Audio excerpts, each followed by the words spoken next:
Hey guys, welcome to my channel, and today we're going to take a look at another horrible case with you. A complex network of forbidden feelings and erratic relationships is known as a love triangle. Such circumstances frequently result in emotional upheaval and fierce conflict, which can occasionally escalate to threats against the participants' physical and mental health. When someone is caught in this web without realizing it until it's too late, it's even more terrifying. The plot of Henry Stange's story, which involves passion, deceit, a double life, and struggles with dependency, develops like an engrossing detective thriller. Given their age difference, Henry thought he had found true love with a much younger woman, a relationship that might have been viewed as unusual. Unbeknownst to him, though, the woman was also entangled in another romantic relationship. She deftly used both men to further her own agenda for months before her well-planned house of cards fell apart. Marcus, a hiking enthusiast and amateur photographer, was exploring the desolate terrain of Joshua Tree National Park in Southeast California at around 7 a.m. on Friday, June 5, 2018. Marcus saw a sizable group of vultures scavenging over something as he veered off a main trail. He decided to stay away, assuming it was the carcass of a large animal. Marcus chose to photograph the birds circling in the barren desert using a small camera that he usually used for landscape photography. After taking a few pictures, he forgot about the strange sight and resumed his hike. The next day, as Marcus moved the pictures from his camera to their home computer, he told his wife about his hike. His wife's face changed dramatically as she looked at the pictures. She gestured to one of the pictures and beckoned Marcus over. Zooming in, it was startlingly obvious that beneath the vultures, something like a human leg was partially buried in the sand.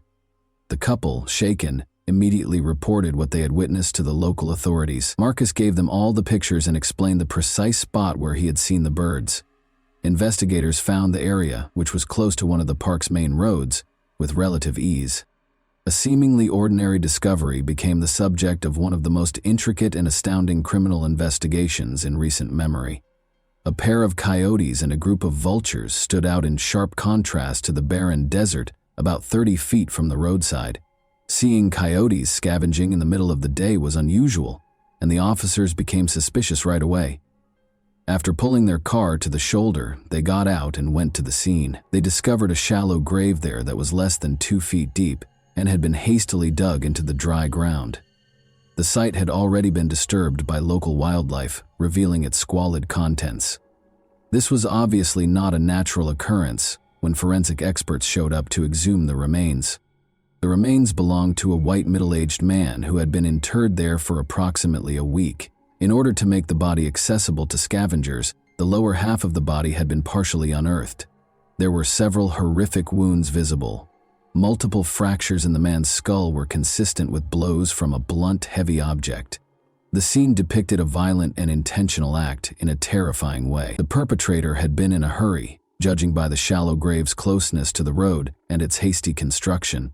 The body might have stayed hidden for years if they had dug a little deeper hole and gone deeper into the desert.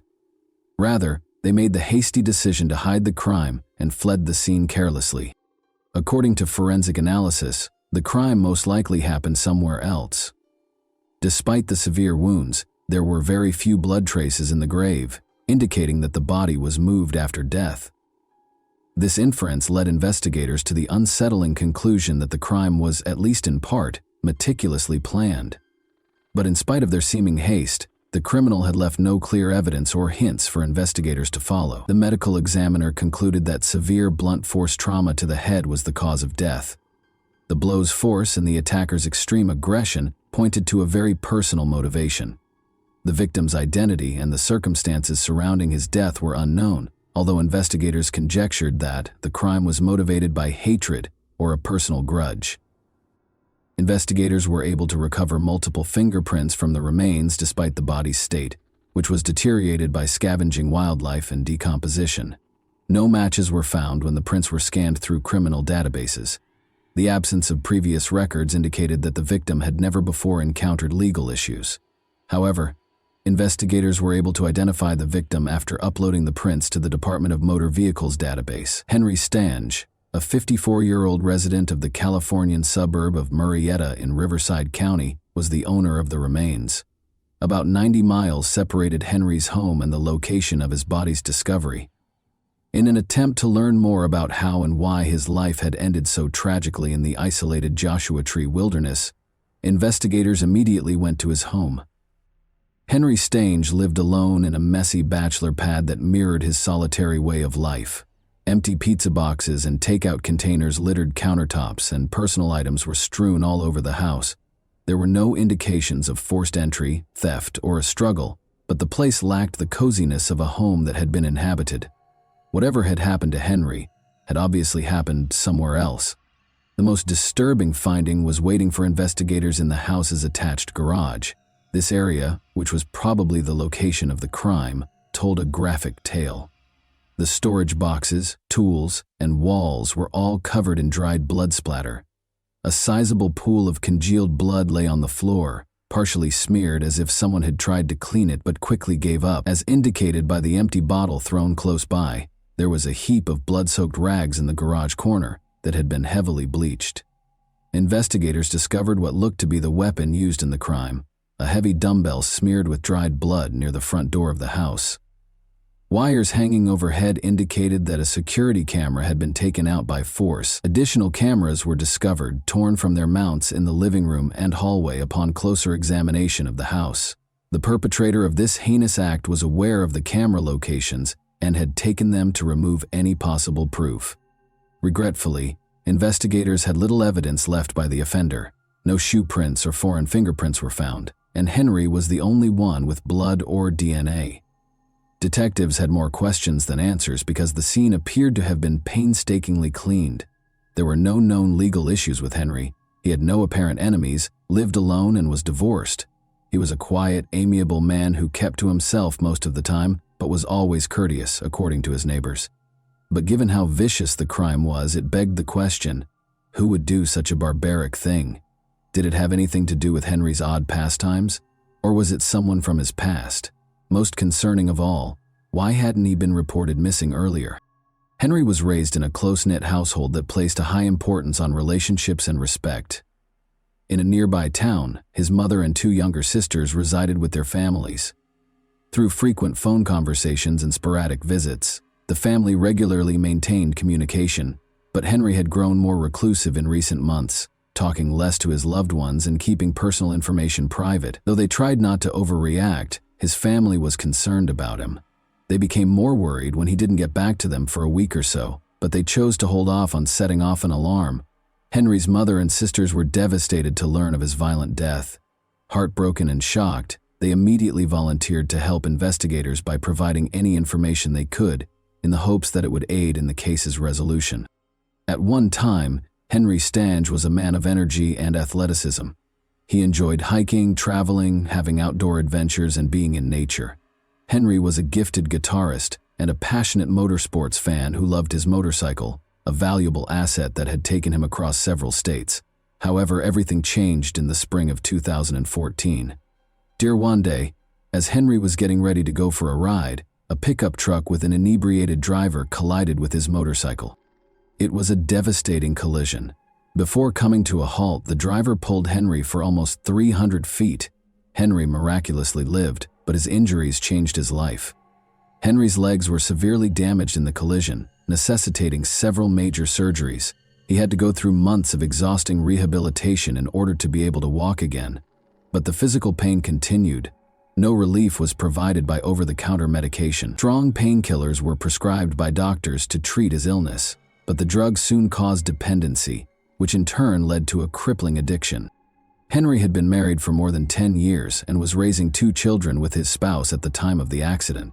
At first, his wife helped him through his recovery and increasing reliance on medicine, but the strain was too great. In order to be nearer to her family, she moved to a nearby town and filed for divorce in 2016, taking their kids with her. She remained friendly with Henry in spite of their separation, enabling him to continue being active in their children's lives. Due to his physical limitations following the accident, Henry was forced to give up many of his prior interests. Rather, he focused on his passion for electronics and technology. He converted one room of his house into a fully functional radio studio by spending a lot of time tinkering with devices and equipment. Henry then started a podcast, using it as a forum to talk about current affairs and express his frequently frank and unvarnished views. Henry started broadcasting every day. He freely voiced his opinions, frequently venturing into philosophical reflections or daring remarks on contentious subjects. His show's lack of censorship attracted a devoted audience, garnering him both ardent supporters and ardent detractors. He started to be purposefully provoked by some listeners, especially those who held opposing opinions, which caused him to lose his temper. Videos of these outbursts were captured and circulated on social media, frequently edited to portray Henry negatively. Investigators discovered a particularly antagonistic person who appeared to have a deep-seated grudge against Henry in one online community for amateur radio enthusiasts. This individual regularly made fun of Henry's remarks, posted edited snippets of his broadcasts, and insulted him. However, it soon became clear that Henry was not the only one who exhibited this behavior. As a kind of amusement, the user frequently attacked and disparaged prominent members of the community on the platform. Although it was clear that they were hostile toward Henry, it was unclear if this online animosity was related to the crime. 4 months prior to the tragedy, in late January 2018, Henry Stange went through a terrifying ordeal. His family claims that while he was asleep, someone broke into his house in the middle of the night. After breaking in through a window, the intruder struck Henry repeatedly in the head with a hammer. Since nothing was taken from the house, it is obvious that a personal grudge was more likely to have been the motivation than robbery. When they left, the assailant took the hammer that they had brought. Henry surprisingly chose not to call the police to report the incident. He installed covert security cameras all over his house instead, taking matters into his own hands. The person who broke into his house the second time was aware of the camera's locations. Henry's last known broadcast was broadcast on the evening of Thursday, May 24, 2018, according to investigators piecing together his last days. After that, his utilities showed no activity, no text messages, and no records of incoming or outgoing calls. Investigators concluded that Henry's death occurred on this day because neither electricity nor water had been used since that evening. Those closest to Henry were interviewed by detectives as the first step in their investigation. They found out that he was still going through the divorce process. After the split, the couple had been embroiled in a contentious legal dispute over Henry's residence, despite his and his ex-wife's best efforts to keep things civil for the benefit of their 2 kids. In the meantime, his ex-wife had moved in with her mother along with their kids. When it was discovered that Henry's ex-wife had been paying the house's utility bills, the tension increased. Henry survived on a meager disability allowance following the accident that prevented him from working, but it was insufficient to cover all of his expenses. She continued to provide financial support to him even after they split up. Henry's ex-wife reportedly paid him occasional visits, according to the neighbors, most likely to settle their property dispute. However, the couple's shouting matches could be heard all over the neighborhood, as these visits frequently turned into loud arguments. An important question was brought up by the Discord. Was the mother of Henry's children really so desperate to settle their dispute over the house that she went to such lengths? Henry's ex-wife emerged as the main suspect at this stage of the inquiry. She gave a somber account of their relationship when detectives brought her in for interrogation. After Henry's motorcycle accident, his ex-wife claims that their once happy and stable marriage took a drastic turn. The prolonged use of prescription drugs changed his personality and made him more challenging to live with, despite her best efforts to help him heal and adjust to his new life. After a while, she felt compelled to depart. She made sure he had a roof over his head by continuing to support him by paying his bills, even after they parted ways. It was challenging for investigators to ascertain whether she could have committed such a horrible act because of her financial support and loyalty. The investigators needed to do more research. Even though Henry's ex-wife continued to be interesting, her story presented a more nuanced picture that necessitated more research into Henry's tense relationships and unspoken conflicts.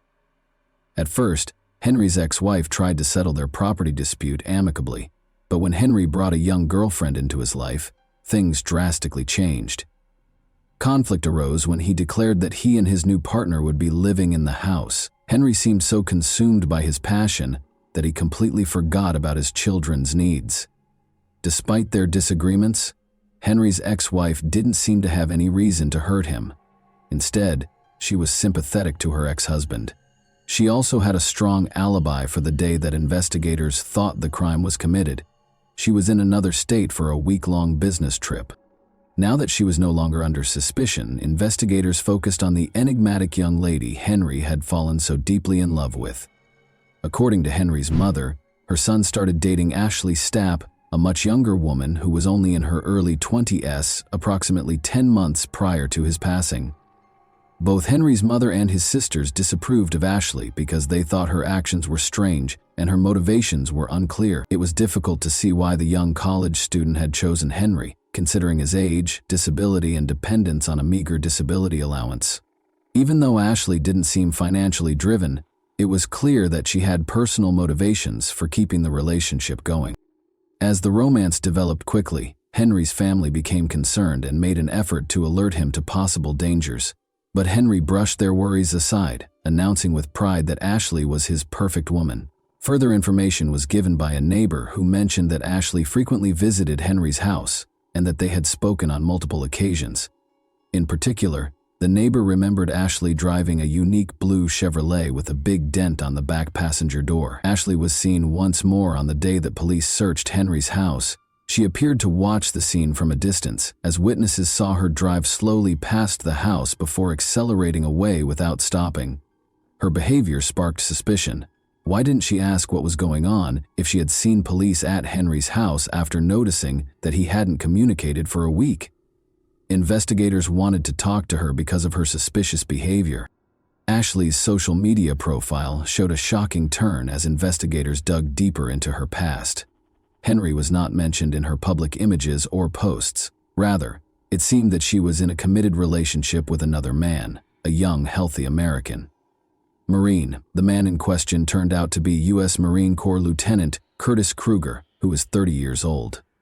Images of Ashley and Henry together showed them smiling and embracing, but there was no sign that Ashley was involved with Henry. This disclosure raised serious concerns about Ashley's genuine motivations and the dynamics of her relationships with both men, by implying a complex web of lies and deceit.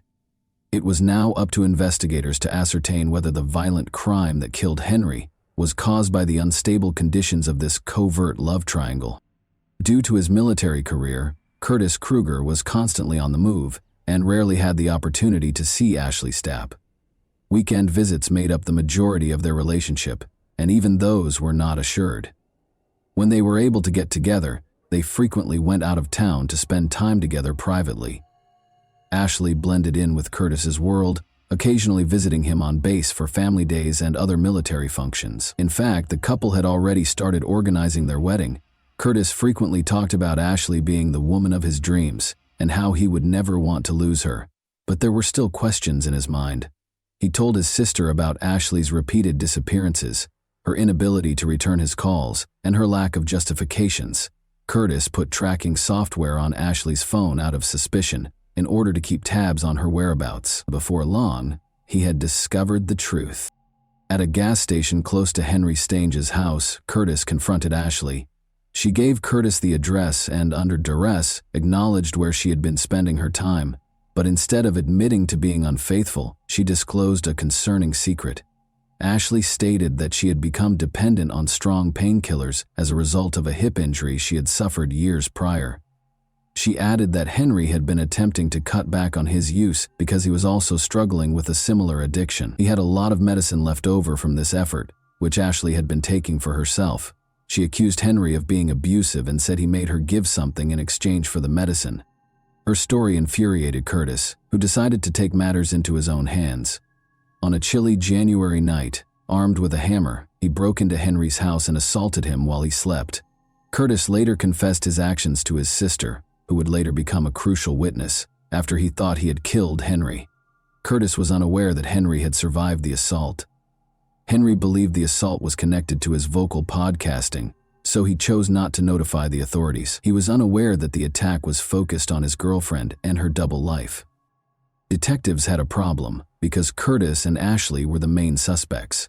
Both suspects could have requested legal representation and exercised their right to remain silent, which could have delayed the investigation, and they did not have enough evidence to make an arrest.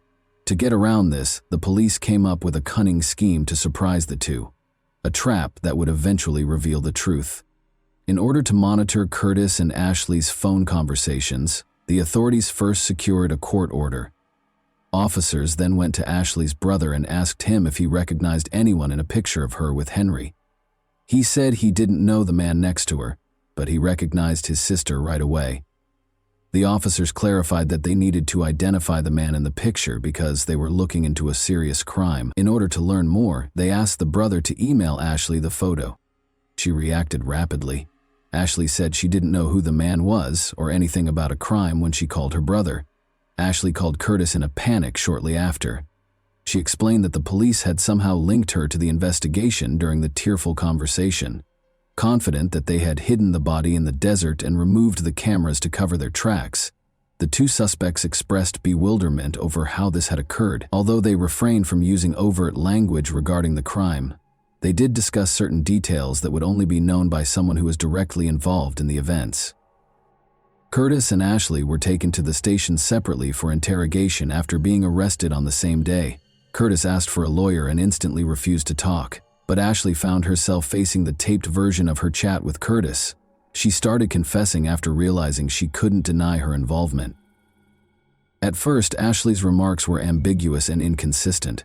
Although she acknowledged being at the scene of the crime the night of the attack, she denied seeing the assailant. She initially claimed that Henry was ambushed in the garage after he went to investigate a break-in at the house. Ashley's story changed when investigators showed evidence that her and Curtis's phones were tracked to Henry's house the night of the crime. She acknowledged having a romantic relationship with both men for almost 10 months. Curtis made the decision to confront him after learning of her relationship with Henry. Ashley admitted that he thought Ashley would avoid Henry after Curtis attacked him in January and seriously hurt him. Curtis, however, was furious to find out that she was still seeing him. Curtis drove to Henry's house the night of the crime and attacked him once more. Ashley acknowledged that she had assisted Curtis in hiding the crime. She disclosed that she had guided him to the location of Henry's security cameras, assisted him in taking them down, and helped conceal Henry's body in the desert. At last, Ashley revealed where Curtis had used the hammer in the January initial attack. When found, this weapon still contained traces of Curtis's fingerprints and Henry's blood, which was crucial evidence in the case. In August 2020, Curtis Kruger and Ashley Stapp's trial got underway. Curtis insisted that he was protecting his fiance's honor and denied any wrongdoing. According to his lawyer, Ashley was the real catalyst, living a double life and controlling both men for her personal gain. The defense also emphasized that Ashley had stolen all of Henry's prescription drugs from his house for her own use following the heinous crime. Curtis was convicted in September 2020 of assaulting Henry, second-degree murder, and tampering with evidence. He was given an 18-year prison term with no chance of release until 2031. Ashley agreed to a plea bargain, acknowledging that she had obstructed justice and tampered with evidence. She received a sentence that included 2 years of probation, 9 months in jail, and treatment for her substance abuse problems. After only 4 months of service, Ashley was released. However, she broke the conditions of her probation and was returned to prison to complete the remaining 5 months of her sentence. Although Ashley has been free for a while, no trustworthy information regarding her life or current location is available. And that wraps up today's chilling story. If you enjoyed this video, don't forget to like and subscribe so you never miss a new upload. Also, let me know in the comments, what part of this story shocked you the most? Thank you for watching, and I'll see you in the next video.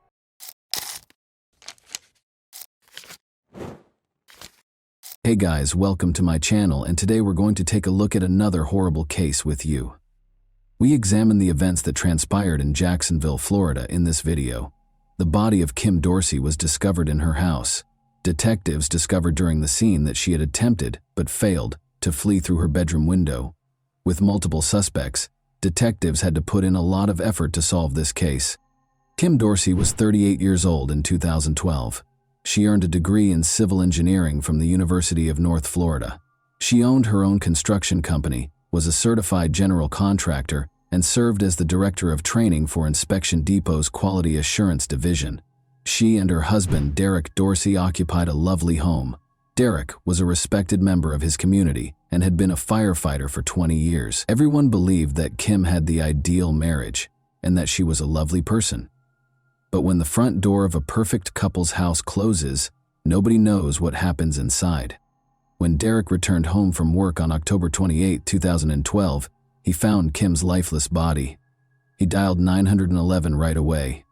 Though he believed Kim was dead, he told the operator that he was performing CPR on her. Derek responded that Kim might have hurt herself when the operator asked him what had happened to her. Police and an ambulance arrived on the scene. At the scene, Kim was declared dead. Derek suggested that Kim might have hurt herself to the 911 operator, but detectives investigating the scene knew right away that foul play was involved. Derek covered his wife's body with a blanket after locating her.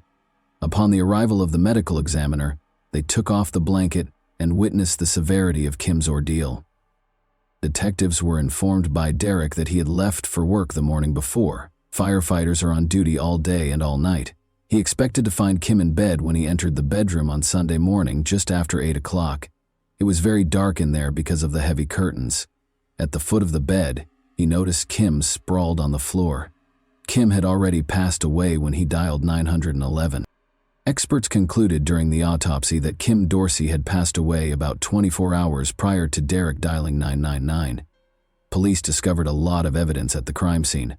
Kim had a plastic tie around her wrists and ankles. On the floor was a broken pool stick. On the floor beside it was a gun.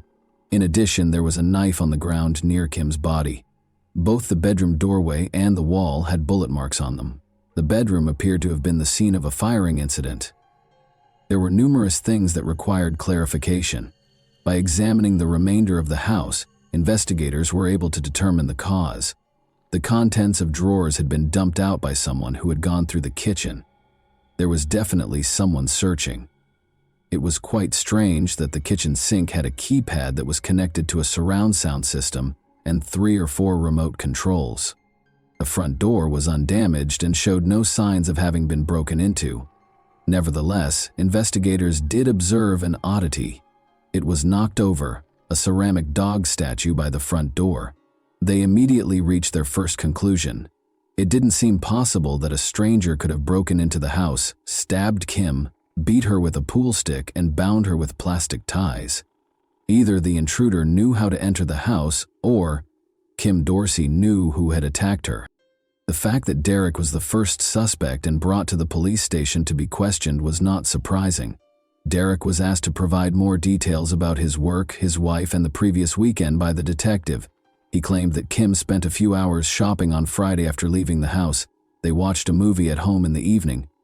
Derek rose early on Saturday and headed to work at around 7 in the morning, as he usually does. At 8 a.m. on Sunday, he concluded his shift. Kim was at home by herself during those 24 hours that he was away. He made multiple attempts to reach her on her cell phone on Saturday. In the far north of the county, Derek was employed at a fire station. The call didn't go through, and the cell coverage wasn't always good. With one exception, he is an experienced professional with years of experience. Everything Derek had told them so far made sense, but when he called 911, he informed the operator that Kim most likely hurt herself. How could he have failed to recognize that this was a crime? Did he know? Derek discussed his relationship with Kim, saying that it was basically free. They permitted one another to have relationships with other people. However, Derek went on to say that Kim stopped because she was grieving the loss of her mother, who passed away 3 or 4 years ago. Kim sought medical assistance from a professional. She may not feel as attractive as she once did because she gained a little weight while taking medication. Detectives needed to know whether Derek had adopted a more relaxed lifestyle since Kim had stopped doing so. Frequently, someone dies as a result of marital infidelity. Derek acknowledged that he was seeing another woman at the moment. Investigators wanted to know if Derek intended to divorce Kim. Would her passing have brought him any financial gain? Kim's life was uninsured when Derek was asked if his wife had a life insurance policy. For example, the detectives considered the amount of time it would take Derek to drive home from the fire station.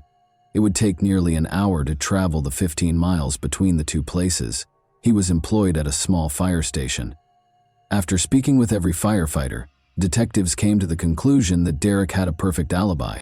The investigators then made the decision to consider an alternative. They were aware that Derek was referring to a girlfriend. Perhaps this woman wished to remove Kim from the situation. Someone may believe they were treated unfairly in a love triangle. Perhaps Derek didn't follow through on his promise to his girlfriend that he would divorce Kim. After being questioned by detectives, Derek's girlfriend was promptly ruled out as a suspect because she had a strong alibi. To examine everything again, investigators went back to the crime scene. Investigations may involve experts like blood spatter analysts in specific situations where it is unclear what happened and who was involved. They are able to elaborate on the specifics of what transpired. It was crucial to comprehend the events that led up to the fight, its beginning, and its conclusion. Experts concluded that Kim was hurt close to the bedside table in the first place. The left side of the bed was heavily covered in blood. She spent a considerable amount of time there after suffering severe injuries. Kim then regained consciousness and started to fight back, according to the evidence. She managed to reach her gun storage area. It was a revolver with 5 shots. She shot at whoever might have been standing in the doorway, using all 5 shots. Kim fired 5 shots, but she never hit her assailant. Kim must have been sitting or lying on the bedroom floor when she fired the shots because, as you can see, the bullets flew from bottom to top. She missed 5 shots, as I mentioned. The offender came back into the room with a pool stick and hit her until the stick broke after realizing she had run out of ammunition. The pool stick was broken against Kim's body, and it would take a lot of force to break one. Additionally, the offender stabbed her in the neck. New information about the crime and its possible perpetrator was revealed by the thorough investigation. A pool stick kept on the second floor was the most obvious murder weapon. Kim had plastic ties on her wrists and ankles, which investigators were able to find were also kept in an upstairs office. It was one of a set of knives in the kitchen. All of this suggested that the person who committed this crime knew the house well. He knew Kim well enough to enter her house and was aware of its contents and location. Investigators believed this suggested that the crime was committed by a family member.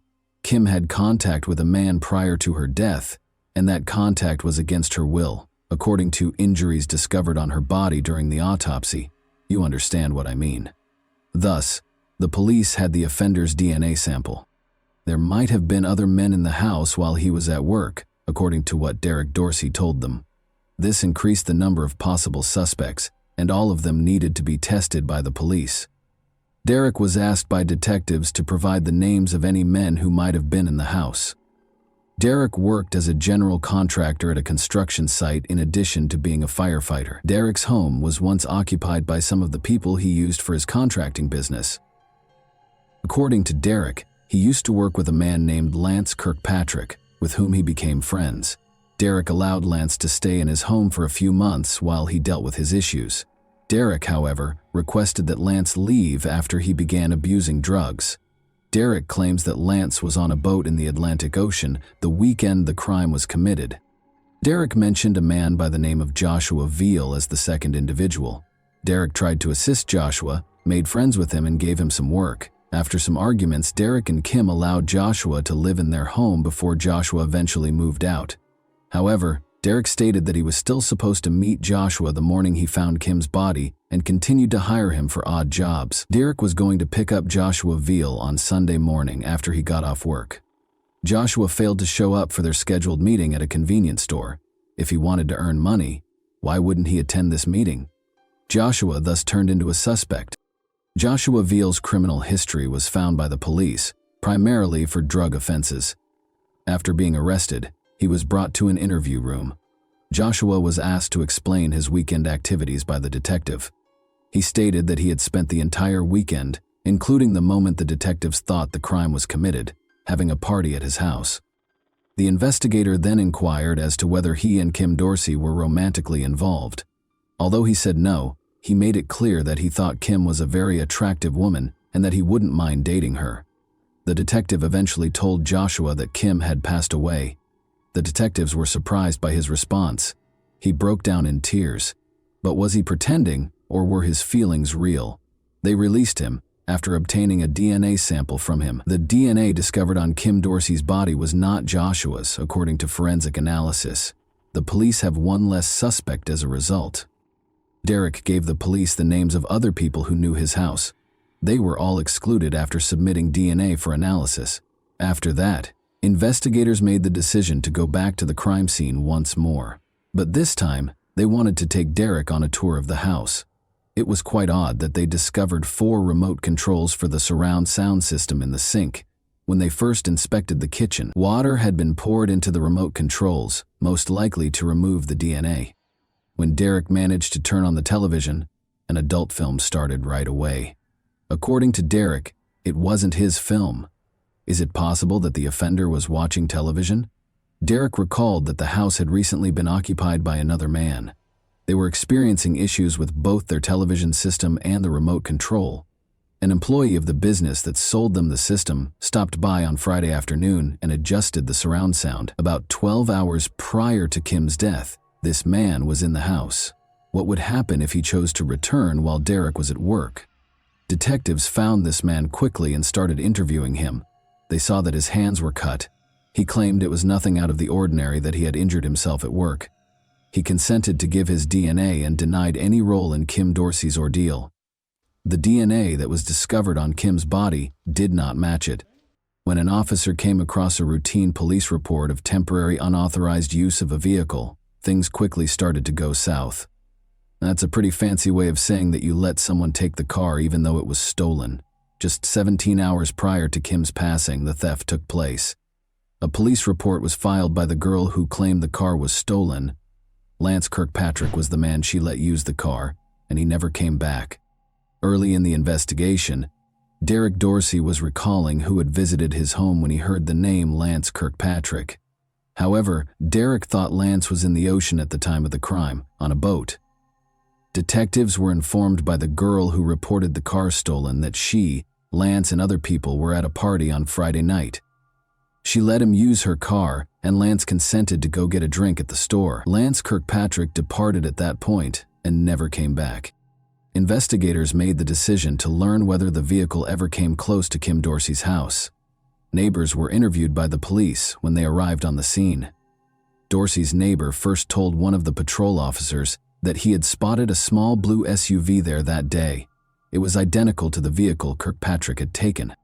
The SUV was reported to the police a few days later. They discovered surveillance footage that verified the blue SUV was outside Kim's house at 6:30 a.m. on the day of her death. Lance Kirkpatrick was the top suspect after police saw this surveillance footage. They contacted the woman from whom he had stolen the car in order to locate him. Although she didn't know Lance's location, she claimed to know where to look for Brian Kiefer, one of his friends. After being brought to the police station, Brian was questioned about Lance Kirkpatrick. Brian was at the same party when the SUV vanished, investigators discovered. Being one of the people who allowed Lance to use the car, Brian claimed to have spent the entire night driving around in a taxi in an attempt to find out where Lance was. It took him until the following day to locate him. According to Brian, Lance appeared unkempt and he saw that one of his arms was injured. What Brian went on to say was totally surprising. Lance informed him that he was going to jail because he had killed a man. It was a beating, he said. There are a number of reasons why someone would confess to a crime. To begin with, due to guilt. They are unable to tolerate it. They are unable to conceal it. Keeping it to themselves is not an option. Alcohol and illegal substances may be the cause of reason number 2. When an individual loses self-control and begins babbling. Lance gave Brian information that only a criminal would be aware of. He claimed, for instance, that he used a pool stick to attack Kim. In addition, Lance claimed to have been shot 5 times. It was a 5-shot revolver, so he waited for the 6th shot. But it never came. Because he was aware of the specifics of the crime, there were 2 possible suspects in this case, Lance Kirkpatrick or Brian Kiefer. Brian informed investigators that Lance was hiding in his home's attic. An arrest was made for Lance Kirkpatrick. Throughout the interview, he remained composed. He was questioned regarding his relationship with Derek Dorsey and the last time he visited his home. "I was there a week or a week and a half ago," Lance said. Derek and Lance had communicated long enough. He did a lot of work with him. He was aware that Derek would be gone for 24 hours due to his schedule. Kim would be home alone, he knew. Lance was questioned by detectives regarding her relationship with Kim Dorsey. He claimed that their relationship was trouble-free, but the interview ended there because Lance insisted on having a lawyer and would not respond to any questions. Investigators had to find another way to prove Kirkpatrick was at Kim's house because he refused to cooperate. Numerous questions could have been addressed by DNA testing. Lance's father provided a DNA sample which investigators compared to Kim's body. The parallels were striking. It cleared Brian Kiefer, another suspect, in addition to confirming Kirkpatrick as the murderer. Investigators think Kirkpatrick had some sort of evil scheme based on his actions in the hours leading up to the murder. As you are aware, Lance drove away in someone else's vehicle that Friday night and returned. He was aware of the route to Kim's home. He was aware that Derek would be gone for 24 hours due to his schedule. Kim was alone at home, and he knew it. He was aware that the spare key was stored beneath the statue of the dog. Taking that key, he went inside the house. Kim Dorsey most likely heard him at that point. The specifics of what transpired next, however, remain unclear. Lance Kirkpatrick first entered a not guilty plea in spite of the overwhelming evidence. However, Kirkpatrick acknowledged that he was responsible for Kim's death during a trial that took place almost 2 years after her passing, but he maintained that he had no intention of killing her. Kirkpatrick claimed that Kim Dorsey was training him and that he was good friends with the Dorseys. He claimed that after going to the gym 3 or 4 times a week with Kim Dorsey, they occasionally got together for drinks and flirted, which occasionally resulted in intimate contact. It wasn't anything constant. It was random. It wasn't planned, Kirkpatrick remarked when discussing his private meetings with Kim Dorsey. According to Lance, on the day of Kim's passing, they had intimate, consenting contact. He acknowledged that he was the owner of the adult film's DVD. He asserted that after they were done, Kim Dorsey was upset with him for assisting her husband in meeting other women. She snatched up a gun in her anger and began shooting him. He claimed that everything that transpired after that was because he was essentially attempting to defend himself by fighting back. He claimed that after leaving the pool stick in the kitchen, he fled and hid there. He claimed that in an attempt to seize the gun from Kim, he dashed over and swung the pool stick wildly. He claimed that after knocking her unconscious, he tied her up with plastic ties and placed the gun in his back pocket. He claimed that after the shooting, he decided against tying her up because he believed it would look bad when the police showed up. He claimed to have located a knife to cut the plastic ties, but they began to struggle when Kim eventually grabbed the knife. He claims that he stabbed her by accident. The police never showed up, and he fled because he was too scared to dial 911. I was frantic. I didn't know what to do. I was scared. I just sat and was waiting for the police, Kirkpatrick recalled. The prosecutor tried to expose Kirkpatrick's deceit and inconsistencies in his testimony to the jury during cross-examination. Finally, the state wanted Kirkpatrick to explain to the jury the punishment he believes he should receive. "I'm guilty," revealed Kirkpatrick. "I don't know what I want right now." Lance Kirkpatrick received 3 life sentences without the possibility of parole in May 2015. The jury suggested life in prison, but he could have received the death penalty. His mother pleaded with the jury to spare him from death. With tears in his eyes, Derek Dorsey delivered a victim impact statement following the sentencing. According to Derek, Kim Dorsey was much more than just a firefighter's spouse. All of her achievements, including earning a degree in civil engineering from the University of North Florida and launching her own company, were attributed to her intelligence, strength, and hard work, he said. Derek expressed his disappointment with the sentence in an interview, saying he had hoped for the death penalty. And that wraps up today's chilling story. If you enjoyed this video, don't forget to like and subscribe so you never miss a new upload. Also, let me know in the comments what part of this story shocked you the most. Thank you for watching, and I'll see you in the next video.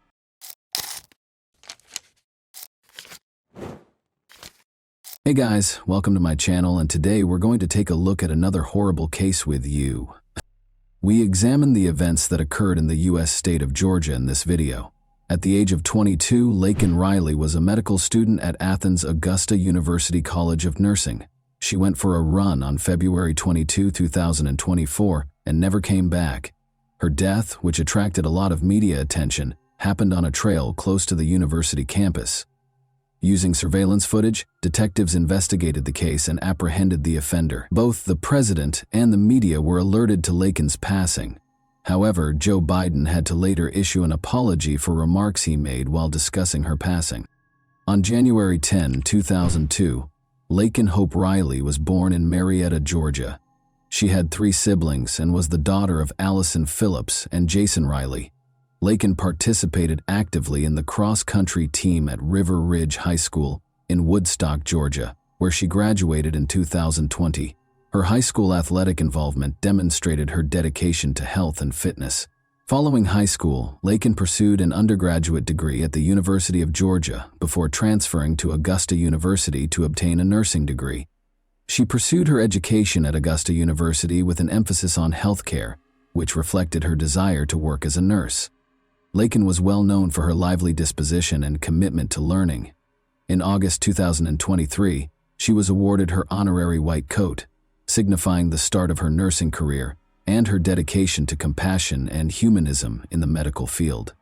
She was a cherished sister and daughter with a promising future, according to friends and family. Unfortunately, on the morning of her death, all of her dreams and plans were dashed. "Good morning, about to go for a run, if you're free to talk," Laken texted her mother, Allison, at 8:55 a.m. A doorbell camera recorded her leaving the house. She shared a rental home close to the university with other female students. Morning jogging was an essential part of Laken's daily routine because she loved running. Allison called her daughter at 9:24 a.m. after reading the message, but she didn't get a response. Allison didn't believe that anything negative could have occurred at that time. Since she was running, she figured Laken hadn't responded. Allison sent her daughter a text message 14 minutes later, saying, "Call me when you can." Allison kept attempting to call Laken, but no one answered. Allison texted Laken again at 9:58 a.m., saying, "You're making me nervous not answering when you're out running. Are you okay?" Laken's mother and sister kept trying to get in touch with Allison, but they were all unsuccessful. Other calls, including from Laken's stepfather, also went unanswered, and at 11:47 a.m., Allison texted, "Please call me. I'm worried sick about you." Another 2 hours or so went by. It was clear that something odd was happening. Laken's run could not have lasted longer than 3 hours, and she was always in contact with her family. The police were notified of Laken's disappearance at 12:05 p.m. Her dead body was discovered in a wooded area close to the lake where she had been jogging 30 minutes earlier. Her mother and sister had already arrived when the police discovered Laken's body. The moment Allison received the worst news of her life was caught on camera. Laken Riley died from a combination of asphyxia and blunt force head trauma, according to an autopsy. She suffered severe injuries, including several head traumas from blunt force. Her disappearance investigation was changed to a homicide investigation. Police used surveillance footage to identify the culprit behind Laken's ordeal. Laken texted her mother at 8:55 a.m. on the morning of her death, and a doorbell camera recorded her leaving the house. A security camera caught her running with her phone in her left hand toward the location, where she was eventually located 10 minutes later at 9:05 a.m. At 9:06 a.m., she was out of the camera's line of sight. Her heart stopped at 9:28 a.m., 22 minutes after the camera took her picture, according to data from the smartwatch she was wearing. Laken was dead. But it turned out that prior to her passing, Laken had called 929. 5 minutes after she stepped out of the camera's line of sight, the call was placed. Before the call was disconnected, the dispatcher who took the call had no time to speak. The 911 dispatcher followed instructions and made 2 follow-up calls to Laken's number, but neither time anyone picked up. Police searched the area surrounding the trail where Laken was discovered in the early phases of the investigation. Potential witnesses who might have heard or seen something strange were interviewed. A suspicious male who was also captured on camera was spotted by several people. The suspect is seen discarding his jacket in this video. 15 minutes after Laken's passing, the video was captured. Forensic analysis was essential in identifying the offender, in addition to witness accounts and surveillance footage. Laken had resisted frantically, as evidenced by the DNA samples that investigators took from the crime scene, including beneath her fingernails. In order to find traces of evidence that might connect the suspect to the murder, the forensic team also looked through objects discovered close to her body. The man on the tape was promptly identified by the police. On September 8, 2022, A 26-year-old Venezuelan named Jose Ibarra entered the country illegally. Ibarra crossed the southern border between the United States and Mexico close to El Paso, Texas, where he was met by Customs and Border Protection officers. He was released for additional processing after being granted parole. Ibarra initially stayed at a migrant shelter before starting to travel the nation, according to officials. On September 14, 2023, Ibarra was taken into custody by the New York Police Department and charged with violating a motor vehicle license and acting in a way that would cause harm to a child under the age of 17. He was accused of riding his moped with a child who was not wearing a helmet. Then, before a detainer could be issued, he was released by New York officials. Jose Ibarra and his brother, Diego Ibarra, relocated to Georgia from New York City.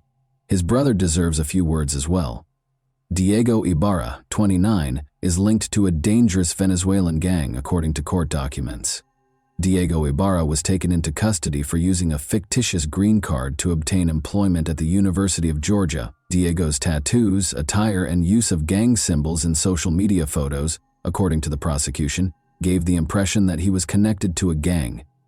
In court filings, the gang was accused of being behind recent violent altercations with law enforcement and civilian victims in New York and other U.S. cities. Members who ride mopeds are accused of dragging victims to the ground in order to steal their devices during a series of violent phone robberies that are said to have occurred in New York City.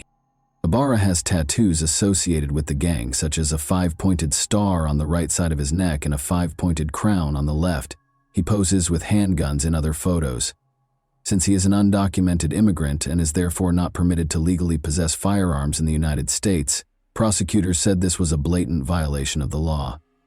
About a mile from the wooded area where Laken Riley's body was discovered in Georgia, Jose Ibarra resided in an apartment complex. Laken had already been arrested for shoplifting at a nearby Walmart prior to the attack, but he was freed pending trial in December 2023-3.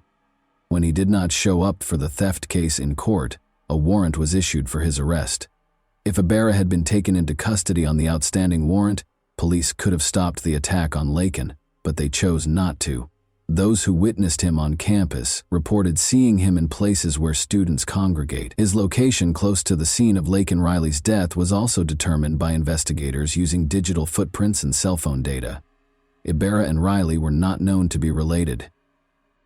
At a press conference after the murder, Jeff Clark, the chief of police at the University of Georgia, stated, "This was a crime of opportunity, where he saw an individual and bad things happened." Ibarra was arrested after authorities gathered sufficient evidence to connect him to the crime scene.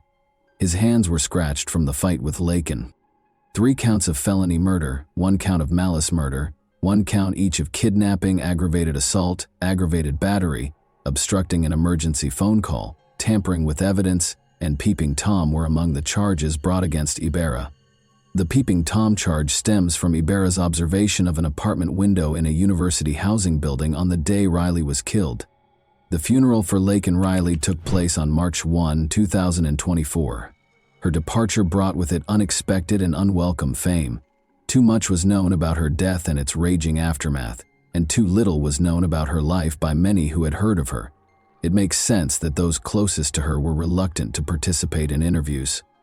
The absence of someone like Laken, whose light never stops shining, makes the world seem even more hopeless. Simon Mossad, the lead pastor of the church, wrote to the media, "Don't even begin to scratch the surface. She was a loving daughter, sister, and friend. She had a gift for making anyone she was around feel comfortable and seen. Laken was special. She was a gift to anyone who knew her, smart, kind, compassionate, and thoughtful." A wooden sign was located on the shore of Lake Herrick in Athens, close to the spot where Laken made her final run. The murder of Laken Riley and the immigration status of the man accused of it swiftly became a rallying cry for some prominent Republicans to blame immigrants for crime in America and criticize the Biden administration for its handling of the southern border situation. Someone had used black tape to change the word lake to Laken. The untimely death of Laken Riley has caused national indignation and touched the hearts of Georgians everywhere. At the time, Georgia Governor Brian Kemp wrote on X, "Joe Biden's failed policies have turned every state into a border state, and I'm demanding information from him so we can protect our people when the federal government won't." The brutal murderer who took the life of Laken was one of the millions of illegal aliens that the Biden administration simply released and unleashed upon our country, House Speaker Mike Johnson stated on X. During his Georgia campaign stop, Donald Trump had a meeting with Laken Riley's family. "What Joe Biden has done on our border is a crime against humanity and the people of this nation for which he will never be forgiven," Trump said, claiming that Riley would still be alive today hadn't Joe Biden willfully and maliciously eviscerated the borders of the United States and set loose thousands and thousands of dangerous criminals into our country. He continued, "He was an illegal immigrant, and he should not have been in our country, and he never would have gotten into our country if Trump was president." Joe Biden, on the other hand, made a mistake in his speech, but did not downplay Laken Riley's death. To the thunderous cheers of his supporters, Biden mispronounced the victim's name during the speech, saying instead Lincoln Riley. Lincoln Riley, an innocent young woman who was killed by an illegal. He also added, note the word illegal in that quote. Laken's mother, Allison Phillips, posted on Facebook, "Biden does not even know my child's name. It's pathetic. If you were going to say her name, even when forced to do so, at least say the right name." Allison also wrote, "Amen," beneath a comment labeling the 81-year-old Biden a disgrace of a president. Following criticism from some members of his party for using the term to refer to those who entered or are currently residing in the United States illegally, Biden later apologized, but not for referring to the young woman as Lincoln. Instead, he apologized for referring to Ibarra as a illegal. "I shouldn't have used illegal. It's undocumented," said Biden. At the same time, Trump attacked Biden for the remarks while on the campaign trail in Rome, Georgia. He said, "Joe Biden went on television and apologized for calling Laken's murderer illegal," to furious booing and jeering. "Biden should be apologizing for apologizing to this killer." He compared his words to Biden's. "I say he was an illegal alien, he was an illegal immigrant, he was an illegal migrant," and charged that Biden, who has long been regarded as a compassionate leader, lacked regret. He's got no regret. He's got no empathy, no compassion, and worst of all, he has no intention of stopping the deadly invasion that stole precious Laken's beautiful American life, Trump stated. Ibarra was indicted on 10 counts on May 8, 2024. He was refused bail after entering a not guilty plea to all counts. He requested a bench trial during a pre-trial hearing, waiving his right to a jury trial, which was scheduled to start on November 13 with jury selection. In the courtroom, family members of Laken Riley gave statements. Allison Phillips, the mother of Laken Riley, pleaded with Judge Patrick Haggard to punish Jose Ibarra harshly. "There is no end to the pain, suffering, and loss that we have experienced or will continue to endure," Allison stated when making a statement in court as part of the family impact. "This sick, twisted, and evil coward showed no regard for Laken or human life," said Allison. "We are asking the same be done to him." Allison characterized her daughter as intelligent, industrious, considerate, kind, and, above all, a child of God. She claimed that her daughter worked with the elderly in nursing homes and went on mission trips. "This monster took away our chances to see Laken graduate from nursing school. He took away our ability to meet our future son-in-law. He destroyed our chances of meeting our grandchildren, and he took my best friend," the mother of Riley said. Laken Riley's younger sister, Lauren Phillips, stated that she was unable to join her sister in celebrating her acceptance to the University of Georgia. "I had to get accepted into my dream school, the University of Georgia, without my sister telling me how proud of me she is, and finally getting to live in the same town together again," she stated. She said she would miss Riley's contagious laugh, her smile, and her daily good morning messages, and referred to her as her sister, best friend, and role model. She lost her sense of security as well because of the murder. "I cannot walk around my own college campus because I am terrified of people like Jose Ibarra," she stated. She referred to Ibarra as a monster and stated that she was certain he was the cause of her demise. As he read one of Laken Riley's final journal entries to her future husband, John Phillips, her stepfather broke down in tears. "To my future husband, I'm working every day to become the best wife I can be," Laken wrote in part. According to John Phillips, Laken's journal entry only scratches the surface of what was cruelly and tragically taken from her and her family. Prosecutors told the court how the nursing student battled for her life and dignity against a man who had gone hunting for women that day. As the trial finally began on Friday, November 15, Ibarra retaliated when she saw Laken Riley, according to prosecutor Sheila Ross. When she refused to be a victim, he bashed her skull in with a rock repeatedly, Ross stated. Riley's death was tragic, according to defense attorney Dustin Kirby, who also described the case's evidence as graphic and unsettling in his opening statement. He questioned how Ibarra's fingerprints could be on the phone if he was allegedly wearing gloves, though, and stated that there was insufficient evidence to prove that it was Ibarra. The evidence in this case is very good that Laken Riley was murdered, Kirby stated. Ibarra, a Venezuelan national and non-citizen of the United States, has no known relationship to the student and no violent criminal history, so the evidence that Jose Ibarra killed Laken Riley is circumstantial. Rather, investigators characterized Laken's death as an opportunity crime. Ibarra's fingerprint on Laken Riley's phone screen and her DNA beneath her fingernails were among the evidence the prosecutor produced. The Georgia Bureau of Investigation's medical examiner informed the court that Laken Riley suffered cuts, bruises, and scratches on her head, neck, torso, abdomen, left arm, and left leg. Ibarra struck Laken Riley in the head with a rock, according to prosecutor Sheila Ross, and 2 rocks at the crime scene contain Laken Riley's DNA. Additionally, according to the DNA expert's testimony, tests revealed that a jacket that police found in a trash can at Ibarra's apartment complex contained both Ibarra's DNA and a blood stain that tested positive for Laken Riley's DNA.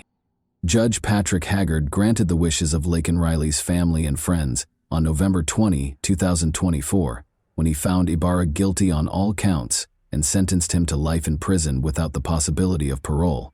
In addition, he imposed a second life sentence and 27 years of consecutive imprisonment on him. Today, the integrity of our judicial process and the pursuit of justice transcended political considerations, said Deborah Gonzalez, the district attorney for Athens-Clarke County within her circuit. No sentence can undo the harm caused by Jose Ibarra's actions, but we hope it brings justice to Laken's family and the community, she said. Our hearts remain with Laken's family and friends as they continue to grieve this tragic loss. The Laken Riley Act was approved by the House of Representatives on March 7, 2024. The Laken Riley Act would allow states to sue the federal government for not enforcing immigration laws and would require federal detention of illegal immigrants who commit theft or burglary if it were to become law. In August, Riley received her honorary white coat, which represented compassion, humanism, and the beginning of her nursing career. And she had just made the fall dean's list. The nursing school issued a statement on Facebook. She was set to graduate in 2025. The College of Nursing will miss Laken's spirit on campus, and our hearts go out to her family and friends.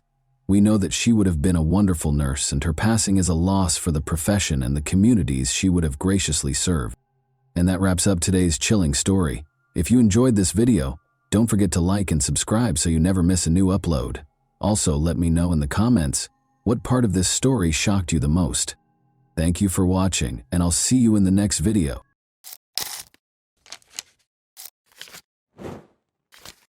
Hey guys, welcome to my channel, and today we're going to take a look at another horrible case with you. We take a look at events that happened in 2019 in the UK. On April 28, 2019, 39-year-old care worker Emma Faulds vanished under mysterious circumstances. After receiving a call from her family 2 days later, the police began a thorough investigation to find out Emma's true fate. 700 square miles had to be searched by the police. In 2019, Emma resided in Kilmarnock.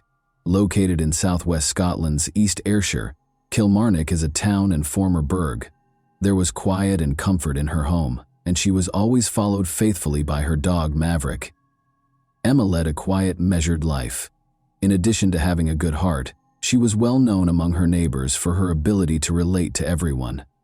Emma regarded her dog Maverick, a cute West Highland Terrier, as a son, and more than just a pet. They would enjoy the fresh air and the splendor of nature while taking long walks together in parks and woods.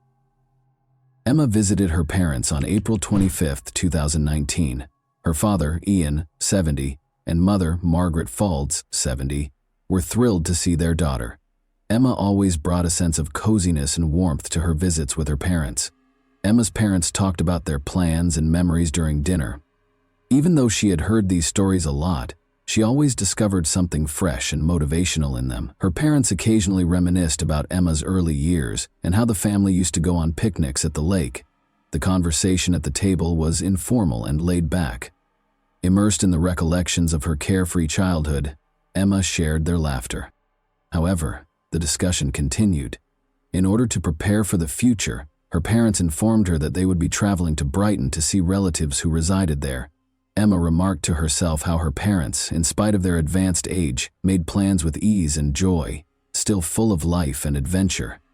They continued their conversation over a cup of coffee in the living room after dinner. For Emma, this evening served as a reminder of the value of family, of the unseen thread that unites generations, and of what is genuinely important in life, in addition to being a chance to spend time with her loved ones.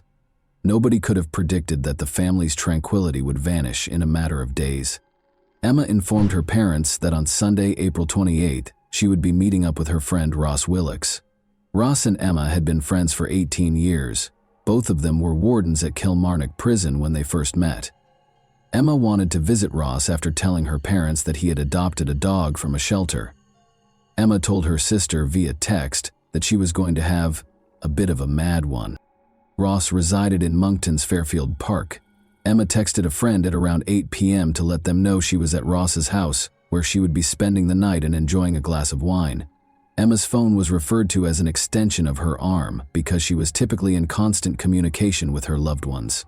However, Emma didn't text or call any of her family members or friends the following day. Margaret, her mother, said this was completely uncharacteristic. Emma's parents were in Brighton visiting relatives on April 30th. Emma's employers called her mother, Margaret, to inform her that her daughter had failed to show up for work. Emma's parents were immediately aware that something was amiss because she spoke to a friend or family member every day. "We were on edge and decided to report her missing because it was so unlike her," said her dad. Around 4:30 p.m. when police officers broke into Emma's apartment on Fullerton Street in Kilmarnock that day, they found her pet dog, Maverick, home by himself. A neighbor had heard Emma sobbing. Everyone knew Emma well enough to know that she would never leave her dog alone. Emma kept Maverick in a cage during his recovery from a recent operation on his cruciate ligament to prevent him from jumping and running around. The investigation, known as Operation Soljan, immediately focused on Ross Willocks because he was the last person to see her alive. At approximately 11 p.m., Willocks informed officers that Emma had made the decision to drive back to her apartment, which was less than 9 miles away. He claimed that while they were at his Monkton home, she became anxious about her recently operated dog and wanted to bring it home. They chose to visit her apartment. He claimed that after traveling with her, he took roughly a dozen lines of cocaine. According to Willocks, Emma was cheerful and upbeat and was having fun. She was planning a cruise and discussing her upcoming 40th birthday. At around 7 a.m., he said, he took a taxi home. April 29. After Emma was reported missing, her sister, Myram Faulds, who works in Abu Dhabi, went back to Scotland to assist in the search. On May 1, 2019, she took a plane back to Scotland and started assisting with her sister's search. Emma vanished the following day, leaving a profound sense of unease and uncertainty in her wake. Her family launched a difficult and demanding search for her as soon as they couldn't get in touch with her. The police swiftly acted, coordinating with Emma's friends and relatives. Soon, informational pamphlets with Emma's picture were lining the city's streets. They asked that anyone with information about her contact the police, and they included information about her last known location. On social media, word of Emma's disappearance spread, and every post on her family page drew an increasing number of supportive comments and wishes for her safe return home. Desperate, Emma's family begged for assistance from the public every day. The authors wrote, "Any detail could be crucial. Please help us find Emma." The police also asked for assistance from the town's residents, realizing how urgent it was to solve the case. Private CCTV camera owners were asked to review their footage by detectives. Maybe something suspicious would be captured on camera, or perhaps Emma's figure would be glimpsed among the typical street scenes. A strong feeling of unease was mingled with both hope and fear. Everyone who knew Emma and cared for her, however, remained hopeful. The The town was unified by the shared objective of locating Emma and returning her home, despite the fact that hundreds of total strangers did not remain uninterested. The police placed a high premium on gathering evidence related to Emma's disappearance. Every discovery might hold the key to the woman's unexplained disappearance, and every bit of evidence and witness statement added to the puzzle that investigators were attempting to solve. Every little detail had to be considered in their hard work. For detectives, every discussion with neighbors and family members became a source of fresh concepts and theories that might help explain Emma's fate. One of the key success factors was the investigative team's capacity to carefully examine the evidence. They were able to create a tenuous but significant series of events that ultimately led to Emma's demise because of their meticulous attention to detail and unwavering pursuit of the truth. Furthermore, it was critical that the investigators take into account both the psychological and physical evidence. They made an effort to learn more about Emma's personality, relationships with other people, potential enemies, and the reasons behind her actions that most people would find improbable. Emma's vehicle was essential to the chronology. At 5:39 p.m., dash cam footage showed the blue BMW 1 Series parked outside Ross Willocks's residence. April 28. Emma's car was parked outside her house the following morning, but strangely it was parked on the other side of the street. Emma always parked her car directly outside her apartment because she suffered from obsessive-compulsive disorder. When the police were able to obtain footage from a private CCTV camera, they were extremely fortunate to discover that Emma was not the driver of the car, but rather a man. Let's examine the video that was made public by the police. If you pay close attention, you can see the driver cleaning the dashboard and steering wheel of the vehicle. Investigators think Ross Willocks was the driver of Emma's car and was aware of Emma's fate. After Emma was reported missing, her family and friends posted posters and handed out leaflets throughout Ayrshire. But Willocks chose not to participate. Sarah Falls, Emma's sister, told investigators that she spoke with Willocks after Emma vanished, and he provided her with 2 different accounts of what transpired. "Hi Ross, I'm just wondering if she's still with you. No one's seen her," she texted Willocks on April 30, 2019, to which he responded that she wasn't with him.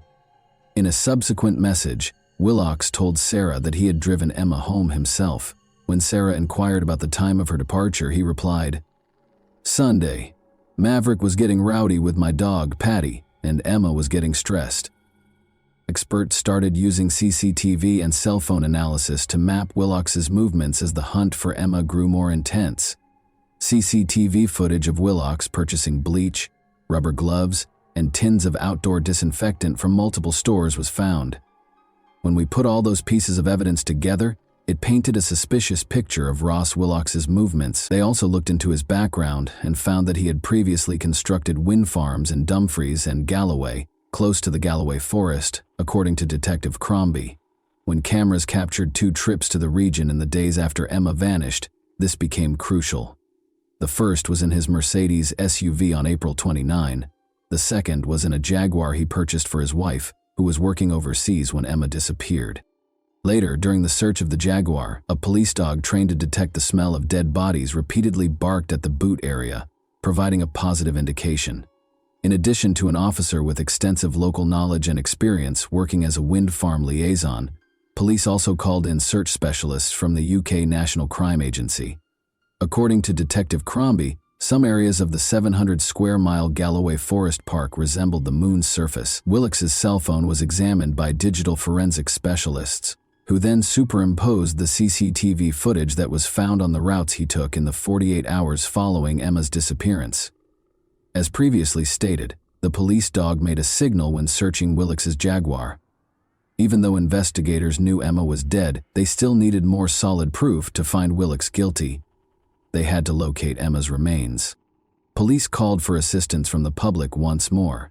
The Mercedes on Monday, April 29, and the Jaguar on Tuesday, April 30, were both known to have been on the A714 Girvan to Newton Stewart Road. Detective Martin Fergus, who was in charge of the investigation, stated, "What Emma's family is going through is unimaginable, and our priority is to find her.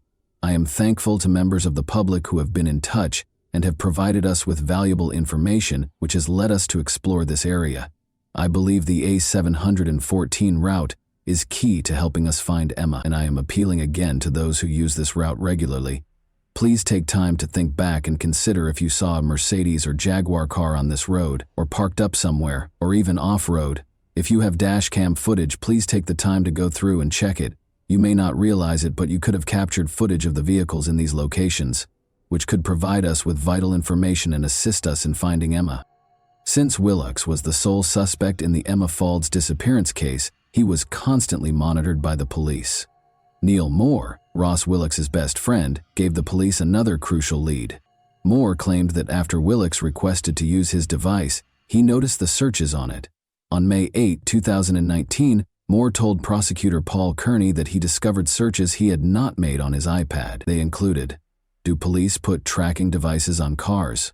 Can cars be traced by GPS? And can UK police trace your car without a warrant?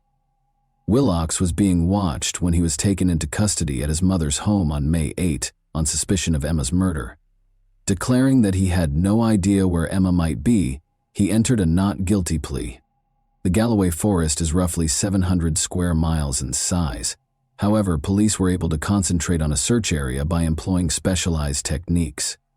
During Operation Salzan and the search of the 700 square mile Galloway Forest area where Emma's body was suspected to be, police called in Professor Lorna Dawson. Among other things, the soil expert was asked to inspect Willox Timberland boots. On June 11th, Professor Dawson presented her findings.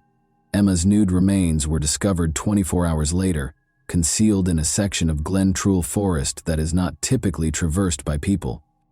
When comparing the soil that covered Emma's body to the boots, there was a 92% match.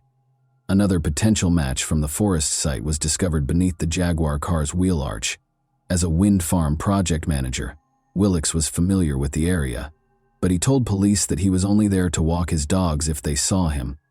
He was also located in and around the area by mobile phone analysis. According to Detective Pakalek, Bear, his dog, who was trained specifically to locate dead bodies, started barking, signaling that he had discovered something. To conduct additional investigation, the officer went back to the location. Pakalek put on sterile gloves and stated, "I lifted the vegetation to see if it was a body part or torso. I could see the lower portion of a naked body." A service was held at Holmesford Bridge Crematorium after hundreds of mourners paid their respects at Kilmarnock's New Lay Kirk. Maverick, Emma's West Highland Terrier, was leading the procession out of the church while sporting a blue bow tie. Emma's relatives posted on the family's butcher shop's social media page that they felt compelled to make a public statement only now. They claimed that during this incredibly depressing and agonizing time, they had received fields of flowers, hundreds of messages, and countless cards. This proves that there is a great caring community spirit in Kilmarnock and further afield, indeed worldwide, they stated. The Faulds family and Emma's dog, Maverick, signed off on the message, saying, "Thank you all so much for your support and kindness you have shown us during the past few weeks. We're not there yet, and it will be a long time until we get answers to all the questions that have been haunting us, but knowing that everyone is with us makes it easier to bear." Emma Faulds' murder has been charged against Ross Willox. In addition, Willox is accused of trying to thwart the course of justice by concealing Emma's body for several days before disposing of it in a forest, and by trying to conceal his alleged role in her demise from April 28 to May 8, 2019. According to the prosecution, he searched online for information on blood and how to disable vehicle tracking and disposed of Emma's clothes, belongings, and cell phone. Prosecutors also claim Willox asked officers where Emma was and said he was concerned, leaving voicemails on her phone on multiple occasions while feigning to think she was still alive. Despite Emma's apparent neck injury, jurors were informed that her body was so decomposed that a pathologist was unable to determine what killed her. Dr. John Williams, a pathologist, testified in Glasgow's High Court that he examined Emma Faulds after her death, but because of the state of decomposition, Dr. Williams said he could only determine so much from her remains. He added that he was unable to pinpoint Emma's death date when questioned by prosecutor Paul Kearney. According to Dr. Williams's report, there were no significant natural diseases found, and she did not have any fractures to her arms, legs, or ribs. In response to the question posed by prosecutor Paul Kearney, So nothing to point to a natural cause, but with the great caveat that your examination was affected by the state of decomposition? Dr. Williams said, "That is right." It was discovered during the trial that Emma Fold's toxicology samples included traces of alcohol and painkillers. The jury was informed that the cause of death must be declared undetermined after Dr. Williams read from his report saying, "In summary, the medical cause of death has not been established. The degree of decomposition has limited many aspects of the post-mortem." Joanne Cochran, a forensic scientist, described to the court how, while inspecting the BMW in September 2019, she removed a tape from a seat lever. It matched Ross Willock's DNA profile, according to the expert. The trial also heard how blood was found in the accused's house. 2 tiny droplets that matched Ross Willock's father's DNA profile were discovered. According to forensic scientist Joanne Cochran, no additional blood was discovered, but there was a tiny staining of contact blood elsewhere that was thought to match the accused. At the trial, Willock's had denied murder. In his version of events, he claimed to have left Ms. Faulds fit and well after partying with her for a while before they drove to her apartment in Kilmarnock, Ayrshire, which was about 9 miles away. Willock's attorney, Donald Findlay, stated that it would not be suitable to offer any apologies on behalf of his client, who disputes his own responsibility. According to Findlay, he is not the kind of person I would have expected to have found himself guilty of a crime of murder. The murder of somebody that he knew and cared for. They cared for each other, not in any romantic sense, but as friends. Something catastrophic went wrong in the early hours of the morning and one life was lost. Margaret Faulds, Emma's mother, described the location of her daughter's discovery on the first day of the trial as, "No one would walk there or drive there. You would have to see it to believe how remote it was." Nevertheless, one individual went there with the intention of ensuring that no one would discover what he had done to his friend of nearly 20 years. Professor Lorna Dawson, a soil specialist, presented her results on June 11 after testing the Mercedes and Jaguar vehicles for soil and a pair of Willock's Timberland boots.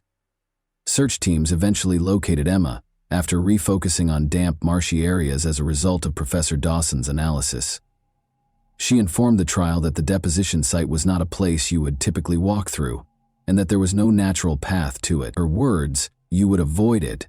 Professor Dawson stated that rather than originating from a similar common bog habitat, the soil recovered from the boots came from the deposition site. A jury convicted Willock's of murder and attempted obstruction of justice following a 6-week trial. Miriam and Sarah, Emma's distraught sisters and parents, were there to hear the decision. The judge stated to Willock's, "You know what the sentence for murder will be. It will be life imprisonment. Be under no misapprehension. This was a foul crime on a young woman loved by her family. You would have visited upon them a lifetime of wondering if she was still alive had her body not been recovered as a result of the sterling work by the police and experts. It was in such a remote place, and you had intended her body would never be recovered." Willock's showed no emotion as he announced the decision. The heartless murderer acknowledged that he was not involved in Emma's search. He maintained that the bleach bottles were not used to remove any traces of a crime, but rather to clean his decking. Only he really knows what caused Emma's death, and it's still unclear what transpired between them at his house that evening. Ross Willock's received a life sentence in prison in June 2021.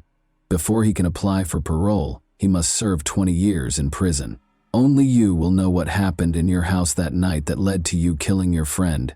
You were not as clever as you thought you were, Willock's was told by Judge Mulholland. In a statement issued following the guilty verdict, Emma's family stated, "We are absolutely devastated by Emma's death, and her not being with us has left a tremendous void in all our lives. We cannot believe she was taken from us in such a violent way. And what makes it even worse is that Ross Willock's was supposed to be her friend." The last 2 years have been the worst our family has ever experienced, culminating in a 6-week murder trial in the High Court in Glasgow, which ended earlier today.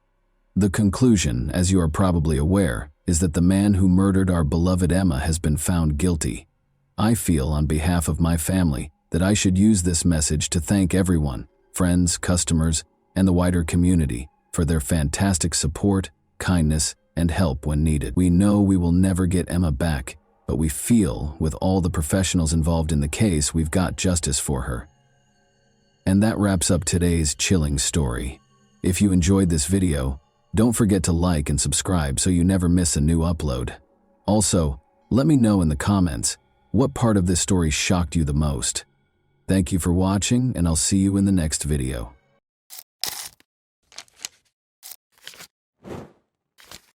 Hey guys, welcome to my channel, and today we're going to take a look at another horrible case with you. Crime is frequently associated with a particular motivation. Acts by people with mental health conditions, those under the influence of alcohol or other controlled substances, or incidents that happen during periods of severe emotional upheaval may be exceptions. Although the phrase motiveless crime is used, criminologists contend that the majority of these cases have unidentified hidden motives. Ohio as a whole was rocked by the disappearance of college student Emily Murray in 2000. The individual who caused Emily's terrible demise had been hiding in plain sight, helping law enforcement with their investigation and even providing tips to implicate others, until she was discovered dead a few weeks later. Authorities encountered a bewildering dilemma when they eventually took him into custody. There didn't appear to be any clear reason.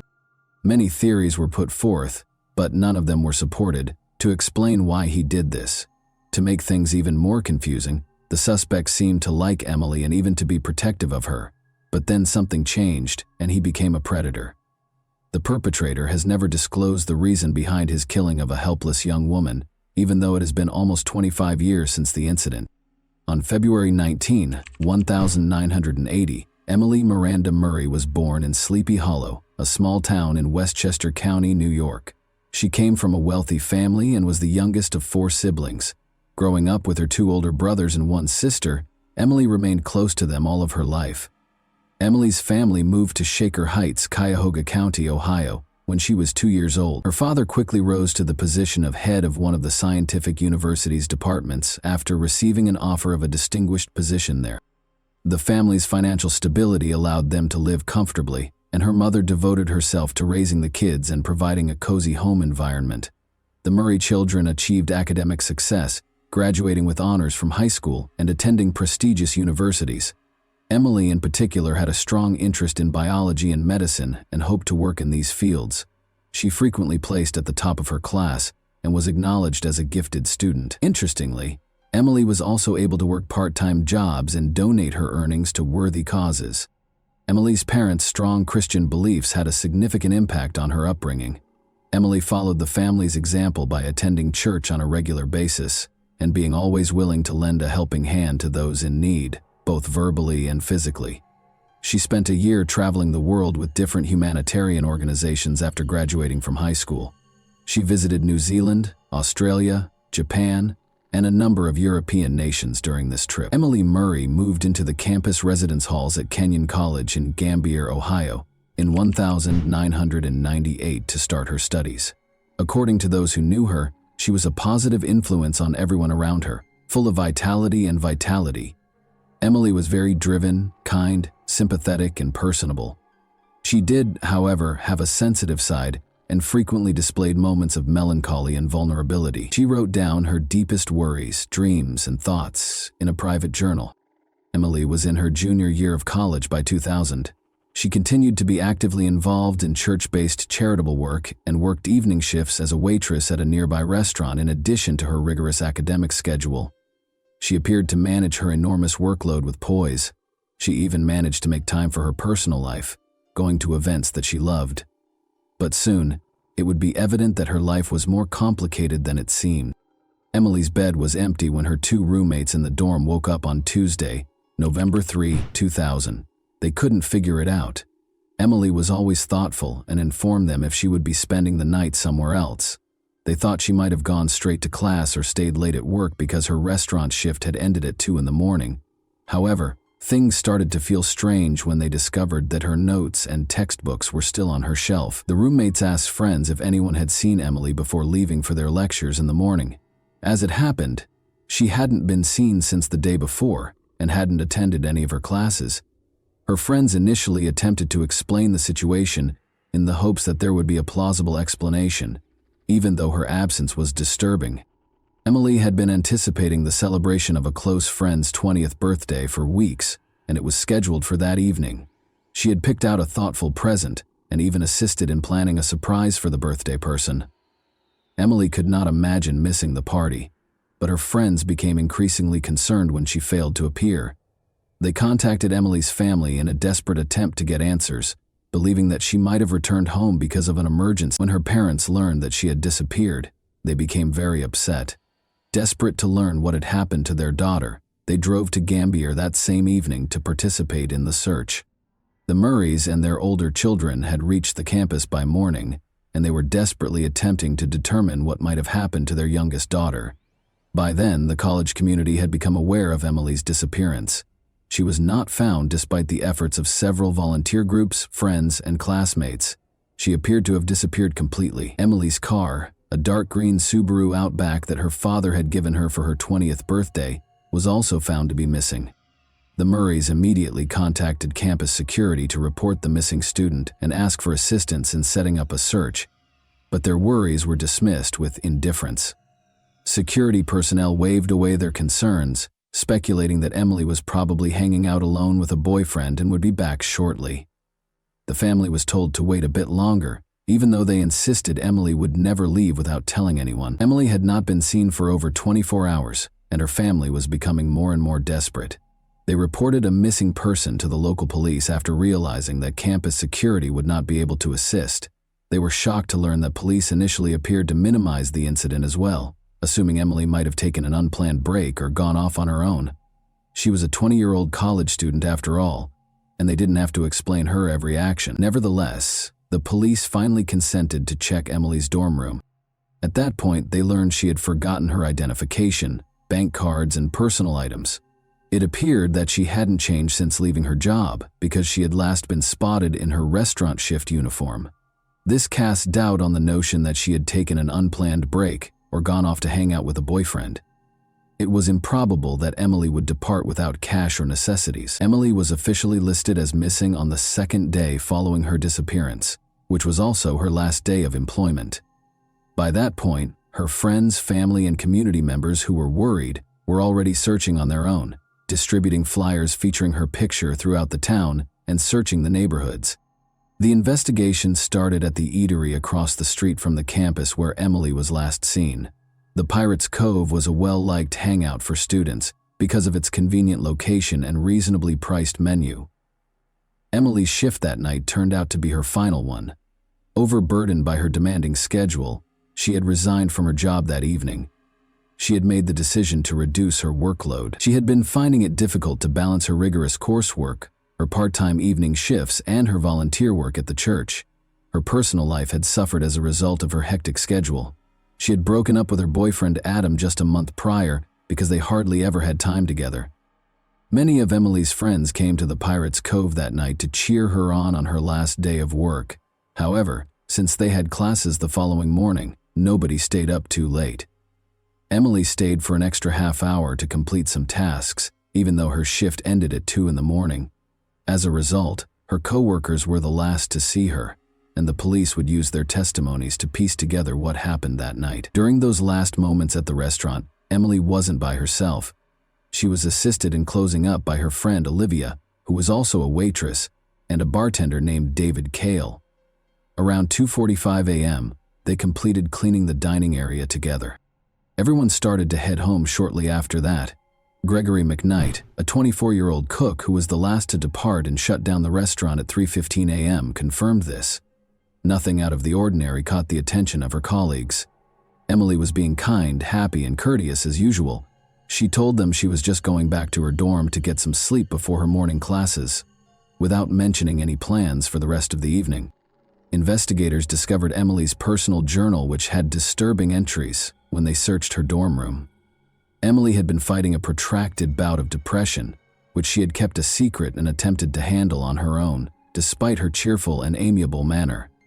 Emily was well known for being sensitive and sympathetic, and she frequently internalized other people's suffering, which made her both emotionally vulnerable and incredibly compassionate. Emily was frequently exposed to the harsh realities of life, such as tales of cruelty and injustice, through her charitable work. She gave her all to helping those in need, but she felt helpless in the face of the world's more powerful forces, which frustrated her. She described in her journal how difficult it was for her to handle the weight of her empathy and how overwhelming these feelings could be. Detectives were unable to completely rule out the possibility that Emily may have made the decision to leave her life, even though the journal made no explicit mention of plans to harm herself or take extreme measures. Emily's close friends and family were extremely offended by this theory. They vehemently denied the notion, stating that Emily would never entertain such an act because her faith was so important to her. Because of her strong religious convictions, such behavior was considered an unforgivable sin. In addition, Emily had detailed her aspirational plans for the future in her journal. She drew a picture of her ideal life in one entry, which included a big house, her future spouse, their 5 kids, and a dozen dogs. Her desire to create a life focused on community, family, and love seemed to inspire her daily. At first, investigators thought Emily might have run away because she had vanished along with her car. They speculated that she may have chosen to leave town to contemplate her life due to her battles with depression. This is a reasonable explanation for her disappearance, because it could have been made worse by her recent breakup with her boyfriend and resignation from her job. Adam, Emily's ex-boyfriend, was the first person investigators focused on, which makes sense in situations like this. Their relationship had been turbulent, with several breakups and reconciliations, but it had lasted for roughly a year and a half. But this time, Emily had made the decision to permanently break things off, and she had told Adam so in what seemed to be a peaceful and friendly exchange. Investigators couldn't help but wonder what if Adam hadn't been able to let her go. They decided to stay friends. When contacted, Adam voluntarily went to the police station. He seemed truly upset and genuinely concerned about Emily's welfare. He clarified that he and his roommate had visited the Pirates Cove the night before Emily vanished, but they had departed at midnight. Other students attested to seeing them when they returned to their dorm. According to 2 other roommates, Adam and his roommate spent the remainder of the night inside. Adam was promptly ruled out as a suspect because he had a strong alibi and no evidence of involvement. After that, investigators focused on Emily's colleagues. In the course of their investigation, one of the Pirates Cove's cooks revealed an unexpected fact. Emily was rumored to have rejected the romantic feelings that the bartender David Cale had for her. Emily and Cale worked the same shift, stayed late to close, and left the restaurant 10 minutes apart on the night of Emily's disappearance. After she turned him down, could Cale have waited for her outside and hurt her in some way? They brought David in for another round of interrogation. He acknowledged that he had once asked Emily out, but he had never brought up the subject again after she declined. He insisted that their relationship was merely cordial and business. In addition, David gave what investigators considered a very strong alibi. He was picked up from the restaurant by his father after his shift, and they immediately drove to another state to attend his sister's wedding. Investigators had no evidence to connect him to Emily's disappearance after the alibi was confirmed. The same cook, Greg McKnight, gave detectives a new lead after the bartender was ruled out as a suspect. He implied that Dave Yoakum, another cook, was also strangely attracted to Emily. Dave had a reputation for having trouble relating to women. When rejected, he was prone to losing his temper and was awkward and rude. This behavior was corroborated by other waitresses, who also reported that Dave had awkwardly approached them. He frequently made scathing comments in response to his attempts being rejected and acted in a generally disrespectful manner. Additionally, investigators found it highly suspicious that Yoakum was fired from the restaurant after a heated argument just 4 days after Emily vanished. Yoakum had not been at the restaurant the night Emily disappeared because he was off work, but detectives had to question him and find out where he was. When asked, Dave said he was genuinely shocked to be named as a suspect in the case. He gave a convincing alibi by claiming that he had gone to a rock band concert in a nearby city that evening with friends who corroborated his account. The investigation came to a standstill after all suspects were exonerated and no fresh evidence surfaced.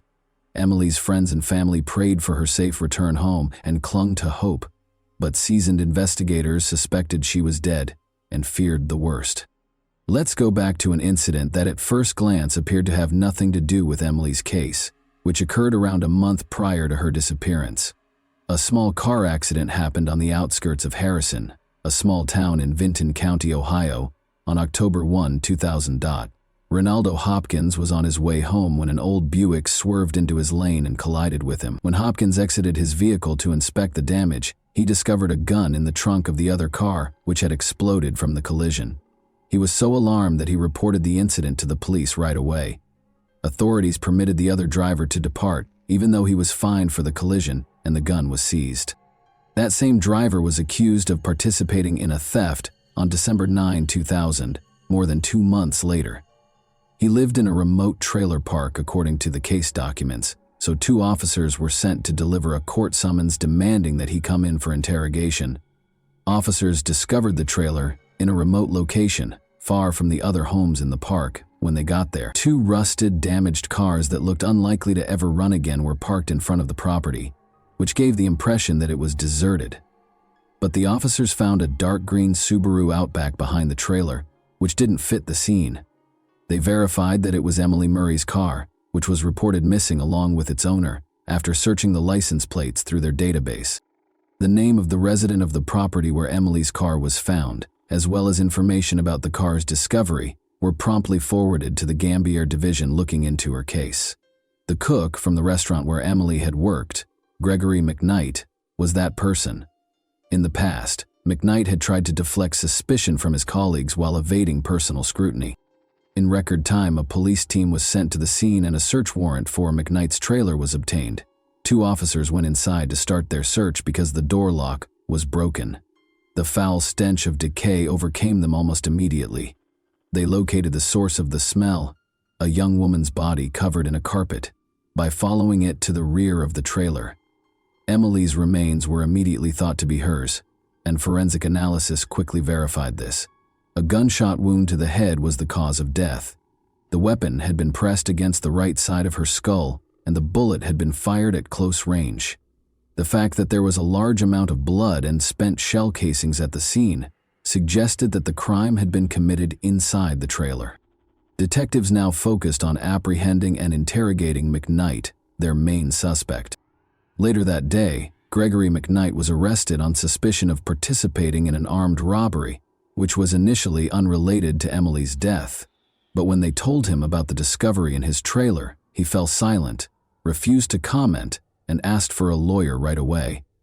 Police detained him pending additional investigation, even though there was no concrete evidence at the time connecting him to Emily's death. Investigators were informed by the trailer park's neighbors that they had not heard or seen anything strange. Considering how far away McKnight's trailer was from the other houses, this wasn't shocking. The property itself was in poor condition, with rusted, dilapidated cars all around it and trash all over it. Investigators searched the area extensively in the hopes of finding more evidence. They soon discovered a small, overgrown well beneath a sheet of metal that was weighed down by a fallen tree. After draining the well, researchers found a human skeleton at the bottom that seemed to be that of a man. Other bone fragments were discovered nearby, dispersed throughout the property. All of the remains belonged to a single person whose identity was still unknown, according to forensic analysis. Police quickly linked the discovery to a 6-month-old missing person case, though McKnight's friend, a 20-year-old student named Glenn Julius, had disappeared. According to Glenn's girlfriend, he was planning to go to a party with McKnight the last time she saw him. Following the start of the Glenn Julius search, Gregory McKnight emerged as the main suspect, but according to McKnight, Glenn and he got into a fight at the event, and Glenn drove off with a few new friends. No one saw him again after that. Although they couldn't find any hard evidence to link McKnight to the disappearance, investigators also couldn't find any evidence to back up his story. Thus, he was set free. Later, pieces of Glenn's belts and clothes that were found in the well were recognized by his girlfriend. Dental records from his family attested to the fact that Glenn's remains were present. Inside McKnight's trailer, a number of his personal belongings were also found. Shortly after Glenn vanished, McKnight sold his car illegally, according to additional investigation.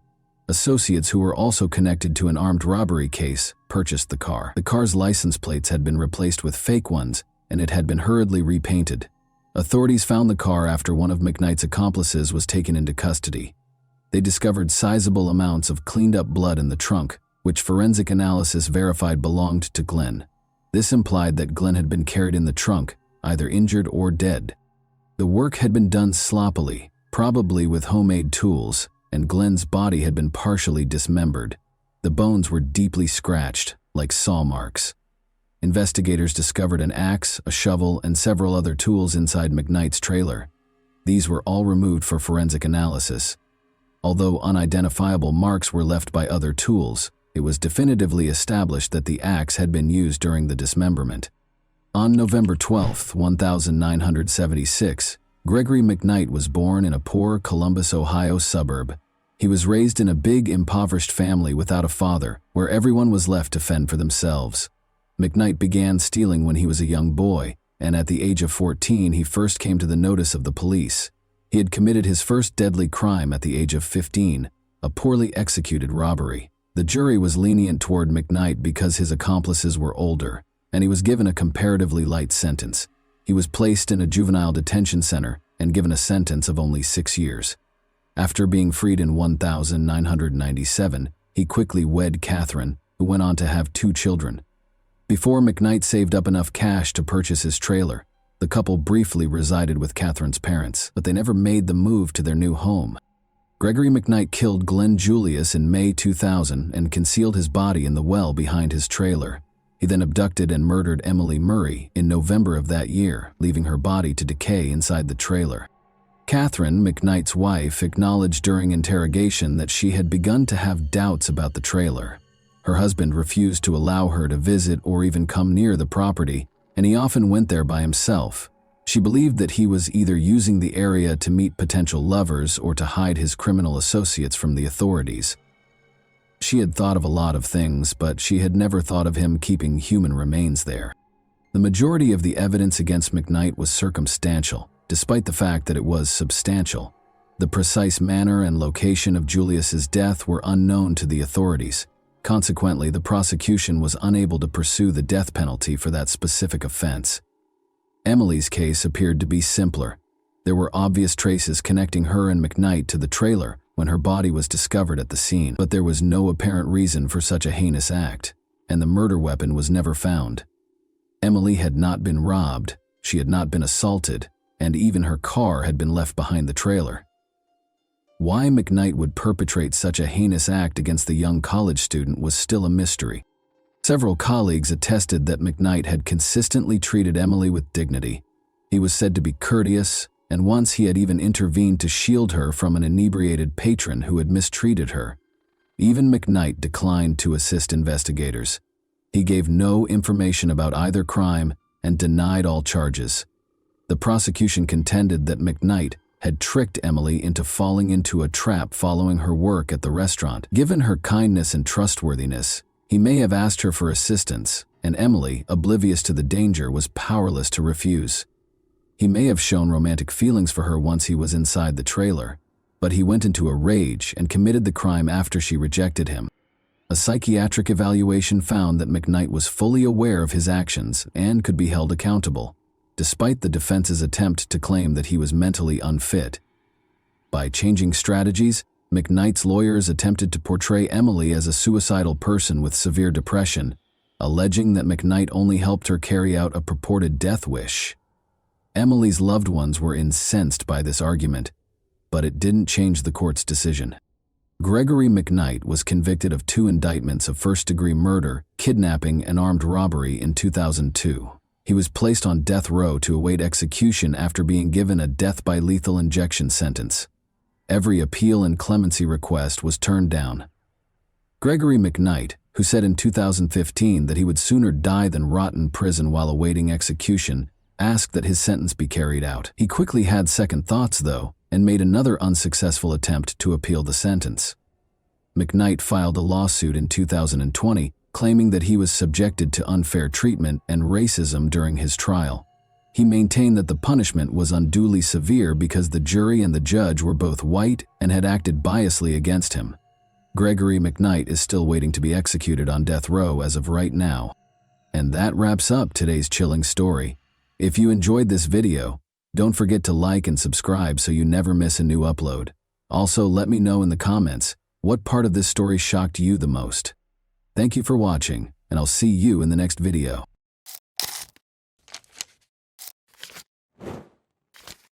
Hey guys, welcome to my channel, and today we're going to take a look at another horrible case with you. Born on May 23, 1973, in a small Tennessee town, Matthew Winkler came from a family where religion was very important. His life was centered around church activities from a young age, and his parents, who were devout Christians, gave him a solid moral foundation grounded in Christian principles. Matthew was taught the value and strength of faith at a young age, and it seems that his relationship with God served as his beacon. He was the youngest of 4 children, and despite their lack of wealth, the family was content, despite their financial struggles. Although Matthew enjoyed his studies, it wasn't until he was in his teens that he realized his true calling when he started participating in church ministries and assisting with youth events. He exuded confidence, charm, and a unique ability to connect with others.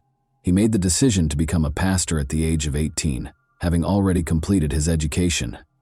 Following his high school graduation, Matthew enrolled at Henderson, Tennessee's Freed-Hardeman College. Students from all over the nation who were looking for a theological education were drawn to this university because of its strong Christian tradition.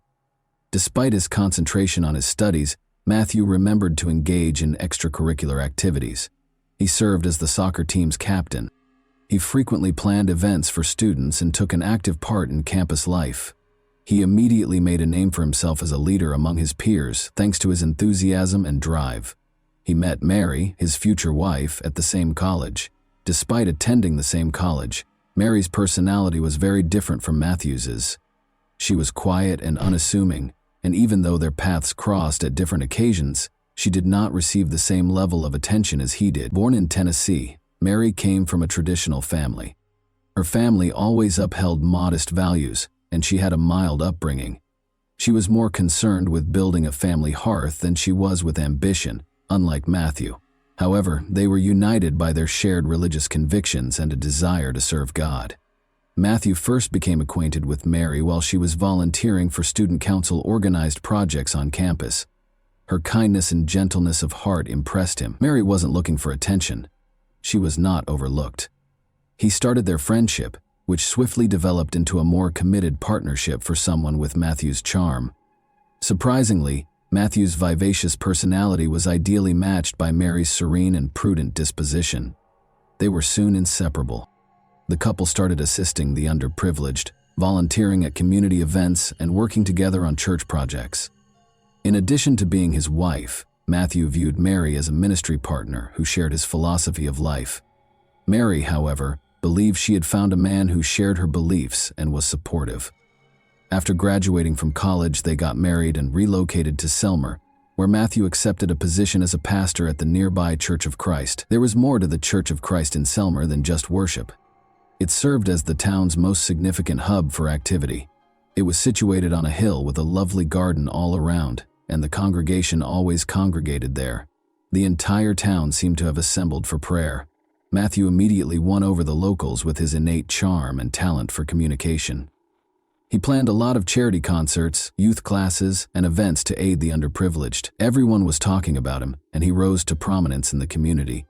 Mary actively assisted him in this ministry in spite of her modesty.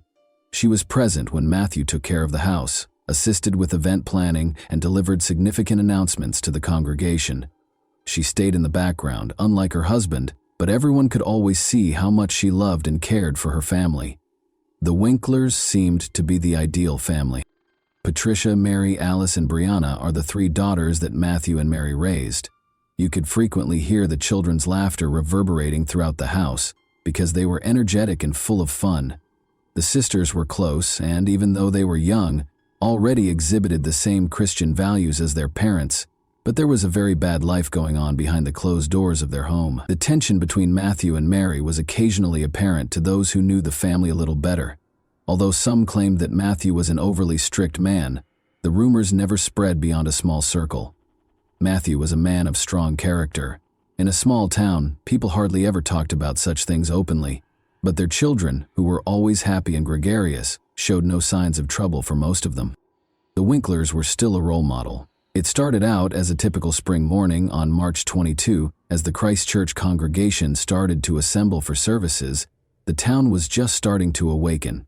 The air was filled with the aroma of freshly cut grass and coffee poured into thermoses that residents frequently brought to meetings.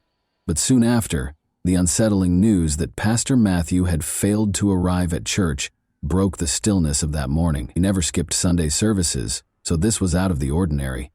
After unsuccessful attempts to contact him, a number of parishioners visited his home to check on him. They saw that the door was unlocked and the windows were draped as they got closer to the house. Given how strict the Winkler family had always been about security, this seemed strange. They knew something had gone wrong as soon as they were inside. It was too quiet in the house. A distressing call was placed to emergency number 91 at 9 a.m. Matthew Winkler was the pastor of the Church of Christ, where James Barker, the caller, was a parishioner. Barker stated that because Matthew had not shown up for the morning service, he and a few other churchgoers who were worried about the pastor had made the decision to pay him a visit at his house. A few minutes after the call, Barker found Matthew's body in his bedroom, and police officers quickly arrived on the scene. In order to avoid interfering with the investigation, Barker and other parishioners had already left the house.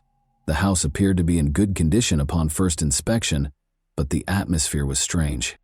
The only evidence of violence or damage in the house was the fight in the bedroom. There was no sign of the family's presence, as if they had just left the house. The police officers were astounded by the house's unremarkable appearance as soon as they entered it. There was an incomplete breakfast in the kitchen, toys on the floor, and cups of leftover coffee on the table in the living room. However, the initially seemingly normal atmosphere did not match what the police officers soon learned when they entered the bedroom. They saw Matthew Winkler's body right away. He was on the bed, face down, in pajamas that showed obvious signs of abuse. Death had finally caught up with him, as was later revealed. The pastor had a noticeable large wound on his back a few hours prior, which was clearly caused by a gunshot, but the gun itself was not present in the room. The police observed that the gunshot shell casing was on the ground as they placed Matthew's body down. This immediately suggested the presence of a firearm, but none was found. There was evidence of a struggle in the bedroom. The nightstand had been knocked over, and books and personal items were all over the floor. As though someone had attempted to hide or flee, the sheet was partially hanging off the bed, and the bedding was wrinkled. This implied that at the time of the crime, the victim and the offender were engaged in combat. A few crucial details were also noted by forensic investigators who arrived soon after the police. The family had gotten up early that day and was getting ready for their morning duties, as evidenced by the empty bottles of shampoo and shower gel in the bathroom.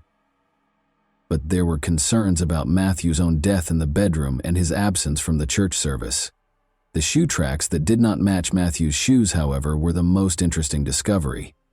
Someone was in the room when the crime was committed, as evidenced by prints found on the carpet near the bed. The pastor's shoes were not the same size as these footprints. This suggested a potential offender who might have been both directly involved in the incident and a witness to the murder.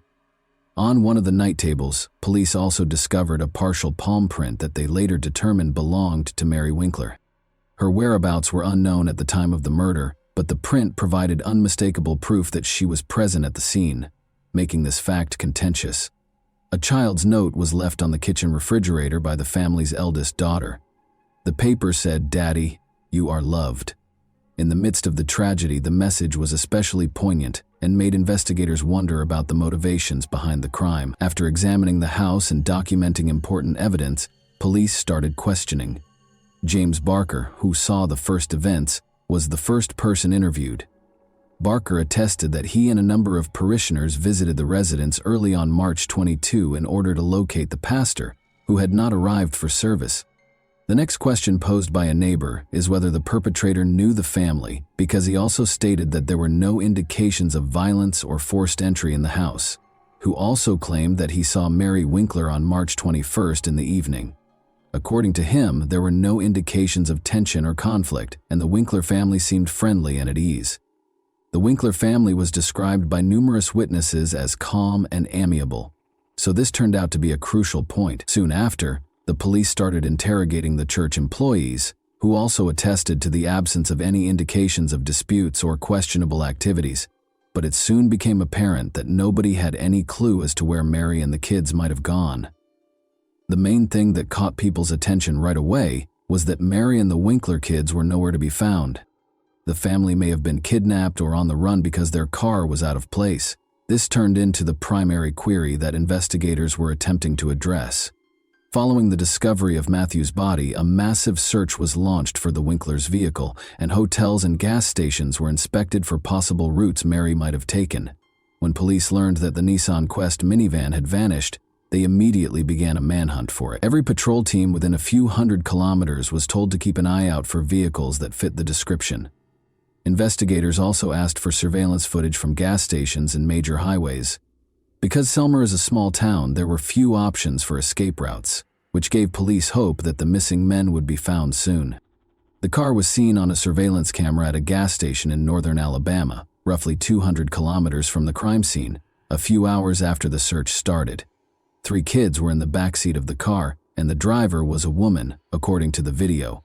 Although her motivations were still unknown, this discovery was the first concrete indication that Mary had left the state with the kids. Police started looking through Mary's cell phone's messages and calls while they searched for the car. Cellular carrier's information indicated that her phone was in operation in the Jackson, Alabama area. During the time that the car was spotted, Mary made a number of brief phone calls, none of which were to friends or family. This demonstrated her prudence and desire to avoid leaving an overt trace. Calls made the day before the murder were also examined by investigators. One significant discovery was that Mary had spoken with the bank where the family had a loan about their financial troubles. Based on this information, police theorized that strange financial relationships might have been the driving force behind the crime. Examining Mary's financial activity was another crucial area of attention. The family booked accommodations at a small Jackson motel using their credit card. Police were able to further focus their search as a result, and on March 23, 2006, just over 24 hours after Matthew Winkler's body was found, they went straight to the address that was provided. Mary Winkler and her 3 kids were discovered by police in a motel in Jackson. A tiny room with 2 beds was occupied by the family. Mary opened the door almost instantly when the officers knocked. She didn't appear panicked, but she did look exhausted. She later discovered that she had purchased the toys her 3 daughters were playing with on the way in. There was no opposition to Mary's arrest. After giving him a hug, the woman calmly climbed into the police car. The investigators were taken aback by her actions. She didn't try to escape or defend herself. She merely said, "I knew you would find us." This was a crucial detail because it showed that she was aware that she was going to be arrested. The kids were treated by psychologists at a nearby social assistance center. They looked healthy at first glance, but they were confused and didn't know what was going on.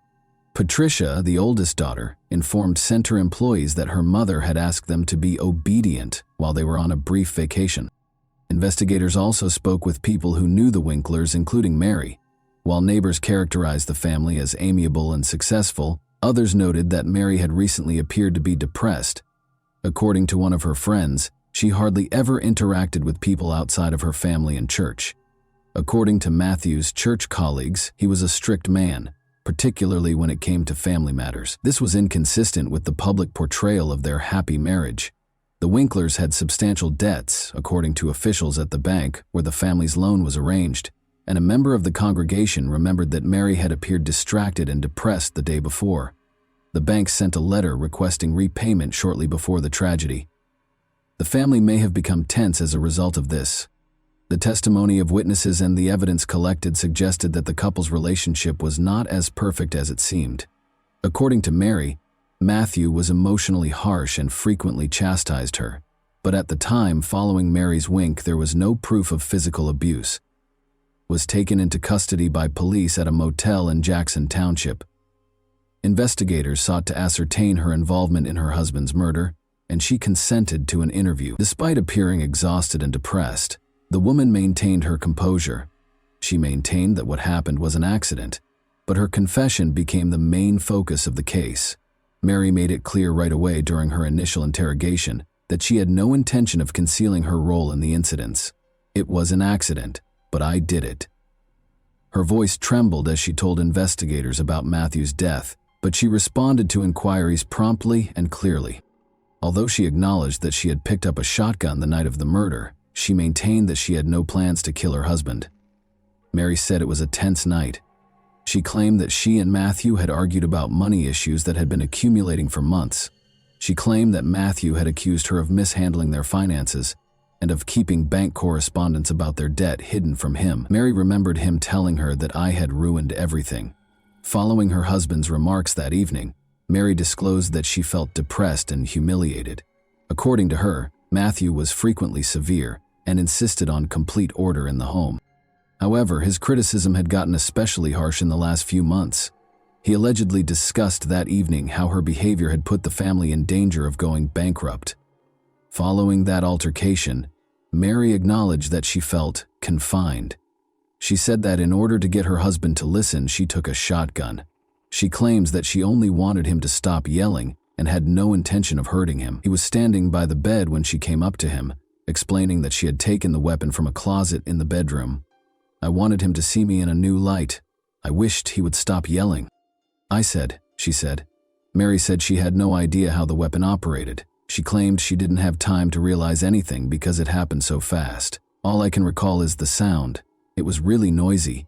She recalled realizing what had happened when she watched Matthew fall onto the bed following the shooting.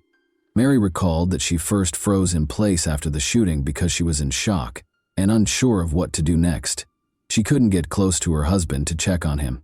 Instead, she hurried to the children's rooms, where they were already asleep, woke them up, hurriedly packed her things and walked out of the house. Mary claimed she was in total shock and was worried that no one would comprehend her when investigators questioned her about why she didn't call the police or an ambulance. With no specific objective in mind, she simply wanted to get as far away as she could, so she climbed into the family minivan and drove off, taking her kids with her. According to her, Mary denied that she was attempting to conceal or get away with it. She claims that she chose to simply leave because she was unsure of what to do. She added that protecting her kids was her first priority. Mary's confession raised a lot of questions, but also provided investigators with a foundation for prosecution. The shotgun needed a lot of force to pull the trigger and remove the safety, according to forensic specialists who examined the weapon. The fact that Mary brought the gun with her raised suspicions among the police, who began to wonder if the shooting was really an accident. Investigators suspected this was a deliberate choice or an attempt to conceal evidence after the murder. Despite being emotional, Mary's own confession did not rule out a premeditated crime. In an interview with psychologists, Patricia, the family's eldest daughter, claimed to have heard her parents talking loudly the night before the trip. The girl remembered that her mother had later entered the room, woken her up, and informed her that they were leaving, but she did not understand what was being said. Mary's claim that she left the house right away after the murder was supported by this testimony.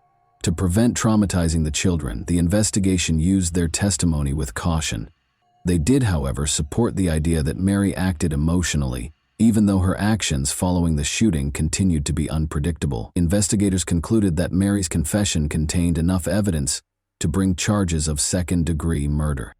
Her acknowledgement that she fired the shot herself, the fingerprints found at the scene, and the fact that the gun was found in the car's trunk were the primary contributing factors. After conducting interviews and compiling evidence, investigators also explained her attempts to escape to another state and her escape with her children, which they viewed as avoidance behavior. Prosecutors intended to present the case in a way that would demonstrate Mary's actions went beyond chance, so she was moved to the county jail to await trial. What was ahead was a trial that would spark extensive public outrage and become a national conversation point not just in Tennessee. The trial had a national impact. In the spring of 2007, Mary Winkler's trial got underway in the Tennessee District Court. The case immediately sparked widespread public interest. Journalists from across the nation attended the hearings, in addition to Selma residents. On the one hand, Mary was portrayed by the prosecution as a cold-blooded killer. The defense, however, contended that Mary suffered from years of emotional suppression and domestic abuse, which ultimately caused the tragic result. From the outset of the trial, the prosecution adopted a tough posture. Using evidence from forensic experts, prosecutors contended that Mary Winkler killed her husband voluntarily. They presented evidence that Mary's behavior the night of the murder was motivated and purposeful. The necessity of removing the safety and purposefully pulling the trigger on the weapon that fired the shot was one of the main points of contention. According to experts, the shotgun was operational and difficult to fire, so this was not an accident. Prosecutors also emphasized Mary's actions following the murder, including her running from the scene, disappearing with her kids, and trying to escape to another state, all of which suggested that she knew what she had done. In order to demonstrate that Mary's actions were intentional, the prosecution presented surveillance footage of her filling up her car and using a bank card as proof. Prosecutors contended that she fled in an effort to escape accountability rather than phoning the police or an ambulance. According to the prosecution, the couple's relationship tensions stemming from financial difficulties were the driving force behind the crime. The family's significant debts were disclosed by the bank in court documents. The prosecution claims that Mary concealed letters from creditors, which sparked a dispute the night of the murder. Prosecutors tried to show that the woman's decision to divorce her husband was ultimately prompted by this circumstance because they felt he controlled her and put psychological pressure on her. Mary's choice to hide the weapon in the car trunk following the murder caught the attention of the prosecution. Prosecutors emphasized throughout the trial that a person who unintentionally fired a shot would not have taken such actions, and that this was not only an attempt to conceal evidence, but also another sign that her actions were conscious. In contrast, Mary's defense centered on her emotional state and the aspects of her family life that might have contributed to the tragedy. Mary acted rashly under intense stress and fear, according to the defense lawyers. They attempted to demonstrate that the flight was the product of shock and panic, and that the shooting was an accident. The assertion that Mary had been experiencing emotional and psychological distress served as the primary defense. She told the court for years that her husband dominated every part of her life, frequently criticized her, and made decisions for the whole family. Mary's lawyers claimed that these situations made her feel scared and powerless, which ultimately caused her to lose it during her testimony. Mary stated that she took the shotgun that evening to persuade her husband to listen to her and cease the abuse, not to murder him. She maintained that the shooting was unintentional. Mary could have acted under the influence of stress and emotional distress, according to a psychologist the defense brought to the trial. The expert pointed out that people frequently do things they wouldn't normally do when they're depressed and afraid. Her actions following the murder were another area of focus for the attorneys. They maintained that she did not intentionally try to hide the crime when she fled. Mary's instinctive defense was to leave the scene of the tragedy with her children because she was afraid that no one would understand her. Mary appeared depressed long before the tragedy, according to defense witnesses, some of whom were close friends of Mary. They recalled that she seldom expressed her emotions, but occasionally brought up the fact that her husband could be too strict. These testimonies enhanced the overall picture of the family's relationship, even though they were insufficient to prove abuse. The jury deliberated for several hours before rendering a decision. Mary Winkler's manslaughter conviction was upheld. Although her behavior following the shooting suggested responsibility for what transpired, the court believed there was not enough evidence to consider her actions fully conscious. Due to a scheduling conflict with one of the attorneys on June 8, 2007, the sentencing phase was postponed from its original start date of May 18, 2007. A judge in Tennessee sent a yease on the manslaughter charge. Mary Winkler received a sentence of 210 days in prison. According to her record, she had already completed 5 months of that time, and the judge permitted her to spend up to 60 days in a Tennessee mental health facility. And that wraps up today's chilling story. If you enjoyed this video, don't forget to like and subscribe so you never miss a new upload. Also, let me know in the comments what part of this story shocked you the most. Thank you for watching, and I'll see you in the next video.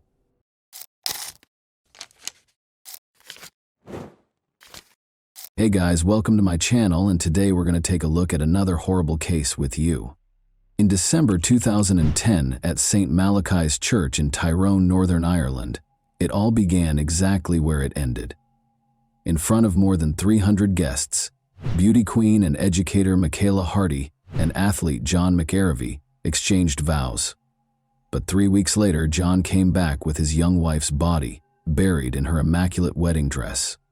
What caused Michaela to pass away? Who could be so cold-blooded and cunning as to murder a woman who had just recently started to enjoy her wedded life with her beloved? And will international cooperation aid in the investigation of one of the most horrific and unforgettable crimes of the past several years? In 2005, John McArevey, the captain of the Irish football team, and Michaela Hardy, the daughter of one of the nation's best football managers, met in university. The young couple fell in love at first sight and had never been apart since. Michaela gladly accepted John's proposal while on vacation in Paris. On New Year's Eve, which was also Michaela's 27th birthday, they scheduled their wedding. Following the formal wedding, the newlyweds flew out on their 3-week honeymoon. Before the most anticipated portion of their trip, 2 weeks at the 5-star Legends Hotel, situated in the fishing village of Grand Gabe on the northeast coast of Mauritius, began, they spent the first week in Dubai. Michaela thoroughly investigated local hotels before deciding on Mauritius as their idyllic honeymoon destination. They chose the Legends Hotel because it has a lot of good evaluations and is well liked by Irish travelers. They asked the hotel's receptionist if they could be assigned to one of the better rooms when they first arrived. They were told that room 1025 in the premium block was available. On January 10, 2011, after having breakfast together, John opted to play golf while Michaela sunbathed. They had lunch together once more. After lunch, Michaela usually looked forward to tea with something tasty. While she went to the room to get Kit Kat bars with her favorite dark chocolate, which she had bought from Dubai and placed in the refrigerator, she requested her husband to get tea. Although John offered to bring her the snacks, she chose to go alone because the accommodation was only 150 feet from the restaurant. While waiting for his wife to come home, John viewed videos and shot some pictures. After a while, he started to question why Michaela hadn't returned. He made the decision to find her. John knocked on the door but got no answer. He went to the receptionist after forgetting his key in the room and failing to see anything through the window. After guiding him back to the room, the corridor attendant used his key to open the door. However, the corridor attendant heard a man's cries for urgent assistance as soon as he moved a short distance away from the door. John walked into the room and found his wife in the cold water bathtub.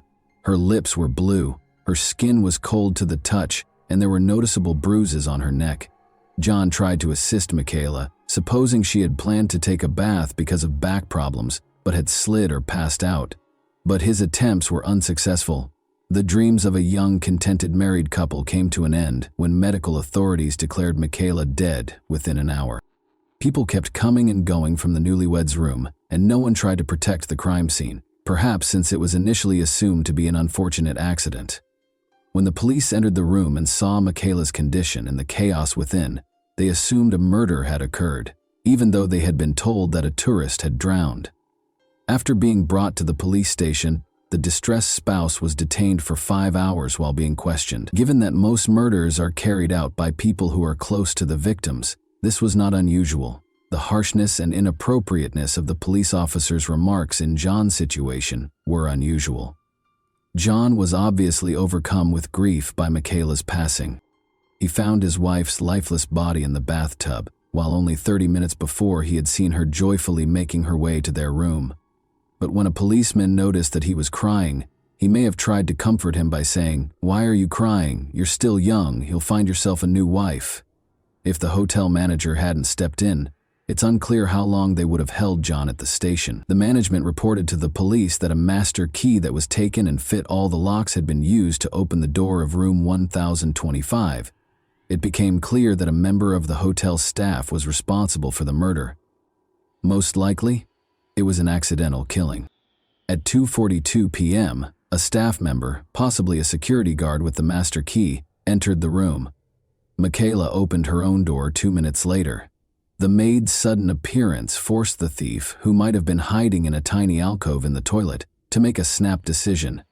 Since cleaning rooms is a standard procedure in hotels, he could have just grinned at Michaela and pretended to do his job if it was part of his responsibilities. Nothing would have happened.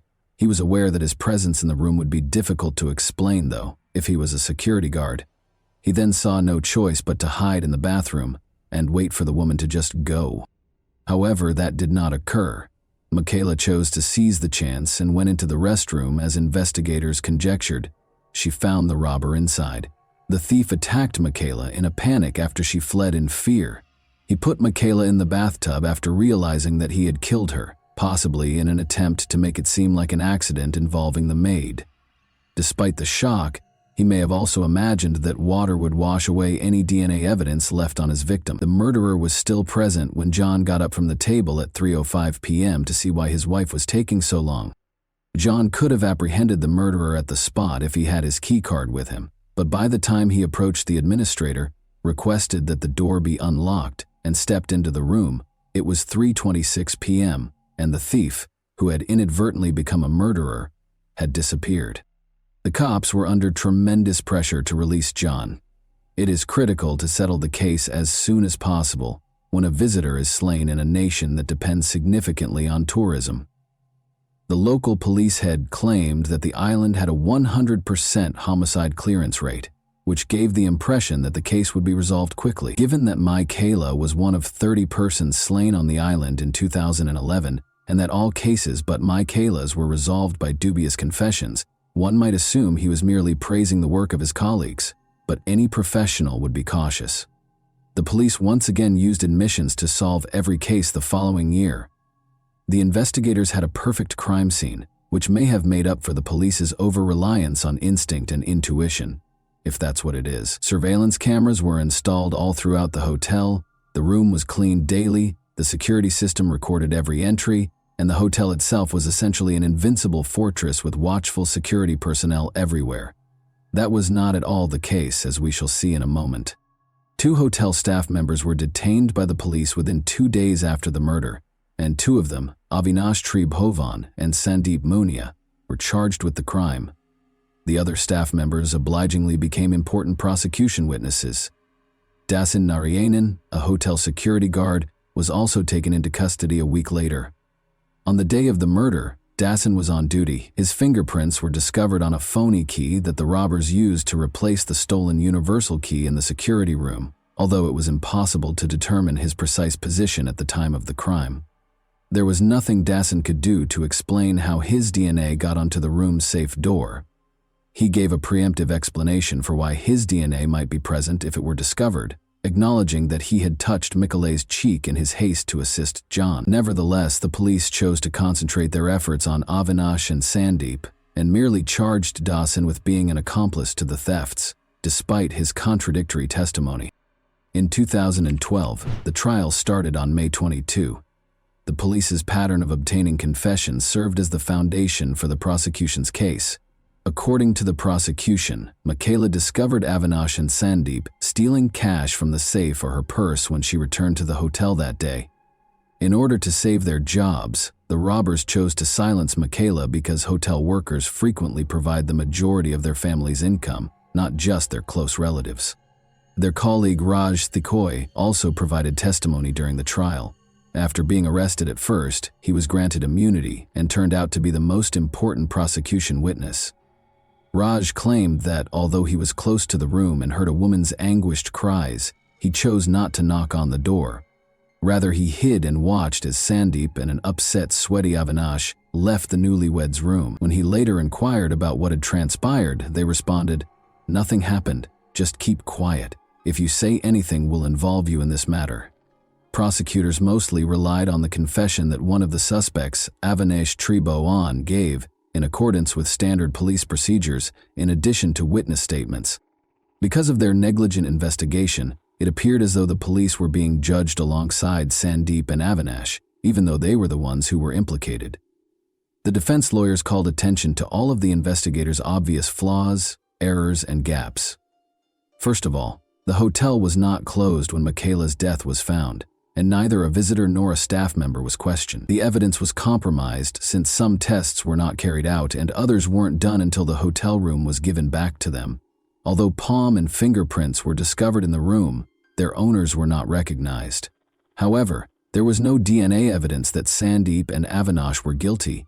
Even the paper money, which the authorities said the robbers were interested in, was not scanned for DNA or fingerprint. The court was also informed that numerous significant artifacts were not captured at all, and that all of the photos taken at the crime scene were in black and white.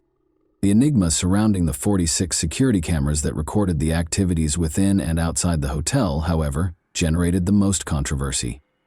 The cops refused to give the defense lawyers the videotapes in spite of repeated requests. As it turned out, they were unable to conceal the footage, not because they wanted to. Due to their inability to control the cameras, the police officers deleted 90% of the videos. Instead of providing a truthful response when asked to explain how the apparatus operates, they merely hit the button, which also happened to be the record button, and when they believed they were playing back the recordings, they were actually erasing them. International media questioned whether the local authorities were purposefully undermining the probe due to the police's obvious incompetence. Lastly, the defendants asserted that they only confessed after the police tortured them. Sandeep, who reportedly handed the keycard, stated that he was forced to make the confession under threat of a firearm. Avinash also refuted his testimony, claiming that he vomited blood after being tortured and subjected to water interrogation by the police. He was also allegedly informed that his wife would be deported and that he would have to move to Ireland to live with John McAvery, who would now require a new wife. Avinash claimed that he only signed the document that was given to him, not even reading his own confession.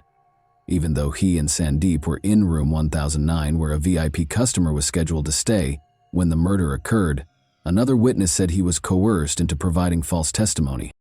Sandeep demanded that his subordinate keep the space spotless at all times. He even picked up the mop personally at one point to show how the floors should be cleaned. Telecommunications data also supported Sandeep's assertion that he was speaking on the phone with his sister in Britain at the time of the incident. Lastly, it was verified by the retained security camera film that he was in a separate area of the hotel when the murder occurred. The court case took over 8 weeks to complete, even though it was only supposed to take 2 weeks. This was mostly because the defense lawyers went beyond the bounds of decency and made the trial into a spectacle.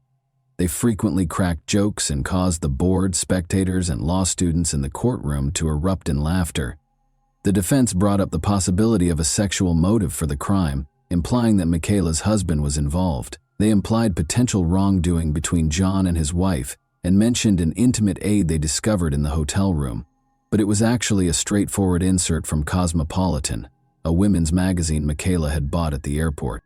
Then, using a purportedly verified video, they tried to demonstrate that John and Michaela had a heated argument, but the people in the video weren't Michaela and John.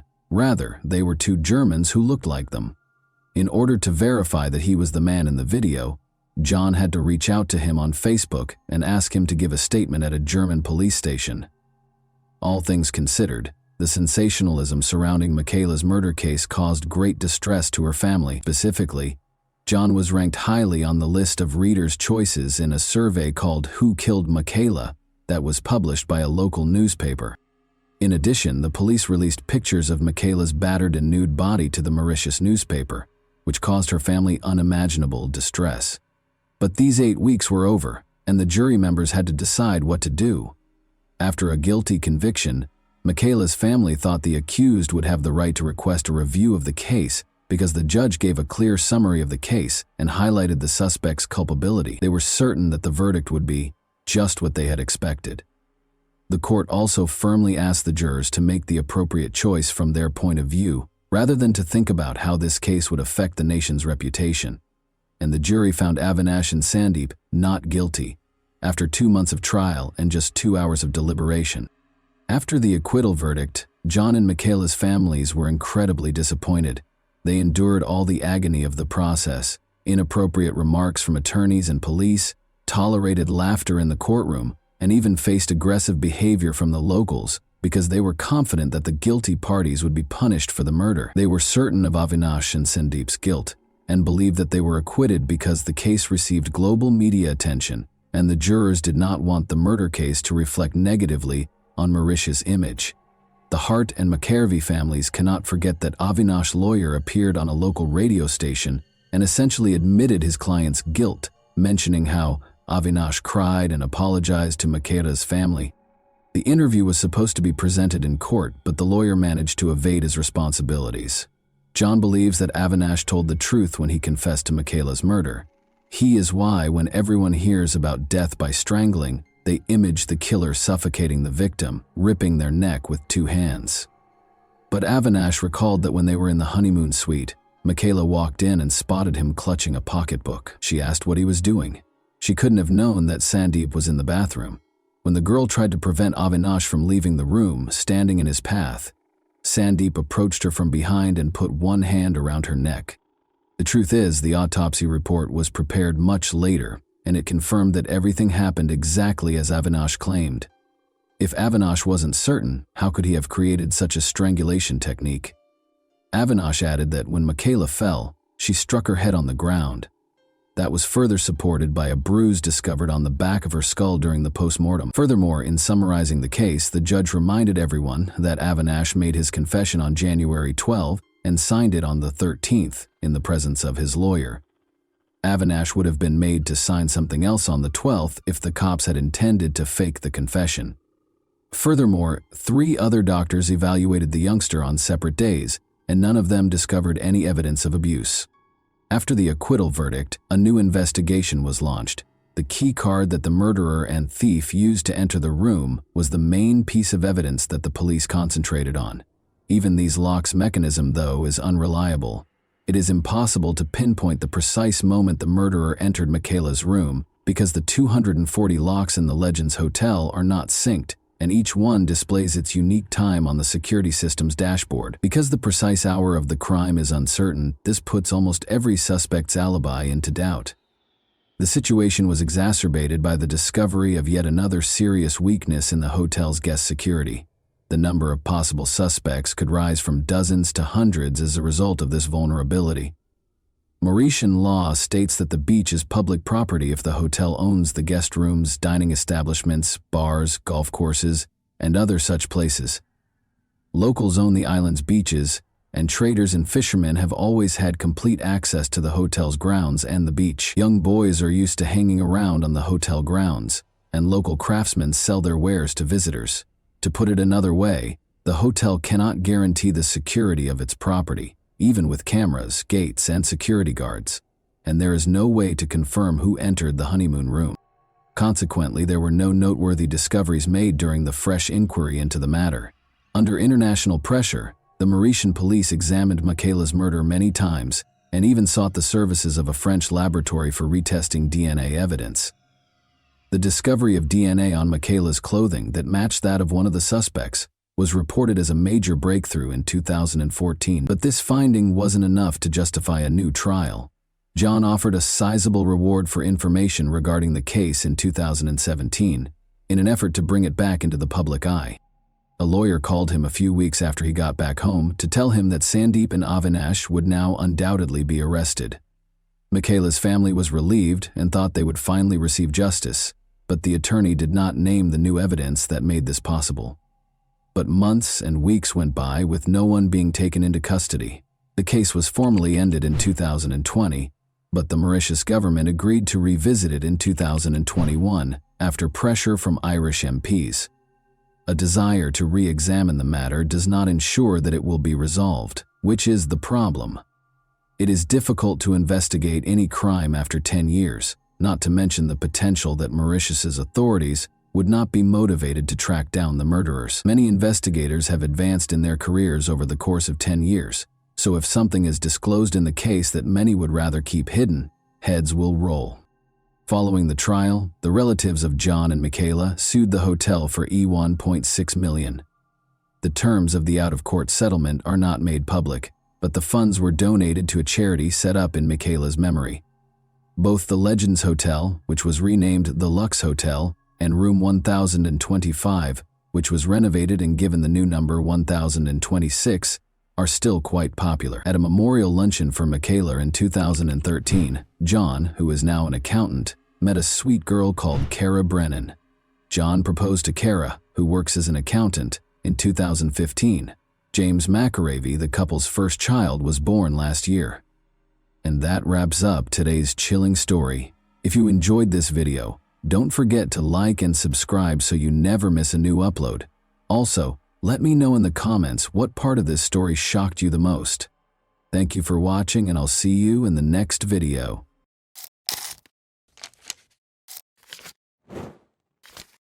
Hey guys, welcome to my channel, and today we're going to take a look at another horrible case with you. It was a very pleasant evening for the Solis family on Friday, April 20, 2012. Their 6-year-old sister, young Isabel, was present at a baseball game between Rebecca and Sergio's 2 sons. The family went home after the game, which lasted until 10 o'clock. Rebecca braided the girl's hair to save time before work the following morning, when she was scheduled to play baseball. After saying goodnight to his daughter, Sergio departed at 11 o'clock. Isabel frequently slept in her brother's room, even though she had her own bedroom. This night, however, she remained by herself. Becky and the boys soon fell asleep, and Sergio dozed off on the couch as he watched a baseball game that he had previously recorded. The man woke up at 5 and walked slowly to the bedroom. When he went to sleep beside his wife, the house was calm and quiet. Rebecca left for work at the medical center 2 hours later. The woman heard nothing and saw nothing out of the ordinary in the house. She left for work without visiting her daughter's room. Isabel wasn't in her bed when Sergio went to get her up for the game at about 8 in the morning. No one answered when he asked his sons if they had seen their sister. He called for Isabel and searched the house with the boys, but she didn't answer. Then, at the age of 14, Sergio Jr. saw that his sister's room had an open window and that the protective screen was on the ground in the yard. While Rebecca was hurrying home and the sons were desperately looking around the neighborhood for their younger sister, Sergio called his wife. Sergio dialed the emergency number. This was the call that ultimately led to a great deal of controversy and backlash against him. Sergio was remarkably composed throughout the call, despite the fact that people react differently when under stress or panic. In addition to his composure, many found it odd that he announced his daughter's kidnapping right away. The idea of telling his wife to come home even made him laugh. Sergio clarified that he was only attempting to maintain composure so that he could give the police all the information they required. It's interesting to note that Sergio Jr.'s neighbor also dialed 911. He was obviously upset and trembling, unlike his father, but he also said right away that his sister had been abducted and that they would not be able to locate her. Rebecca, who had also been in a state of panic and despair upon arriving at her house, was then given the phone. She was able to provide a detailed account of the attire her daughter was wearing prior to going missing. In fact, the girl's bedroom window had a protective screen on the ground in the yard when the officers arrived. It had a big hole in it, like it had been made with a tool. Soft toys that were always lying in the room beneath the girl's window were now strewn about. Isabel's shoe prints, which were found on the electrical box beneath the family's high fence and on the alley behind the house, were found on the floor next to blood. When he kidnapped the girl, the criminal most likely climbed over it. The police conducted extensive door-to-door searches, dismissing the possibility that the 6-year-old girl had escaped because they thought the case was one of kidnapping. Around 6:30 a.m., Alicia Stardevant, the Solis family's neighbor, reported being awakened by a noise. The girl's room is right across the fence from her bedroom. Alicia claimed to have heard the barking of the Solis family's dogs as well as her own. She heard men's voices outside of them, as if they were coming from her side of the fence rather than the Solis family's house. However, she ignored the fact that it was already becoming light outside and went back to sleep. The men didn't whisper or lower their voices, according to Alicia, and she didn't even consider the possibility that there was a small child present. Only locals were permitted to pass through the checkpoint that the police had set up around the Solis family's home. Since children are typically killed within 100 meters of the scene of the kidnapping, the search initially concentrated on a small area surrounding the house. After that, they interviewed residents and broadened the search area to include multiple apartment complexes. Officers used underwater cameras and sonars to examine the lakes and ponds, the local garbage dump, and the stadium where Isabel's baseball game was scheduled to take place. The Solis family's house was searched by forensic specialists and search dogs, and border guards handed out pictures of Isabel. There is a significant likelihood that children who disappear in Arizona wind up on the Mexican border. Furthermore, 16 criminals who had harmed women and children resided close to the family's residence in 2012. At the time, they were all questioned and turned away. There was a theory that someone had followed the family after spotting Isabel playing with her brothers in the evening and kidnapped the girl from the house at night. Officers followed this lead by looking up the registration numbers of every vehicle in the parking lot. The family's home was close to surveillance cameras, which revealed an exceptionally bustling nightlife. A car belonging to a private security firm pulled up in the alleyway close to the house at 2:36 a.m. 10 minutes later, 2 more cars were spotted in the parking lot. All of a sudden, there were a lot of people walking around the house, some of them curious about the trash cans. A car sped around the corner next to the trash can an hour before the 911 call, but during the 10 hours of filming, the girl did not show up anywhere. However, when the police searched the house, they found something intriguing. Inscriptions were discovered by the officers on Isabel's wardrobe doorframe. Rebecca said she was unaware of the inscriptions, which were written in a child's handwriting and contained phrases like "bad father," "I don't love father," and "bad day." Nevertheless, the police chose to thoroughly question Isabel's family. According to one of the sons, their father got violent, cursed, and struck him twice after drinking. Concerned about the Solis sons, investigators invited Child Protection Services staff because, as it turned out, the agency had been called to the family's residence multiple times. One of the boys left a glass in the detergent while doing the dishes in January 2012. Sergio reprimanded his son for his error and drank water from that glass. The boy told his friends about the incident the following day, and someone's parents called Child Protection Services, despite Rebecca's insistence that they laughed about it. In any case, Sergio willingly left the house in May 2012 at their request, despite Rebecca's assertion that her husband was a great father and that all questions would be addressed when Isabel got home.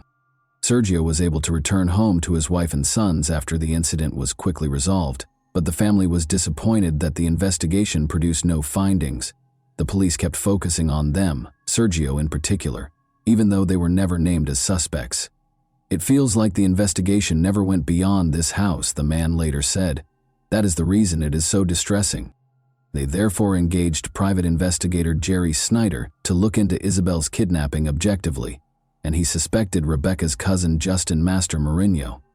Initially, Justin spoke to reporters and conducted interviews as a spokesperson for the family.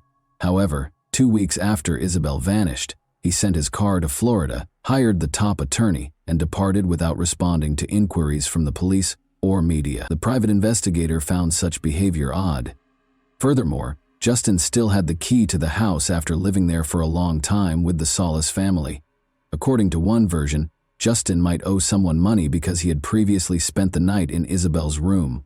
The criminal would come for him, but instead of Justin, they would find Isabel in the room and take her as leverage, or as ransom. Sebastian Hartsfield, a friend of his, is certain that Master Mourinho made the correct decision and would have left as well if he had the money.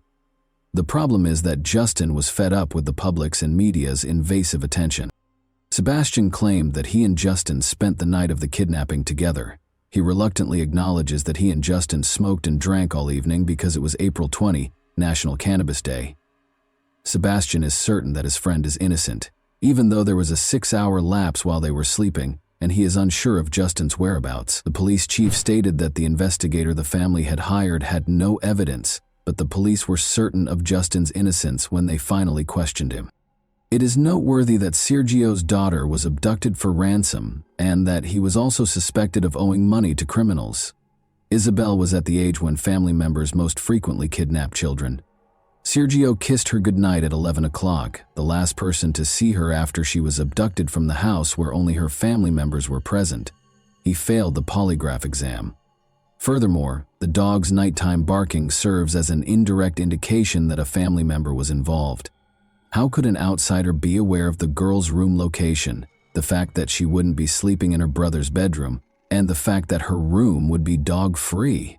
Her bedroom was usually where at least one of them slept. How could the kidnapper have known exactly how to get past the street security cameras? However, aside from suspicion, neither Justin nor Sergio were connected to the crime. Isabel was where? Rewind to the morning of July 23, 2012, when 3 distress calls were received by the rescue service. A young girl called to report that she had been kidnapped. "He's coming," she said, mentioning Isabel's name and identifying the district in which she was located, before the call ended. The officers searched the designated district but were unable to locate anyone. 2 sisters, ages 9 and 11, lived in the apartment complex where they traced the call. The sisters had just chosen to pull a practical joke. Despite the commotion, the calls were promptly released. However, the city had to pay $4,700 in officers' wages for the search in the district the girls had designated because of their joke. The police made multiple attempts to raise awareness of the case after this incident, such as posting a picture of Isabel's potential appearance years later. However, the case remained unresolved for years in spite of all efforts. Who took Isabel hostage? Was she taken by someone the family didn't know who came in through a window? Did Justin think about kidnapping Isabel in order to demand a ransom because he was in debt, but the kidnapping didn't work out? Are their relatives hiding what happened to her? And was one of her brothers complicit? Or is the biological father of Isabel more knowledgeable than he claims to be? Unexpectedly, the case made a breakthrough on February 8, 2017. Melissa called the FBI and said they should talk to her fiancé, Christopher Clements, regarding Isabel's disappearance. They should speak with him because, allegedly, he might know something about the girl's disappearance. But Melissa was unable to elaborate. It was easy to find Christopher because he was incarcerated on robbery charges. Christopher assured the agents that he was aware of Isabel's location, but he insisted on a bargain in return for information on her whereabouts. In Isabel's case, he demanded complete immunity, the dismissal of his charges, and the return of his seized Acura Honda. He reassured them that only he and a member of the Solis family are aware of the girl's fate. He made hints that Sergio was aware of and complicit in his daughter's kidnapping. Christopher informed them that at a nearby pawn shop, Sergio was observed giving Mexican gold coins to a customer. After an alleged altercation, Isabel was taken to collect the money her father owed for the pilfered coins. Regardless of how much the agents probed him, Christopher stayed away from specifics and spoke in general terms. The man refused to back down, a deal in exchange for information. He achieved his goal. After negotiating, the prosecutor's office dropped the robbery charges and gave the car back. On March 3, 2017, the police and FBI discovered Isabel's remains after the man gave them the location. Rebecca and Sergio Solis had to confront the sobering realization that Isabel had permanently departed. Any hopes they had of a joyful reunion were dashed. Christopher Clements did not, however, get the freedom he had hoped for from the agreement. He was instead taken to the Maricopa County Jail, where he was accused of committing another robbery. Full immunity, which Christopher insisted on in Isabel's case, was not provided by the agreement. Investigators started looking into the man's past in greater detail. He committed first-degree violence when he was 16 years old, beginning his criminal career. Ever since, he had been in trouble on several occasions. The man's ex-wife claimed that Christopher was compelled to sleep in the car until they left, frequently brought girls home from strip clubs, and was obsessed with adult films. He was employed at a shopping mall just 2 kilometers from Isabel's residence when she vanished. Detectives definitely looked into Sergio's relationship to the local pawn shop that Christopher had mentioned. 2 months prior to Isabel's kidnapping, they learned that 21 gold coins had been taken from a woman's home, and they assumed Christopher was the thief. Hours after the theft, he was seen on the security camera entering the pawn shop, delivering the items, and taking the cash. Sergio's involvement or any connection to the case was not implied in the video. Christopher was probably merely researching the charges against Sergio that were reported in the media and speaking with agents in an attempt to discredit the girl's father. A search warrant for the home where Christopher and his fiancée Melissa previously resided was among the many that the police were issued. Investigators discovered a sheet of plywood in one corner of the yard, beneath which was a plastic container filled with ashes and a number of gory finds, such as a faded, lilac child's hooded hoodie and a very young child's school assignment with the name Mercedes on it. She was Isabel Mercedes Solis in full. On Christopher's devices, they also discovered explicit images of girls between the ages of 3 and 13. His computer was searched for Isabel Solis, unsolved cases in Arizona, and child killer acquitted. According to a former acquaintance, Christopher discussed the Isabel case and hinted that there might be evidence in his car's trunk. Thus, its return was essential. The vehicle, a Honda Acura, was reportedly given back to the man in return for details regarding Isabel's location. Although Isabel's cause of death is still unknown, the same acquaintance claims that she was suffocated and that chemicals were poured over her body. The man recalled that Christopher had concealed pictures of the Solis house in a Bible in his room and showed them to him. In addition to obtaining a warrant for this Bible, investigators did discover images of the house. After 2 months, the Tucson police chief declared that they had a suspect, Christopher Clements, 36, who was accused of 2 murders. The problem is that when Christopher told 2 agents on March 3, 2017, where they would find Isabel, he pointed out a crucial marker, a stack of tires that obviously did not appear there in a single day. The agents were immediately alarmed by this instruction, because the police had discovered the body of a teenage girl from Tucson near that same tire pile a few years prior. Maribel Gonzalez was the girl's name. Isabel had been missing for 2 years when a rescue service dispatcher received a terrifying call in June 2014. A woman reported seeing a body by the side of the road. When the police arrived on the scene, they discovered a naked body buried beneath the tire pile, the smell of decay and evidence that someone had been dragged on the ground. The place was a long way from the closest residences. In an attempt to identify the girl, the police sent a picture of the tattoo on her collarbone and a chain with an anchor that she was wearing to the media. In fact, a number of people reported that it was 13-year-old Maribel Gonzalez to the police. According to Maribel's relatives, she was seeing Mariano, a man in his 20s. A month before Maribel vanished, they ended their 3-year relationship. Around 11 or 12 p.m., Mariano told the police she sent him a message. She had a fight with her mother the day she vanished, so she asked him to come get her. He had to get up early for work, so he disregarded her message. She was never seen by him again. Even at night, she enjoyed taking solitary walks, according to her boyfriend. She also enjoyed visiting the mall, which is the same one where Christopher Clements worked and is close to Isabel's house. Because the bodies were discovered close to one another, the police were able to connect these cases. Maribel's DNA and Christopher's DNA were compared, and they matched. 2 years prior to Maribel, Isabella was abducted and murdered. Could Maribel's death have been avoided if the offender had been apprehended following the initial crime?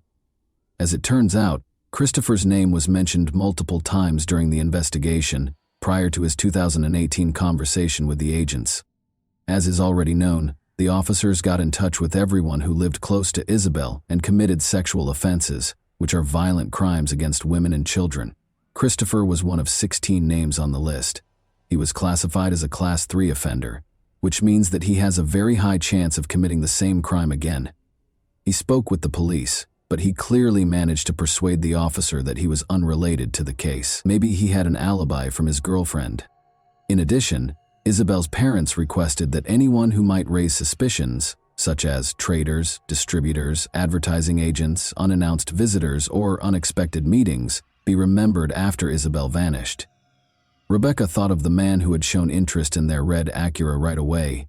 Despite his 2 visits, he never entered the house, and the woman was unaware of his name. It's interesting that during the interrogations, Christopher also brought up that encounter. On February 10, 2017, he told FBI agents this. He claimed that 2 individuals feigned interest in the vehicle. Actually, they had to confirm that Sergio actually resided at that address. Rebecca gave them her phone number and insisted that they speak with her husband Sergio about the possibility of purchasing from him. The men thus verified their desire.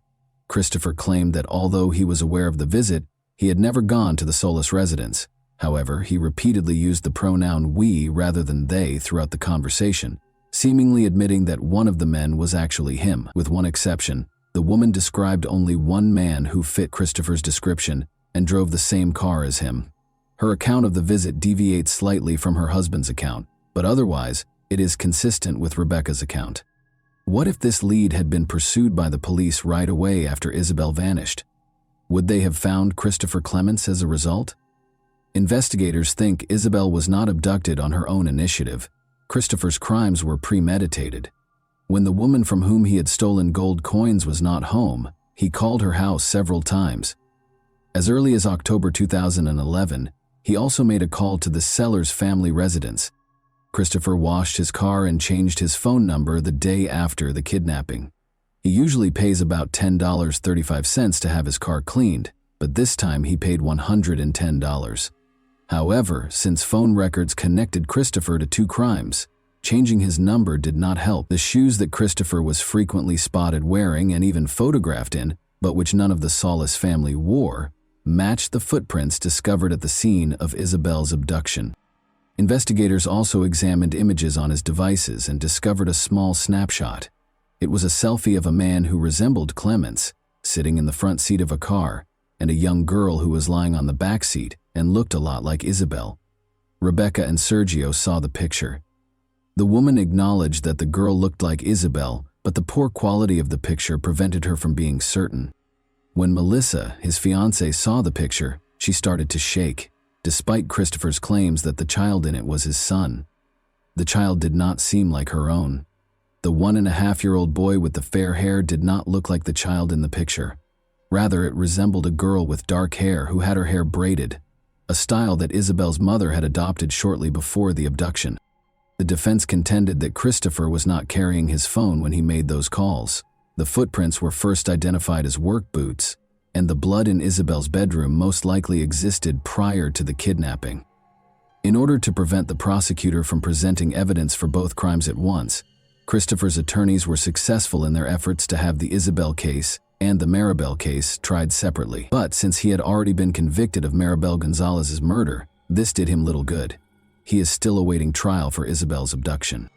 And that wraps up today's chilling story. If you enjoyed this video, don't forget to like and subscribe so you never miss a new upload. Also, let me know in the comments what part of this story shocked you the most. Thank you for watching, and I'll see you in the next video.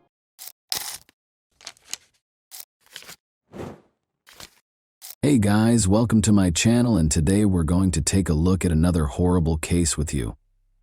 The frequency with which people are buried alive in movies makes you unconsciously believe that this never occurs in real life. Regretfully, incidents like this do happen, and the best evidence of this is a story that happened in Huddersfield, UK 10 years ago. Marcin and Michalina fell in love right away. When their feelings waned, however, Michalina insisted that it was time for her to move abroad and begin a new life. Marcin, though, would sooner kill her than let it happen. Not all people separate like well-mannered adults do. Some people think they can literally bury all of their problems in the ground. Here, 19-year-old Marcin Kaspak and 21-year-old Michalina Lewandowski first crossed paths in their home country of Poland in 2005. A year later, Marcin asked Michalina to marry him, and the two of them relocated to the UK to begin a new life together. But things soured between them in 2008 after Michalina found out she was expecting a child. They canceled their engagement, but they still lived together in Marcin's parents' home. Michalina wore her engagement ring even after the engagement ended because she still loved Marcin and hoped they could resolve their differences. That was not meant to be, unfortunately. By 2011, Marcin's lack of interest in making amends with Michalina was clear. In an effort to stay away from her, he trained 5 times a week at the gym and spent nearly all of his free time there. Unexpectedly, however, Marcin asked Michalina to accompany him and his friend, 18-year-old Patrick Boris, on a shopping trip on Saturday, May 28, 2011. Michalina was taken aback because Marcin didn't often show an interest in hanging out with her. Still, she was relieved and hoped that things would get better now. The girl quickly went to the restroom to apply makeup. Jakub, their 3-year-old son, was fortunately with his grandmother, Marcin's mother, on that particular day, and was not present when the events transpired. Upon exiting the restroom, Michalina noticed Patrick and Marcin gazing at her with a horrifying smile on their lips. Taking Michalina's hand, Marcin said, "I want to show you something." Then he took a 300,000-volt stun gun out of his pocket, put it to her neck, and pressed the trigger. The agony swept through Michalina's body as she collapsed to the ground. Bodybuilder Marcin, who weighed 101 kg, saw her convulse from the electric shock while kneeling on her chest and holding her down on the ground. Momentarily regaining consciousness, Michalina asked Marcin if he meant to murder her, to which he replied that she should not be afraid, as he would simply take her somewhere. Patrick was then told to get some packing tape. The men taped Michalina's mouth shut, gagged her, and then tied her wrists and ankles. They shocked her with electricity once more before abandoning her, frightened and bound. Even though she initially believed it to be a mean joke, she was now certain of their true motivations. She was immobile and worried about fainting, not knowing if she would ever regain consciousness. Michalina was hauled into the kitchen and crammed into a cardboard box by Marcin and Patrick a few hours later. One day, they brought up a plastic bag. Marcin started to tape the box shut, but she thought they were going to put it over her head to suffocate her. The girl struggled to scream as she lost what little peace she still had. Then Marcin got on his knees, chuckled, and declared, "I've been hating you for 4 years. Your son will never be seen again." His uncanny composure on his face was more terrifying than the hateful words he spoke in this scene. The cardboard box was sealed. Then the men picked it up from both sides, carried it to Patrick's car, and put it in the trunk. The girl knew they had gone far before Patrick and Marcin took the box away. Michelina felt her back being scratched by the stones as the men pulled her along the ground. The fact that Marcin and Patrick had taken her to a wooded area close to Huddersfield was hidden from her inside the box. After digging a shallow grave beforehand, they buried the box containing Michelina inside. Michelina was lying in the box, still in excruciating pain and terrified, when she heard the men hurling dirt onto her grave. The box itself was dark and extremely small. In an attempt to keep from passing out, Michelina began breathing as shallowly as she could, because she was certain she would suffocate. In an effort to determine whether the car had moved on so she could start to flee, she strained her hearing. That Marcin would hit her with a shovel if they were still around when she tried to escape was no longer a possibility. Even though Michelina was unable to hear a car leaving, she eventually made the decision to take action, whether or not they were in the area. She made an effort to maintain her composure despite the thousands of ideas racing through her mind. She would later admit that she kept going because she was thinking about her little boy, Jakub. She would never see him again if she passed away, and he would be left motherless. She could not let that occur. Looking down at her restrained wrists, Michelina realized she had her diamond engagement ring, which she could use to break free. Michelina was able to sever the tape that bound her mouth, hands, and feet with the ring's sharp edges. She started scratching at the box's cardboard after that. After some time, she managed to make a tiny hole in the cardboard, which she discovered was a little damp, perhaps from the wet dirt that had been piled on top of it. Through the gap, Michelina stuck her fingers out and ripped the box apart. She only felt dirt, though, the same dirt that had been thrown on her grave by her boyfriend. She was still unaware at the time that, in addition to the meter-deep layer of dirt they had buried her beneath, they had also positioned a 40-kilogram log on top to make sure she couldn't get out. As more and more dirt soaked into the box, it covered her clothes, hair, and face. Michelina cried out for assistance, but no one was there to hear her. Her body shook with pain, and she grew weary, but she knew that continuing on was essential if she hoped to see her son again. "Don't give up," she said to herself again. Simply, don't give up. Michelina persisted in pushing, tearing, and pounding at the cardboard box until she managed to reach out her whole hand and raise her head above the floor. She breathed in the fresh air with anticipation. She could see the sky above her head, the trees, and the leaves, even though it was dark. Even though Michelina was completely covered in dirt and had lost all her strength, she no longer had any doubts about her ability to get away. Finally, she was able to pull herself up and claw her way out from under the ground with one last effort. After being in the box for an hour, Michelina miraculously emerged from her grave. In addition to surviving, she saved herself by using the diamond engagement ring that her would-be murderer had given her. Running toward the road from the woods, Michelina signaled a passing vehicle. That the driver didn't run away in fear when he saw a weak, dirt-covered woman come out onto the road was a great blessing for her. He listened to her and then stopped to call the police to find out what had happened. Michelina showed the police the cardboard box where she had been left to suffer her last moments in horrifying pain when they arrived at the crime scene 15 minutes later. Without a doubt, Marcin had never been more terrified in his life than he was when the police knocked on his door and told him he was being taken into custody on charges of attempted murder and kidnapping. He resisted for a long time, claiming that his intention was not to kill Michelina, but simply to frighten her. But no one took this defense seriously, so it didn't do him much good. After leaving Michelina to die, the men took PS500 from an ATM using her bank card, went home, and began playing video games, as the police quickly learned. In fact, Marcin was not planning to return for Michelina.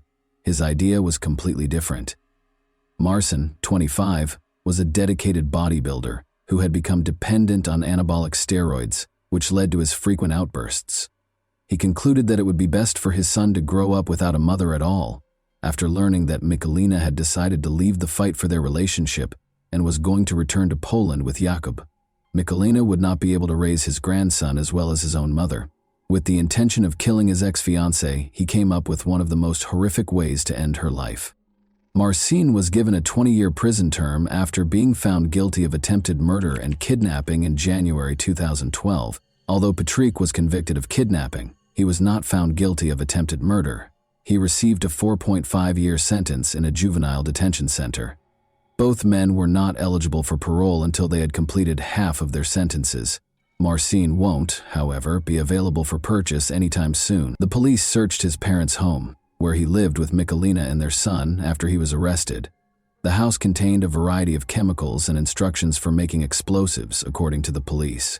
Consequently, Marcin received 8 more 4-year sentences for the explosives, while already serving his sentence for attempted murder. I prevented him from achieving his goal of killing me in the most horrific manner possible, even though he wished for my demise. I battled my way out of that grave with the last of my strength. Following the delivery of the guilty verdict, Michalina remarked, "Now it is he who is imprisoned." Even after learning that her ex-lover had received a 20-year sentence, Michalina is still terrified. Despite having moved to a different home far from Huddersfield with her son, whose address is kept secret for their safety, Michalina acknowledged following the trial that she still has nightmares about what she endured. "I was buried alive and trapped in that shallow grave, and I was afraid that my life was over and that I would pass away. In order to survive and care for my young son, I prayed to God.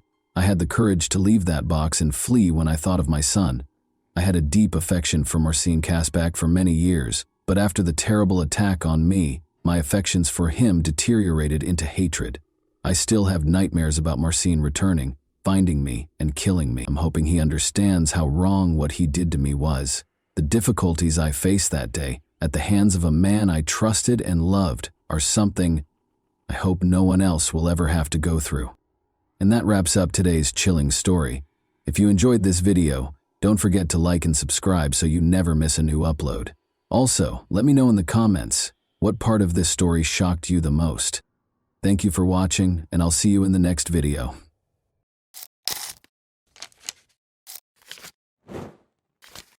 Hey guys, welcome to my channel, and today we're going to take a look at another horrible case with you. Carrie Swenson never would have thought that biathlon would become her life's work, but she most likely learned to ski before she could walk. This sport just didn't exist before for women. Women were finally permitted to compete in biathlons in 1983. The USA squad competed in the first Women's World Championship in Chamonix, France, but did not qualify for the first Women's European Cup, even though many of them had undergone years of intense training. Carrie Swenson, a 22-year-old American, began with the customary 10-kilometer race. She came in 5th place, directly behind the Soviet athletes, who were regarded as the sport's unbeatable leaders. She finished 13th in the 5-kilometer sprint, the best among her teammates. But the relay was where the team, and Carrie personally, truly triumphed. Carrie and her teammates became the first American medalists, while the Americans finished in 3rd place. Following the conclusion of the biathlon season, Carrie went back to Montana and organized the summer of her dreams.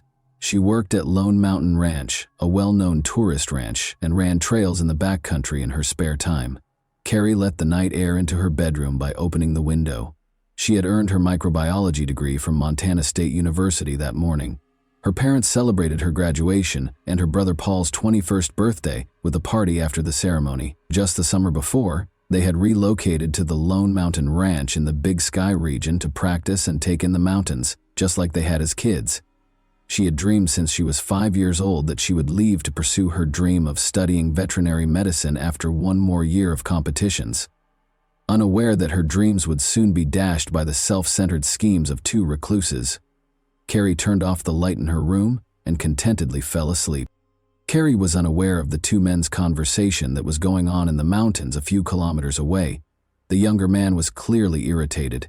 Though he felt lonely in the mountains and yearned for female companionship, he generally enjoyed living away from people and their rules. "Do you recall the plans we talked about to find a woman for ourselves, Dad?"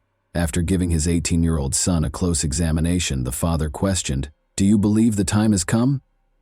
The son confidently nodded in response. Carrie ran around Old Ray's Lake on Sunday, July 15th. Bob Sharp, the proprietor of the snack bar where she worked, had informed her that he had spotted a grizzly bear nearby, and she was keen to see one for herself, so she decided to take this route. Carrie ran pretty fast as usual, paying attention to her breathing. She only realized there were 2 men in front of her at the last second. The strangers appeared disheveled. The younger one had a knife and a pistol in his hands, and neither of them was grinning. The hunting season was long over, but there were still rifles lying by a tree.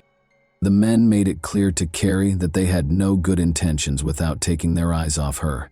Regretfully, she saw them too late to turn around and flee. An adrenaline rush brought on by fear caused Carrie to run even faster, attempting to get past the strangers as fast as she could. But her plan didn't work. On the trail, the older man leapt directly in front of her and took hold of her wrist. He took hold of her other hand before she could respond. Unable to escape their hold, Carrie chose to keep her composure and use her cunning. She was scared by the wild expression in the older man's eyes. Remain composed. Avoid upsetting them, she thought. She pleaded, "Please, let me go." "No, we don't often see attractive girls like you. We would like to speak with you. What is your name?" He held Carrie even closer as he asked. He started questioning her about who she lived with, whether she was married, and other things.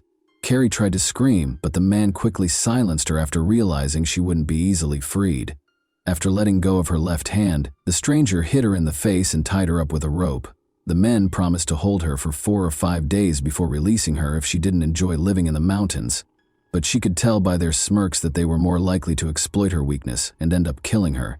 She kept telling herself, "It's just a nightmare," hoping to wake up at any second. However, she knew it wasn't a dream because of the throbbing pain in her face and wrist. Carrie attempted to reason with them by stating that her friends and family would find her. The older man retaliated by threatening to shoot anyone who attempted to save her. In order to avoid being seen, the men rushed on, hoping to get deeper into the forest and away from the lake. All Carrie could do was let them pull her along on the rope. In order to make sure she wouldn't run in the wrong direction when she had the opportunity to flee, she covertly memorized the area while feigning submissiveness. As though kidnapping girls were a daily occurrence for the men, they strolled alongside each other, engaging in casual conversation. They talked about how they felt about the mountains, laws, and society. The elderly man voiced his displeasure with the way the area had developed, especially the fact that farmers were permitted to graze their animals on his property. He assured the younger man that he could acquire all life's necessities without going back to school or abiding by social norms.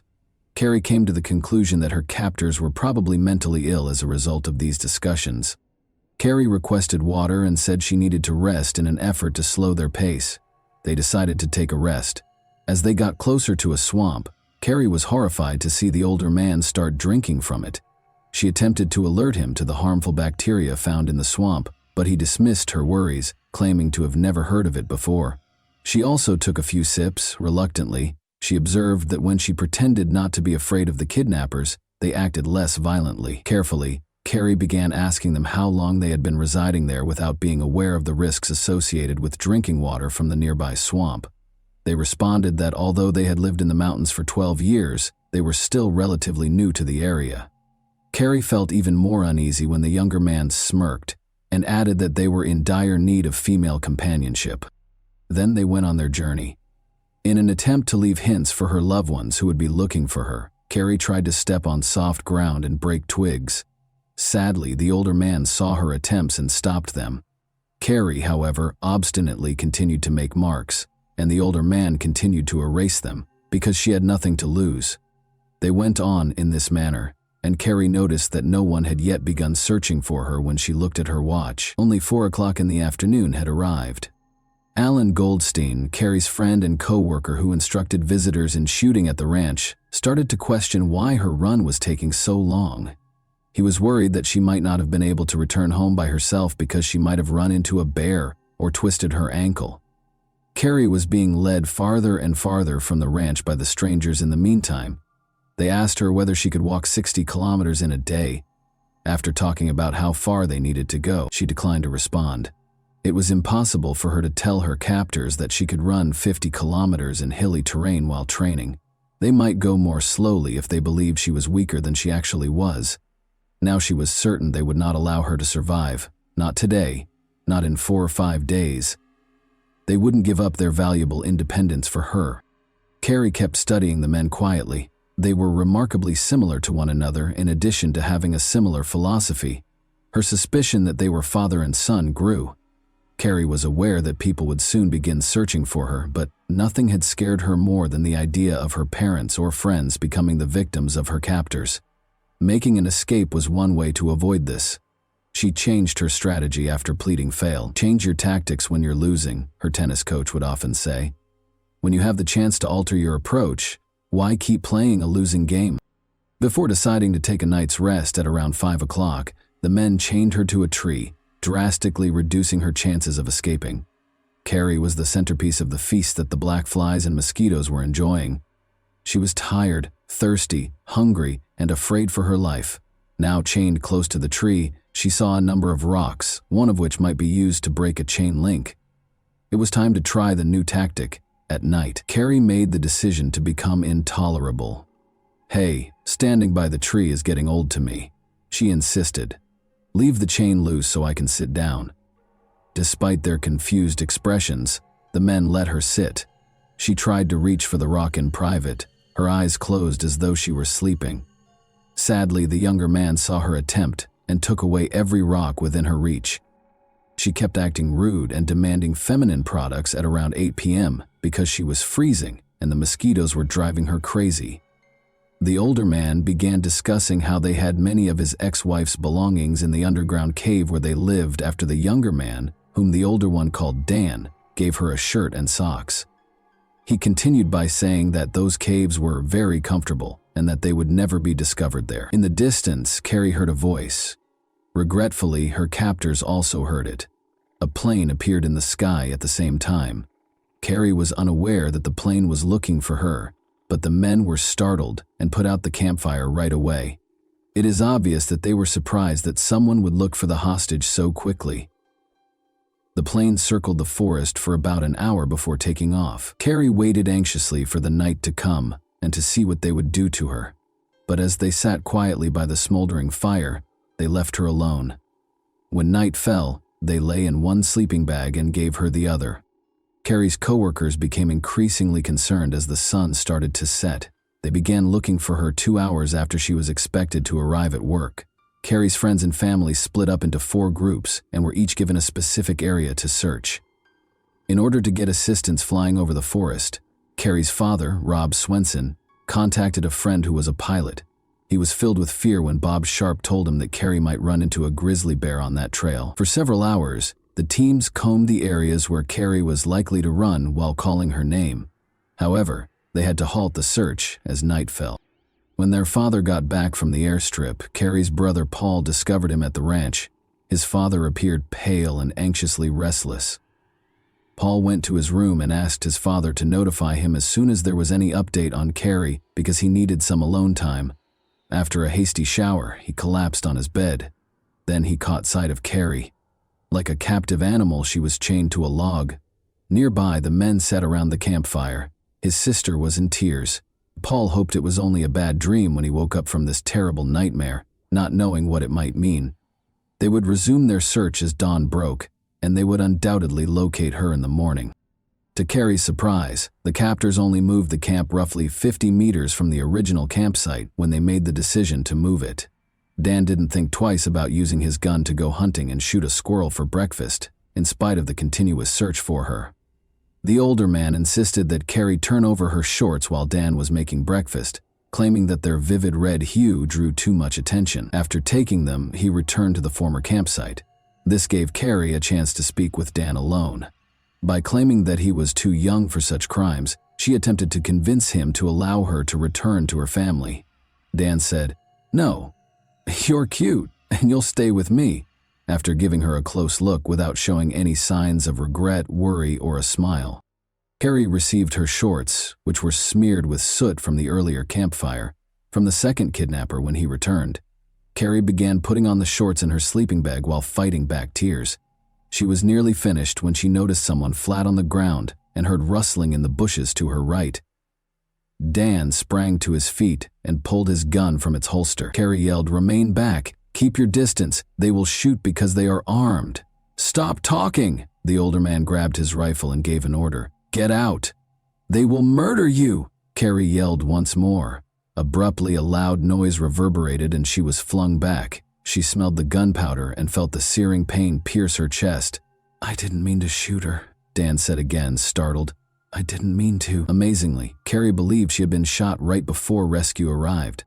No attempt was made by the kidnappers to assist her, but someone else appeared from the bushes to the left.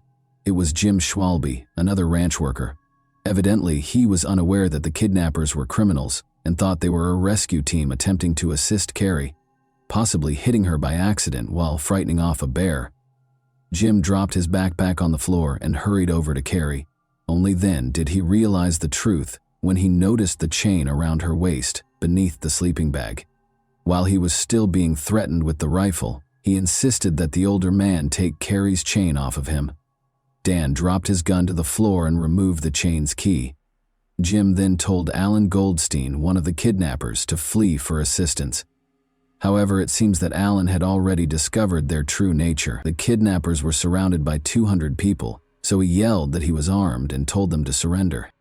Carrie let out a painful scream as Dan yanked the chain violently. The older man pointed the rifle at Alan as Jim turned to face them. No! Carrie let out a gasp. Everyone heard something fall in the grass and heard a shot. The kidnapper had already vanished from view when Jim hurried to the fallen friend. Jim was already too far away when the older man reloaded the rifle and pointed it in his direction. With haste, the abductors stuffed their things into their backpacks, removed the chain, and even threw Carrie out of her sleeping bag, claiming she would no longer require it. Carrie and Alan lay on the cold ground, and they did nothing to help them. Carrie could hear Alan's radio crackling, but she dared not try to get to it because he was lying too far away. Her whole body felt cold, and she tried to crawl toward the extinguished fire with what was left of her strength. Hoping there were still warm logs to help the leaves catch fire, she tossed some leaves and twigs toward the fire while lying on her stomach. Carrie lost consciousness when she attempted to blow on them because she was too weak. An army of black ants raced toward her blood-soaked shirt as she awoke. No, she chased them off. She was reminded of her desire for life by these ravenous insects. Alan had fallen too far away for her to help him find the radio, but then she saw Jim's backpack close by. After struggling to unfasten the backpack with her icy fingers, she discovered a sleeping bag, a chocolate bar, and a water bottle inside. There was no radio. After successfully inserting her legs into the sleeping bag, Carrie opened the water bottle to find some warmth. She took a sip of what turned out to be warm lemonade and nibbled on the chocolate bar. Carrie attempted to approach Alan once more, but this time she had to pull the sleeping bag with her. She couldn't help but think of her brother Paul's reaction when he saw her crawling on the ground like a caterpillar. He would most likely chuckle and encourage her at every turn. She laughed at the absurd ideas that crossed her mind during these times. Unaware of the situation, other search teams carried on their work about 1.5 kilometers away from the shootout. Jim Schwalbe, breathing heavily, abruptly cut them off. To those around him, he yelled, "There were 2 guys. When Carrie yelled at us to keep away, they shot her and tied her to a log." "Is she alive?" Bob asked him. "She was when I fled, but she was shot by that scoundrel, and Alan was struck in the head by the elderly man." Carrie was losing life with each breath. The bleeding worsened as breathing became extremely challenging. She instinctively made a choice. She closed her eyes and found herself back on the biathlon track, where, like speed and accuracy, athletes systematically practice their breathing technique. Carrie was able to slow down her bleeding and heart rate by focusing and breathing very slowly, almost like in yoga. Strangely, the annoying flies that buzzed around her kept her awake. Jim was on her mind. Unless he encountered the kidnappers once more, he ought to have brought assistance by now. A few hours later, that grating buzzing noise was back. Searching for the source, Carrie noticed a helicopter hovering over the treetops. People were looking out of it as it paused right over her. "Please, locate us as soon as possible," she begged in silence. She heard the sound of a radio and the crack of branches as the helicopter took off. "Aid!" With all the strength she had left, she let out a cry.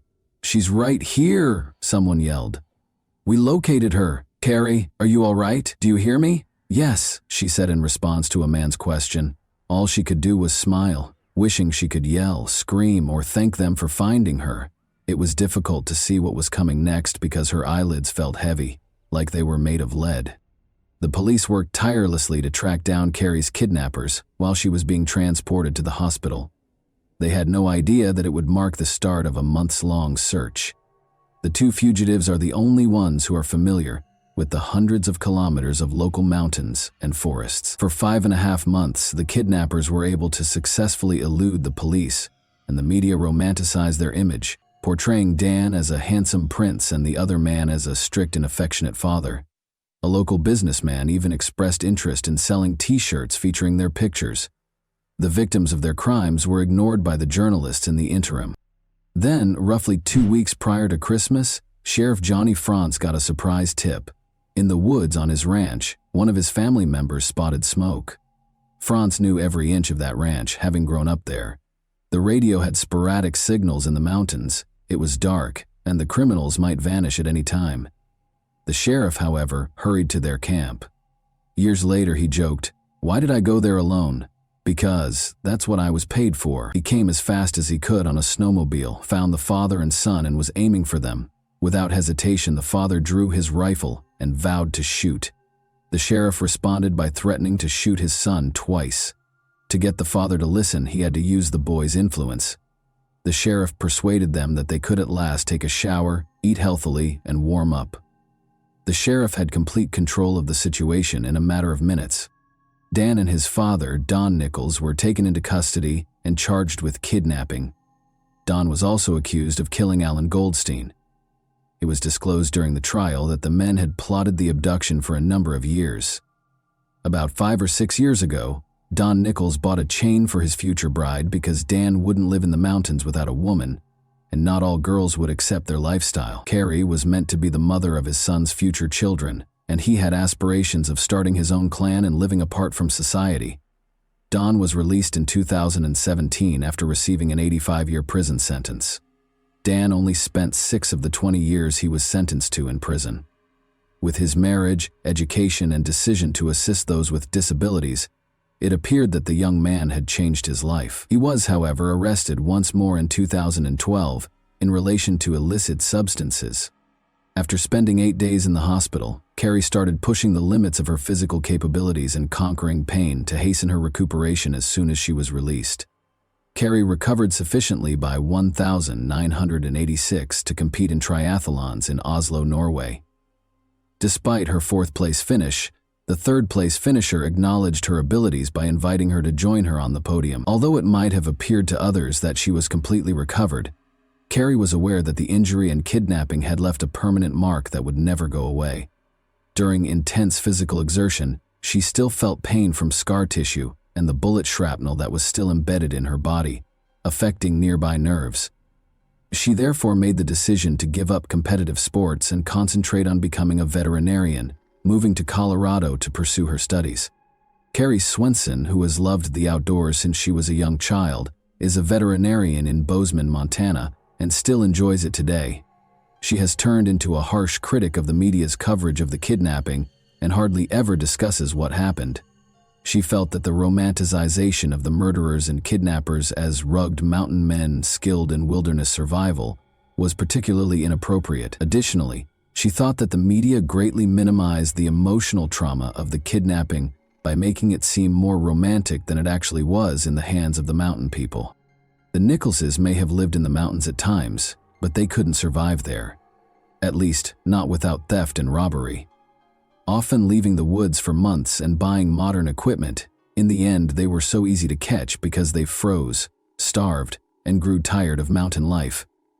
They are no true mountain men, Carrie wrote in a 2012 article for the local newspaper after Dan was arrested once more. And that wraps up today's chilling story. If you enjoyed this video, don't forget to like and subscribe so you never miss a new upload. Also, let me know in the comments what part of this story shocked you the most. Thank you for watching, and I'll see you in the next video.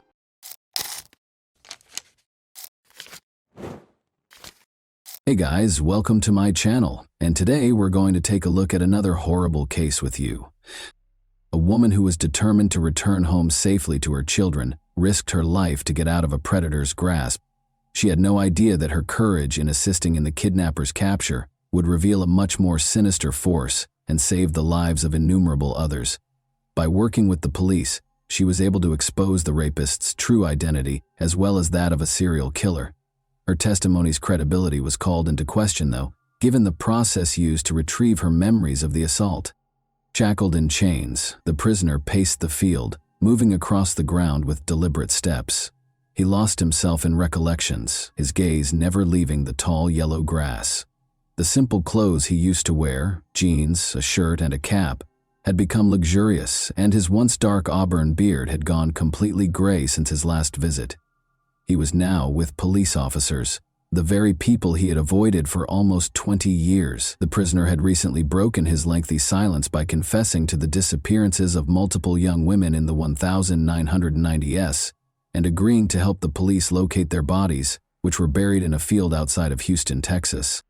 Families in Texas and Oklahoma had been tormented for years by the loss of their daughters, who had disappeared in the middle of routine situations, like going for a morning run, getting washed, or coming home from a theater group party. There were no answers for a long time. Finally, the man who had caused their pain, a 56-year-old Texas prisoner who was charged with violence and kidnapping but not murder, spoke. At least 7 victims, including 4 girls who did not survive their interactions with him, were connected to him by the police. When taken as a whole, these cases depicted a serial killer posing as a good Samaritan who preyed on a particular kind of young brunette who was discovered on the streets. Although his surprising admission helped reveal the truth about what had happened to some of the victims, the family's most important question was still, why? Sandra Soppel, then 19 years old, completed her high school education and began working as an exotic dancer in May 1997. She was bringing up 2 kids and getting ready to have a third. Sandra's intelligence and determination, which would ultimately save her life and open a Pandora's box of horrific crimes, were characterized by those who knew her. An frightened young woman called the police on May 17, 1997. Sandra was the one.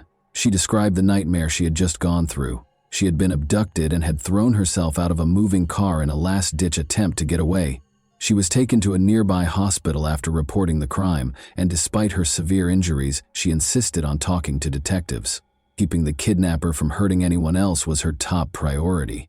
But the fall from the car had messed with her memory, and she had forgotten important details of the crime in her subconscious.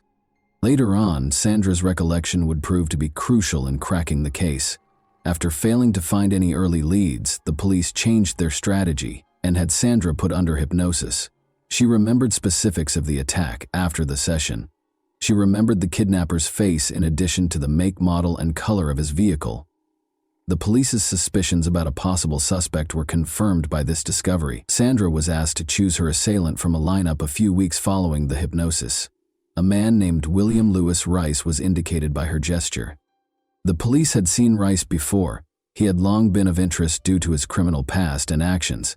Although Rice had a challenging upbringing, he had a strong bond with his mother, who would stop at nothing to help him. Rice was born and raised on a farm in Yukon, Oklahoma. He left school to work as a horseshoer in the 9th grade. He married Judy Fleming, a shy girl he met in Anadarko, Oklahoma, when he was 19 years old. Judy remembered that if she didn't date Rice, he would shoot himself. She initially thought he had good intentions, but she quickly discovered he was capable of extreme cruelty. Their turbulent marriage was characterized by violence and adultery.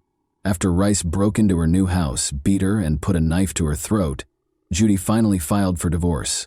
Even after getting married and getting divorced once more, Rice's violence spiraled out of control due to his growing hatred of women.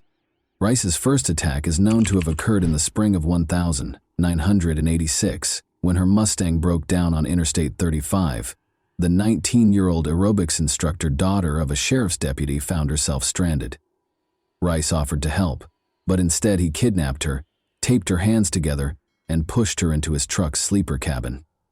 After saying he loved her and that they would live together in Houston, he later attacked her. By calling her family from a payphone and feigning the need to use the restroom, the girl was able to get away.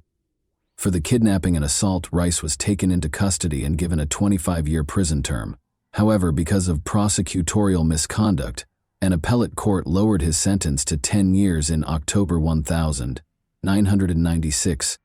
Following his release, Rice went back to Anadarko to live with his mother, where he assimilated. His background was unknown to many locals, and he came across as modest and courteous. But by the spring of 1000, 997, local young women were starting to go missing. Now in his late 30s, Rice had relocated to Houston, where he continued shoeing horses and working on construction sites. Although his actions raised suspicions, there was no hard proof that he was responsible for the crimes. When Sandra Sapal identified Rice, it was the last straw for the police.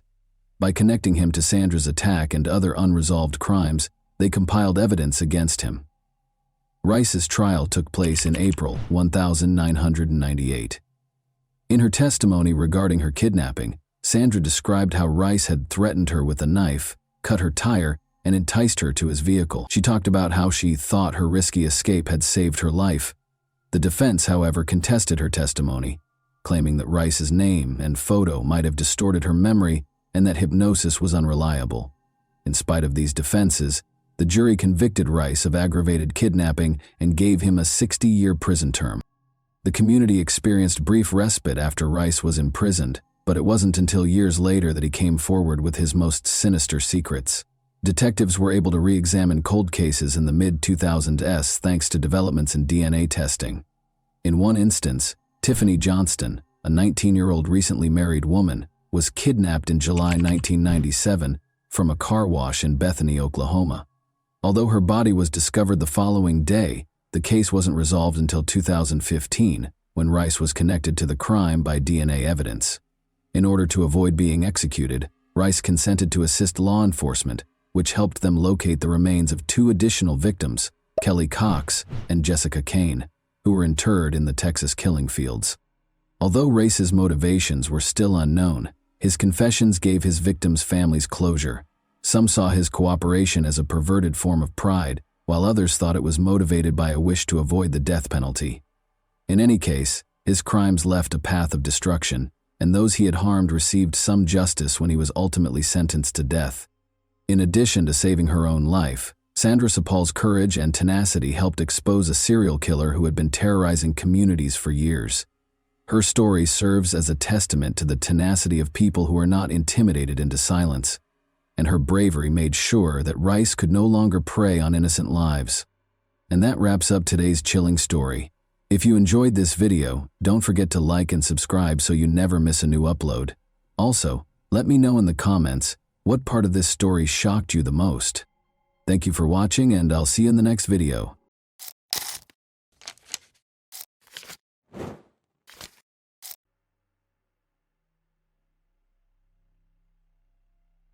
One of the most terrifying scenes ever filmed is before you. Actual video of a serial killer on the loose. Because its owner was already being watched by the police, fate stepped in before the murder kit could take another life. From a sunny UK resort to a charming southern Italian town, he left a bloody trail in his wake. The criminal mastermind ridiculed the investigators and misled them by leaving obvious clues close to his victim. The man's bizarre fetish ultimately brought about his terrible demise, but it also motivated him to carry out unspeakably cruel deeds. Far from their busy hometown of Potenza, Italy, the Claps family was getting ready for a relaxing Sunday retreat at a small cottage in Tito on September 12, 1993. Luciano, their 20-year-old son, was with their parents, Antonio and Filomena. Gildo Claps, 24, their oldest son, and Elisa Claps, 16, their youngest daughter, were expected to arrive soon. Together with Elisa's friend Eliana D'Alessio, they were scheduled to arrive in the afternoon. Eliana and Elisa had decided to go to the town center church for a service. The girls then intended to head back to Elisa's house before having lunch at the cottage with the rest of the family. Gildo started to worry when the girls hadn't returned after an hour. His sister would call home if she was going to be late, and she was always on time. Eliana was the one who rang the doorbell. Eliana assumed her friend had already gone home after they parted ways at the church. The fact that Elisa was still missing shocked Eliana. Gildo wandered around the town center, worried, trying to find his sister. Elisa was not in the crowd of people that gathered around the church. The rest of the family returned to Potenza to inquire about the situation after Gildo and Elisa failed to show up by 2 p.m., and they were shocked to learn that the girl had disappeared. Gildo asked Eliana to describe his sister's precise morning movements. Eliana then admitted that she hadn't been entirely truthful. Elisa used the service as a pretext to meet with her friend, 21-year-old Danilo Restivo, a dental technician student, even though they didn't attend. Despite coming from a well-respected family, his father was the director of the local National Library branch. The young man was unpopular and frequently the object of jeering, particularly from girls. Being a good-hearted and sympathetic person, Elisa felt sorry for him, but she made it plain to him that they could not be together. However, he insisted on giving her a gift to celebrate her passing her exams, so she consented to meet him that day. Danilo and Elisa made plans to meet at the church as the service was coming to an end at 11:30 a.m. Eliana unintentionally ran into Angelica, another friend, while she was waiting outside. The girls thought they might have missed Elisa in the crowd, but they didn't see her leave the church. Gildo called Danilo's house and demanded an explanation because he was the last person to see his sister. According to Danilo, they sat at the altar and talked for 15 minutes during their meeting. Restivo stayed behind to pray after Elisa left the church, and that was the last time he saw her. After a few hours, Elisa didn't come home, so her brother Luciano went to see Restivo in person. Danilo's responses showed signs of nervousness and evasiveness. Luciano inquired as to what had happened after noticing a big bandage on his left hand. Restivo described how he cut his hand after tripping at a construction site. "I don't know where the girl is," he repeated. After Elisa's family called the police to report her missing, they asked that Restivo be questioned. However, their request was denied, and they were told to return home and wait for the girl to come back on her own. Gildo went back to the church because he had run out of options, but the door was locked. He made arrangements to enter and conducted another search of the building. He saw another locked door behind the altar, leading to the church's upper floor. When Gildo requested that door be opened as well, he was told that the priest, Father Domenico Sabbia, who had gone to a spa resort for a few days, was the only one with a key. When the police eventually spoke with Danilo 2 days later, after the girl had not returned, he stated that Elisa was unhappy at home and wanted to flee to Naples, but he attempted to talk her out of this plan. According to his version, he remained in the church while she left after their brief conversation.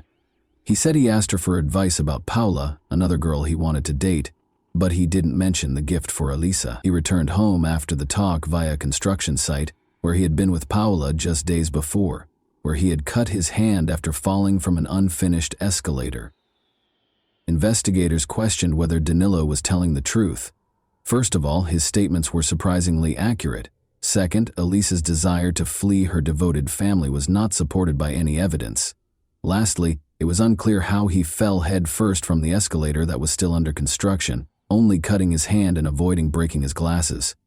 When the police came to the Restivo's house, they asked to see the clothes their son was wearing that day. But without a warrant, Danilo's father wouldn't cooperate. Persuaded that Restivo was concealing something, the police checked his name in the database before leaving empty-handed. When he attacked other boys while playing with them at the age of 14, it turned out that he had already run afoul of the law. And it wasn't just that. 3 female students who lived close to his home accused him of stalking a few months ago. By calling girls at home and describing their attire, or playing them spooky music from the horror film Profondo Rosso, he obviously enjoyed making them feel afraid. Additionally, investigators learned that Danielo had a very peculiar habit. He enjoyed chopping off random people's hair while they were on public transit. Despite hearing about these incidents, the police were unable to establish Restivo. Meanwhile, word of Elisa Clapp's disappearance spread swiftly across the nation, and pranksters kept calling the family to say they had the girl and she was okay. While some of the messages claimed to have seen the girl in a white Fiat Uno, the police ignored the majority of these calls. The problem is that on that particular day, Elisa's friend Angelica disclosed that Ercilio Gegari, a 20-year-old admirer of hers, was out and about in the city center. Ercilio and his family had just arrived from Albania. Ercilio denied attending the church when he was asked to testify, and he gave the police the names of friends who could verify his alibi. But not only did his friends not believe his account, they also claimed that he was in the city center on the day the girl vanished. Additionally, one witness named Ercilio as the driver of a white Fiat Uno, which is the same model of vehicle that multiple witnesses reported seeing Elisa in on the day of her disappearance. When the police discovered Elisa's diary, which was missing several pages, suspicions of Ercilio's involvement increased. After reconstructing pieces of those pages, forensic specialists found that some words were written in Albanian. Ercilio was questioned again, and each time his account was altered. He once asserted that Danilo Restivo gave him instructions to deny knowing one another. Ercilio was eventually accused of providing false testimony. The police received an anonymous call in December. According to the female caller, she saw Elisa in Rome. Elisa had reportedly been assaulted and coerced into a white Fiat Uno. "Please help her and help me," the voice said toward the end of the call. The recorded call was analyzed and the results were shocking. Eliana was the caller. Because she was known to alter her version of events, investigators had long been suspicious of her statements. She was accused of providing false testimony, just like Ercilio. Detectives eventually concluded that Elisa was dead and that Danilo was to blame for her disappearance, even though they could not totally rule out the possibility that the girl had fled from home. He might have forced other people she knew to tell lies to the police, but they had nothing to accuse him or any other suspect of, other than false testimony in the absence of a body.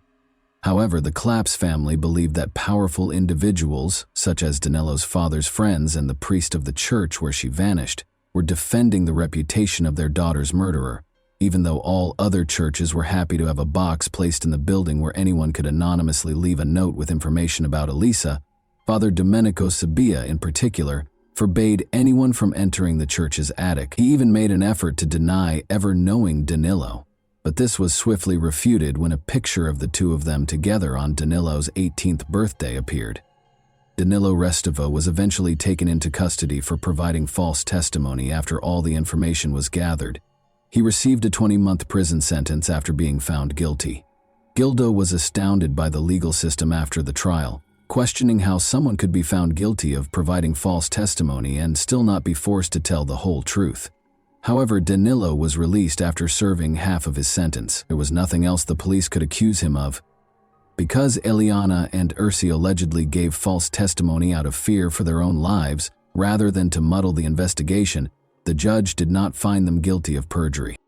Numerous rumors surfaced on the second anniversary of Elisa's disappearance in Potenza, including claims that she was being sold by human traffickers, was in the hands of the Sicilian mafia, or had a covert relationship with a priest.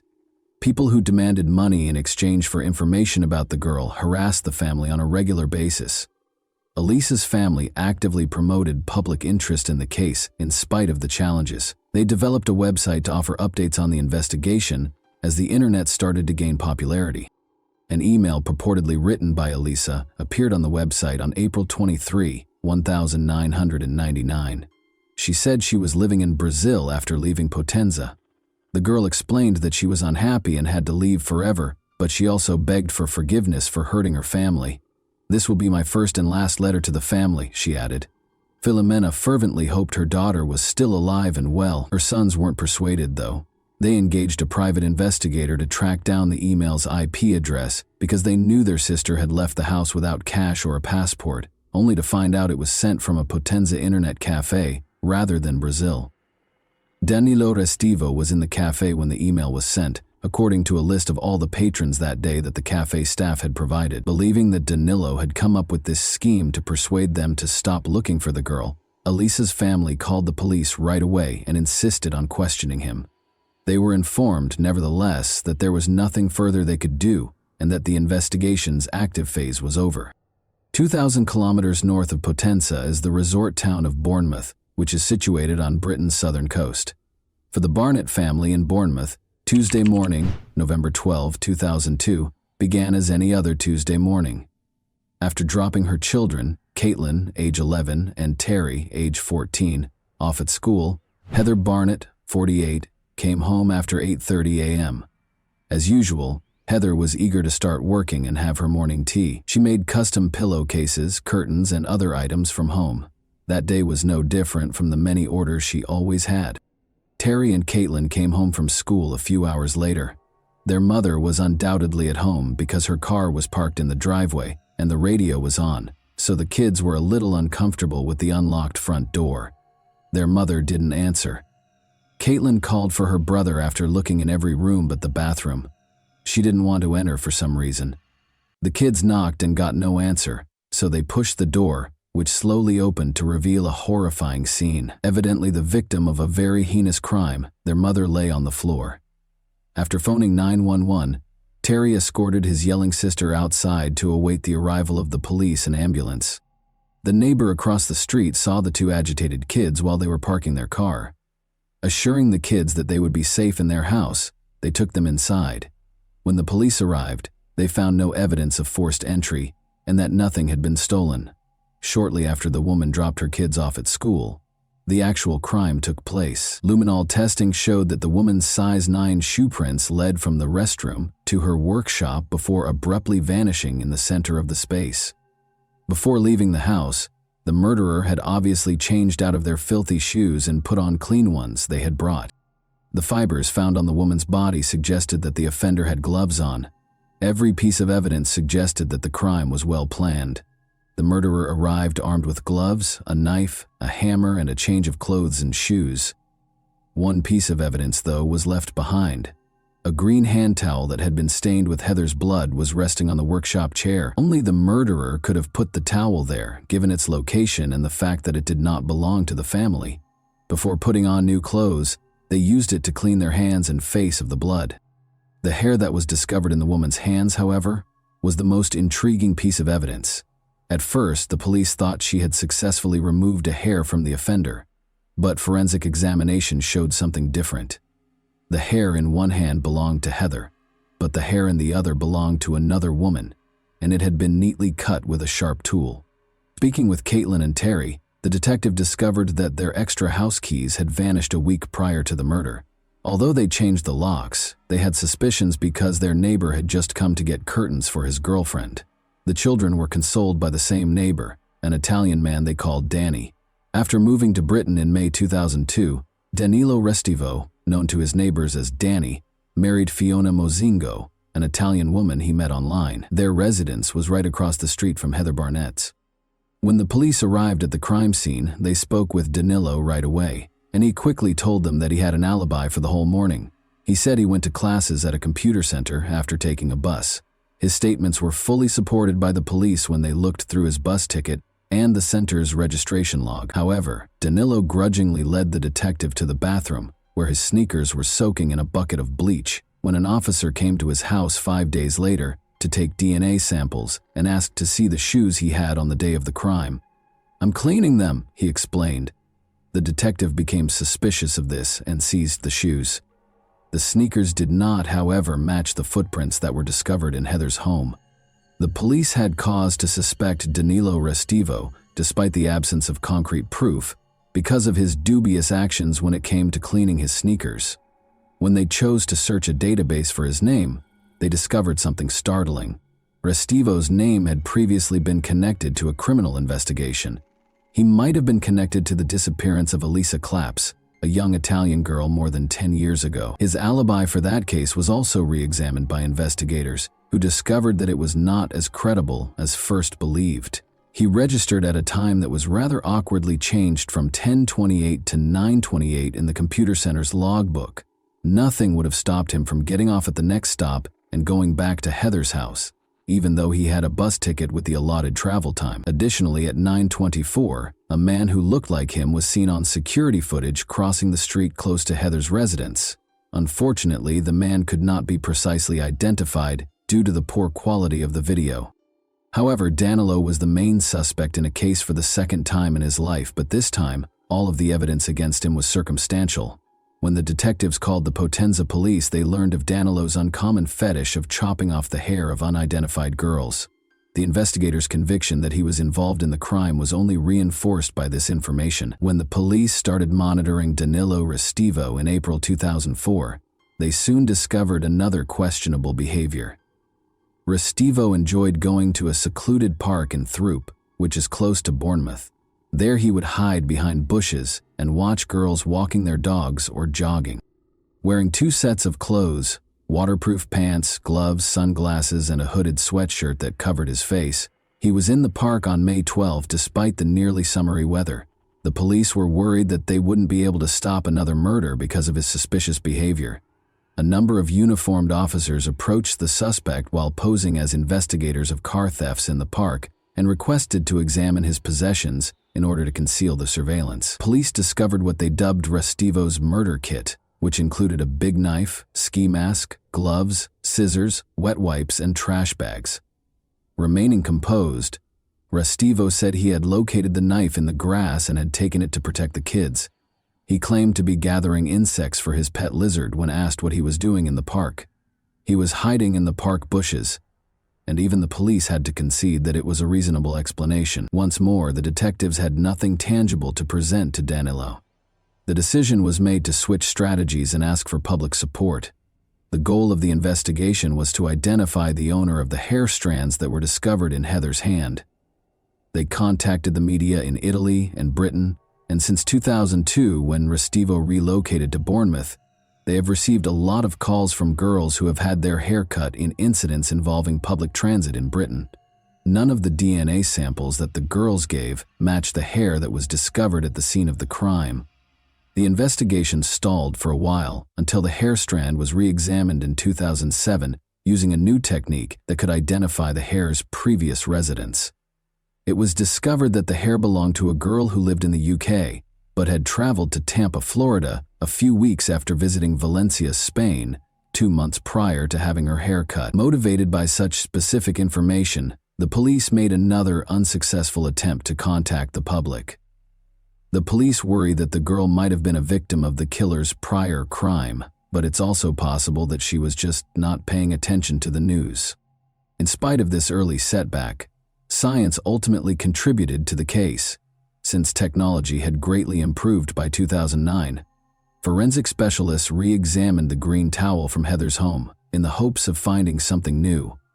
This time, the specialists were able to distinguish Heather's blood from someone else's perspiration and skin fragments. An expert said that there was only a 1 in 5,7,000 chance that it was someone else's DNA, even though it couldn't be said with absolute certainty that it was Danilo Restivo's.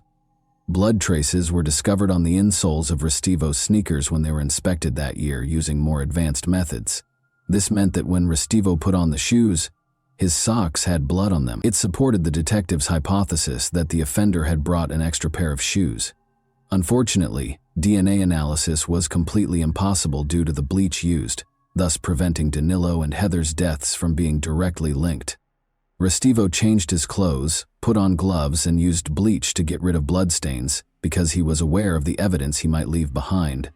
Knowing what might link him to the crime scene, he made every effort to prevent it. He had a plan, was ready, and followed it. Thankfully, Restivo would eventually be charged with Heather's murder, but not before a terrible discovery was made in Italy. Something unexpected occurred in Potenza on March 17, 2010. The local church where Elisa had vanished years before was being repaired by workers.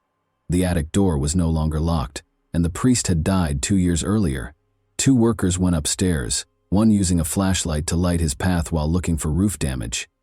At that moment, he caught sight of something concealed behind construction debris in the room's corner. He was horrified to discover that he was staring at a mummified corpse. The girl's watch, glasses, and shoes were discovered on her body and were used to identify her. 17 years after going missing, Elisa Claps was found in the same church. She had died on the day of her disappearance, and her body had been dragged away and hidden, as the forensic examiner later concluded. Her body was found to have evidence of violence. However, several hair strands discovered in her hands, and a few more close to the body, were the most damning pieces of evidence. Professor Vincenzo Pascali in Rome was tasked with analyzing a sample of foreign DNA discovered on the girl's body, but, to put it mildly, he carried out the investigation rather sloppily and had ties to the church where the crime was committed. He said that the DNA did not match Danilo Restivo, but when the investigator decided to confirm this and sent the sample to another lab, it did match Restivo's DNA. The professor was placed on 18 months of work suspension, and on May 19, 2010, Restivo was arrested. The jury found Danilo guilty of Heather's murder on June 30, 2011. Following 5 hours of deliberation, he received a life sentence without the chance of release.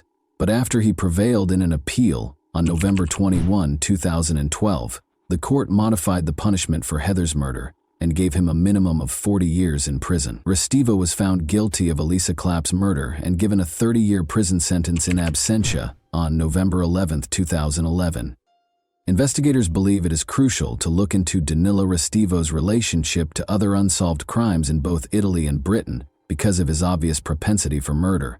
It is thought that he was most likely involved in the death of a 27-year-old North Korean student studying English in Bournemouth. 2 months prior to Heather's murder, on July 12, 2002, the girl, who went by the name Jung-uk Shin, Loki, was making her way home on foot following an evening spent with friends.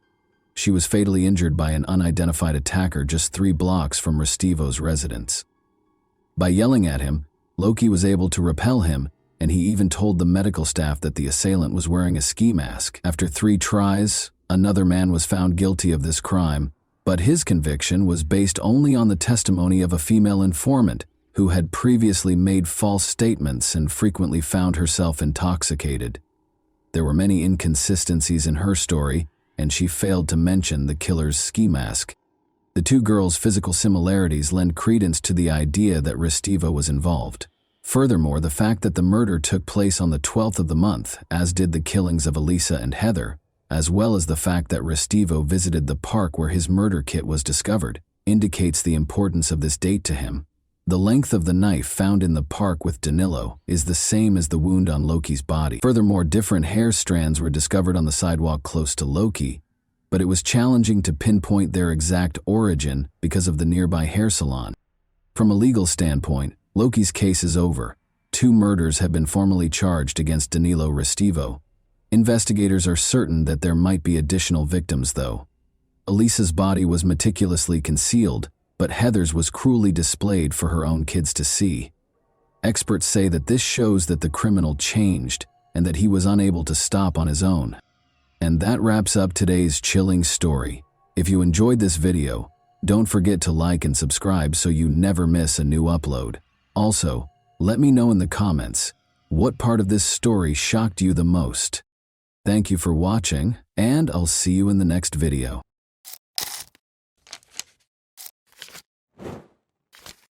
Hey guys, welcome to my channel, and today we're going to take a look at another horrible case with you.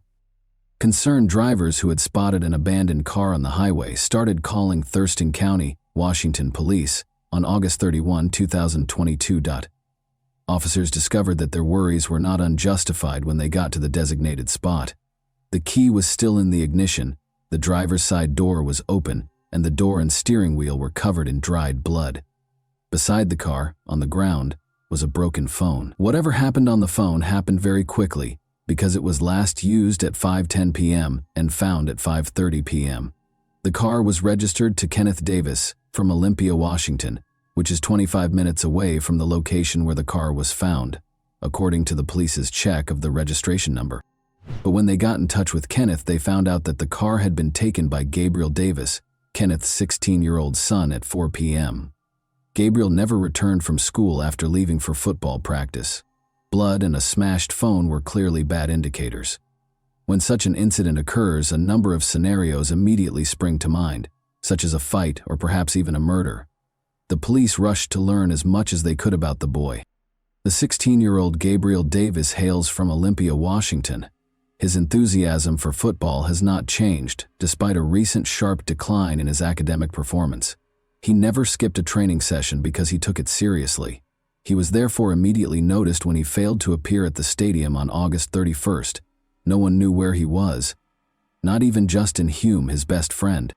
The police immediately began a thorough search after finding Gabriel's car, the broken phone, and the blood. Helicopters and search teams were involved in the ongoing search through the night and into the next morning. People who said they had seen the boy began calling in droves as word spread about his disappearance.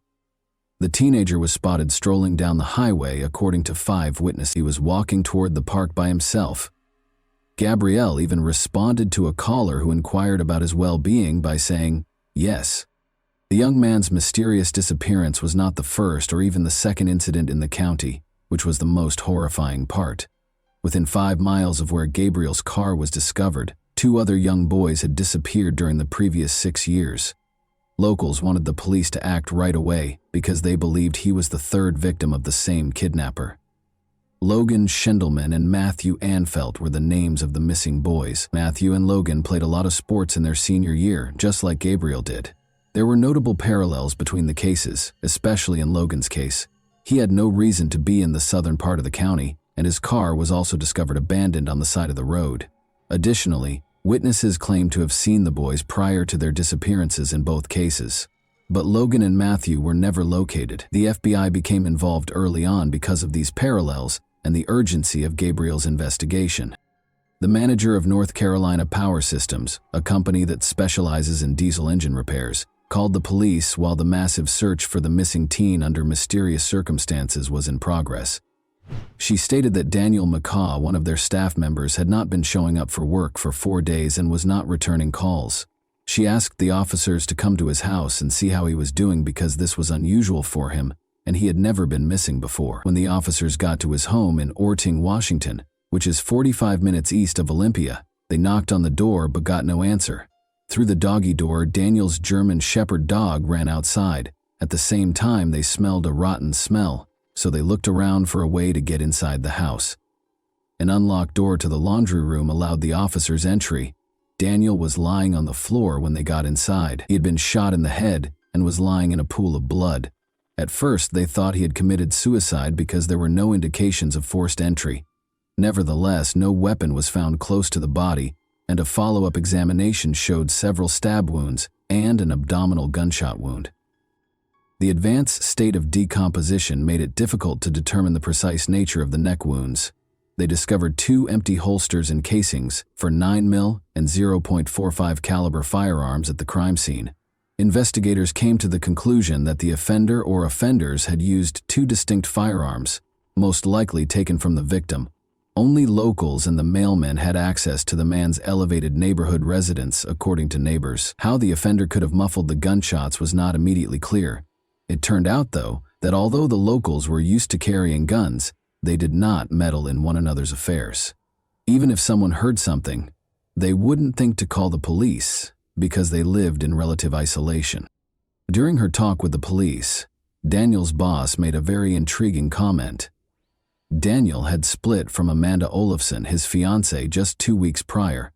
North Carolina Power Systems was another employer of Amanda's. Gabriel, her son, was the same Gabriel who had vanished the day before. It was an odd turn of events, and now the investigators had to figure out whether the murder of the 51-year-old man and the disappearance of the 16-year-old boy were related in any way. Thankfully, they could question Gabriel directly. On the evening of September 2nd, they located him in Thurston County, only 3 miles from the location of his car.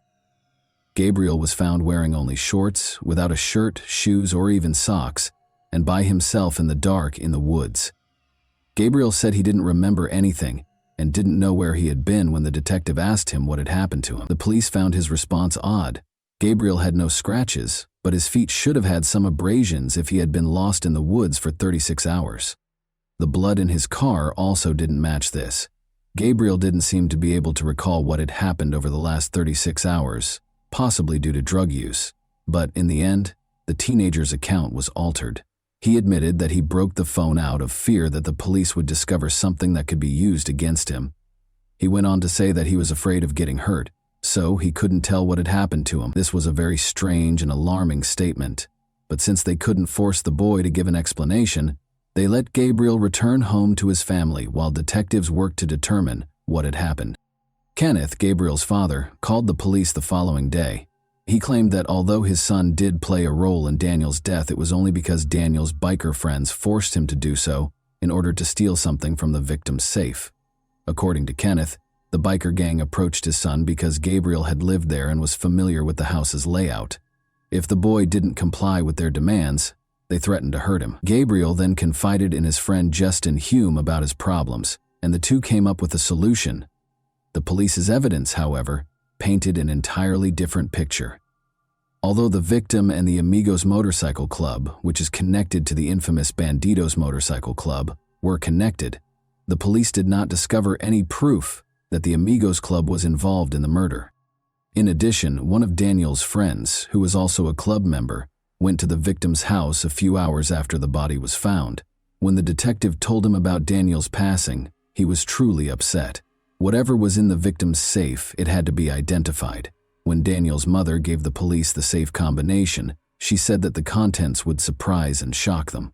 Amanda had called and told her that nobody knew how to open it, she said. Approximately 212 different kinds of weapons and ammunition, along with a few coins kept in plastic packets, were discovered by the detectives when they opened the safe.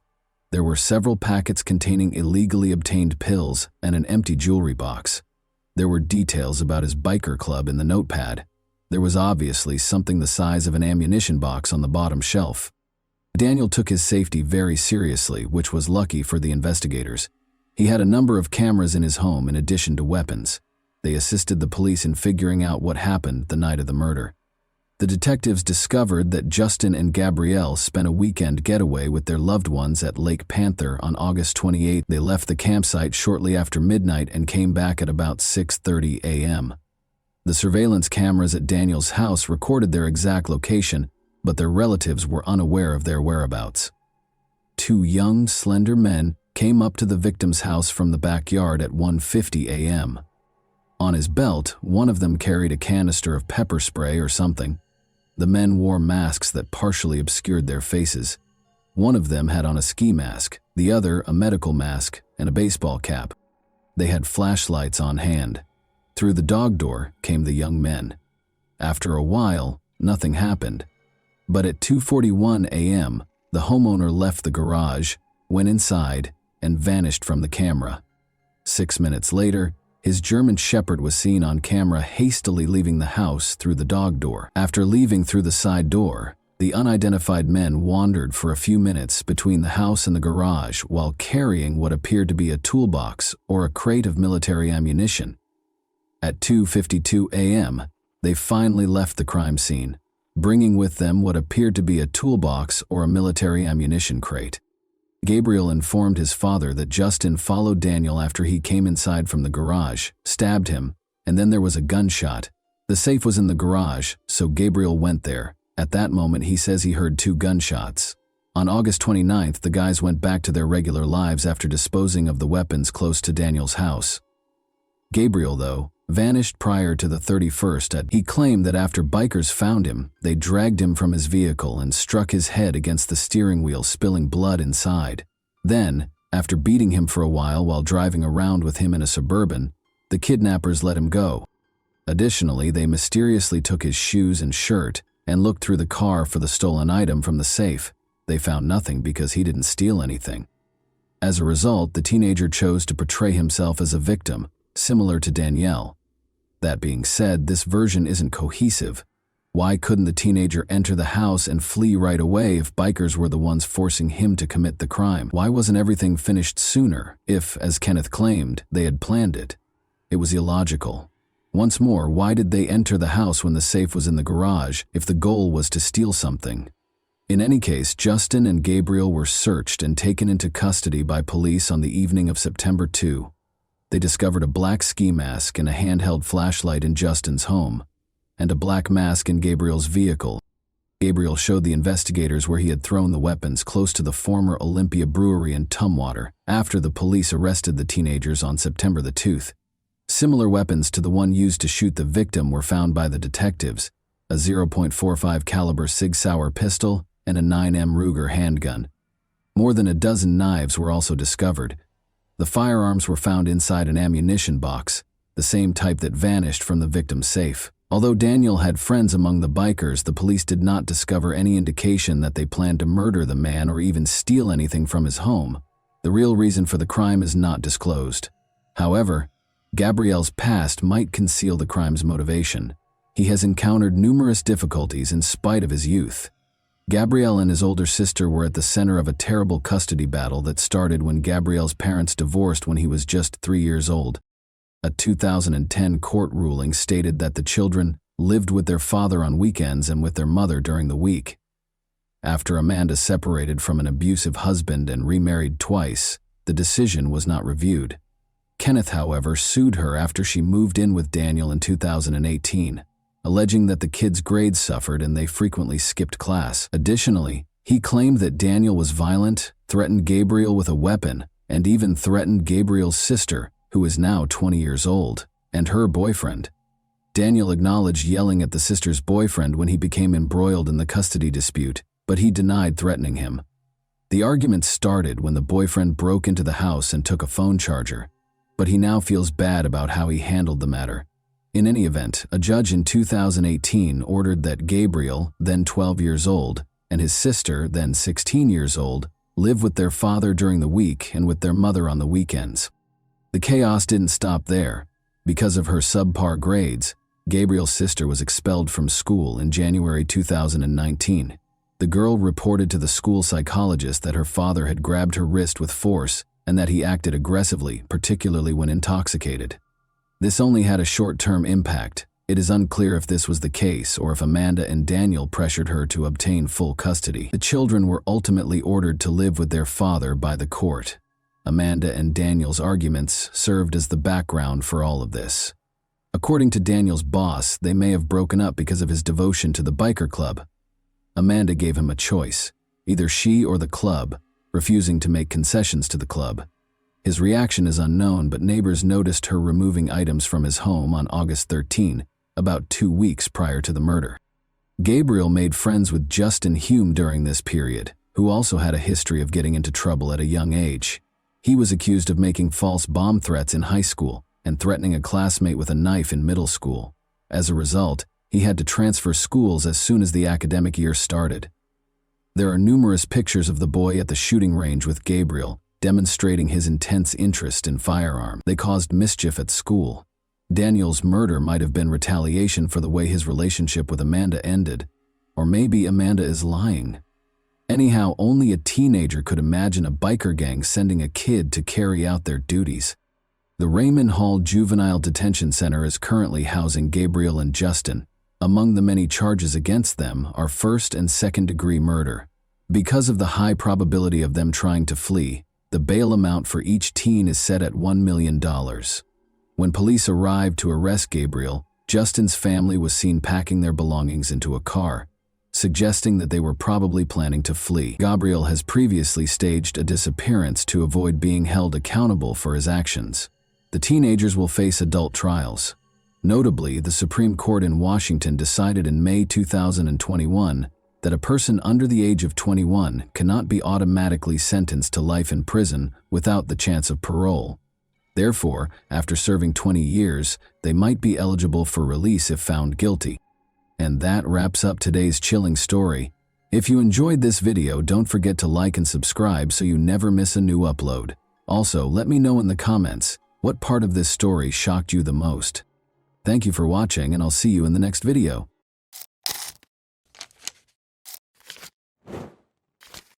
Hey guys, welcome to my channel, and today we're going to take a look at another horrible case with you. Susan Walters, formerly known as Susan Kuhnhausen, was employed at Portland Hospital in Oregon's Critical Care and Resuscitation Unit on September 1, 2006. Before going home after her 6th-floor shift, she made the decision to visit a beauty parlor to get a new hairstyle and unwind after a demanding day.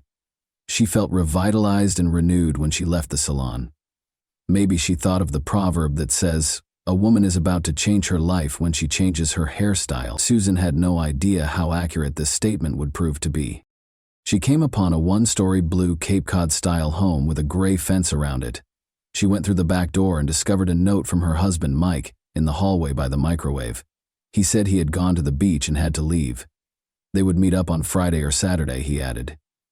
Susan heard the security system and unlocked the kitchen door. After deactivating it by entering the code, she proceeded to the front door and emerged into the front yard. Susan gave herself a minute or two to check the mail outside on this warm, clear September evening. When she finally removed her shoes and went back inside, she saw that the bedroom was unusually dark.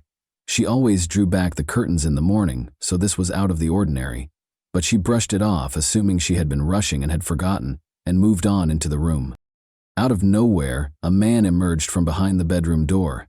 He was a huge giant that suddenly materialized, standing 180 centimeters tall and weighing about 90 kilograms. He had on a baseball cap pulled down over his eyes and a striped shirt.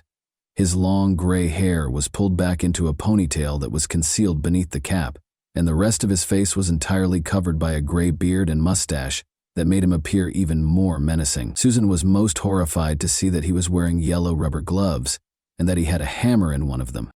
Most people would instinctively run away if they saw a stranger in their bedroom wielding a hammer, but Susan could not be considered a normal individual. She was 51 years old and had spent 30 years working as a nurse in the critical care and intensive care units, so she understood how difficult it was. She had subdued patients who had taken illegal substances, dealt with wounded men who were writhing in agony, and learned how to deal with any of those situations while maintaining composure. She routinely received self-defense training, just like other hospital nurses. They knew how to escape a grip or sidestep a blow. Susan had gained self-confidence through years of training, so she didn't flee when the stranger tried to hit her with the hammer. Rather, she sprang at him. She was aware that if she got close, the hammer's swing would be much weaker. One blow to her temple, however, proved to be very painful. "Who are you? What do you want?" she yelled as loudly as she could, overcoming the pain. But he didn't stop or respond. Susan's knees ached from multiple surgeries, and she was significantly shorter than the man at 164 centimeters, but she weighed more than the stranger. Susan threw her body at him, hoping to take advantage of this. He pushed her back against the wall, but he didn't fall. Then he said the one and only thing he would say that night: "You are strong." Susan felt her body tingle with adrenaline. She suddenly understood that the stranger had come to her house to murder her rather than rob her. His intentions were obvious, and she wasn't going to wait for it to happen, even though she didn't know why or who he was. For the second time, Susan shoved him. She yelled, "Who sent you?" once more. The only answer was silence. Luckily, the woman was able to knock the hammer out of his hand, and then hit him 3 or 4 times in the head. Susan caught him by the throat as he recovered control of the instrument. She interrupted his breathing with her hands and repeated, "Who sent you here?" The stranger's face first turned red, then purplish, and then nearly blue. In a panic, Susan released his throat. She just wanted to get out of there because she was tired and in pain. However, the man caught up to her before she could escape the bedroom and enter the small hallway. Her lip was smashed when he pushed and struck her. Even now, she is plagued by the memory of what transpired next. Susan looked down at the floor and thought she was going to die as he stood over her with the hammer. However, people needed to know that she battled for her life if death was her destiny. She was unable to describe how she did it, but she was able to knock the man down on the floor beside her and began biting him so that, should she die, her killer would be identified by her tooth marks. She rolled with the man on the floor, biting his hand, his thigh, and even ripping his pants zipper to get to his groin. For her, though, even that was insufficient. She felt the man's clothes with her hand in an attempt to find any identification or proof that she could conceal in a closet or beneath the bed for the police to find. For a full 14 minutes, the struggle went on.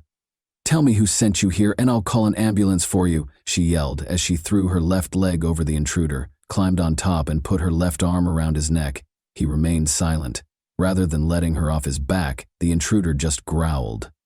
Susan pressed her hand more firmly against his throat as she leaned in. The man eventually ceased to move. Susan ran to the neighbor's house, grabbed his hammer, and dialed 911. When Susan's neighbor told the emergency dispatcher that the injured woman may have strangled an unidentified intruder who had broken into her home with the intention of killing her, the dispatcher was shocked.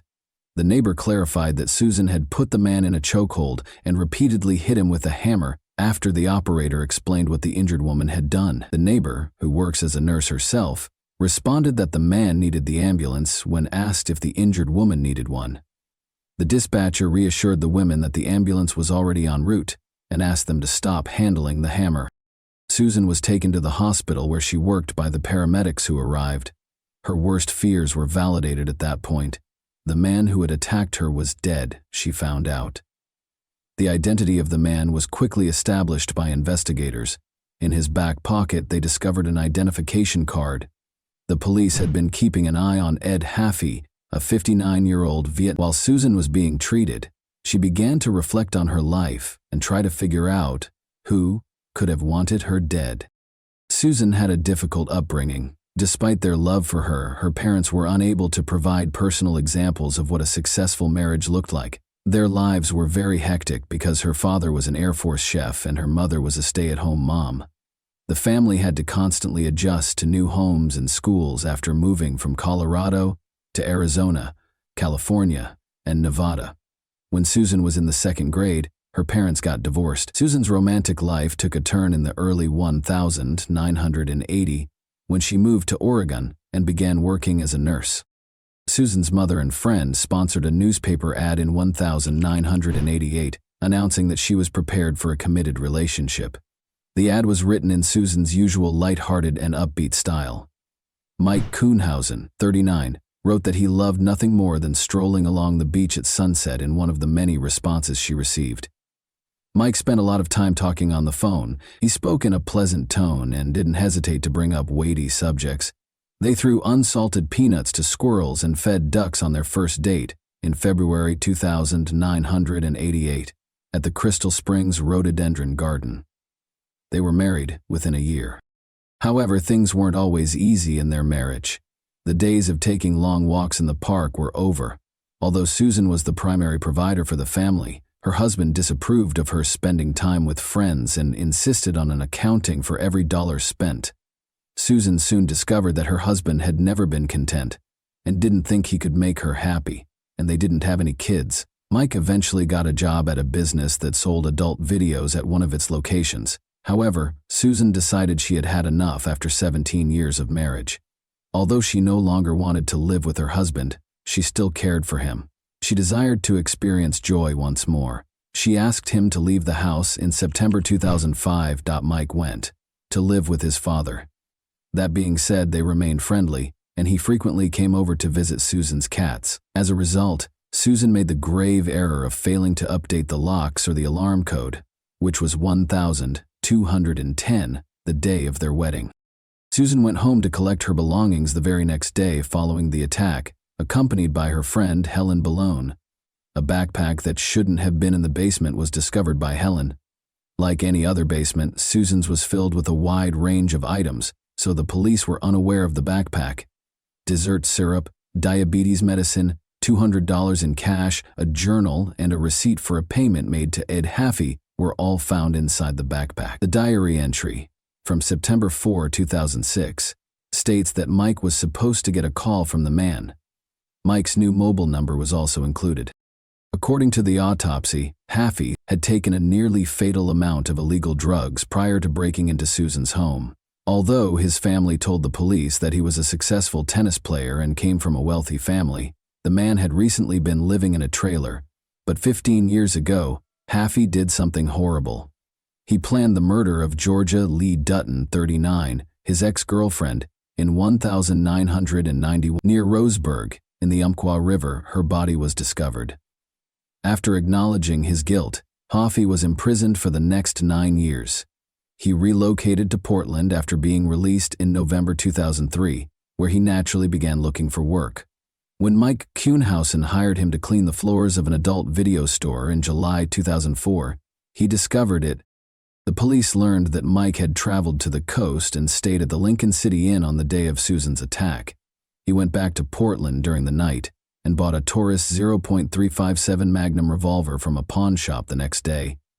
Mike ran away after leaving a parting note at his father's home on September 8 that read, "All I wanted was to be loved, and every time I achieved that, I ruined everything." His arrest warrant was issued by the police. He was arrested on September 13 in the Kaiser Sunnyside Medical Center parking lot, where Mike said he planned to go to the psychiatric clinic for assistance. He expressed to the officers his sense of meaninglessness in life. His claims of innocence were not taken seriously by the police. Mike Kuhnhausen had lost his job a few weeks earlier and was living on the streets. Mike knew that Susan had named her brother as the beneficiary of her insurance policy in case she passed away. But Mike and Susan had paid off the $300,000 mortgage on their home, and if Susan passed away, it would still belong to him. Mike first claimed he didn't even know Haffey, but the detectives had already gotten company records to support their claim. Mike acknowledged that he was acquainted with Ed Haffey, but that did not imply that he had done anything wrong. Other evidence, however, surfaced that suggested the two men were conspiring. Records from the security system indicated that someone had turned off the alarm while Susan was at work, but there were no indications of forced entry into the house. Mike denied allowing Haffey to enter the house, but he did say he had turned it off when he left the note. However, Haffey's former accomplice called the police on September 18 to report that Haffey had asked him to participate in an insurance fraud scheme. He described how he and Haffey met with the town's contractor, Mike Kuhnhausen, who offered the man $5,000 in exchange for helping Haffey murder his wife. Naturally, the man declined. Another witness reported to the police on November 17 that he had escorted Haffey to a parking lot where he met a bald man. After the assault on Susan, he saw the man's picture on the news a few days later. Mike Kuhnhausen was the one. Despite Mike's best efforts to deny it, the evidence against him was growing, and on August 30, 2007, he admitted to ordering the murder of his wife. "You wanted me to share a life with you until death do us part. Turns out, you were hoping the sooner it happened the better. If I believed you deserved to die, I would have had the courage to do it myself," Susan said on the stand during the trial. Mike was sentenced to 7 years in prison. Susan filed a lawsuit for $1 million right after the sentencing to make sure he wouldn't have enough money left for another contract. The scheduled date of Mike's release was September 14, 2014. His former spouse was prepared for it. The new Susan, who had once been lively and daring, became very wary. She sat with her back to the door in restaurants. She started taking a different route to work, and she would circle the block for a while if she thought someone might be pursuing her in an attempt to ward them off. In Portland, she relocated to a new home on a gravel-lined dead-end street where she could hear footsteps if someone came to the window or door. She also practiced shooting in the garage next door. "I'm serving a life sentence for choosing the wrong husband," she quipped. Susan did everything she could to make sure Mike would never be able to harm her, but her ex-husband was never given the opportunity. 92 days prior to his release, he passed away from cancer on Friday, June 13, 2014. The prisoner's letters reveal that he only confessed to the crime in order to avoid a longer sentence and never really admitted his guilt. Mike thought he was the true victim of the incident. Susan acknowledges that she mourns his life, which he could have had if he had only let those who loved him into his heart, rather than his departure. She also laments that he passed away in prison, far from all of his loved ones. Since it is difficult for a victim of crime to get the information they need, Susan looked for information about Mike's release and her rights following his release while he was incarcerated.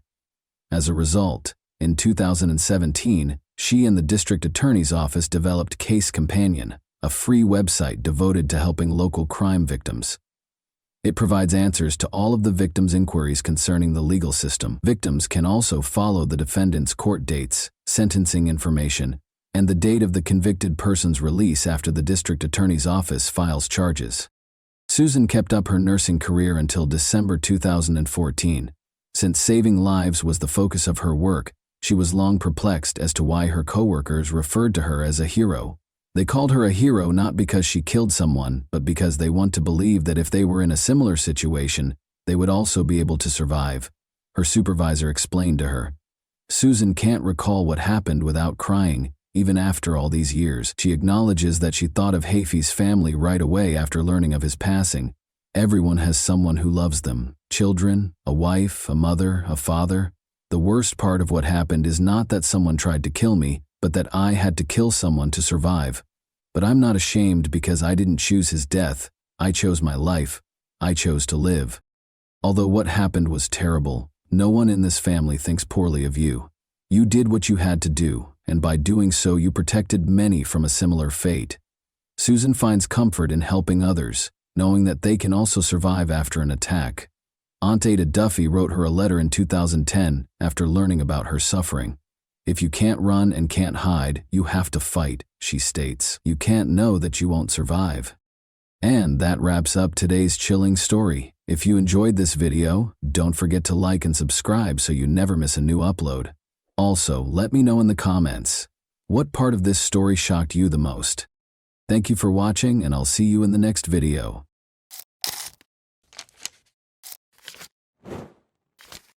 Hey guys, welcome to my channel, and today we're going to take a look at another horrible case with you. Despite the busy city streets and crowded malls, Lois Pearson always favored the quiet solitude of her childhood home, a modest wooden house tucked away among verdant hills. Lois rarely left her ancestral home, where her family had resided since her birth in 1949. Leasing her land to a man who used it to graze his cattle allowed her to live on a meager income. Lois became more dependent on her own resources following the death of her mother. She chose to use water from a well instead of running water when her pipes froze a few years ago. She carried a single lamp from room to room on a long cord for her everyday activities. Lois went to church every Sunday, and once a month went to Mineral Wells, the closest town, to do her laundry at a self-service laundromat and buy groceries. She always felt more at ease around animals and in the outdoors, frequently going for days at a time without speaking to anyone. Lois never had a romantic partner. Not even a doctor had ever seen her undressed in front of a man. In 2001, Lois met Jeffrey Maxwell soon after he purchased land west of her property in Weatherford, Texas. Lois was a little over 50 at the time, and Maxwell was just under 50. Sometimes they spoke to each other, and he would wave to her when he went by her house. Maxwell once asked her to join him for lunch. Lois was taken aback by the invitation and politely declined, as she always does. Another time, he arrived at her house, hopped out of his car, and abruptly requested a kiss. In particular, the expectant smirk on his face offended Lois. She insisted that he never return to her home. He moved away in 2005, but to her utter amazement, they reconnected just before he left. They had a quick, unhurried conversation. He came by to say goodbye and to show her photos of a modular house he was constructing in Corsicana. Lois had no idea that she would see Jeffrey Maxwell again after this farewell visit. Lois was getting ready for her usual grocery run in the afternoon of March 1, 2011. A silver Chevy Trailblazer pulled up behind her, 1970 Nova, as she was about to leave. He would have missed her if he had come 5 minutes later. Maxwell grinned and gave Lois a warm greeting. He got out of his car and started talking to her about the church. He moved slowly toward her as she responded, and she began to move away. They soon found themselves in the rear of her house.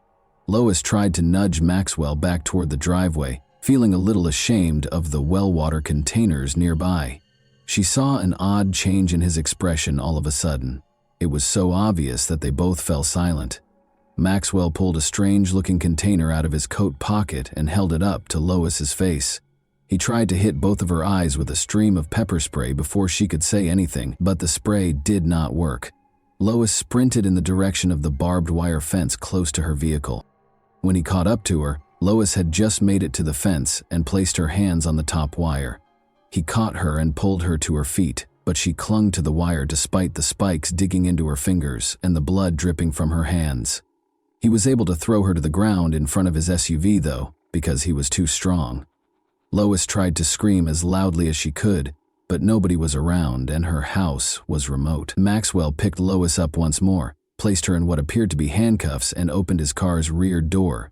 He shoved her into the car and she fought to get out. He took her mother's wooden rolling pin off the kitchen table and hit Lois in the left side of the head.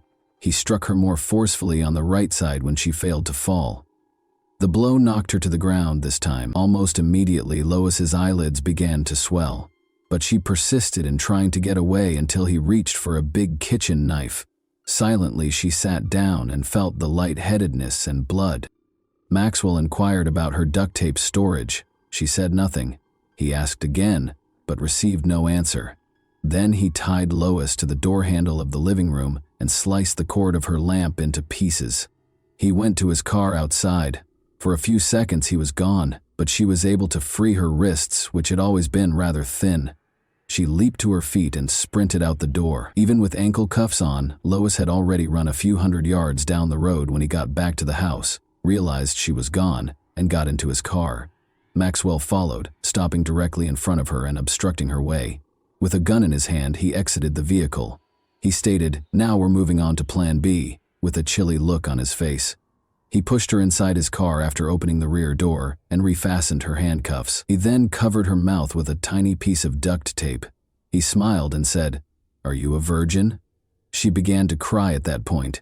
He slammed the door and got behind the wheel after laughing at her tears. He told her he would have to return and set her house on fire as he drove off. Lois heard the vehicle enter the freeway.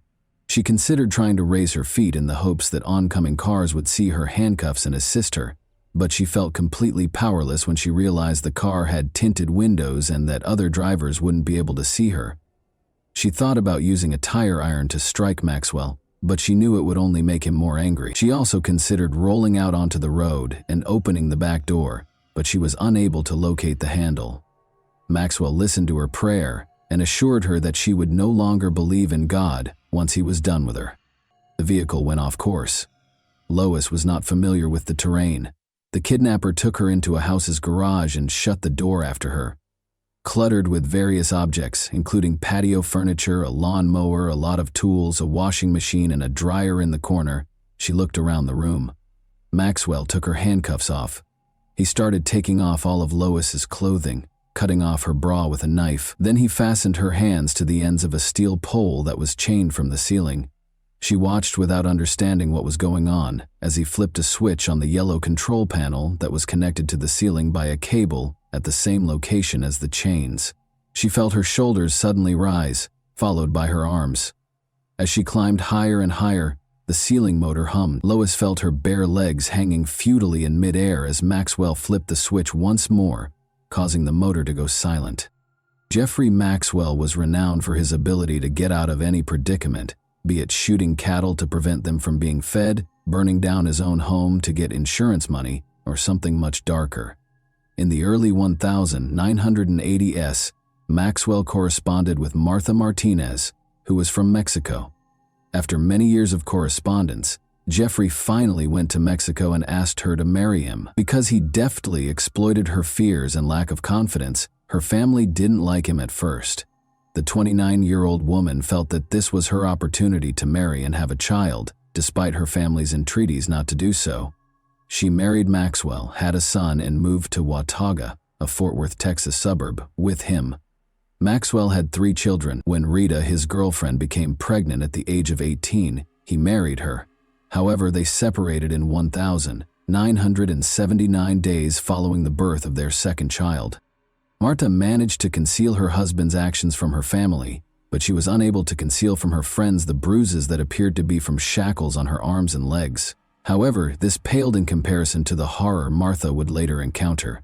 A deputy sheriff from Ardmore, Oklahoma, called the Watauga, Texas police station on Sunday, April 19, 1987. They had discovered a woman on the road early that morning, he reported.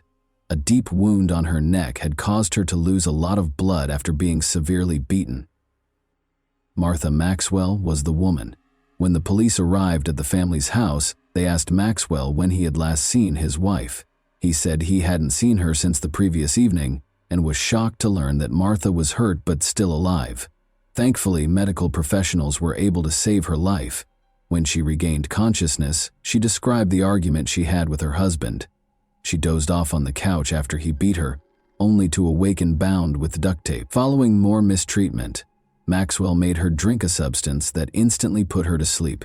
In the hospital, she awoke. Martha initially assisted the police, but she abruptly stopped speaking with investigators after her husband was arrested and charged with kidnapping. Since a search of the house and car turned up no evidence, the police were unable to charge Maxwell with anything without her testimony.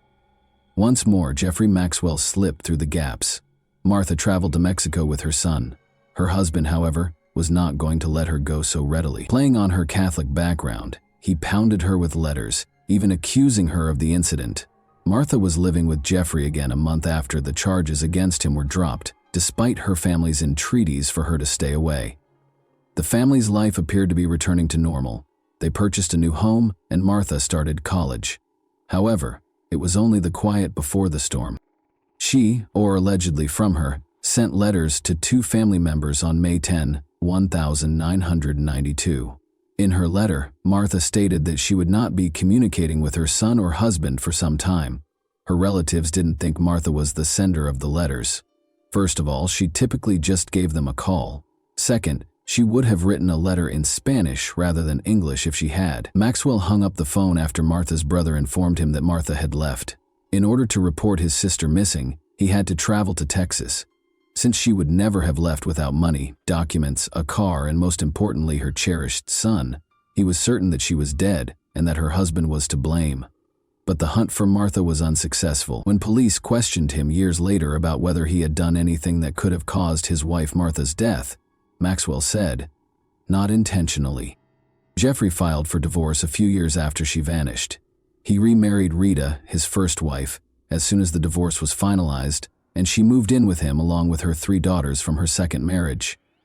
The girls soon started griping about their stepfather's advances at school, and Rita's best friend disclosed that Maxwell had beaten her 2 days prior to their wedding. But Rita didn't take the kids, leave the state, change her name, and flee until the police came to the family's house after her youngest daughter complained about her stepfather's actions.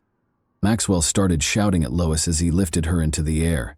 The fact that she had ignored him in the car still infuriated him. After sensing his hands on her, the woman felt something sharp and hard, like a plastic bullet.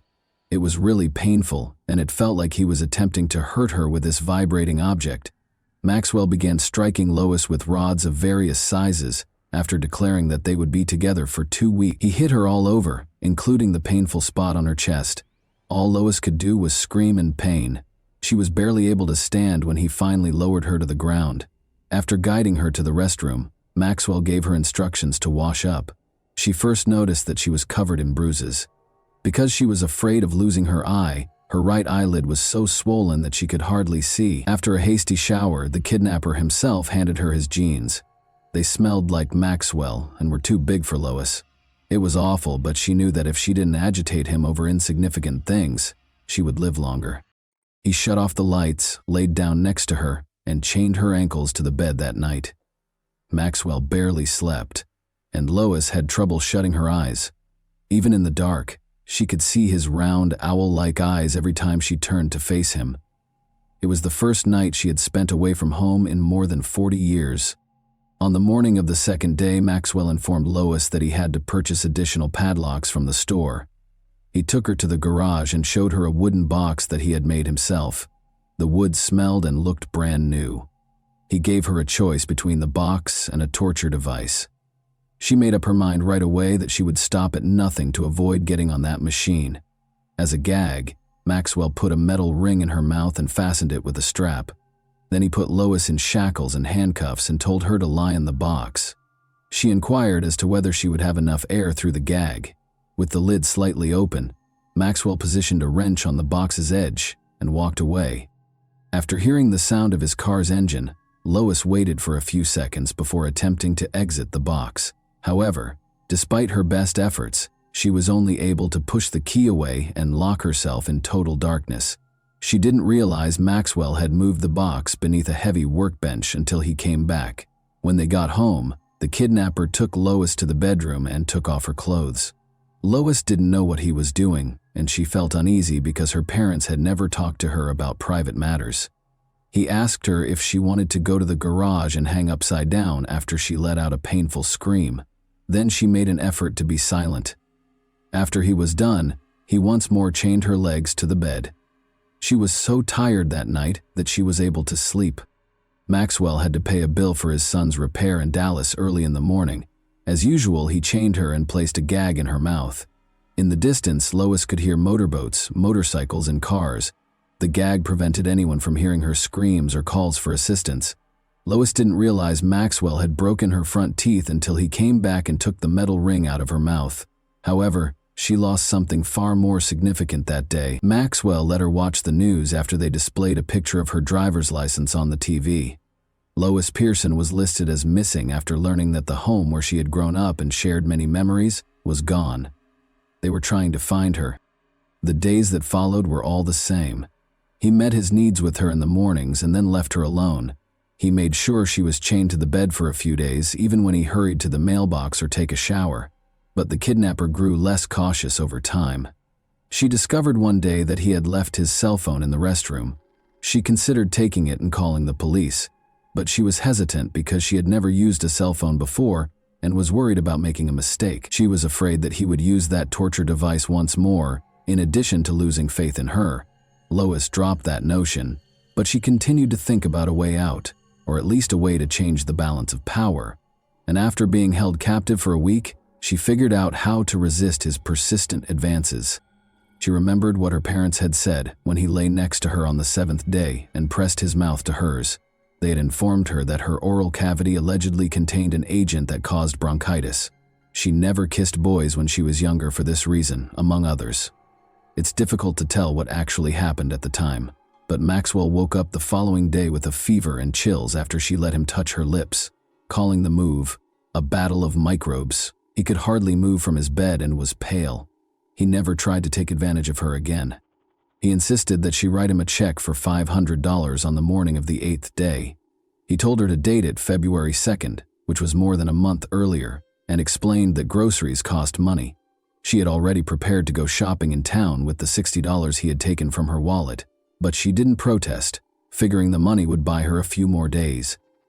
The date was March 12, 2011, and when Sergeant Ricky Montgomery and 4 other police officers pulled up to a small home on the shores of a lake in Corsicana, 80 kilometers south of Dallas, it was getting close to 6 o'clock in the evening.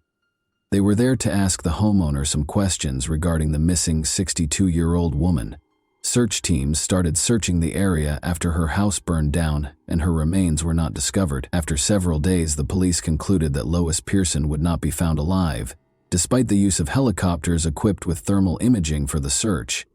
They brought in pumps to empty 2 ponds and used search dogs trained to locate bodies, but the woman was nowhere to be seen. Then, $500 was taken out of her account 8 days after the fire. The check was dated a few weeks earlier and was made out to Jeffrey Maxwell. Officers traveled more than 160 kilometers to question Maxwell after learning that he also owned a blue SUV that matched the description of the car a neighbor had seen the day of the fire.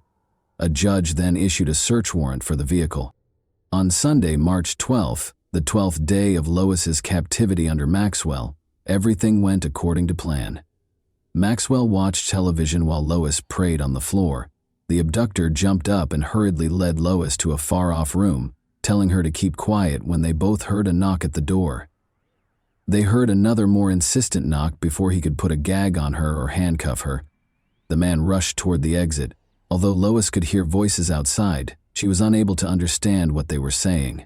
After escaping the room, she noticed the word sheriff on a car parked by the road through the window. She was shocked when fear first paralyzed her whole body, but she quickly realized it was her opportunity and took off running. Jeffrey Maxwell stepped out of the house and shut the door firmly behind him. His house was in a terrible mess, he said with an apologetic tone while grinning at the policeman.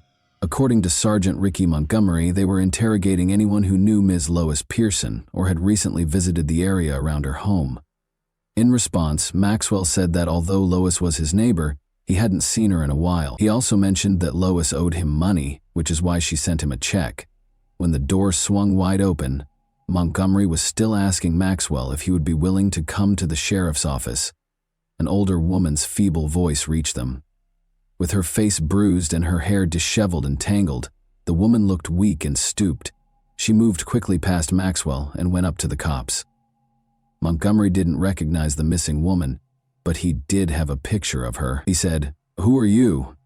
"It's her, Lois Pearson," cried one of the officers behind Montgomery before she could respond, and everyone in the room was momentarily stunned. The police officers collected themselves and put Maxwell in handcuffs. The woman initially claimed to the officers that Maxwell had been her friend and had not harmed her. Her only memory of her rescue is the fear for her life, even though she later learned about the concept of Stockholm Syndrome.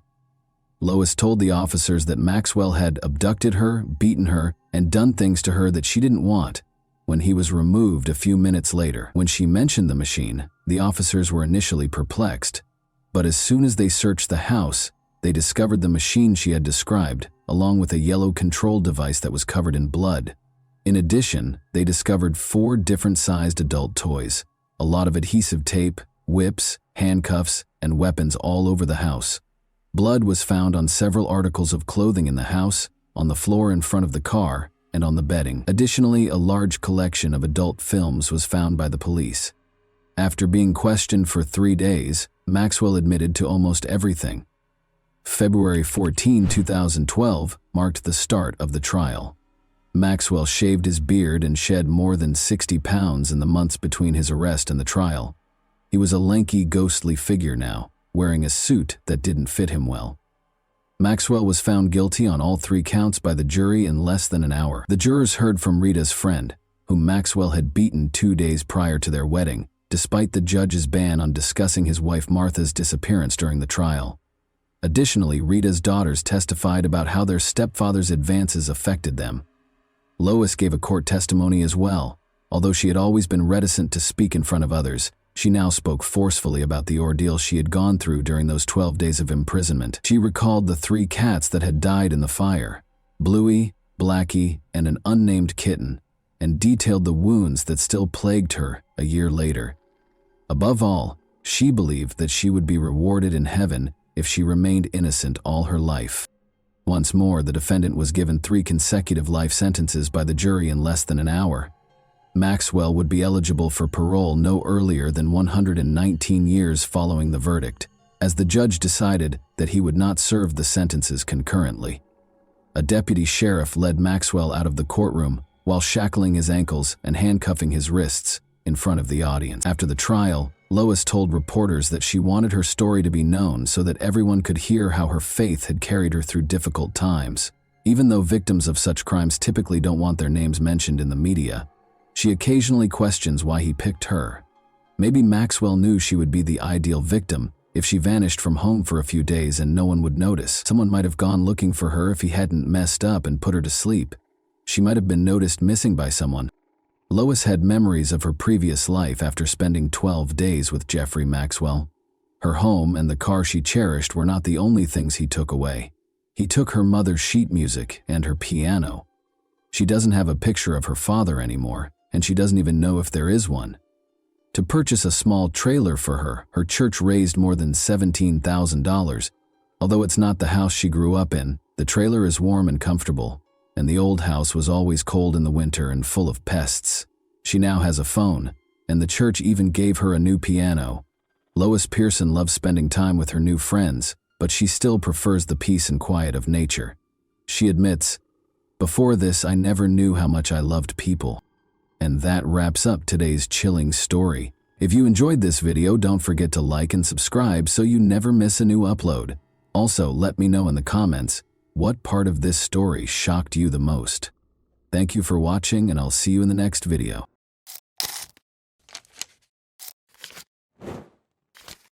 Hey guys, welcome to my channel, and today we're going to take a look at another horrible case with you. Many people can get to the point where they suspect a loved one of betraying them. Others may give in to the influence of fantasies of retaliation against the betrayer, while others may decide to end the relationship due to such suspicions. However, what if a katana were to make these fantasies come true? The setting for this story was Camas, Washington, in 2018. The topic of discussion was a woman who lived in a nice home in a quiet neighborhood. Alex Lovell was the man's name.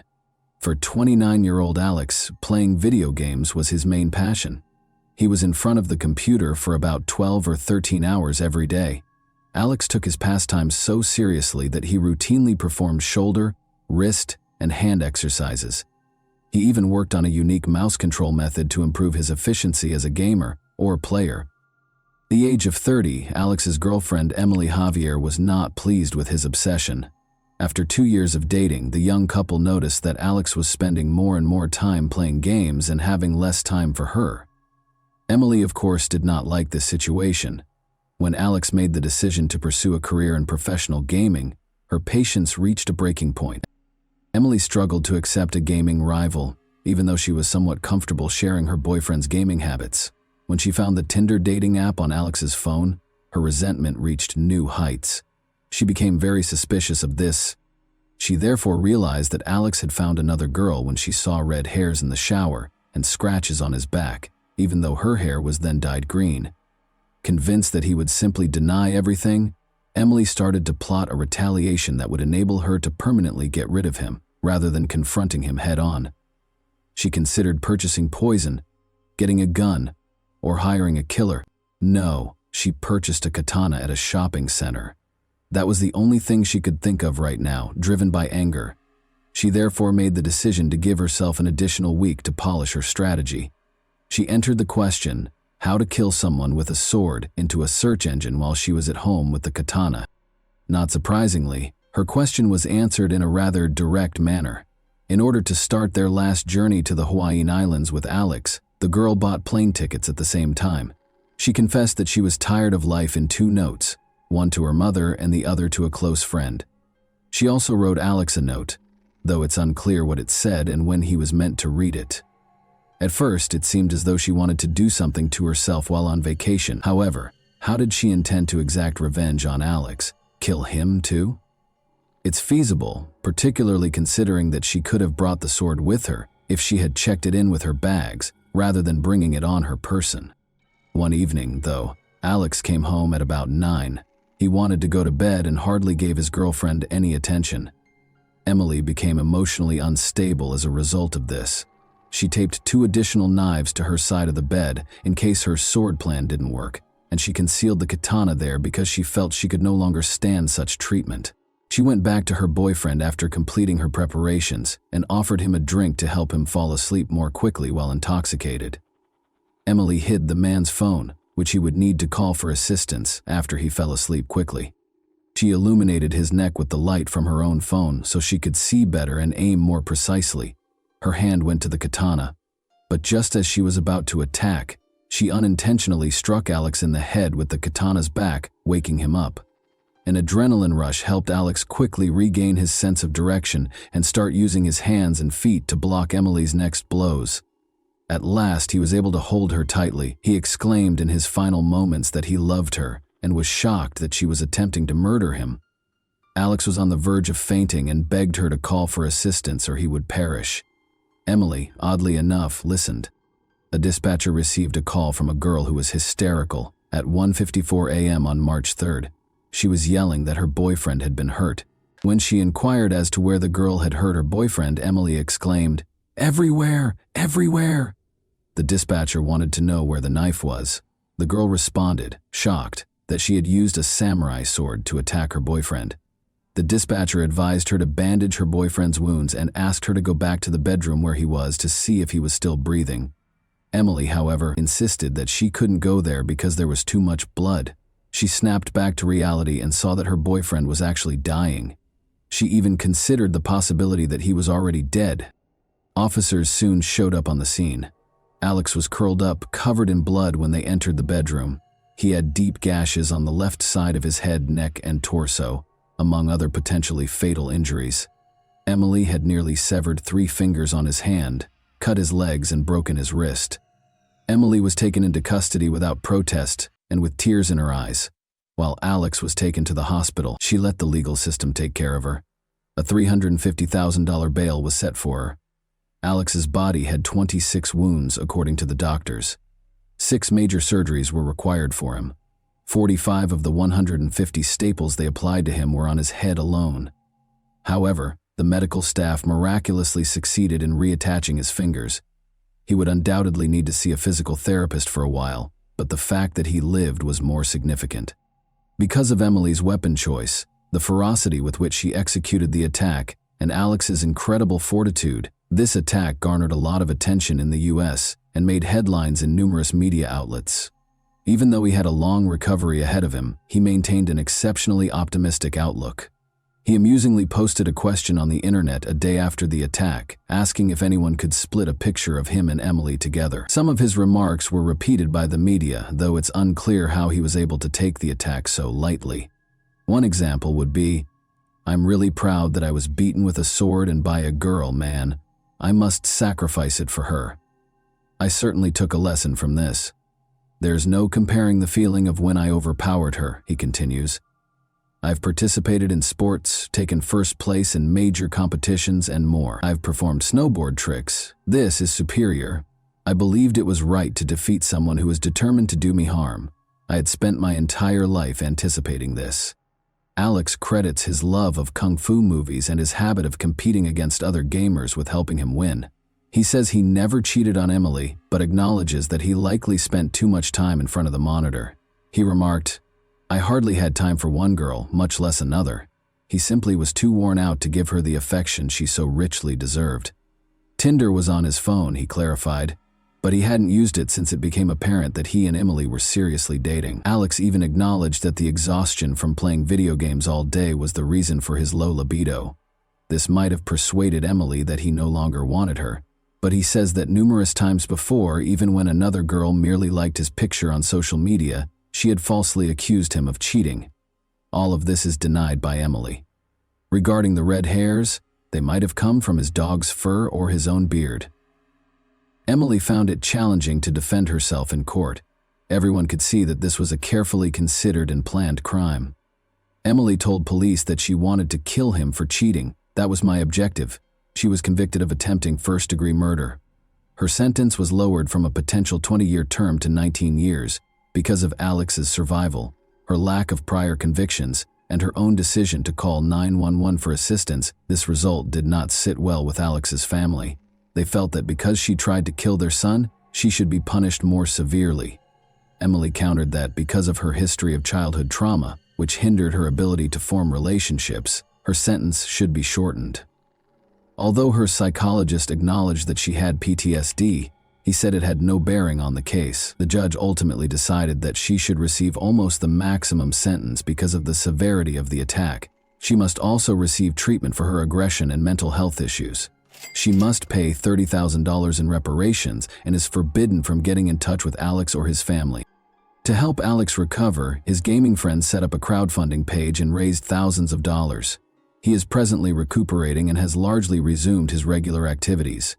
He says he hasn't spoken to Emily since the attack. When asked how he feels about her, he admits that she saved his life by calling 911, which is significant, but it's difficult to sum up his feelings for his ex-girlfriend in just 2 words. In any case, he thinks she needs significant assistance.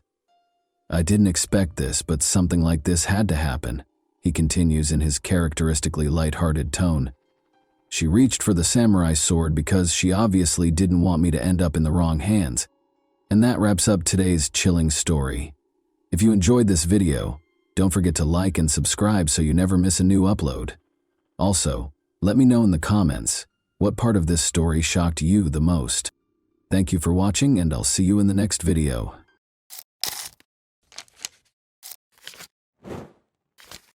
Hey guys, welcome to my channel, and today we're going to take a look at another horrible case with you. David Edward Moust, in contrast to other serial killers, was viewed as an outlier, a lunatic, who didn't match the conventional description of a ruthless, malevolent, uncontrollable killer. Rather, he was someone who truly regretted his actions and wanted to be imprisoned for the rest of his life in order to protect others.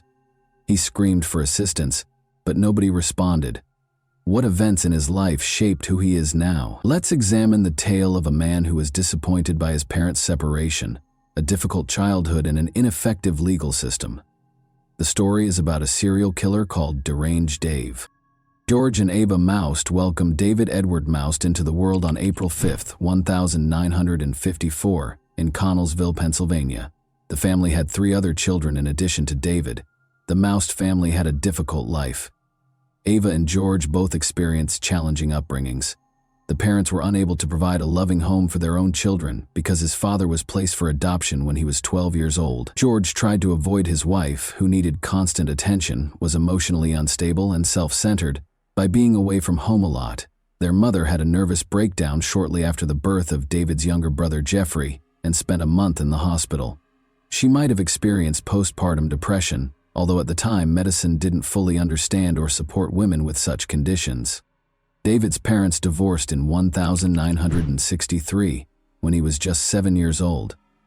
David's father reportedly started the divorce because he had stopped providing for his ex-wife and the 4 kids for a year, leaving the woman to care for the family alone. Life at their parents' house was tough for all the kids, but David had it the worst, according to David's sister. Maybe because he looked so much like his father, their mother's hatred of her ex-husband was passed on to her son. Ava asserted that she was powerless over the boy. David allegedly attempted to kill his brother Jeffrey twice by the time he was 8 years old, once by pushing him into a lagoon and stepping on his fingers to prevent him from climbing out, and again by trying to burn Jeffrey's bed. Additionally, according to his mother, she frequently looked in her son's pockets to make sure he hadn't stolen anything. She said he would take her valuables and sell them. all allegedly before he was 9 years old. Ava said she no longer wanted to deal with a challenging, troublesome child when he turned 9. The 9-year-old child was admitted to a mental health facility after she went to the court and claimed she needed assistance because he was mentally ill. The doctors and staff, however, did not observe any of the behavior that Ava had described. Instead, they came to the conclusion that the mother had just left her son behind. It made the boy's already challenging life at home even more so. Numerous other patients, including those with aggressive criminal tendencies, developmental disorders, and schizophrenia, had to share common areas with him. David felt confused and angry. Given that both his mother and father had deserted him, he felt stuck and had nowhere to go. He waited by the window on visitation days, hoping to see his mother, but she never showed up. In an attempt to comfort him, the institution's staff offered explanations for his mother's absence, such as her illness or another reason. The boy eventually came to terms with his circumstances. He and the other kids just thought their parents were in need of a vacation. In part, the kids were correct, but in reality, they hadn't been abandoned, at least not in David's case. As terrible as it sounds, such institutions were used in those days to essentially leave a child there. Later, David remembered a boy who was sent to the mental institution by his parents, who treated it like a summer camp while they took their own vacations, and who spent many summers at the clinic. Their son miraculously recovered from his mental illness by the time they got back from their vacation. Doctors evaluated David's intelligence right away. He was always able to express himself clearly and showed remarkable skills remembering sports events with vividness. As a result, the medical staff quickly came to believe that David's mother, Ava, rather than her son, was mentally ill. In order to send David home, they waited for her to recover. But each time they attempted to arrange for the child to return home, his mother turned him away. The clinic staff was forced to formally recognize David's lack of mental abnormalities when he turned 13, but he had nowhere to go yet. As a result, he was moved to a children's home a few blocks from his family's residence. His realization that his relatives lived close by but didn't want to interact with him must have been extremely upsetting. But David ended up with other boys going through adolescence in a shelter. It was only natural for them to try out relationships with one another because they were unable to engage with people of the other sex. Another boy started clamoring for David's attention as soon as he arrived at the children's home. Being extremely persistent, he threatened to tell everyone about David's stay in the mental institution, effectively blackmailing him. Despite his resistance, David would later write in his diary that he gave in and kissed the young blackmailer, feeling instantly repulsed and angry at himself. David adapted to the shelter quite well aside from this incident. Even though David Most had a rough upbringing, spent time in the clinic, and lived in a shelter, his intelligence was innate and unaffected by these experiences. He maintained his focus and dazzled everyone with his extraordinary memory. Life appeared to be getting better until all of a sudden a sense of anger arose inside of him. By the time he was 15, David had attacked Eddie, another boy. While they were playing together, David began strangling Eddie for no apparent reason. When David noticed that Eddie was practically out of breath, he abruptly stopped. Eddie granted his request for forgiveness. Was this a genuine act of repentance? It's unclear because David might have tried to control himself, had nowhere else to go, and didn't want trouble. But because he wrote about it in his 87-page prison journal, we are aware of this incident. However, David's restraint was short-lived, as he soon tried to choke Daniel, another boy. David seized a rope and wrapped it around Daniel's neck while they were in a room together, just watching TV. When he realized Daniel hadn't done him any harm, he stopped once more. "Enough," I told myself. "Leave the rope," he wrote in the diary, and Daniel fell to the ground. He was analyzing his actions and persuading himself that they were wrong. It was as if I was trapped inside myself and someone else was trying to kill Daniel, and I couldn't stop. David started to believe that he had no control over his thoughts or behavior, which was undoubtedly frightening for a teenager whose life lacked a typical parental role model. David was sent back to the institution for the mentally ill after Daniel, who lived, reported the incident. By the time the teenager turned 17, life appeared to be getting better. He made the decision to go home after he and a few other guys fled the clinic. He was devastated to learn that Ava had married and that her unwanted son had no place in her house. Furthermore, she pretended that David had never existed and told everyone that he was a shame to the family. She persuaded him to enlist in the army in order to get rid of him. It's crucial to remember that it was 1971, during the height of the Vietnam War, but maybe it wasn't the worst choice for the boy, to provide him with a purpose in life, a place to live, and practical skills. He was sent to the recruiter by his mother. After being drafted into the army, David was dispatched to Frankfurt, Germany. He worked as a cook at a military installation that also housed civilians.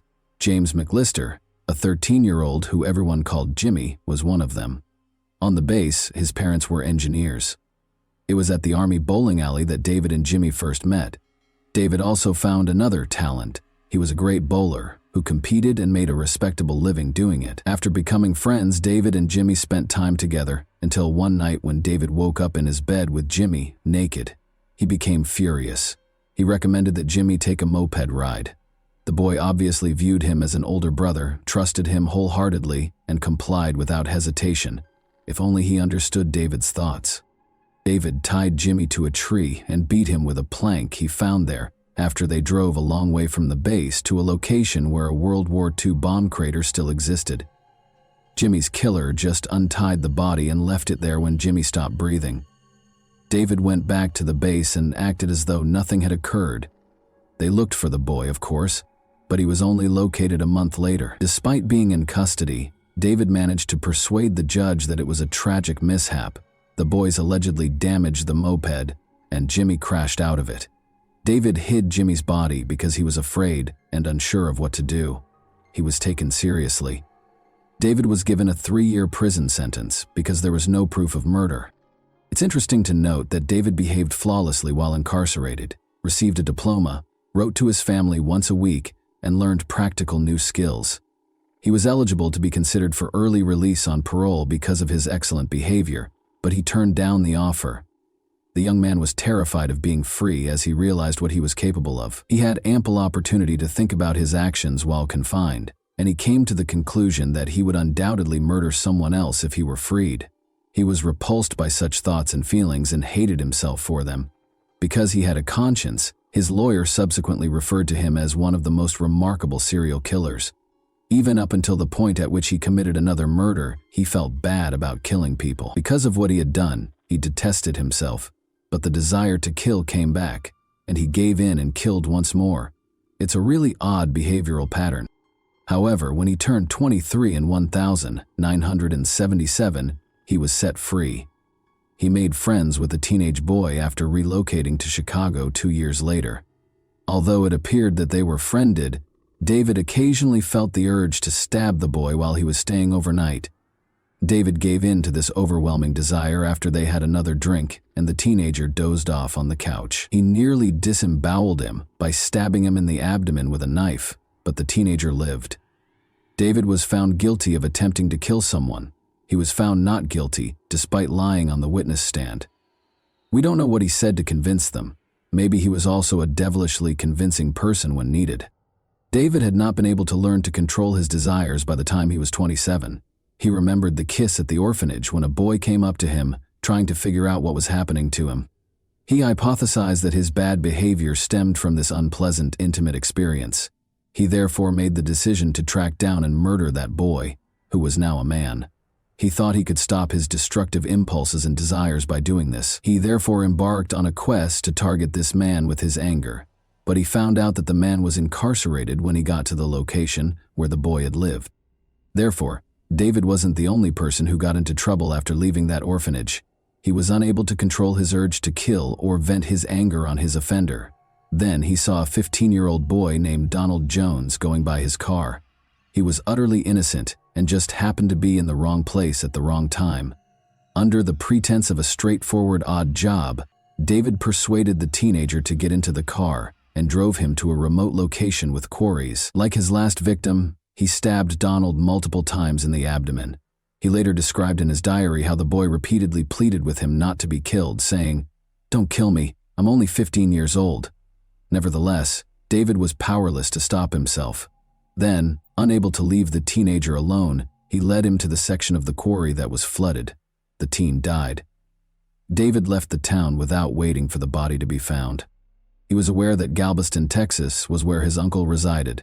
David was given a job in his construction company and was permitted to live with his uncle. Once more, David demonstrated that he was a great worker, but after he unintentionally damaged the company van, his uncle fired him. The situation worsened. He offered a 14-year-old boy alcohol and illegal drugs when he invited him to his hotel room, but instead he started beating him. He stopped abruptly, as though the regular David took over and realized he had committed this terrible deed.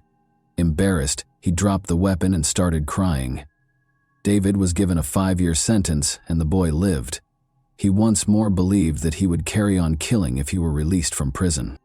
He was extradited to Chicago in 1982 in connection with the murder of Donald Jones, after investigators began linking him to the Donald case. They kept him in a mental health facility for a long time because they didn't think he was competent to stand trial. But in 1994, after waiting for a trial for 10 years, David acknowledged his guilt. He received a 35-year sentence. He was the most dangerous inmate the Illinois Department of Corrections would have, according to a report written by the Cook County prosecutor. He was even called a criminal on par with John Wayne Gacy by the sheriff. However, David Moust's sentence was lowered by 12 years because he had to wait 12 years for a trial and extradition. His remaining sentence was also reduced by 2 years due to his excellent behavior while incarcerated.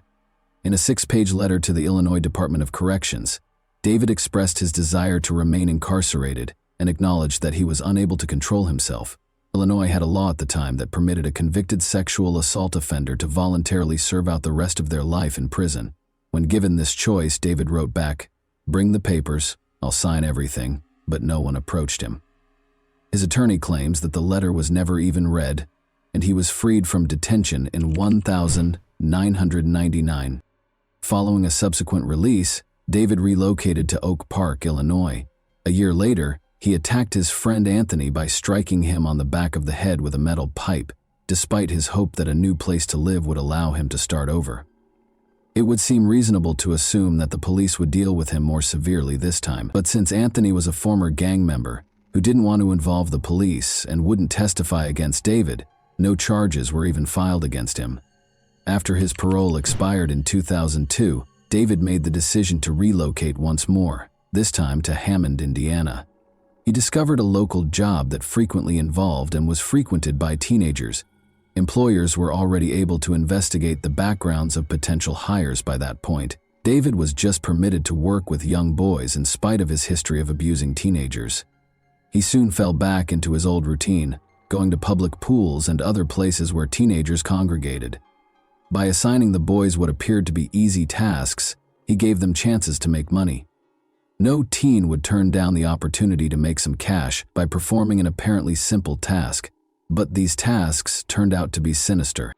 This went on until the disappearance of James Rainey, 16, and Michael Dennis, 13. That summer, David had made friends with these boys at the public pool and invited them to his house. The boys disappeared on September 10, 2003, the last time they were spotted. Given Michael and James's disobedient behavior, the police initially thought they might have simply fled. Therefore, the disappearance of Nick James, 19, on May 2, 2003, garnered more attention than the disappearance of these two boys. Nick James's family had been putting pressure on the police for months, and he wasn't rebellious. Investigators looked into his background after discovering that he shared a store with David Moust. They asked him to take a polygraph test because they had no proof, and he passed. He said he hadn't seen them in a while, which was pretty much accurate, but they didn't inquire as to whether he had murdered the boys. Investigators chose to search David's home even though he passed the polygraph exam. In 2003, the K-9-wielding officer, Emo, was on the hunt for bodies. In order to search David Moust's basement, the police invited the dog and its handler. The dog started barking at the basement's far wall when the officer gave Emo the order. The handler told investigators that although the dog had been trained to pretend to dig, this behavior was strange because the dog was acting against its training. However, there had to be a reason why the dog wouldn't leave that specific location, so it was necessary to break through the concrete and investigate what was behind it. They were asked to go back to the same house a week later. Nothing was discovered when officers dug a deep hole in the floor. They went around and drilled a longer hole, but they were unsuccessful, so they gave up. They requested that they bring the dog back. He went straight to the hole this time and lay down. Since the officer was unable to record this, he asked the handler to give the dog another command. The dog then went to another hole and lay down again. After bringing in a concrete specialist, police discovered that David had used a staggering 80 bags of concrete. This was obviously done to conceal something, most likely bodies. 3 bodies were discovered when the police finally removed the concrete. Along with Nick, David had buried James and Michael beneath the basement after suffocating them in his apartment. David's brother and mother, who hadn't spoken to him in a long time, suddenly showed up. In numerous interviews, Jeffrey questioned whether the events could have been avoided had the police taken notice of David sooner. He claimed that his brother had committed horrible things when he was younger, but he had no proof. In addition, his brother and mother, who had not spoken to David in a long time, appeared to be desperate for attention. Jeffrey even had aspirations of becoming a writer. Thomas Wayne, his lawyer, claimed that although David was a serial killer, he wasn't born that way. The lawyer genuinely thought that his childhood was the recipe for making a serial killer, if anyone was looking for it. He never learned how to interact with others or live in society. David entered a guilty plea to the killings in November 2005 and received 3 life sentences. David died in January 2006 at the age of 51. He confessed to 5 murders, including 3 in Hammond, in a note discovered in his cell. He expressed his disappointment in not receiving a death sentence because he believed he deserved it. He felt that he would not have committed as many crimes if he had been kept out of the public eye. He also didn't want his existence to be funded by taxpayers. He accepted responsibility for his actions and begged the families of the victims for forgiveness. He only blamed himself, not his parents or upbringing. David wrote that although he loved his family, they never loved him back. And that wraps up today's chilling story. If you enjoyed this video, don't forget to like and subscribe so you never miss a new upload. Also, let me know in the comments what part of this story shocked you the most. Thank you for watching, and I'll see you in the next video.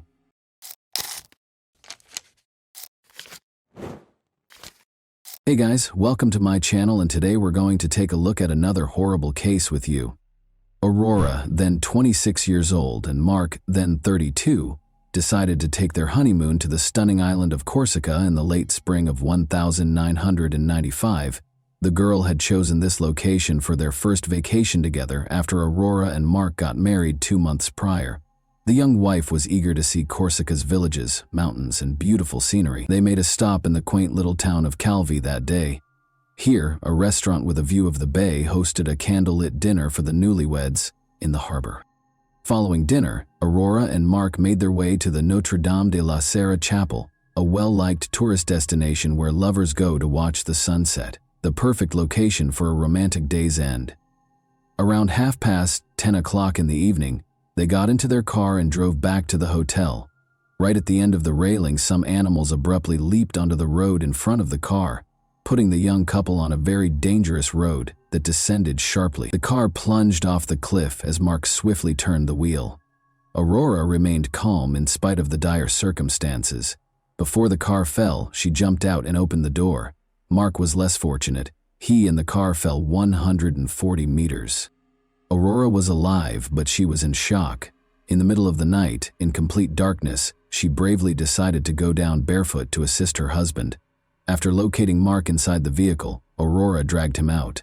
She washed his face and pulled him by the legs toward the sea. The girl then ascended the cliff once more in order to signal for assistance and stop a passing vehicle. Calvi firefighters showed up on the scene. Her husband was down there with a head injury and unconscious, and Aurora was screaming and sobbing in hysteria. In order to save him, she pleaded with the rescuers to descend as soon as possible. The firefighters immediately made their way to the cliff's base in an attempt to locate Mark, but their search was severely hampered by the night's darkness and the uneven ground. Just finding the car, which was empty, took them 30 minutes. But they saw that the man had a serious head injury and there was a lot of blood. When divers signaled that they had found something at 6 a.m., the weary firefighters were about to give up after hours of unrelenting searching. Mark's body was 3 meters deep in the water, floating next to the car. Unfortunately, it was too late for the newlyweds when they managed to bring his body to the surface. After compiling a report on yet another regrettable incident along that particular stretch of road, the police closed the case. The body of Mark was taken back to his home country of Belgium. The young widow was in complete despair. She spent several days in a specialized clinic after being unable to handle the grief on her own. As Mark's family hurried to comfort her, she proclaimed that she didn't want to see anyone and cut herself off from the outside world. Mark's family didn't press because they understood her mental state. She had lost her husband on their honeymoon when she was 26 years old. However, her actions captivated Mark's family more and more in the days that followed. Slowly, suspicion replaced concern. His parents strongly objected to Aurora's insistence that her husband be cremated. She left the farewell ceremony earlier than anticipated on the day of the funeral, shocking the family even more. The relationship between her and Mark's family has grown more complex ever since.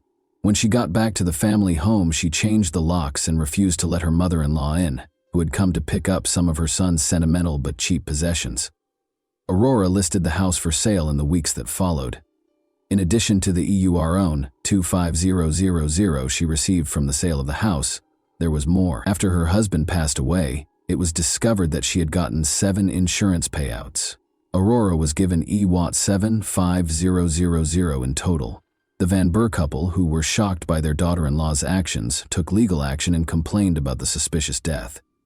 As a result, the coroner demanded that Mark's death circumstances be looked into. Investigators started by researching the couple's lives in order to comprehend what truly transpired that night. Mark Vander, 31, was employed at a reputable financial firm in Brussels in April 1994, about a year prior to the incident. Everything in his life seemed to be going well, or nearly so, and he had a great job, devoted parents, and amiable co-workers, but he had yet to find a woman he wanted to live a lifetime with. Mark wanted to start a family because he was old enough. In Brussels, Mark and Aurora met at a bar. Aurora was selling ironing boards door to door at the time, which wasn't a very lucrative job. There was immediate chemistry between Mark and Aurora.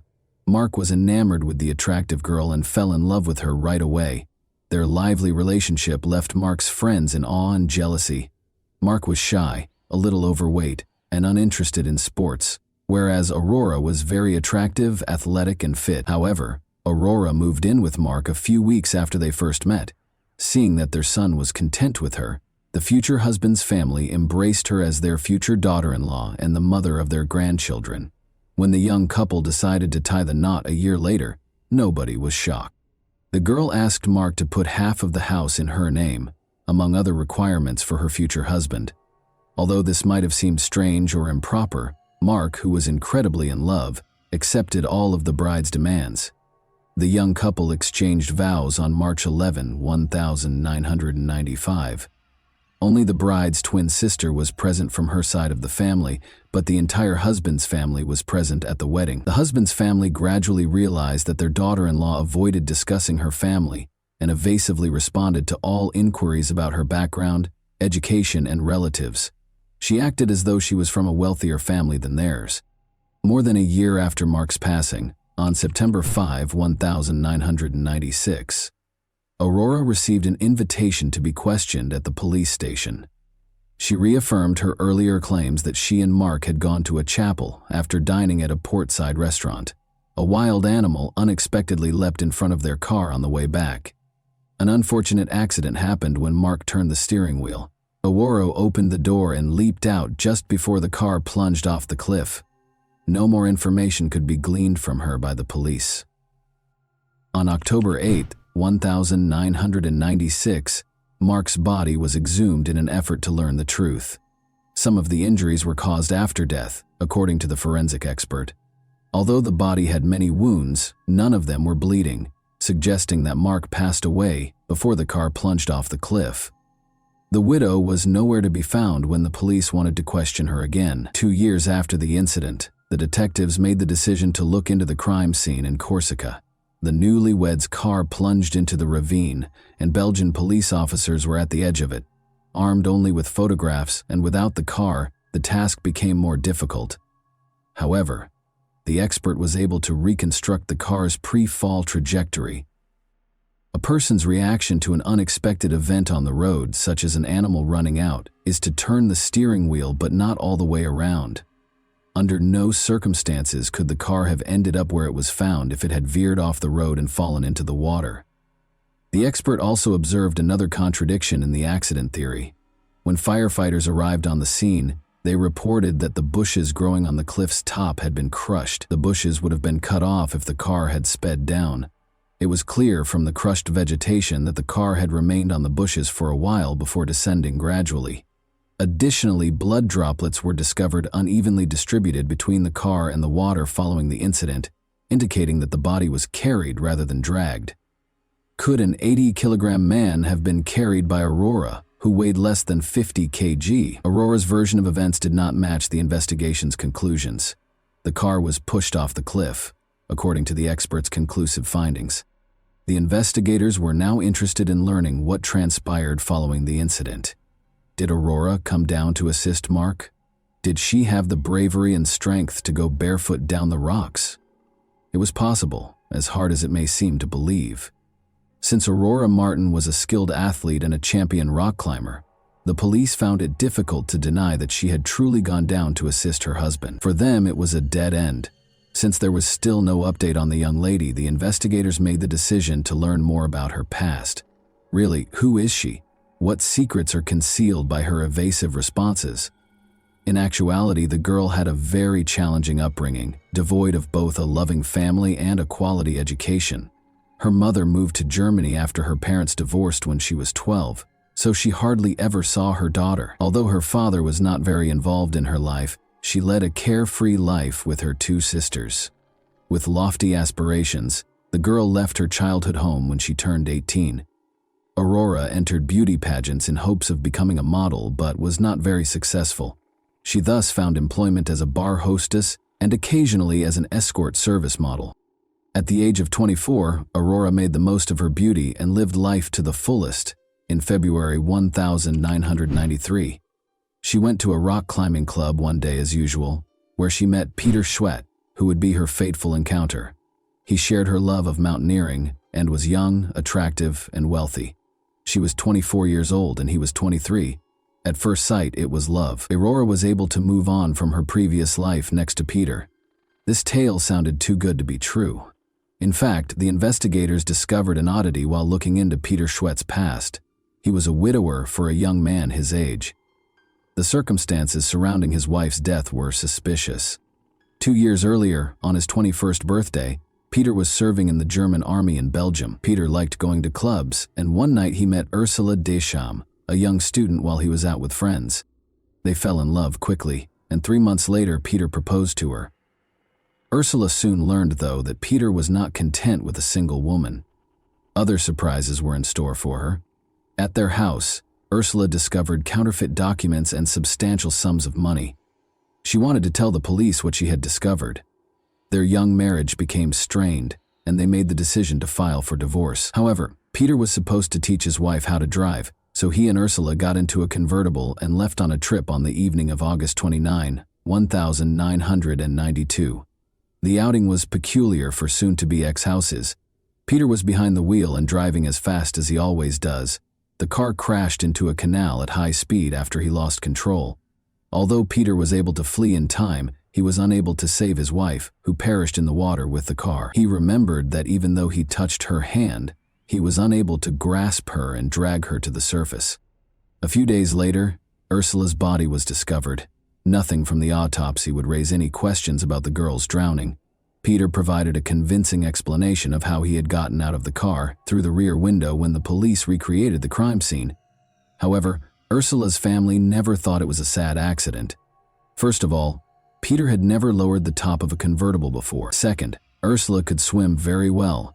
An expert who later examined the case claimed that Ursula had time to get out of the car because drowning takes 3 minutes or so as the water fills the car. The Belgian police, however, handled it as a regrettable mishap brought on by the driver's carelessness. The case was closed after the young widower received a sentence of 3 months in prison. Investigators couldn't help but notice coincidences between two scenarios, 2 crime scenes, and 2 cases. In both instances, a traffic accident occurred. The car ended up in the water after the driver lost control. While the other spouse's body was not discovered in the vehicle, one of the spouses was able to flee in time. Since Aurora and Peter were now the primary suspects in the murder of Mark Vander, detectives had an immediate need to locate them. Although investigators suspected Peter of Ursula's murder as well, it was possible to drop the possibility of charging him with the same crime again because Peter had already served 3 months in connection with that case. In the meantime, the police discovered the likely cause of Ursula's death and the reason Peter became so rich following the death of his wife. He was able to leave the army and woo the stunning Aurora after receiving an insurance payout of $1,500. After a year of romance, the young couple broke up in early 1994 for unspecified reasons. The girl registered with a marriage agency during this period. According to her, the perfect man would be well off, have a flat of his own, be amiable, and not be overweight. Her relationship with Mark Van Burr began in April 1994. The girl insured Mark in August 1994, 4 months after they first met. It's interesting to note that the documents had Aurora's signature rather than Mark's, indicating that he was obviously ignorant of this. She signed the paperwork on his behalf, claiming that his hand was hurt. Before long, a regrettable incident happened. After selling the house and getting the insurance money, Aurora vanished. She wasn't hidden for very long, though. Investigators discovered her trace in Luxembourg 2 months after Mark was murdered. She opened a bank account and deposited EWAR 275000 into it. She and someone named Peter Schwett were the only ones with access to the account. Had they gotten back together and relocated to Miami, Florida? Before, an article in a major French newspaper referred to them as diabolical lovers and detailed the police suspicions against them. The couple had been living a lavish lifestyle for nearly 2 years, complete with fancy apartments, cars, and a yacht. Peter and Aurora grew extremely wary. They only used telephone booths to make calls and altered their appearance. Before Peter was taken into custody in a supermarket parking lot, they were able to remain hidden for a while. He offered the police the roughly $50,000 he was carrying in exchange for their release, but they turned him down.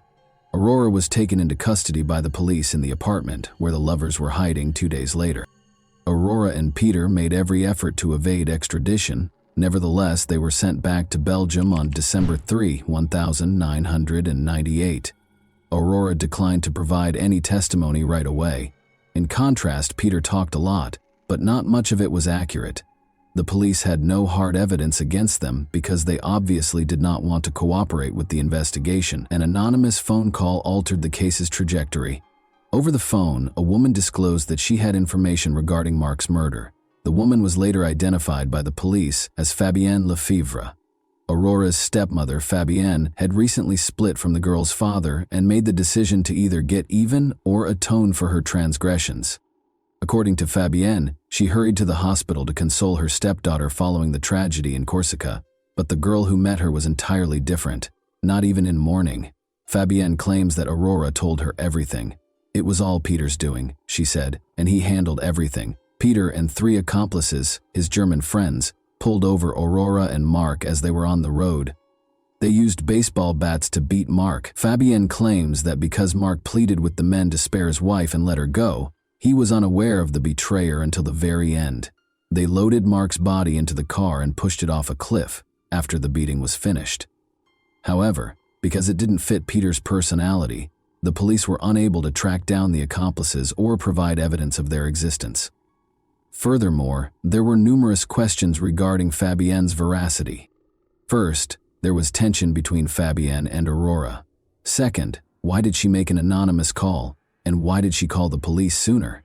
She was afraid, the woman said. However, the police sought additional evidence because they were certain that Fabienne's words alone could not be used to build a strong case.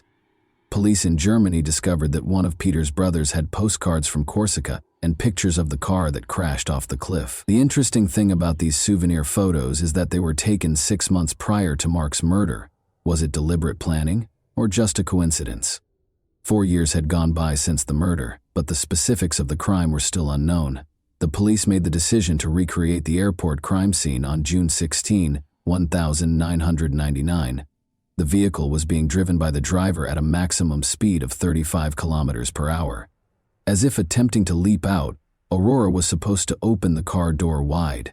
Even when the car slowed down considerably, she didn't do it. In an attempt to find an explanation for her failure, she lost her temper, started crying, and had hysterical outbursts.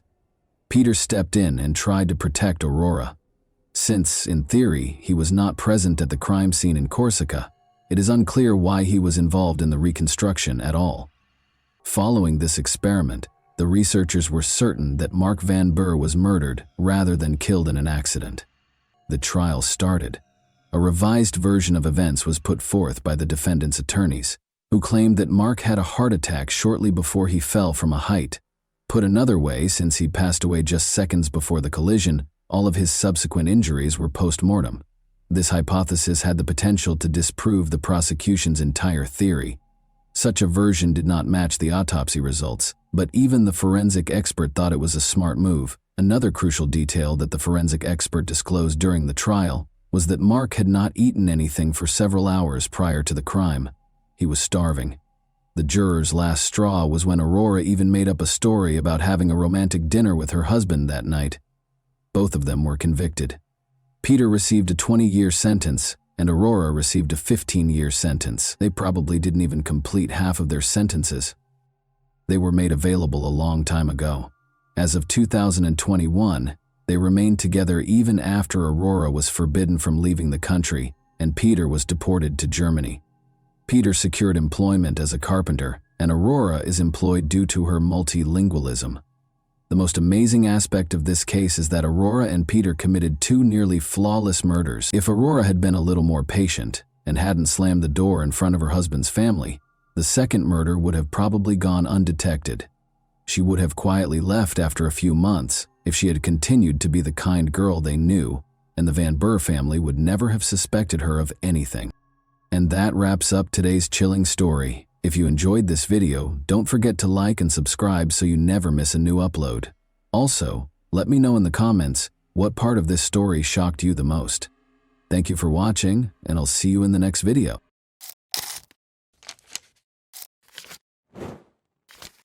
Hey guys, welcome to my channel, and today we're going to take a look at another horrible case with you.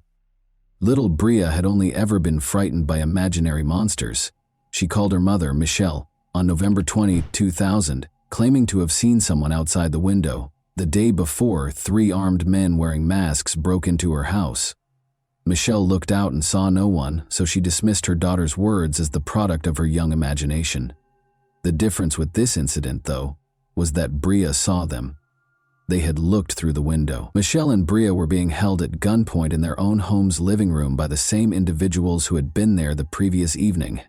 In a peaceful San Diego, California suburb, it was November 2009. Michelle Renee was 35 years old and had just returned home from her job as a manager at the bank. She and her 7-year-old daughter, Bria, resided in a rather remote home. Michelle had been a bank manager for more than 13 years, putting in a lot of time and effort to advance through the ranks and land a job where she was respected and trusted. She was happy to be home with Bria after a long day. The two of them were playing Game Boy on the couch when a loud noise suddenly burst from somewhere behind them. Michelle saw 3 people when she turned around. As though they were a takeover squad, they stormed into the house. This was obviously not a SWAT team, though. The strangers wore all black clothing and were armed. Bria and Michelle screamed. When Michelle was grabbed by her hair, a gun aimed at her face and flung to the floor close to the couch, she was able to see her daughter running into another room. After securing her with duct tape, they turned the woman to face her daughter, who was lying face down close to the door with her hands and legs bound. "Are you going to kill Mommy?" Bria asked. "Do you intend to murder me?" The stranger said, "No, if the mother does everything we tell her to Michelle's belief that they had broken in to kill them.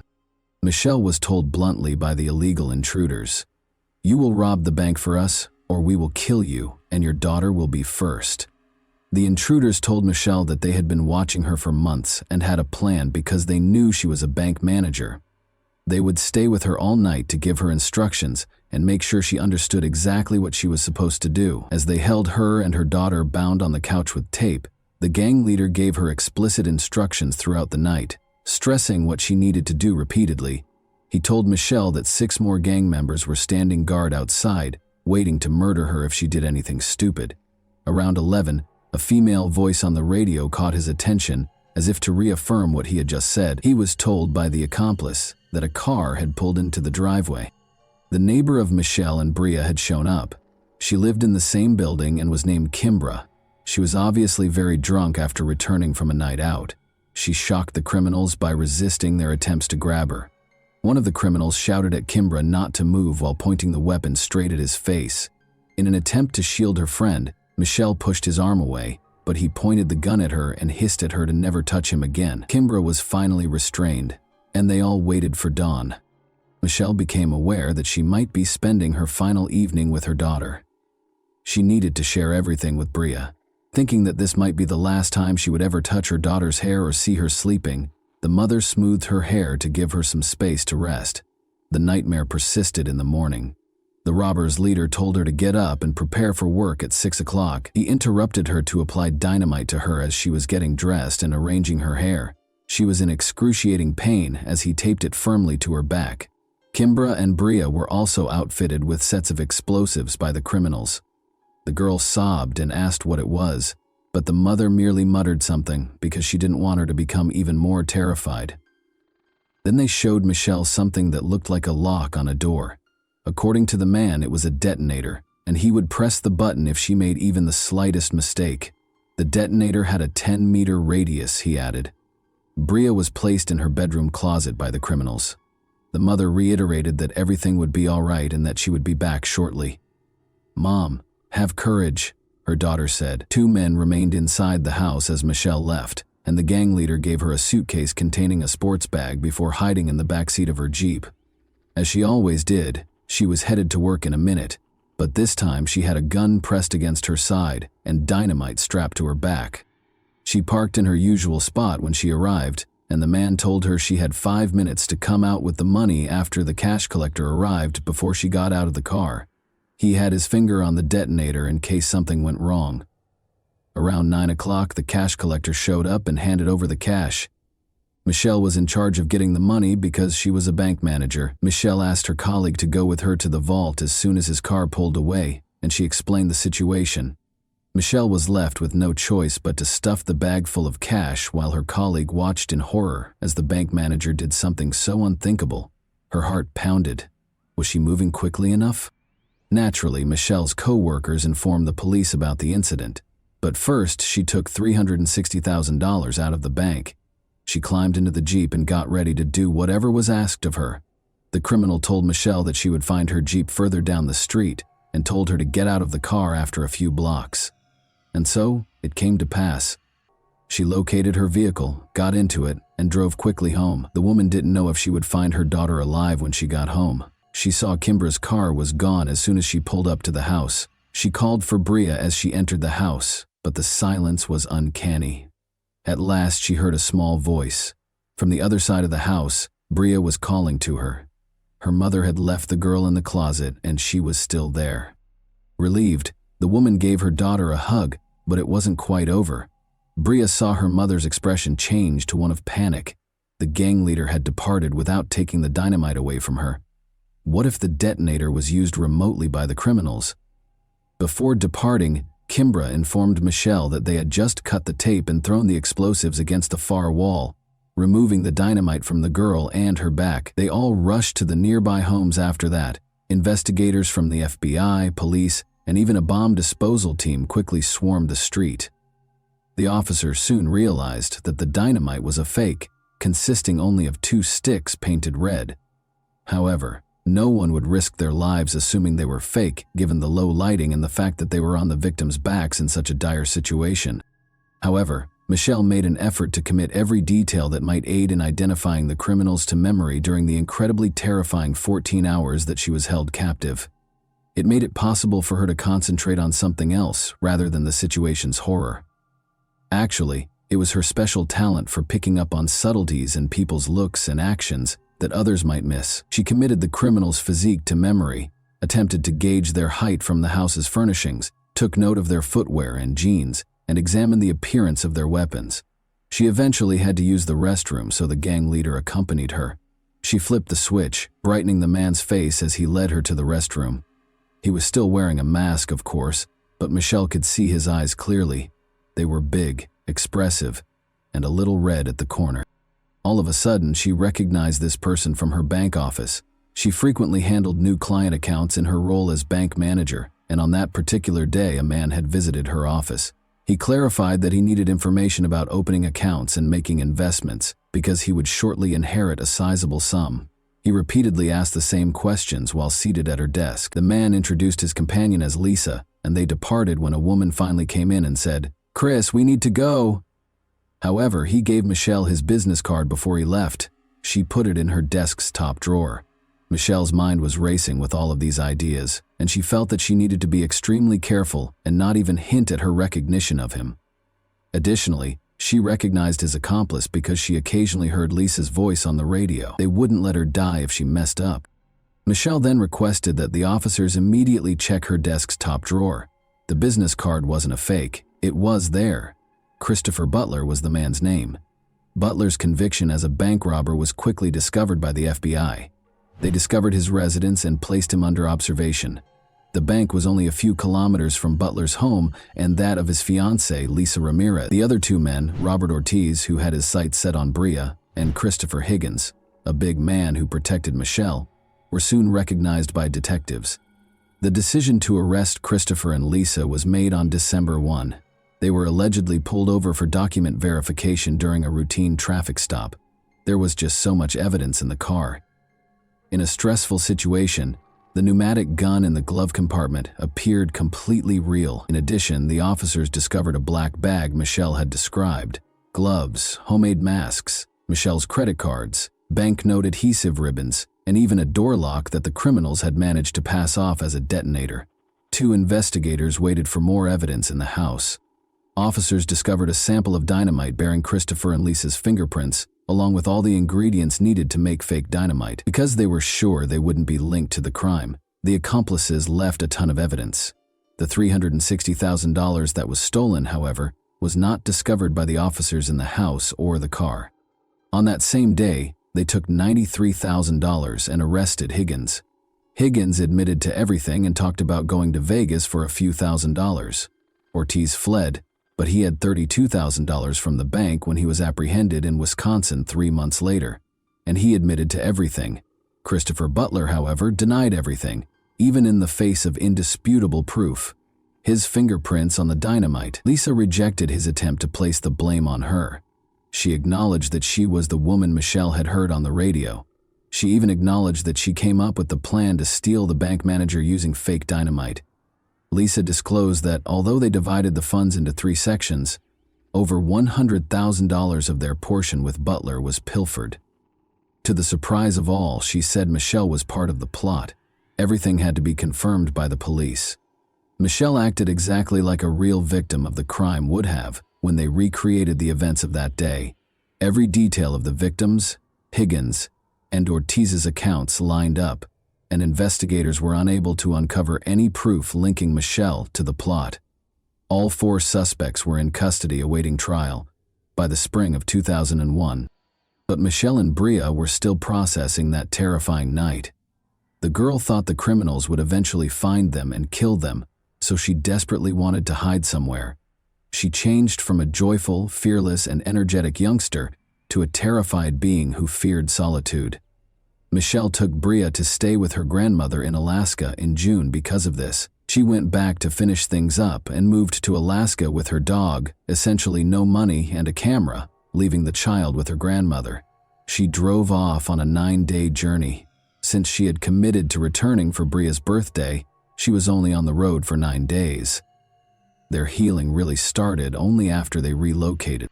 Michelle and Bria were prepared to confront their criminals when they returned to San Diego for the trial a year later. Michelle believed the trial was merely a formality because the investigators had gathered so much evidence. How foolish she was. Together, Christopher and Lisa were put on trial. Lisa would find it challenging to maintain her innocence because she confessed during a videotaped interrogation. In order to spare her from life in prison, her attorney made a deal with prosecutor Tom Manning, but he turned it down. However, The judge was compelled to forbid using Lisa's statements in court because she incriminated Christopher as well as herself during the interrogation. The case depended almost exclusively on Michelle's statements in the absence of Lisa's confession. The attorneys for Christopher and Lisa made the decision to pursue Michelle in an effort to damage her reputation. The jury doesn't think angry witnesses are trustworthy. Michelle did not do well on the witness stand and they were successful. The problem was that Michelle wasn't your typical victim. She had been a stripper for many years. It was a decision she had to make in order to live, and the woman didn't hide it. Michelle left home when she was 15 years old and put in a lot of effort to rise from bank manager to regional vice president before taking a bank manager position to spend more time with Bria. She kept up her exotic dancing for a while even while she was employed at the bank. However, Michelle's integrity as a witness was called into question by something else. She falsified her resume and other documents, listing experience and skills she didn't have in order to obtain a job at the bank. This appeared to be less than ideal from a legal standpoint. Butler's attorney also probed her personal life in an attempt to paint her as a careless, egotistical mother who would stop at nothing to get money. Her financial troubles might have served as a catalyst for the conspiracy. Since the FBI reports made no reference to Michelle recognizing Lisa's voice on the radio, Lisa's attorney asserted that Michelle had lied about it, and there was nothing stopping him from adamantly declaring that the voice on the radio was not that of his client, because Lisa's admission was not heard in court. He then asked Michelle about marked bills, which are traceable banknotes that banks store in safes in case of a robbery. She didn't intend to endanger her daughter's life, and the criminals cautioned her against taking such notes. However, the attorney now asserted that it was suspicious. In addition, he questioned her maternal instincts, knowing that her daughter is wearing dynamite. Would a mother rush to the house where she is? Following Michelle's 3-day testimony, Christopher took the stand. He testified that he had a romantic relationship with Michelle and that she was behind it all. He had no proof, of course, but his plan was obvious. First and foremost, he was committed to keeping Lisa safe at all costs. Second, compared to kidnapping for robbery, the robbery was deemed less serious. However, his plan only partially succeeded. After 5 days of deliberation, the jury found Christopher guilty of robbery and kidnapping Kimbra and Bria, but they were unsure about Michelle's abduction. 2 jurors abstained, and 1 juror thought Butler was right. He received 3 consecutive life sentences plus an extra 64 years in prison. Lisa was acquitted of all charges. Both Higgins and Ortiz were swiftly convicted in the second trial, which proceeded completely differently. Each received a 32-year sentence. There was never any trace of the remaining $260,000 in bank funds. Therefore, while the guilty were incarcerated to serve their sentences, Bria and Michelle saw it as only the beginning. It was a difficult road for them to heal, but eventually Michelle understood that she could either take charge and set an example and support system for her daughter, or she could become angry and blame the kidnappers for all of her life's shortcomings. So she did. She began her own public relations firm from the beginning, gave numerous speeches in public, told other assault survivors her story, and penned a book that was made into the movie In Captivity. Bria followed her dreams after being inspired by her mother. Despite receiving a multiple sclerosis diagnosis at the age of 18, she went on to attend college and join the school cheerleading squad, but they had to confront the past once more after their world was destroyed 20 years ago. Christopher was granted parole in June 20. Tom Manning, the prosecutor, made the decision to attend the hearing. He had a strategy. Christopher Butler was questioned by him regarding all of his false statements made in court. Christopher could have insisted on his version and carried the truth to his grave, so it was a dangerous plan. However, he acknowledged that Michelle was never a part of the conspiracy and that they did not have a relationship. He blamed his ex-girlfriend Lisa Ramirez for the crime, but he refused to accept responsibility for it. He conveyed his profound apologies for the suffering his victims had endured as a result of him. Christopher acknowledged that he felt deeply moved by Michelle's book and that he regretted what he had done. Despite their forgiveness, Michelle and Bria opposed his release and repeatedly refused to let him go. They had a fundamentally different attitude toward Ortiz and the other 2 men. In court, he was the one who expressed regret to Michelle. Ortiz was released in January 2021 after Bria spoke favorably during his parole hearing. Working together in Michelle's newly established business, Michelle and Bria are now closer than ever. Michelle's 9-day healing journey to Alaska altered her worldview, and she wrote another book about it. And that wraps up today's chilling story. If you enjoyed this video, don't forget to like and subscribe so you never miss a new upload. Also, let me know in the comments, what part of this story shocked you the most? Thank you for watching, and I'll see you in the next video.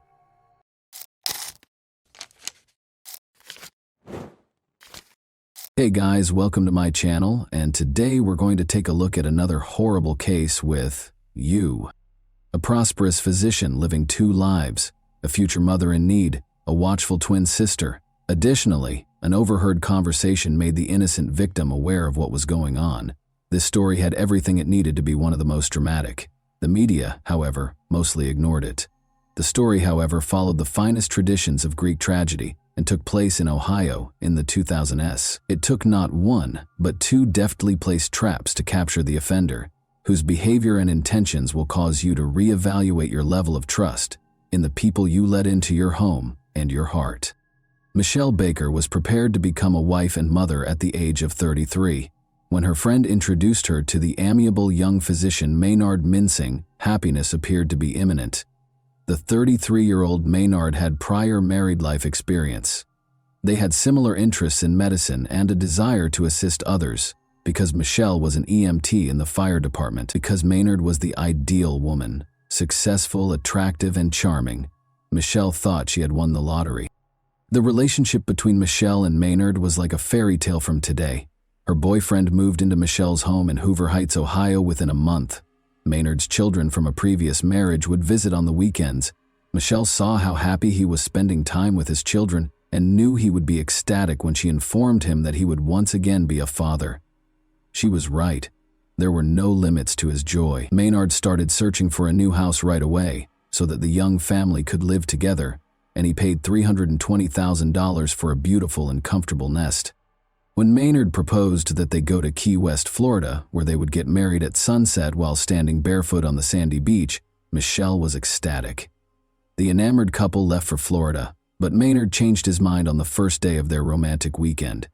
In order to have a traditional ceremony with his family present, he requested that Michelle postpone the impromptu wedding. Michelle ignored this obviously fabricated justification because she still fervently desired to start a family.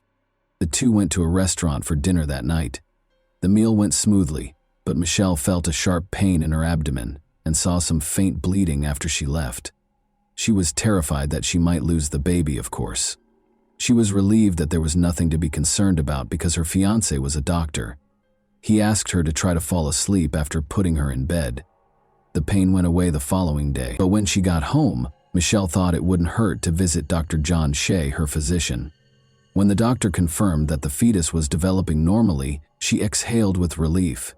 Since it was Michelle's first pregnancy, he was sure she was just concerned. She was concerned that the fetus might be affected because she had endometriosis in the past. However, Michelle had a challenging pregnancy.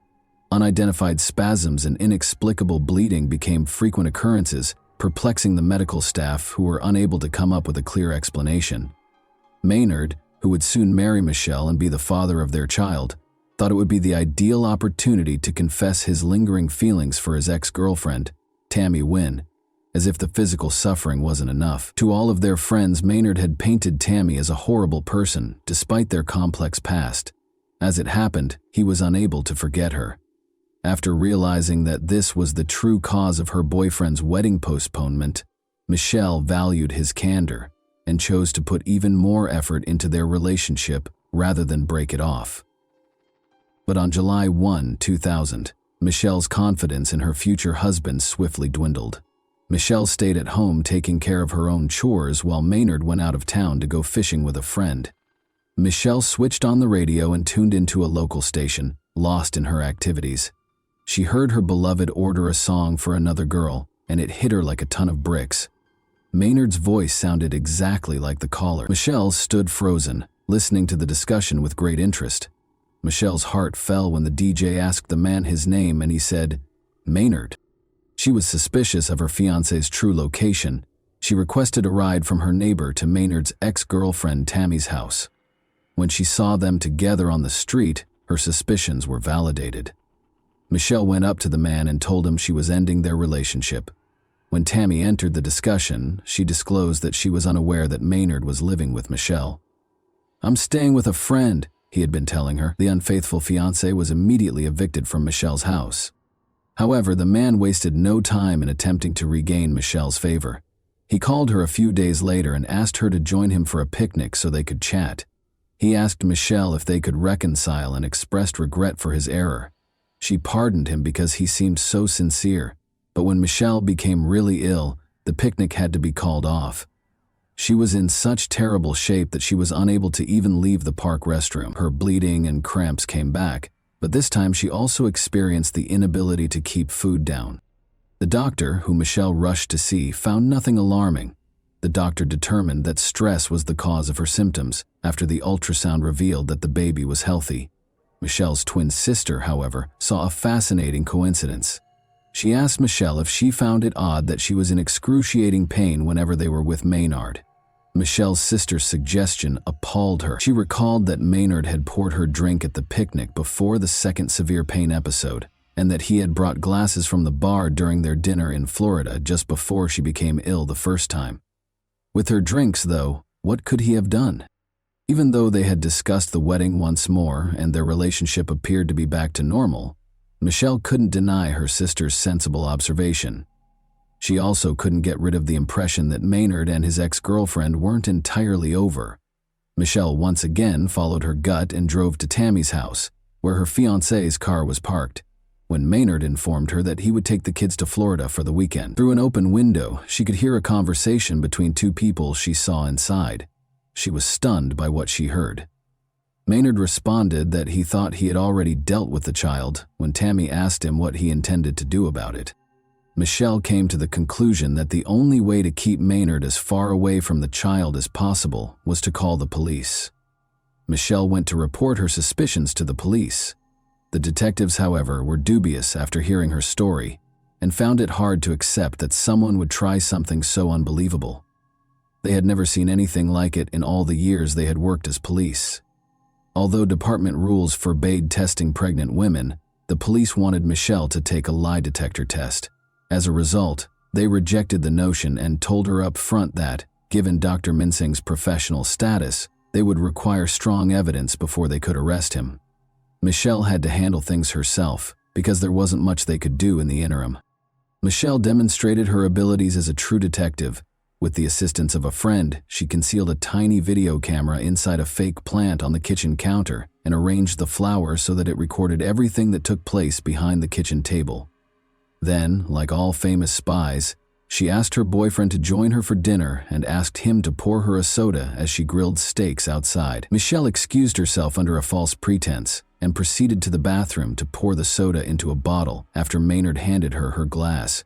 She was horrified to find residue of some substance, not a tiny bit but a noticeable amount of some sort of drug at the bottom of the glass.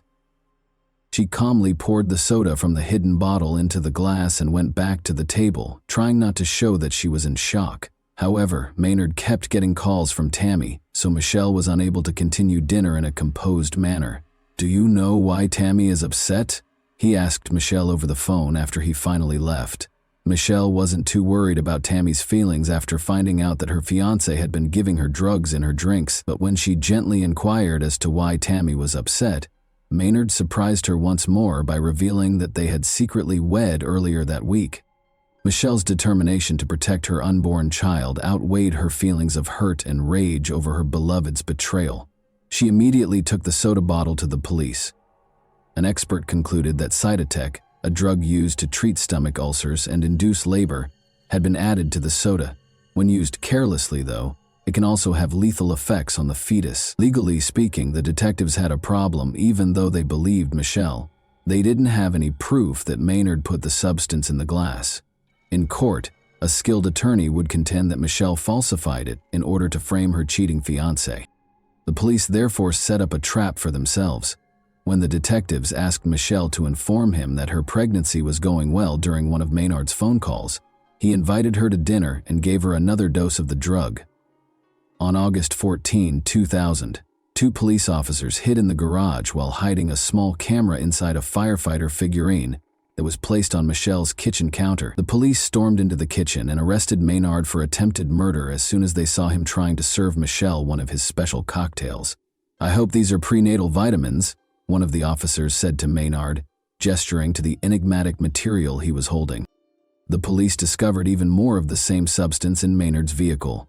The doctor was forced to confess after laboratory tests revealed that Cytotec was present in the beverage. Maynard provided an apologetic justification for his horrible act, effectively acknowledging that he had poisoned his ex-fiancée in order to solve the issue. Maynard responded in the affirmative when asked if he thought the child was a problem.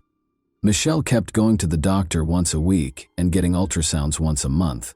The fetus appeared to be growing normally in spite of multiple doses of the drug, but Michelle went into labor just before Maynard's trial, at 28 weeks of pregnancy. She gave birth to a stillborn daughter, whom she named Michaela. Michelle was surrounded by family and friends in the hospital room, where they were able to bid Michaela farewell and give her one last hug. It was impossible to ascertain whether Michaela's death was caused by Cytotec's effects, because the coroner could not detect any traces of the drug in the placenta. Prosecutors reached agreements with Tammy and Maynard to spare Michelle and her family from a torturous legal process. Tammy was given a 5-year probationary period and 100 hours of community service after acknowledging her guilt about getting the medication with a prescription while working as a nurse. Maynard received a 5-year prison sentence. In the United States, the two spouses would never again be able to work in the medical industry. Maynard startled the people in the courtroom during the trial by declaring that the child's death was the result of a higher power's intervention. In addition to displaying no remorse during the sentencing, and without pleading with Michelle for forgiveness, Maynard asserted that their daughter's death was the will of a higher power, and that the experience would make him stronger.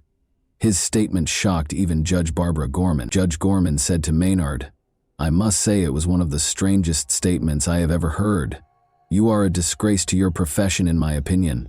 All of this is the consequence of what you did. You must accept responsibility for what transpired." Although the spouses' sentences may be viewed as being rather light, Michelle is aware that Maynard will eventually face consequences for his actions in the afterlife. She made the decision to strike him where it hurt the most, his wallet, in the interim. Michelle Baker sued Tammy Mincing and Maynard Mincing for $3,500,000 in August 2002 over what had happened to her daughter. Orally and in writing, Maynard made it clear time and again that his goal was to get rid of the child.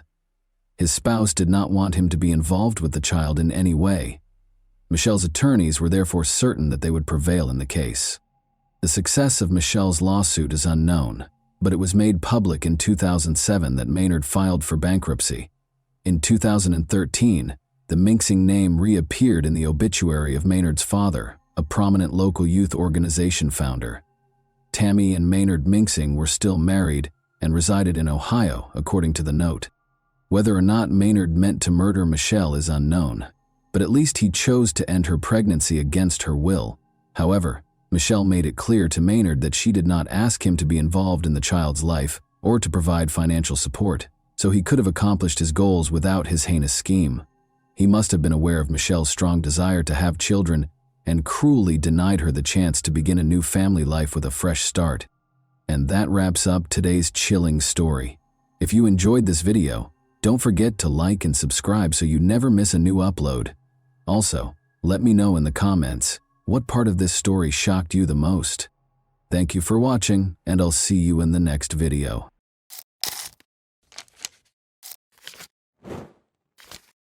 Hey guys, welcome to my channel, and today we're going to take a look at another horrible case with you.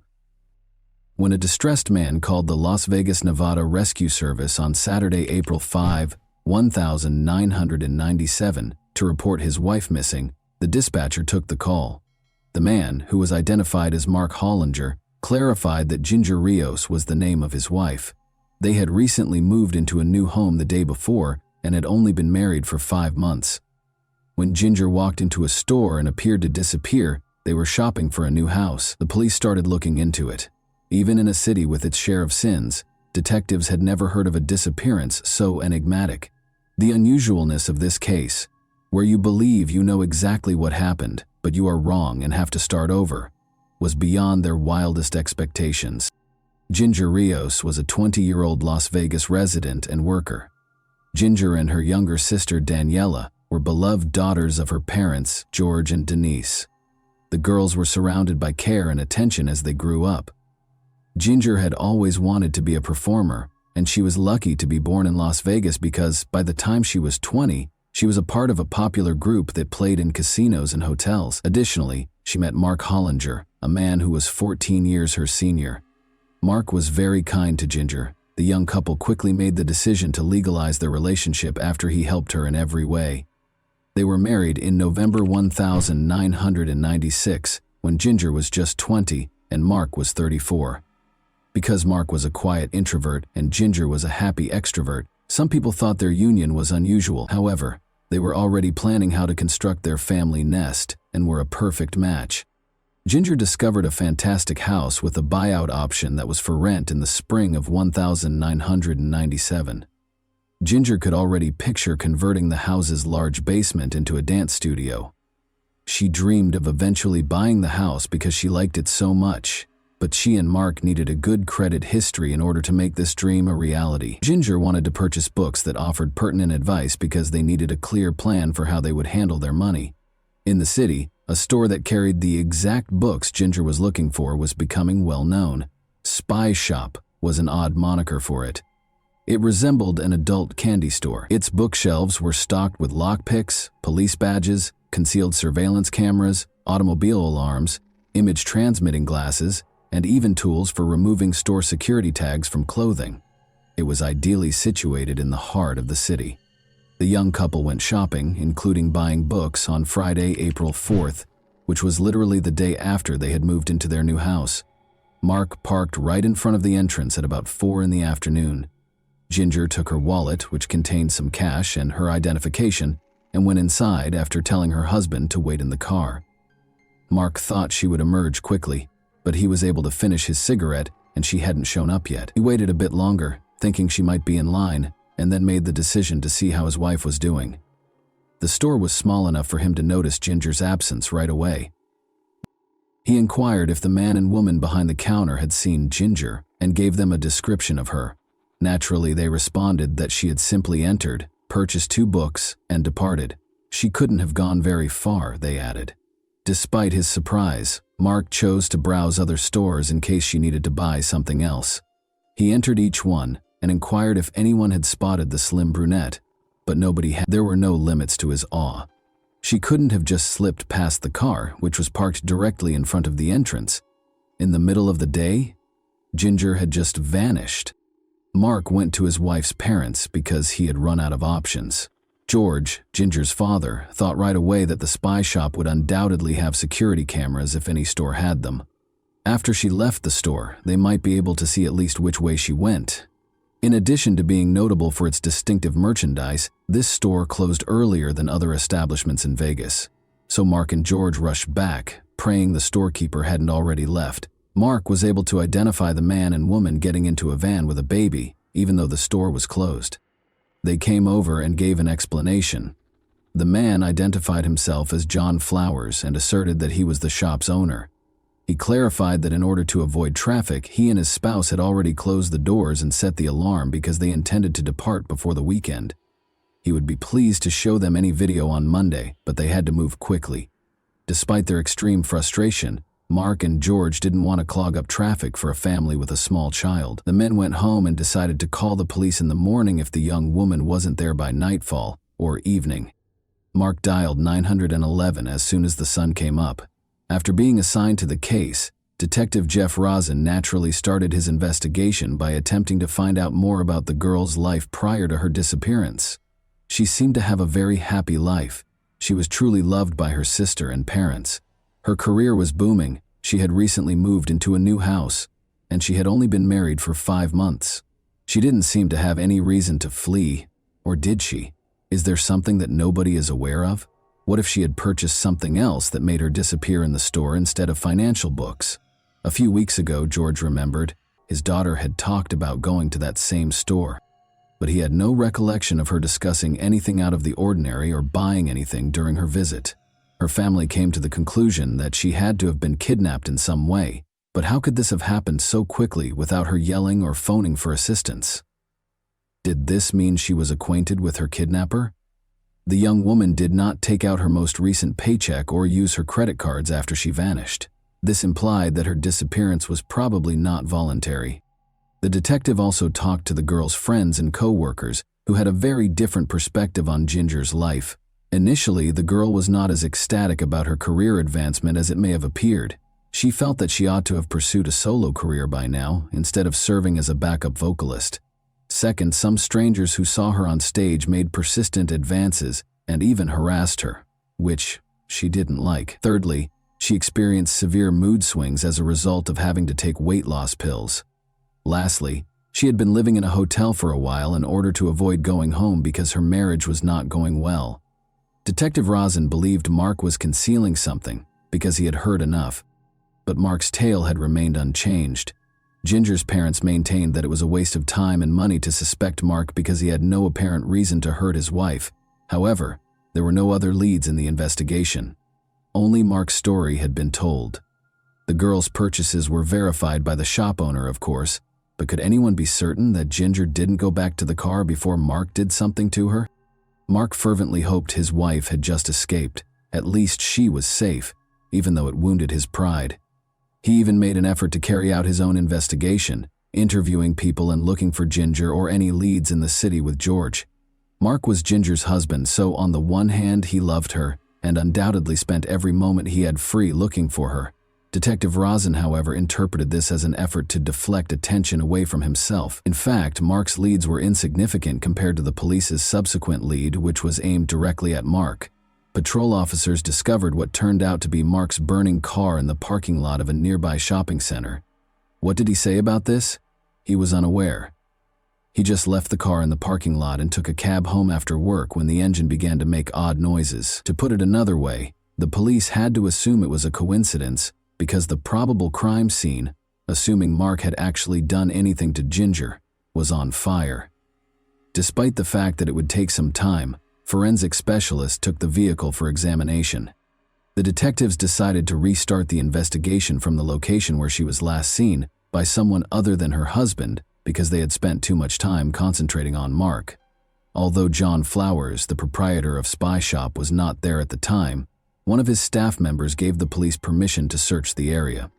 They went through every room, but they didn't perform a thorough search. When Detective Jeff Rosen entered the storeroom, the overpowering smell of bleach nearly knocked him off his feet, but he didn't find anything odd in the store itself. He saw a small reddish-brown stain on the wall that might have been blood. Just in case, they made the decision to take it for analysis. John Flowers was notified by Rosen that the police had come to his store.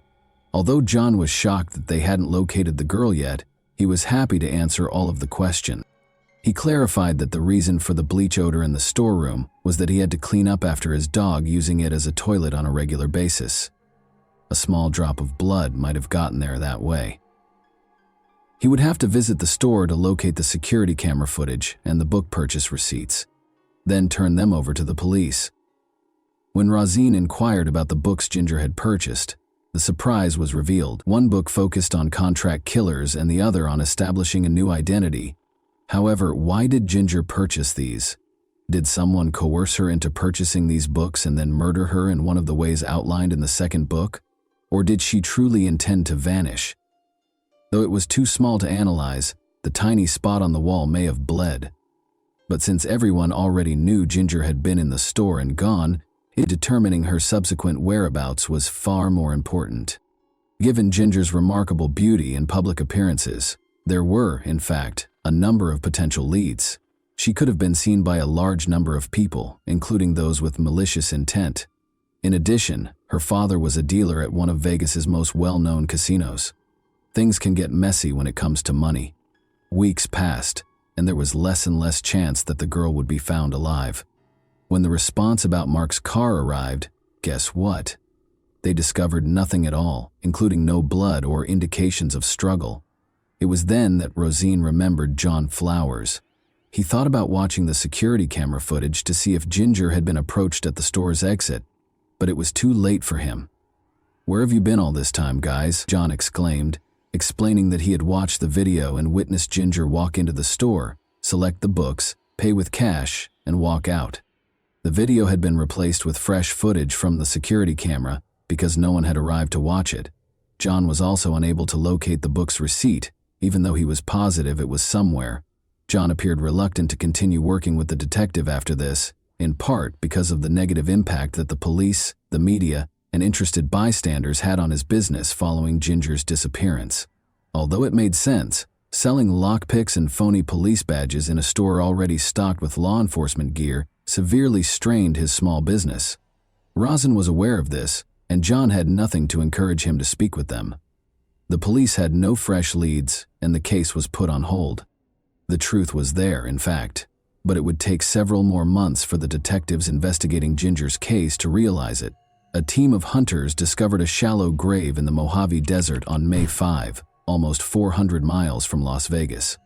The body in the grave was identified by the medical examiner as that of a young, dark-haired girl between the ages of 15 and 18. The murderer had not taken her very distinctive jewelry, which included a pink ring with 3 different colored stones and another ring that resembled wire loops intertwined to form the letter Mem or W. Could the M represent Mark? Or was it a family heirloom because Ginger's mother's maiden name was Waterworth? However, she had no identification on her person. The local police released pictures of the jewelry in the hopes of garnering public support, but they would not find out for a very long time. Meanwhile, the detectives needed a body or a lead to solve the case. On August 16, 1997, Jeff Rosin was suddenly contacted by phone. The caller claimed to have a lead on the Ginger case and identified himself as an Arizona federal agent. Rosin was curious. What was the connection between Ginger and John Flower's alleged sale of unlawful eavesdropping devices? The agent clarified. The agent went on. John had fled because he didn't want to be taken into custody, but Cheryl Subzone, his wife, had been taken into custody to be questioned. She abruptly began discussing Ginger Rios, who had vanished in Vegas a few months prior. While they were curious about the whereabouts of her husband, the agent went out of the room to call Rosin. Only now did Rosin realize that he had never asked the proprietor of the spy shop where Ginger was last seen a formal question. Nevertheless, Ginger's spouse had mentioned that a man and a woman were behind the counter. Rosin rushed to Arizona after requesting that the agents keep an eye on Cheryl. Rosin had no idea what would come out of Cheryl's interrogation. John Flowers turned to Cheryl and asked her to go buy film when Ginger came in to look at the books. When they worked together at the store, she frequently ran errands, so this wasn't out of the ordinary.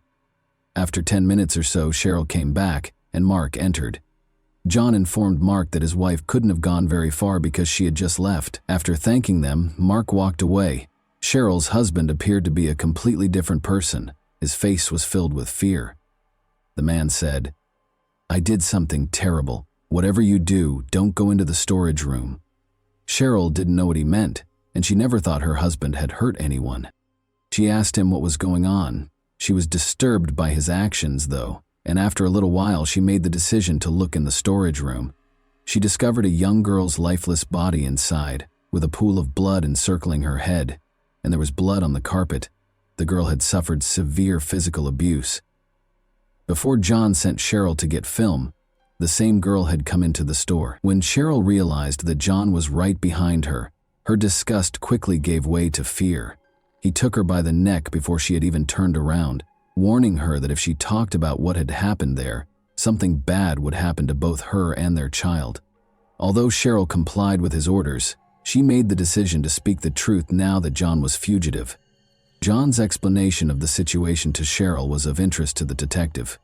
John informed her that Ginger was in possession of a note from 2 of his former workers requesting payment. John was allegedly so enraged by Ginger's impudence and the contents of the note that he struck her so forcefully in the face that she fell back, struck her head, and passed away. But Cheryl had never seen the note and was certain that this was a lie. She was certain that John had spent hours in the storage room, wrapping the girl's body in plastic bags and dousing her in bleach after stealing garbage bags. He had informed the staff member that the dog had urinated in the room. After placing the body in his van, he instructed Cheryl that they must depart for Arizona right away. At that point, Ginger's husband and father came up to them and begged them to play the security camera footage. Ginger was lying inches from John and Cheryl, but they looked them in the eyes and lied. That's not all, though. Cheryl was also aware of the location of her husband's burial. You see, John and Cheryl had visited the Mojave Desert on multiple occasions. John once drove off with their baby and the body of the girl, leaving Cheryl in the middle of nowhere. He obviously drove home after burying her and coming back for Cheryl. For him, though, this was insufficient. In order for John to cover the shallow grave with a layer of concrete, they returned there multiple times. Cheryl was pretty sure the police had already found Ginger's body because it was the last time John had run back, screaming in panic, "They found her! They found her!" At any rate, she consented to show the detectives the place in return for not being charged. Since they didn't think Cheryl had anything to do with the murder, they accepted her offer. They followed her to the location. Upon their arrival in the desert, the local officers began to make connections between Cheryl's revelation and the body discovered by hunters in May. After asking them to stop, Cheryl took them to the location where her husband had been. Instead of discovering an empty grave, the police arrived at what appeared to be an undisturbed concrete slab. They found the body wrapped in plastic bags there. They were initially identified as Ginger because of a tattoo on her lower back, but they chose to hold off on telling her family until DNA testing was completed. Several questions were left unanswered by this. Were there two victims? Did John murder them both? Why, if so? Who was the other girl? They were now able to obtain a search warrant for the store in Vegas, where they discovered evidence of Ginger's blood. Later, the DNA analysis verified that she was also the owner of the body found in the desert.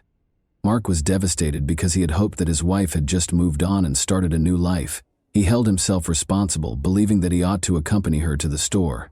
But how could he have thought that his wife, a mother and his devoted wife, would be attacked by a total stranger, the proprietor of a well-known and often visited store? After a brief period of hiding, John was taken into custody at a Los Angeles hotel. The detectives found that John Flowers, the proprietor of the spy shop chain, was not present when the extradition procedure started. Rather, a 26-year-old man named Craig Jacobson was wanted for offenses in Florida. The boy had battled mental health problems since he was 10 years old, with borderline personality disorder, paranoia, and probably antisocial personality disorder. After a year in a mental health facility, he was sentenced to 30 months in prison and 3 years of probation. However, he vanished in 1995. John appeared in his place. In addition to this discovery, 2 months earlier, the police had discovered another possible victim of Craig or John. Before she could even look at the merchandise, the owner of the Vegas store came up to the adolescent girl, slung her over his shoulder, and carried her into the storeroom without saying a word. She was extremely lucky, because John Flowers let her go after being frightened away by another customer who entered the store. Fear prevented this young woman from calling the police, and it might have been problematic for her to contradict the statement of a well-known businessman. Naturally, this was prior to the revelation of John's true identity. Psychiatrists examined him several times over the next few months and concluded he was not fit to stand trial. Despite being certain that Craig was lying, the prosecutor was concerned that the crime might go unpunished. He informed Ginger's family that a plea bargain would be the best course of action. Prior to being eligible for parole, Craig was sentenced to 25 years in prison after entering a guilty plea to the murder. Craig said that the other girl's name was Mary Stoddard. When he abducted and murdered her, she was the 18-year-old daughter of a chiropractor who had traveled to Vegas. In order to at least receive a life sentence or perhaps even the death penalty, Ginger Rios' family hoped that he would be charged with Mary's murder.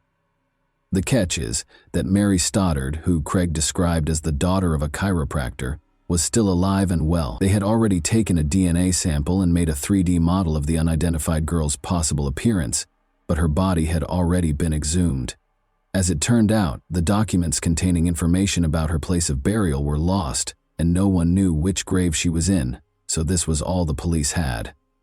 To put it another way, they had lost the body. The police, however, persisted in their efforts to identify her. There were 300 people on their list of missing persons. After 13 years, they were finally able to identify the girl on June 30, 2010. She was, more specifically, a 15-year-old girl from Phoenix, Arizona named Christina Mary Martinez. The girl lived in a group home, but she was mistreated there, so she frequently fled. She was taking a load of laundry to a self-service laundromat when she vanished on May 3, 1997. She passed Phoenix's spy shop on her way. Even though Christina had a rough upbringing, she had a lot of loved ones who were always looking for her, including her friend Valerie. To raise awareness of Christina's disappearance, Valerie set up a number of social media accounts. Valerie used to say, "I will never stop thinking about her, and I won't give up, no matter how long it takes. She is more than just a case number to me. I cherished her." Never giving up on finding someone is the essence of true love. Valerie had no idea that Christina, who was 16 years old when she vanished in the desert, had been found a week later. Regarding the girl's ring's mystery, the letter M on it stands for Martinez. It's interesting that Craig dated Mary Stoddard when they were both younger, according to the real Mary Stoddard's sister. If this is accurate, the man was already acting strangely at the time, and he might have become so obsessed with Mary that, after they broke up, he would constantly look for women who looked like her to vent his resentment. Given that Mary is still alive and Craig referred to Christina as Mary, it's plausible that, like many murderers, particularly serial killers, he had this fantasy in his mind when he committed the murder. Like the teenage girl from Vegas who survived because another customer scared the killer away, Craig most likely didn't plan his crimes, but instead gave in to impulsive behavior. Given that we know Ginger had visited the store prior to her disappearance, it's also possible that he specifically targeted victims. Craig never gave an explanation for his actions, but because Ginger's underwear was discovered around her ankles, investigators think the killings were motivated by violence against women. In any event, he will now be imprisoned for the remainder of his life after being charged with a second murder. Craig's ability to fool so many people with such ease is astounding. Mark and George, who were looking for Ginger, his own wife Cheryl, who was unaware of his secret personality, and even seasoned Vegas police officers who had seen a lot in their careers. A store owner with his wife and infant behind the counter makes you wonder where one can feel safe. He really seemed like a typical family man. And that wraps up today's chilling story. If you enjoyed this video, don't forget to like and subscribe so you never miss a new upload. Also, let me know in the comments, what part of this story shocked you the most? Thank you for watching, and I'll see you in the next video.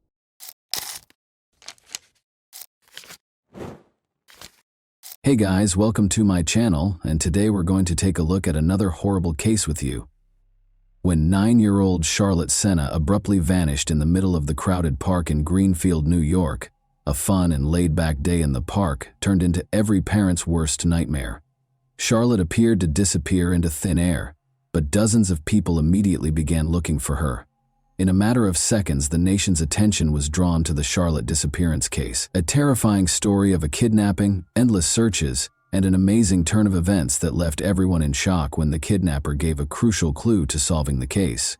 Possibly more than one, this thriller is full of unexpected twists and events that unfold before our eyes. Charlotte Senna, a 9-year-old fourth grader, lives in Greenfield, Saratoga County with her two sisters ages 4 and 10 and her parents, David and Trish. Her mother is a food inspector for the Stewart Shops chain, and her father, David, is a pipeline mechanic. Charlotte's parents are a typical working family, and they never would have thought that their daughter would be the object of a repeat criminal who wants to use her to help him out financially. Evidently, though, nobody is immune to the nightmare that has become reality. Charlotte was having a picnic with her family and friends on Saturday, September 30th, 2023, at Morrow Lake State Park, which is only a 15-minute drive from their house. The 6,250-acre park is named for Morrow Lake and is located 70 kilometers north of Albany, New York. It is a well-liked recreational destination with boating and fishing opportunities, a sandy beach, 158 picnic areas, walking trails, and amazing dense forested areas. Its easy access to other resort towns draws tourists from all over the state. David and Tricia Senna, Charlotte's parents, made the decision to unwind with a sizable gathering here. Charlotte and her friends went cycling around lunchtime.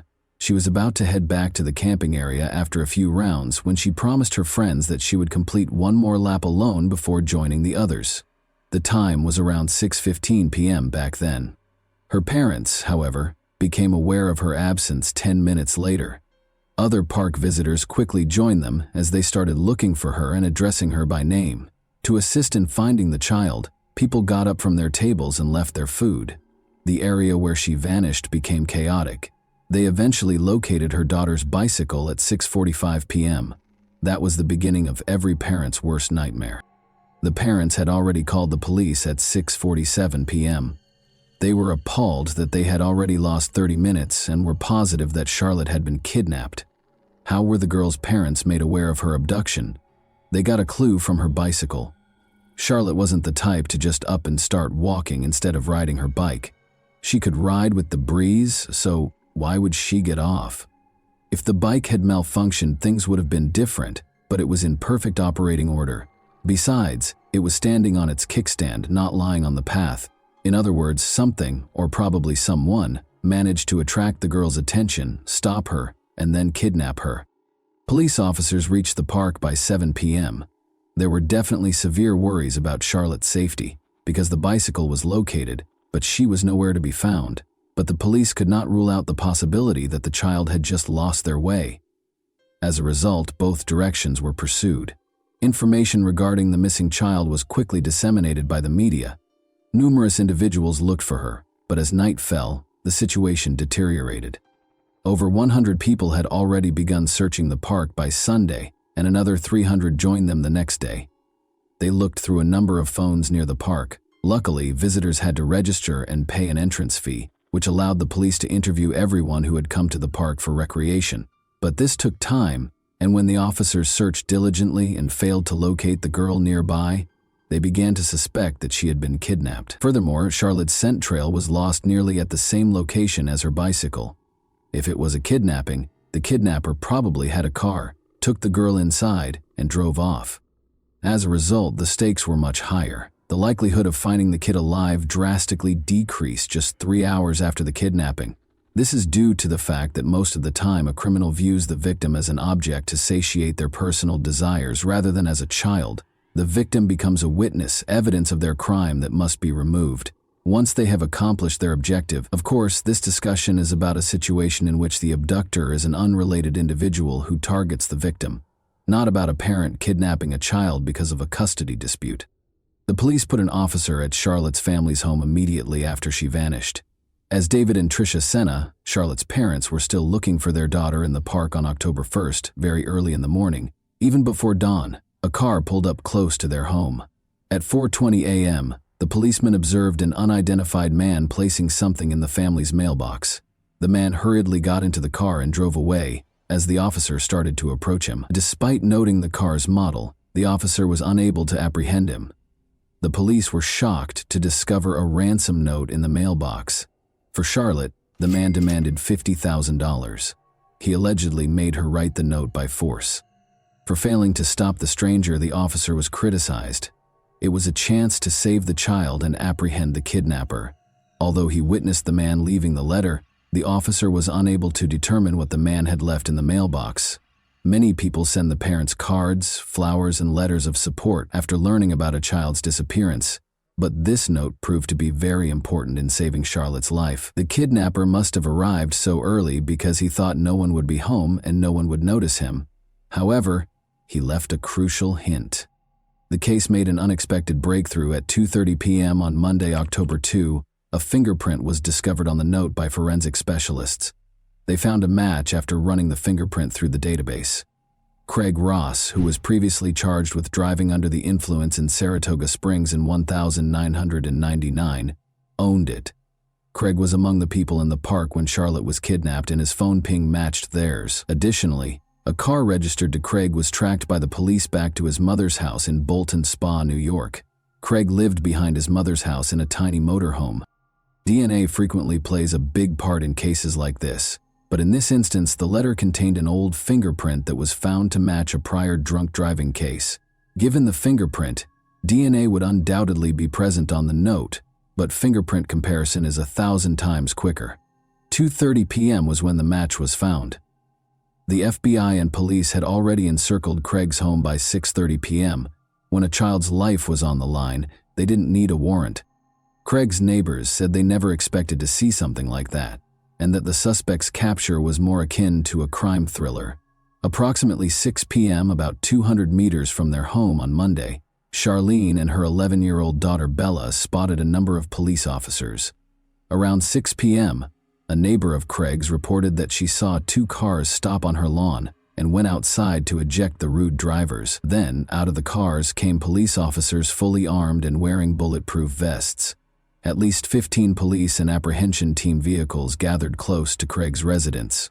Armed with weapons and flash grenades, at least 30 officers in full uniform poured out of them and went into action right away. The neighbors at the time found it incomprehensible that their neighbor was detaining the missing girl against her will, but when they saw a convoy of police and FBI cars close to their homes, an ambulance and a helicopter hovering overhead, all of their doubts were dispelled. When the suspect was apprehended, the neighbors were afraid he would rush them and kidnap them and their kids. However, the officers took prompt action and prevented the situation from getting out of hand. Craig was taken into custody after 20 members of the apprehension team barged into the house. During the arrest, he resisted and was slightly hurt. The man was only wearing his underwear when they caught him. It was difficult to find the girl. She was also covered and concealed in the man's bedroom in a tiny closet. Charlotte realized right away that the officers were there to save her. When she realized that everything would be all right, and that she would soon be seeing her parents and sisters, it was an extremely emotional moment. The girl was wearing a sweatshirt that was too big on her, which is interesting. One can only be thankful that Craig's motivation was financial, given that he was wearing his underwear and the girl was wearing a sweatshirt. Even though he had complete control over her, he could have done anything he wanted with the girl, and the rescue effort would not have ended as happily. The authorities notified Charlotte's parents that their daughter had been saved, was alive and unharmed at 6:32 p.m. According to Craig's neighbor, she saw Charlotte's face and exclaimed, "It's her! She's there!" as she watched Charlotte being loaded into the ambulance. The woman acknowledged that until her mother showed up and reassured her daughter that Charlotte was safe, she longed to embrace and hold her. Over the course of these few days, the girl became like family to everyone who had been worried about her. Everyone, including the police officers, prayed for her and hoped she would return home safely. As everyone saw the successful operation to free kidnapped Charlotte, they all exhaled, celebrated, gave each other pats on the back, and congratulated one another. The police officers' discovery of the potential kidnapper was a startling moment. Their 2 objectives when they stormed the house were to capture the kidnapper and save Charlotte's life. In this instance, things turned out better than anyone could have imagined. The criminal has been apprehended and the girl is safe and unharmed. But what if money hadn't been his motivation? It would have been too late by the time they recognized him. The mere thought of it is terrifying. Charlotte was taken to the hospital right away, and following a medical examination, her family was allowed to return home. Charlotte is in excellent health, aside from the evident shock following the kidnapping. She will still have to respond to inquiries regarding the kidnapping and her experiences during her captivity, so it's not quite over for her. To prevent Charlotte from experiencing more trauma, investigators will enlist experts who are trained in communicating with young victims. A significant development in the 3-day search for the girl was revealed to the media at a press conference on October 2. Craig, 47, faced first-degree kidnapping charges on October 3, the very next day. He had previously dealt with the police. First of all, he was arrested for driving while intoxicated in 1,999. His fingerprints were taken at that time and added to the police database, allowing the authorities to connect him to Charlotte's kidnapping. After he was arrested for second-degree stalking in 2016, his girlfriend sought a restraining order against him a year later, after he tried to strangle her by grabbing her by the neck. The police were looking into his involvement in violence against his 12-year-old relative just 1 month prior to Charlotte's abduction, but the case was closed. According to reports, the man, who has multiple sclerosis, moved into a trailer on his mother's property. Due to missed payments, his condition became so bad that he was unable to stay in his previous home in Porter's Corners, New York. Craig has an 11-year-old daughter and 2 grown children. He is characterized by his neighbors as a reclusive individual. They did, however, occasionally catch him working in his home's yard and interacting with his daughter, who is 11 years old and lives with him most days of the week. In reference to the man's older children, Craig's son said, "He doesn't want to get involved with his father. doesn't want to hear anything about him, and finds his behavior disgusting. Craig is currently detained without the possibility of bail on a first-degree kidnapping charge. He will be represented in court by a free attorney who has been given to him. Although the motive for the kidnapping is not officially stated, based on the ransom note, it is reasonable to assume that money was a major factor, even though the police are not very forthcoming with information. Craig's former girlfriend, Amanda Priest, had a lot to say. According to her, Craig hated his job and was constantly looking for people he could trust to help him. Amanda is certain that money was the driving force, but it's interesting to note that Craig appeared to have targeted Charlotte in particular, rather than just any child. The problem stems from an incident in which Patrick Senna, Charlotte's grandfather, sued Greenfield after a sledding accident in 1998. The $2 million settlement he received was well known among Saratoga's citizens.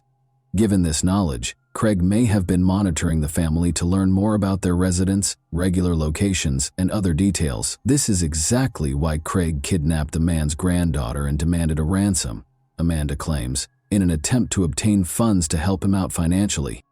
Amanda also mentioned that Craig had covered his trailer's windows with tarps not long ago. She is certain that everything was carefully planned as a result. He kept an eye on the family, observed them, was aware of Charlotte's routine, probably followed them from their house to the park, and waited for a chance to see the girl by herself. Investigators are looking into whether the suspect in Charlotte Senna's case is connected to any other crimes, such as the kidnapping and killing of 18-year-old Jennifer Hammond and 19-year-old Christina White. As is customary, investigators are looking into his involvement in any significant incidents in the area, even though there is currently no evidence connecting him to these cases, since their disappearances in 2003 and 2005 respectively, from Milton, the same town where Craig spent decades. The cases of Jennifer and Christina, whom investigators believe to be connected, have remained unsolved. On November 2, 2003, Jennifer went missing according to her boss. No one saw her after co-workers dropped her off at the Creek and Pines trailer park, where she was supposed to sell magazines.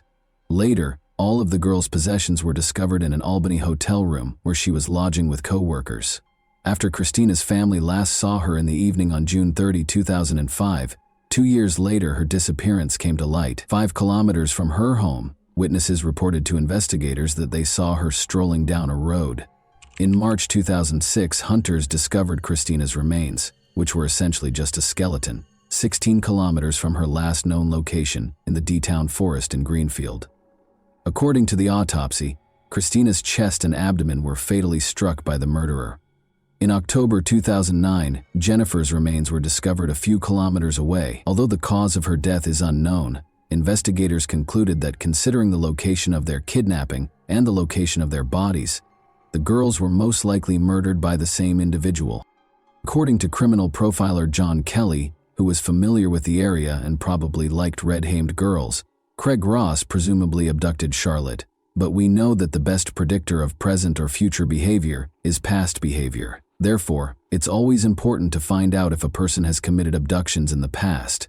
There may be a connection because Craig's path from the park to his house apparently goes through wooded areas connected to these 2 unsolved murders.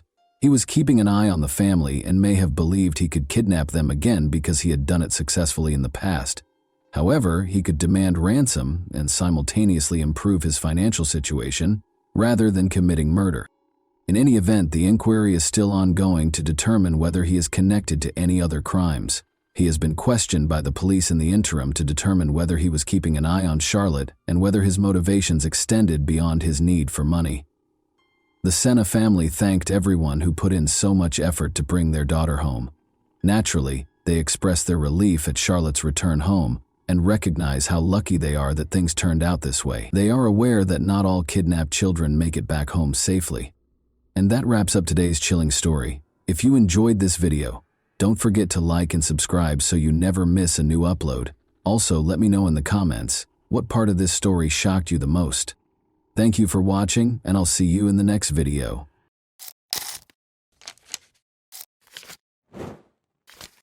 Hey guys, welcome to my channel, and today we're going to take a look at another horrible case with you. The phone rang early on April 27, 2006, in a comfortable home in a small Michigan town. The homeowner's previous life was instantly shattered by the sound she heard when she answered the phone, but the second phone call she would have to take 5 weeks later was nothing like that conversation. Whitney Sarek, an attractive and outgoing 18-year-old student, was crossing campus to attend a lecture on Wednesday, April 26, 2006.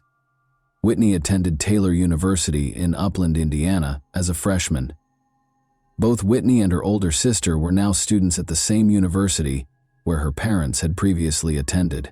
Whitney actually wanted to attend a different university, but her parents assured her that they would pay 2/3 of her tuition if she attended a Christian university. They wouldn't even cover the cost of her education if she chose to go to a non-religious school. Whitney's decision was clear-cut, given the high expense of higher education. Whitney became anxious as she made her way across campus, negotiating crowds of other students, as she realized how quickly the school year was coming to an end. She was thrilled to spend the summer vacation with her parents in the small Michigan town of Gaylord, but she was also saddened by the thought of bidding farewell to her new friends, whom she wouldn't see again until the fall. During her first year of college, Whitney had made a lot of new friends. She soon found that the older students were just as amiable as the freshmen and had gone through many of the difficulties of college life, so she also had a few older friends. They were willing to help if she asked for advice. Because she thought she might learn something useful, Whitney seized the chance to engage with older students whenever she had it during her studies. Whitney saw a poster asking for student volunteers to help decorate the banquet hall for a celebration honoring the new university president just that morning as she was making her way to her lecture. As she got closer, Whitney found that the majority of the volunteers who had signed up were older than she was. When she heard this, she also wrote her name down. The student had a typical rest of the day. After studying and hanging out with friends, she went back to her dorm room in the evening and fell asleep quietly. Naturally, she had no idea that the events that would alter her life would occur just 24 hours later, when she laid her head on the pillow that night. Whitney got up early the following morning, showered, brushed her teeth, and took her time choosing her outfit. Whitney wasn't conceited, but she wanted to look respectable because she knew she would be interacting with university employees and senior citizens all day. As she got closer to the parking lot meeting place, she noticed some students standing close to a university van. Despite not knowing them, she greeted them with confidence, introduced herself, and since she was the first person they had been waiting for, they all boarded the van. With ease, the car began traveling north on Highway 69 in the direction of Fort Wayne. It was the banquet hall, where the event was scheduled to take place, and it was only an hour away. Whitney immediately started talking to Laura Van Ryn, a 22-year-old who was seated beside her. Another student questioned whether Whitney and Laura were related, despite the fact that they were strangers. In addition to having similar appearances, the two stunning blondes who were tall and slender learned that they had been raised in small Michigan towns. Whitney's hometown of Caledonia, 2 hours south of Gaylord, was where Laura had traveled to study. In addition, they were both younger daughters of devoutly religious parents and were involved in sports, playing football, basketball, volleyball, and running. The students went into the banquet hall as soon as the van came to a stop. It was their responsibility to get ready for the celebration. As they set the tableware, arranged the chairs, and arranged the tables over the course of the following few hours, Laura and Whitney remained together and spoke amicably. The volunteers ultimately determined that their work was finished at around 7 p.m. They took their seats on the van again, and the van drove back south. Laura and Whitney chatted for a few more minutes on the drive, but they soon felt the weariness from their work, just like the other children. They fell silent as they looked thoughtfully out the window at the passing landscape. When the van was within 2 miles of the campus, about 30 minutes later, a bright beam of light filled the van's interior. It quickly grew stronger, bouncing off the faces of those inside, and in a matter of seconds the whole interior of the van was blazing. After a horrified scream, there was total quiet. In a matter of minutes, distressed drivers on Highway 69 called the 911 hotline to report that something horrible had happened. Rescue personnel were shocked by what they saw, even though they had prepared for the worst when they got to the scene. Bodies, glass fragments, and wreckage littered the area. The headlights of a fully loaded truck driven by Robert Spencer were the source of the sudden light that filled the van's interior. While traveling north on the highway, the truck driver had dozed off behind the wheel. The truck didn't stop when it swerved off the road and onto the grassy median strip. After veering back onto the road, it struck the southbound van that was transporting the students. The truck literally tore off the van's back end when it hit it, sending it spinning uncontrollably. The pupils were thrown out and dispersed in all directions, since half of the vehicle was gone. Sadly, 5 of the 9 people in the van could not be saved, but when the rescue crews arrived, they discovered Robert still alive inside his truck. A few hours later, on April 27, Whitney's mother and Gaylord got a call early in the morning. Her husband wasn't at home because he was helping the church rebuild houses following Hurricane Katrina's devastating effects. The coroner, who was on the other end of the line, told the woman that her daughter had died in a terrible accident. The Van Ryn family also had to take a late phone call at the same time, 3 hours south of Gaylord in Caledonia, but they were informed that Laura had survived the same accident and was in critical condition. Early in the morning, the girl's boyfriend, Aaron, and her parents arrived at the hospital. In the hallway, Laura's classmates were already anticipating their arrival. The girl was in a coma, swollen, bandaged, and wearing a neck brace as she lay in a hospital bed. Laura's leg, elbow, collarbone, and ribs were all broken, the family was told, but the brain trauma was the most serious injury. The patient had been stabilized, but it was unclear if she would ever awaken from her coma. Even if she did, she would probably not be able to live independently because of the severe damage to her brain. Laura's family made the decision to move her to a Grand Rapids rehabilitation facility that specializes in brain injuries because they knew that her recovery would be a long one at best. Additionally, Whitney's sister and mother showed up at the hospital. Even though they were only a few feet from her body, the coroner reassured them that they didn't need to identify her and even discouraged them from going inside the mortuary. They were also given Whitney's handbag, which was filthy, stuffed with broken items, and smelled horribly of gasoline. When the handbag was discovered close to Whitney's body, the women knew that her body would be in an even more appalling state. They didn't want to remember her that way, so they couldn't bring themselves to look at the body. They merely returned their daughter's body to Gaylord, their hometown. Whitney's 19th birthday fell on her farewell, so her family chose to play a collection of videos from her past birthdays. More than 1,400 people, or roughly half of the town's total population, came to bid her farewell. She was laid to rest in a closed casket the following day. Meanwhile, Laura's family members, who alternated between sitting in the girl's hospital room, received a startling update. Brain scans suggested Laura would emerge from her coma, but it was not clear when. For the next few weeks, Laura stayed in a coma, but her injuries healed over time, and there were all indications that she would get better. After 30 days following the incident, Laura finally regained consciousness on Tuesday, May 16. At first glance, her brain appeared to be operating normally. It was a miracle, and her family was incredulous. The girl was getting better pretty quickly, and she soon had the ability to sit up and move her hands and legs. Laura's loved ones discovered a lot of new information about her at the same time. Laura's 3-year boyfriend, Aaron, whom she intended to wed after graduating from college, was astounded to see that her eyes had changed from being greenish to a much deeper shade of blue. Additionally, her sister discovered that Laura had a belly button piercing when she inadvertently lifted her shirt. Additionally, the girl appeared to have shifted her teeth to one side. All of this, however, seemed trivial. What mattered most was that Laura was still alive and making progress toward recovery. Or did she? Before long, she did something that caused her family, doctors, and others to question whether her brain was working correctly. A week after emerging from the coma, Laura sat on a hospital bed with her family and medical staff on Monday, May 22. She was given a pencil and paper by the doctor, who asked her to write her name. Laura took the pencil, nodded as though she understood the assignment, and began writing the letters slowly. But her scrawls didn't make sense when she was done, and the doctor saw what she had written. He requested that the girl repeat the action. She began writing even more intently, but the name was still wrong. Laura was mistakenly identifying herself as someone else, and the doctor had to acknowledge that her brain injury might be more severe than he initially believed. But that was not the problem, as everyone would soon discover. There was something far more serious going on. Her father was deeply hurt when Laura told him that they were fake parents. This was the next warning sign.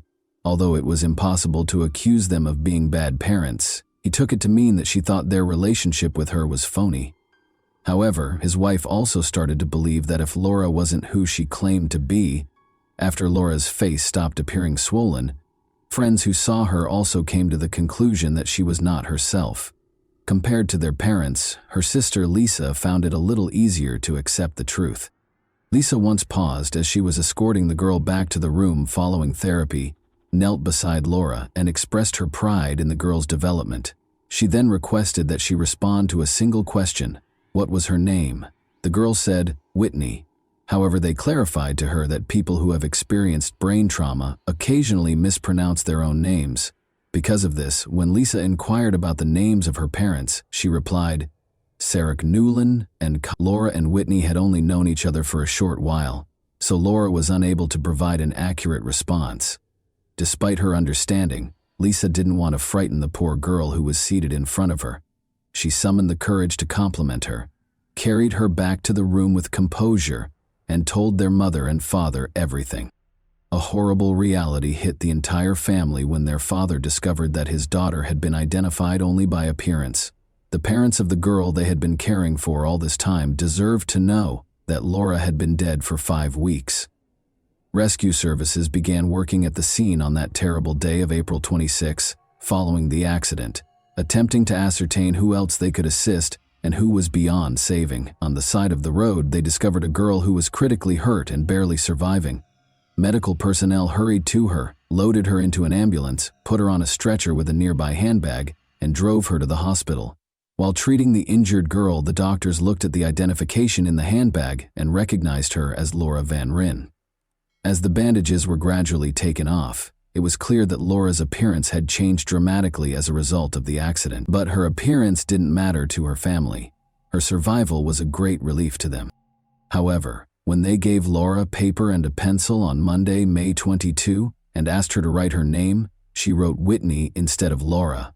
It turned out that there had been a terrible error, but no one had been aware of it until that point. The medics thought Whitney's handbag was hers when they discovered her by the side of the road. They came to the conclusion that it was the same person after comparing the girl's photo with the one on the identification. Surprisingly, Whitney's purse had landed beside Laura at the same moment. The case of mistaken identity was formally confirmed 1 week after Whitney wrote her name on the paper. And once more, in the middle of the night, the Sarok family's house rang with an unsettling phone call. In order to spare Whitney's mother from hearing the news alone, the coroner asked her to bring a companion. She invited Carly, her eldest daughter, to accompany her. After that, the coroner started talking about the possibility that Whitney was still alive. They were terrified of what they would see on the way to the hospital. If Laura's parents were unable to identify that it wasn't her, how should the patient appear? However, their worries were unjustified. They knew it was Whitney as soon as they walked into the hospital room. For Laura's loved ones, the miracle for the Sarok family became a nightmare. They were afraid that Whitney's parents would be upset with them for preventing them from seeing their daughter for so long, in addition to learning that their daughter had been dead for 5 weeks. Nonetheless, the Sarok spouses realized that they shared some of the blame. Laura's family believed what they were told, and they didn't recognize Whitney's body. All the clues were compared to pieces of a puzzle, but how could they be certain that a puzzle needed to be put together? Since one family had already gone through what the other had not, they were able to empathize with one another.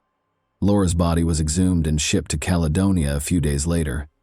Despite their brief acquaintance, Laura and Whitney's shared tragedy united the two families for all time. They respected each other's sentiments, emotions, and personal space by not talking about what had happened for 2 years. However, they later made the decision to write a book in which they detailed every incident and offered their own interpretation of it.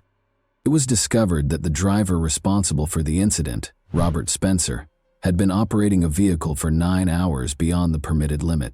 He was given a 4-year prison sentence after acknowledging his guilt. He was incarcerated for 2 years in total.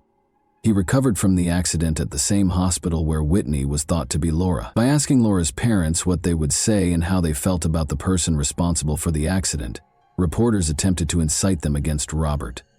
But Laura's family overcame it. Neither of the two families brought legal action against him, and they were kind and understanding. To make sure that such an error would not occur again, The state of Indiana modified the process for identifying incident victims. Whitney acknowledges that she only remembers the banquet preparations and the pizza they had as a post-work snack, not the actual incident. The time she spent with Laura's family is completely forgotten. She recalled waking up with her mother close by. She gradually recovered physically and finished her studies. She married in the same church where her funeral was held 4 years later. Her boyfriend Matt Wheeler was her pick, and he helped her get better. They are parents to 2 kids. And that wraps up today's chilling story. If you enjoyed this video, don't forget to like and subscribe so you never miss a new upload. Also, let me know in the comments what part of this story shocked you the most. Thank you for watching, and I'll see you in the next video.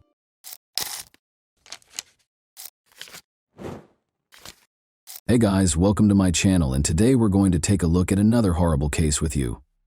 In the suburbs of Manchester, Karen Spooner and John Lewis, their children Jane, Nicola, John, and Jamie, were a typical family.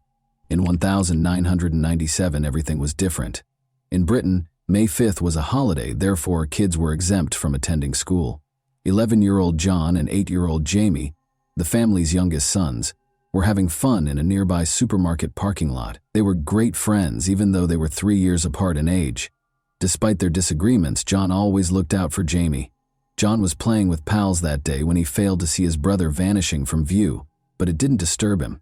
An 8-year-old being bored and going home, or to see a friend, was not unusual. But his brother was still gone when John got home at around 6 o'clock. When the 2 brothers left the house at 8 a.m., Jamie had not been seen since. For Jamie, who enjoyed wandering the streets but frequently returned home to hug their mother or have a snack, it was highly unusual. Initially, no one was concerned, since they assumed the youngster was with his pals and had lost his sense of time. He was terrified of the dark, so they were sure he would return before dusk. However, Jamie's family went out into the street to look for the child when their father got home from work at around 8 o'clock in the evening. They went to every street where he liked to play, visited all of his pals, and called his name, but all they got was an echo. They went home exhausted and called the cops. Jamie was raised in the Manchester district of Openshaw, which is well known for its numerous shuttered factories from the mid-century. This implies that it is a somewhat dangerous but alluring area for a young adventurer to play. A number of worried residents joined the police search as they started looking through these structures. Karen asked anyone with information regarding her son's whereabouts, or who may have seen him, to call the police. The boy was short for his age of 8, she said, and he frequently wore clothes for children of 5 or 6. Jamie's family's anxiety drove them insane.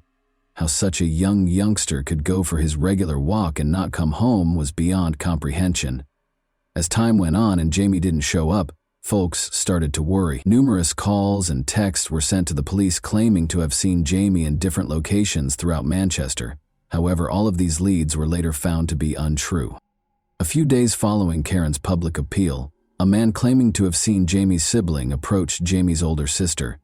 The girl nodded in agreement when he inquired as to whether the boy was dressed in a dark blue suit. The man was identified as 28-year-old bus driver Darren Vickers. He reported seeing Jamie on his bus to the police and his family.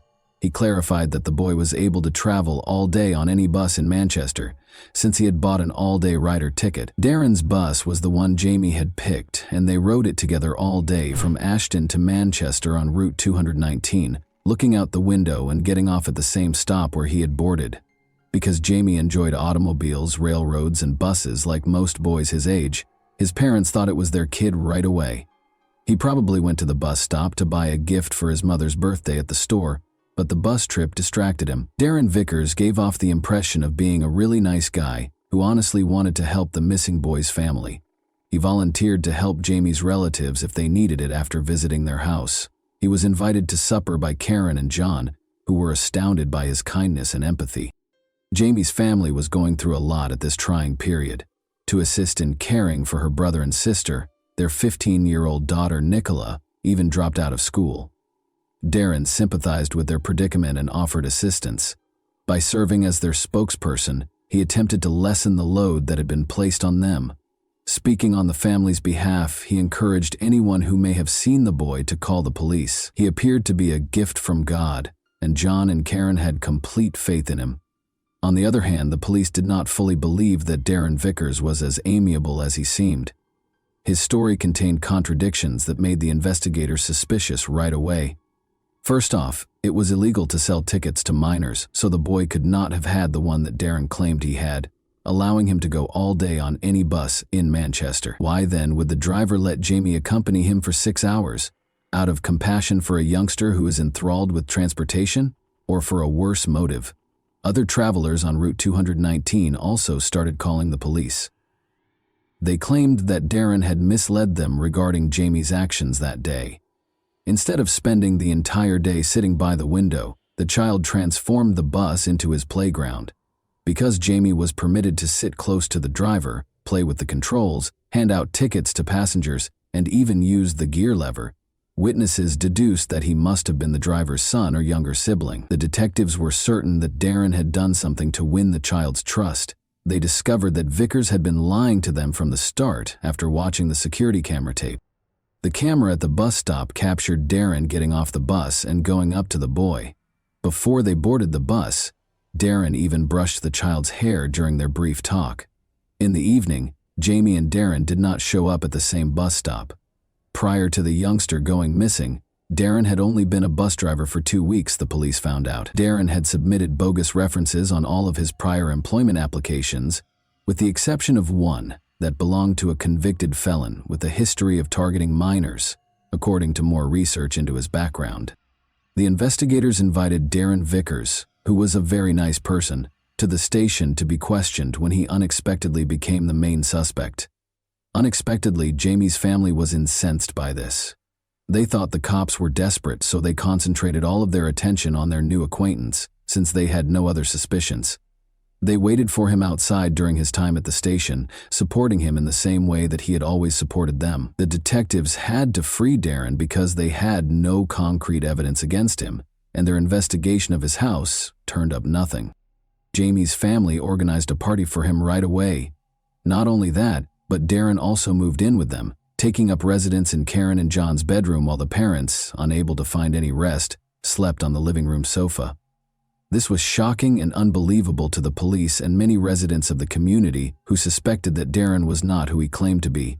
The more he spoke to the media on behalf of the family, the less people thought he was innocent and sincere. Darren specifically gave himself away during interviews by repeatedly shaking his head and shrugging his shoulders when addressing reporters, according to body language and gesture expert Cliff Lansley. Because people make these tiny head motions without realizing it, and because they obviously contradict the statement they are conveying, they were a gift for a gesture master. In an attempt to restore control, Darren called a radio station and begged everyone to stop holding him responsible for the kidnapping of the boy. He said that because he lived close by, he offered Jamie a ride home in his own car after the boy had spent the entire day on his bus. This claim exposed more contradictions in his account. After all, he first stated that he had driven him to his grandmother's house after dropping him off at the same bus stop where he had picked him up. Darren seemed to have taken the child home now. The man's feigned affection and his desire to bring their kid home alive blinded the Lewis family, despite the fact that everyone could see through his falsehoods. He stayed with them all the time, going to locations where they might have seen the youngster and occasionally even taking the lead in the hunt. One of the cops even claimed that the family trusted him more than the police because of his peculiar behavior, which made their job much more difficult. Given that the police have a duty to tell the victim's family during the inquiry, Darren likely believed it was shrewd of him to try to persuade them to back him. However, it was not a good idea to be as open with the family as he wanted to seem when the police knew that the enemy was inside the family. They had to be separated by the investigators.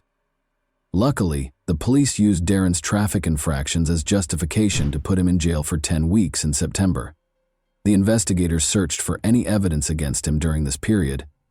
They determined on October 14 that they had sufficient circumstantial evidence to accuse Darren of kidnapping the child.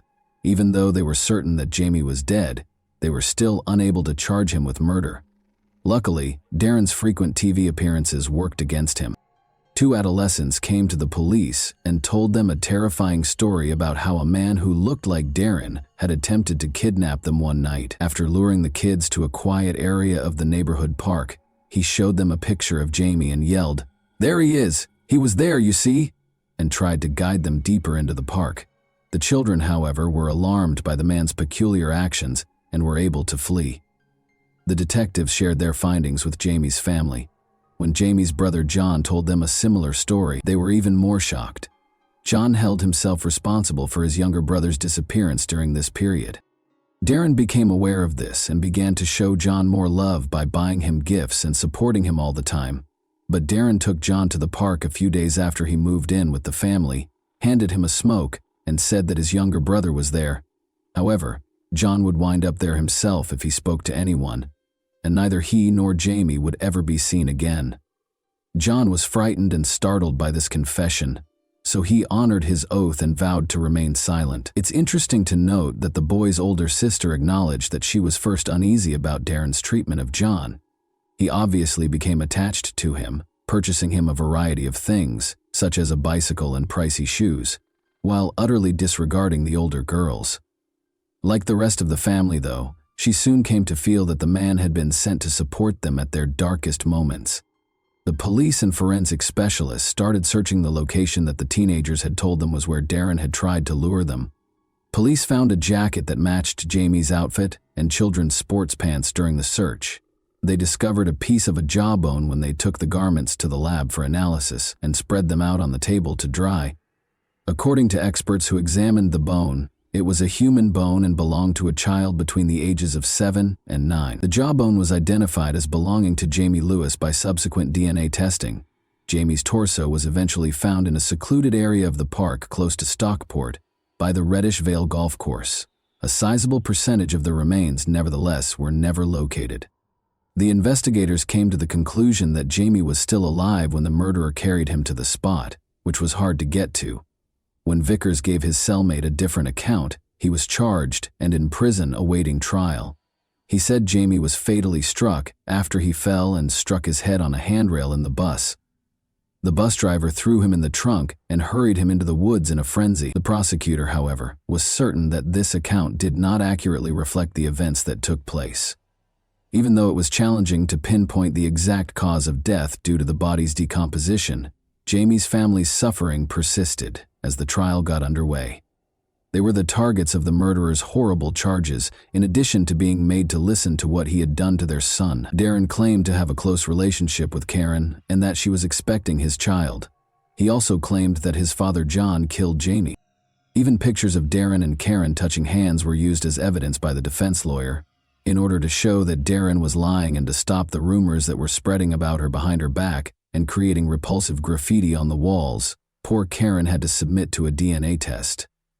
Darren Vickers was convicted guilty of kidnapping and murder by the jury following 7 weeks of trial proceedings. He was given a life sentence in jail with the chance of release after 25 years in April 1999.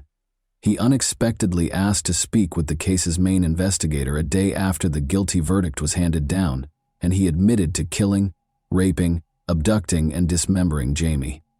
According to the murderer's detailed account of the incident, Jamie called for his mother, but that didn't stop him from strangling him. He then made several trips back to the crime scene, most likely to dispose of the body pieces one at a time. Darren made this startling admission in the hopes of receiving a lighter sentence, but as his ruse backfired, he made a last-ditch effort to recover control by calling the media and taking back his confession. Another prisoner used a hammer to strike Darren in 2014. He suffered multiple severe head injuries. Despite spending some time in the hospital, the man recovered completely. In 2024, 3 years later, he is requesting a parole hearing. The police in the case pledged to do everything in their power to keep him from being released if the parole board determines that it is feasible. And that wraps up today's chilling story. If you enjoyed this video, don't forget to like and subscribe so you never miss a new upload. Also, let me know in the comments, what part of this story shocked you the most? Thank you for watching, and I'll see you in the next video.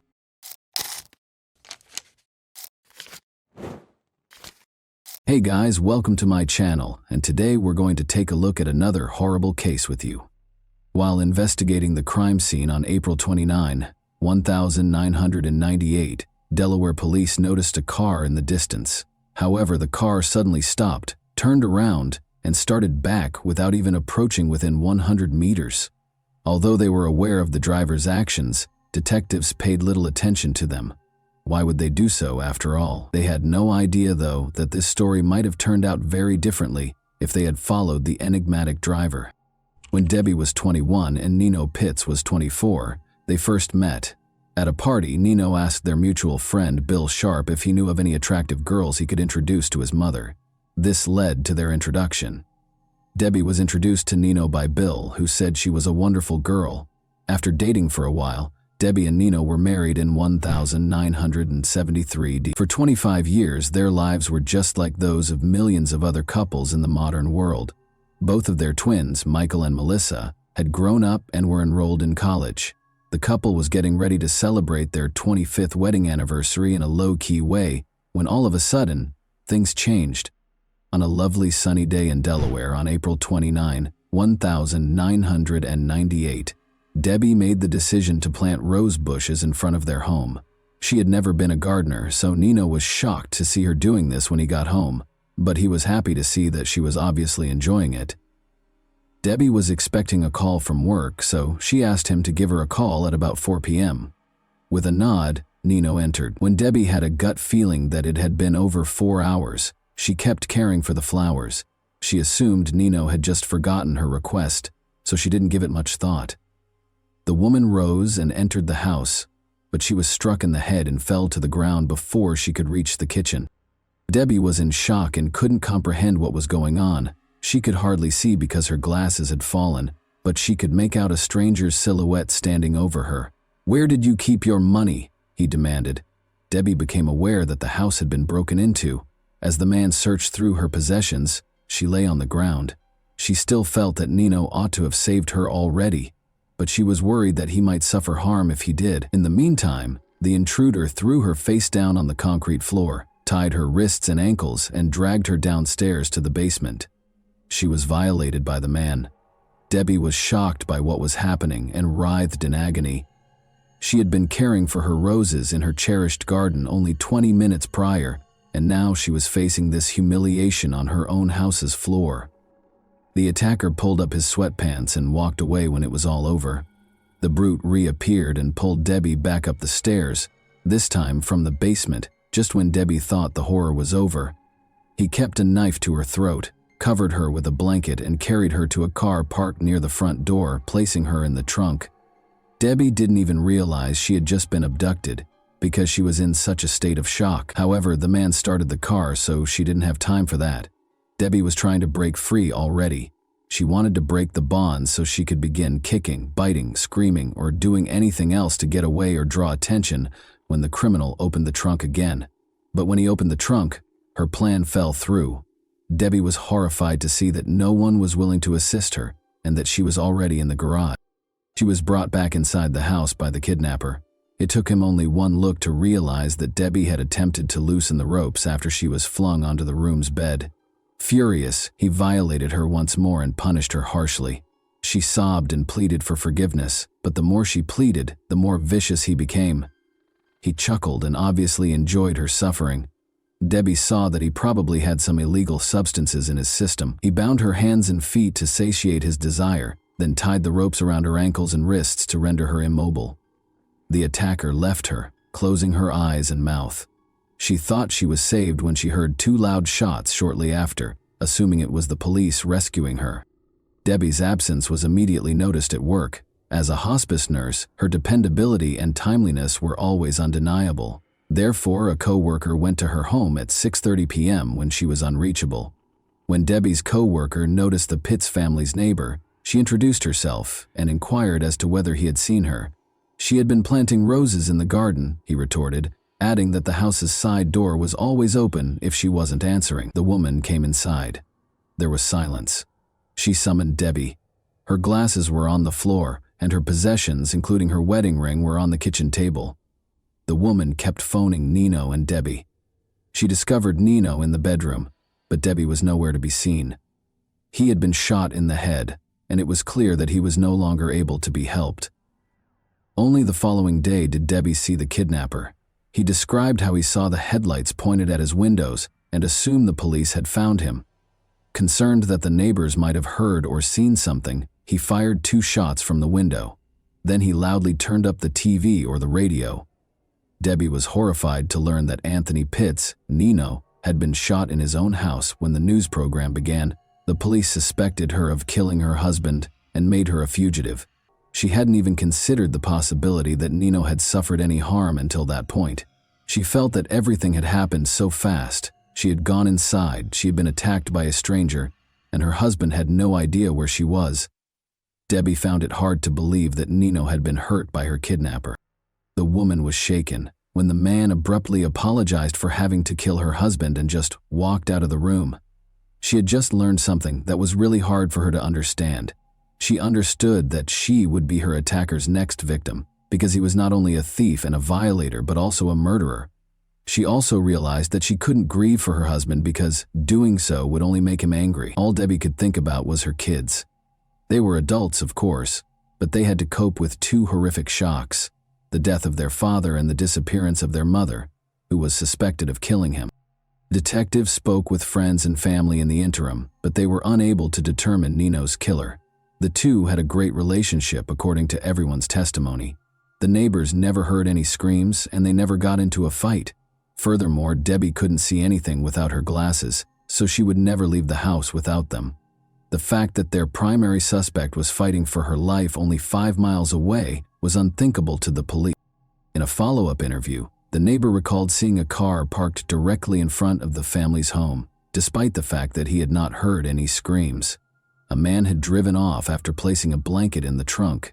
In fact, tire marks were discovered by detectives on the lawn directly outside the house, which was extremely unusual for such a wealthy neighborhood. The police determined they were dealing with a kidnapping after finding Debbie's glasses on the kitchen floor, which prevented her from seeing anything. 52 hours later, the kidnapper showed a new side of himself. He untied his victim and addressed her normally. He had hardly spoken to her more than a few words at a time before, so this was very unusual. The man acknowledged that he was thinking of letting her go, but was worried that she would tell the police about his house.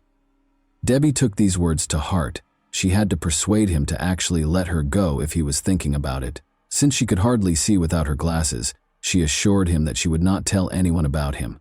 She addressed him respectfully as Sir. He'd brought her in the trunk, so she didn't know where the house was either. But as soon as the hope for Debbie began to grow, it was dashed when he said he couldn't let her go. Then, as though he were thinking out loud, he said that he would only be sentenced to 10 years in prison if he removed all illegal substances from the house. Debbie became aware that the person she was interacting with was not very smart. Could he have been so gullible as to believe that assault, kidnapping, and murder only resulted in 10 years? She made the decision to use her cunning to help him see her as a person rather than a victim. She spoke to him calmly, and this strategy worked.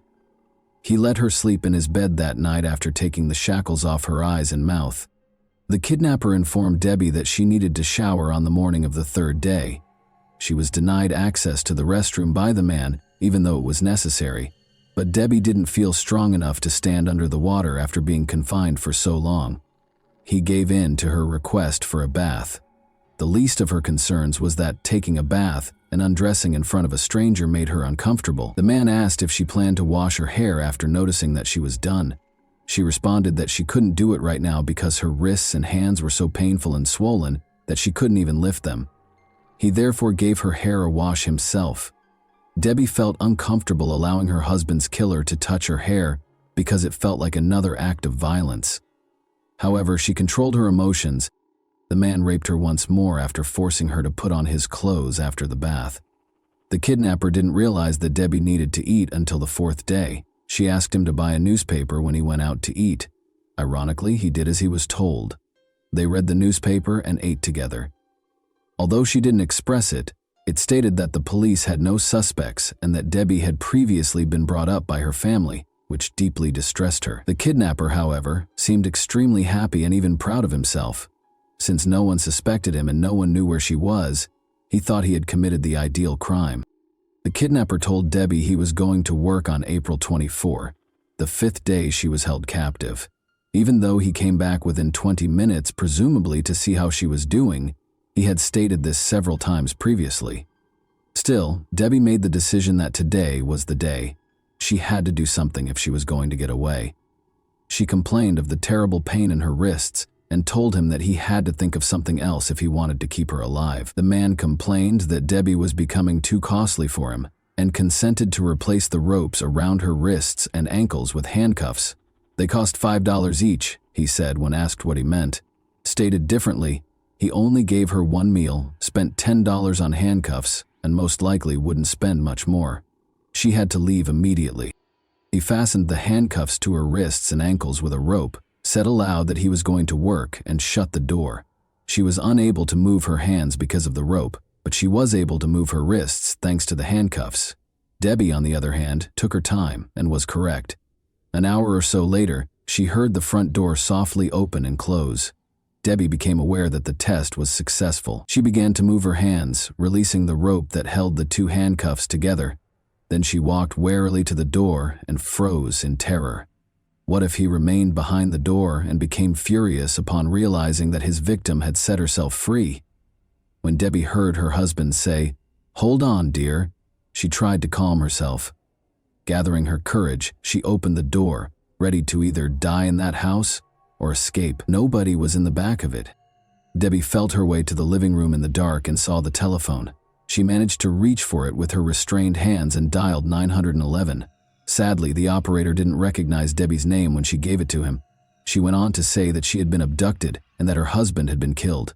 When the operator inquired about the perpetrator's current location, she said that he was at work, but could come back before the police showed up. Thankfully, the police arrived in less than 6 minutes after tracking down the call. She was reassured and told that the police were on their way by the operator, who stayed on the line the entire time. All of the feelings Debbie had been suppressing for nearly a week erupted when the police finally broke in. Her husband's death, the kidnapping, the violence, and the surprise rescue all blended into one. After being transported to the hospital, Debbie finally got to see her kids and other family members who had traveled from across the nation to show their support for Michael and Melissa. It was an odd mixture of emotions. Although Nino's murder consumed everyone's attention, they were also relieved to see Debbie still alive. The owner of the home where Debbie was being held was easily identified by the police. Donald Flagg was a factory worker who spent his free time robbing and attacking women. Donald gave in without protest and admitted to everything. Additionally, he provided clarification on a few points that the police were unaware of. He was just strolling past the Pitts family's home that day when he noticed Debbie caring for the roses. He went inside and waited in the kitchen, his eyes fixed on her. Because of the nearby construction and the lawnmowers in operation, Debbie was unable to hear the shot. He became acutely aware that he had not taken anything from the house after the attacker abducted Debbie. He went back to the victim's home, missing a great chance to make money. But the police officers at the crime scene had already surrounded it. Investigators had no reason to pursue the driver when they noticed a car stop suddenly and turn around. They didn't know it was their suspect until much later. The man's attorney persuaded him to enter an insanity plea in spite of his confession. Debbie was forced to testify in court as a result. Luckily, she was well prepared by her psychologist. In order to get used to the attacker's face and avoid displaying too many emotions, he asked Debbie to call him by name and look at his picture more frequently. This performed flawlessly in court. Not only did she maintain her composure, but she even turned to face her tormentor, making him turn away. Donald Flagg was convicted in spite of the lawyer's best efforts.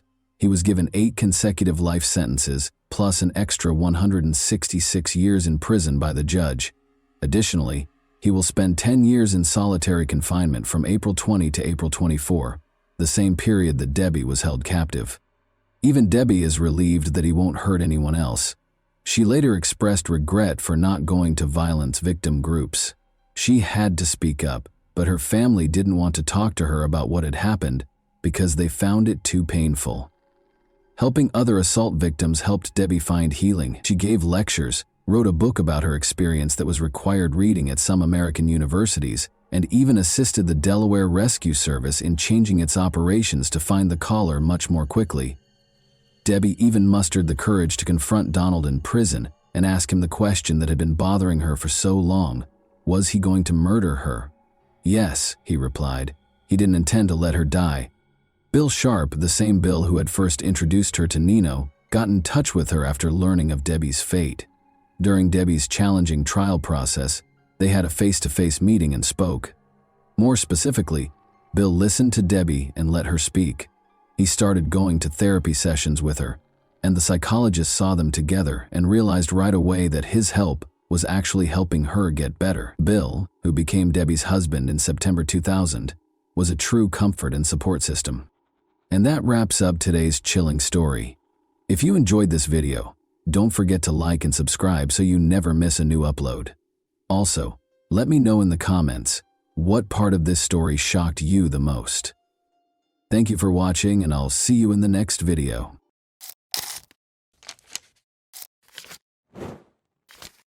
Hey guys, welcome to my channel, and today we're going to take a look at another horrible case with you. Jasmine Block, a 15-year-old from Alexandria, Minnesota, had 1 month until the start of the new school year on August 8, 2017. She was having a great time boating with her friends during her summer vacation, but by nightfall, Jasmine was suffering from a headache. Sarah, her mother, suggested that she take it easy and wait for the pain to subside. Jasmine laid down after taking her mother's advice. Sarah had to leave for an urgent family matter at 10:30 p.m. Before leaving the house, she made sure Jasmine was okay and would attempt to get some sleep. Knowing that Jasmine's older sister and her boyfriend were at home gave her comfort. 3 hours later, Sarah found her younger daughter gone when she got home. To her surprise, the top portion of the pajamas she was sleeping in was on the floor, and Jasmine's phone, keys, and bag were all at home. She had also lost 2 pairs of shoes. At first, Jasmine's family thought she had just gone outside to get some fresh air in the hopes that her headache would go away, because she had never left a note before. She wasn't in the house, though. Because her daughter was terrified of the dark, Sarah was certain that she wouldn't flee, especially at night. This indicated that she had been abducted. Sarah became so worried that she called the police. Hundreds of locals and the police joined the search for the missing teen in the days that followed. Posters asking anyone who saw Jasmine to report her whereabouts were displayed everywhere. The young girl found herself in the worst nightmare imaginable as the hunt for Jasmine went on. A family friend named Thomas Barker visited them that evening on August 8th while she was trying to fall asleep despite having a headache. Since she was a young child, Jasmine has known Thomas Barker, the 32-year-old father of her best friend.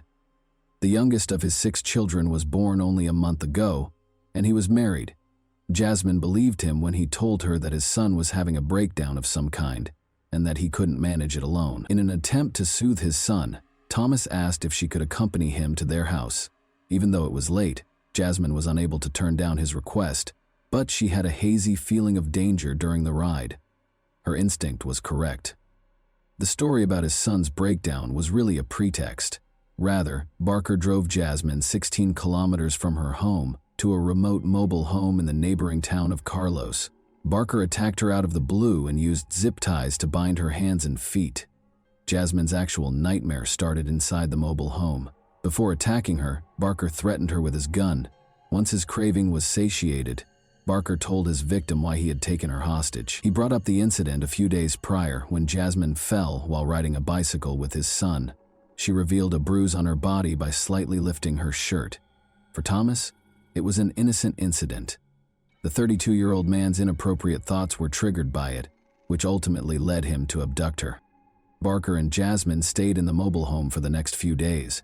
After 3 days, Thomas's old friend Joshua Holby, 31, and his acquaintance Stephen Powers, 20, arrived at the house, decreasing Jasmine's chances of escaping. Jasmine was mistreated by all 3 men, but Stephen in particular was not ashamed to participate in the abuse. Although Joshua didn't try to hurt her, he also didn't try to free her or call the police. Jasmine was kept in a utility room most of the time and made an effort to keep quiet out of concern that they would hurt her or worse. At intervals, they fed her fast food and water, and all 3 of them tried to kill her several times. Barker tried to kill Jasmine twice in the 13 days she was left alone with him. His initial attempt to drown his captive was unsuccessful because Jasmine resisted and fought valiantly to save her life. On his second try, he came up with a darker scheme. He put her in a bag with the intention of drowning her in the bathtub. However, Jasmine was able to chew a hole in the bag, insert her fingers, then her hand, and eventually free herself when he left her in the bedroom to fill the tub. When Barker realized she was out of the bag, he became furious and hit her. He briefly gave up on trying to get rid of her but he later went back to his evil schemes with the help of his cronies. Stephen helped Barker attempt to drown Jasmine on the third attempt. He taped a sock shut after jamming it into her mouth, but despite both men's best efforts, the young girl was fighting for her life with great vigor and they were unable to overcome her. Joshua, the heaviest of the kidnappers, sat on top of Jasmine after the criminals realized that drowning her would not work and sandwiched her between two halves of a sofa bed with a pillow over her head. They had a very clear idea. They wanted Jasmine to choke, but she persisted in struggling, kicking, and fighting, so this plan also failed. Jasmine's fifth and last attempt on her life took an odd turn. Threatening her with a knife, the men made her stand on a number of stacked buckets, tied a noose around her neck, and fastened a rope to the ceiling. However, Thomas told Joshua to untie the noose because she might die after he unintentionally knocked over the buckets, causing them to roll on the floor. Evidently, the men found it difficult to cross the boundary of taking a life, even after all their efforts to get rid of Jasmine. Thomas later told Jasmine, dejectedly, that he was only doing this to avoid being caught with her because he was afraid of going to jail. The mobile home's door was unexpectedly knocked on almost a month after Jasmine was kidnapped. A policeman was circulating the neighborhood to ask about a theft that had nothing to do with the kidnapping. The policeman left after the three suspects, who were all inside the house at the time, declined to answer the knock. The criminals realized they needed to find another hiding place immediately following the officer's visit. After placing Jasmine in a sports bag and escorting her into their vehicle, they let her exit the bag. In an attempt to find a new place to hide the girl, they first went to a number of cornfields before setting up camp at an abandoned house in Grant County. Jasmine feared for her life at the hands of Barker and his cronies, and by this time she was certain that they had no intention of letting her go alive. But good fortune was on the girl's side.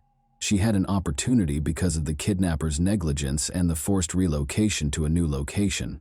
The previous day, the men had come across a police vehicle while driving and quickly threw some illegal substances out the window. They made the decision to look for those substances at the new location and had to purchase supplies for both themselves and their captive. They left Jasmine sitting in another car, thinking she wouldn't go anywhere, and told her they would be gone for approximately an hour. Thus, Jasmine was alone for the first time in 29 days following her kidnapping. After waiting for approximately 5 minutes after Thomas's car had driven away, she plucked up the courage to get out and hurriedly jumped out. In the hopes of finding assistance, she hurried to the two closest homes, but they appeared to be deserted. She didn't even think twice before jumping into the water when she spotted a house across Thompson Lake. In order to swim more quickly, she removed her pajama pants and shoes. When she got to the opposite shore, she saw Thomas's car as she crossed a field and came out onto the road. Jasmine hurried to hide in the grass, keeping low and trying to control her labored breathing so she wouldn't be noticed. She was so relieved to discover that she had erred in putting someone she had never met before behind the wheel. Jasmine ran across the street and across the field to a house close by. On Tuesday afternoon, local farmer Earl Melcher was meant to be at work, but he had to go home because he had forgotten his tools. He saw something strange in the distance among the grass before he got into his pickup truck to return to work. He thought it might be a deer grazing his field from hundreds of meters away, but when he saw it was a girl, he turned on his car and headed in her direction. When Jasmine heard the car, she rushed to meet him. The man was astounded by what he saw when the girl arrived at Earl's pickup and opened the door. In a single breath, Jasmine exclaimed, "Call the police! I am Jasmine Block and I have been abducted." But Earl had already seen the girl's face on posters around town, so he knew who she was. For him, as a farmer and the father of 3 daughters, it was an incredible sensation. He turned on the car's heater, sat Jasmine down, and gave her a towel. He was going to take her to the hospital when he called 911, but the emergency dispatcher advised him to wait for the police. When the police got there, they saw an absolutely unbelievable scene.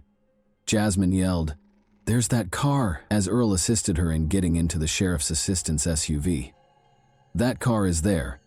Incredibly, Stephen Powers was just by their house at that precise moment. The suspect was immediately pursued by one of the officers, who jumped into his vehicle. Powers was taken into custody following a comparatively brief pursuit. Shortly thereafter, Joshua Holby and Thomas Barker were captured. Jasmine's family thanked the brave farmer who just so happened to be home on that fateful day in the days after she returned home. Earl received a reward of $7,000 from the police for helping to save the girl. "Thank you, Earl," said the police chief, praising his actions. "This world is a better place because of people like you." To which Earl replied respectfully, "Anyone could have called 911. I was in the right place at the right time by chance." Earl already knew what he was going to do with the reward money. He gave the money to Jasmine and her family and invited them to lunch. He clarified that, although the sum meant a lot to him, Jasmine's family needed it far more than he did. Their family and friends were shocked to learn that Thomas, Joshua, and Stephen were the ones who had abducted the girl, even though they had previous criminal records. According to Thomas's sister, she couldn't fathom how her brother, who has cerebral palsy and uses a walker, could have managed to kidnap a teenager. She added that she helped with the search for the girl, and that Barker's wife and mother even went to the house where he was keeping her, but they had no suspicions. Thomas Barker was given a 25-year prison sentence for his actions toward his son's friend a year after the kidnapping. He will spend the rest of his life listed as a violent offender. He can, however, apply for civil commitment after being released from prison, and, if accepted, he will live out the rest of his days in a specialized facility. Stephen Powers will spend 8.5 years, and Joshua Holby will spend 8 years behind bars. Even though the girl managed to get away, the 29 days that the three men held her captive had a profound effect on her. Never again will she be the same. Her words, "None of us will be." She has trouble sleeping because she fears nightmares, and every time she closes her eyes, she sees the faces of the kidnappers. Jasmine finds it difficult to trust people these days, so she withdraws from them. "Fortunately," acknowledged Sarah, her mother, "the world is not without kind people." Jasmine had the chance to visit a post-traumatic stress disorder specialist in Texas to try out novel therapeutic approaches. She brought 2 gadgets home from the meeting that have been effectively assisting her in managing her PTSD symptoms, anxiety, and nightmares. In addition to these resources, Jasmine says she has found comfort in talking to friends and creating art as a way to express herself. She is getting better every day. In order to support other girls who might have gone through something similar, she made the decision to share her story. Jasmine smiles and responds that she just wants everyone to know that she is doing well when asked if she has anything else to share. And that wraps up today's chilling story. If you enjoyed this video, don't forget to like and subscribe so you never miss a new upload. Also, let me know in the comments what part of this story shocked you the most. Thank you for watching, and I'll see you in the next video.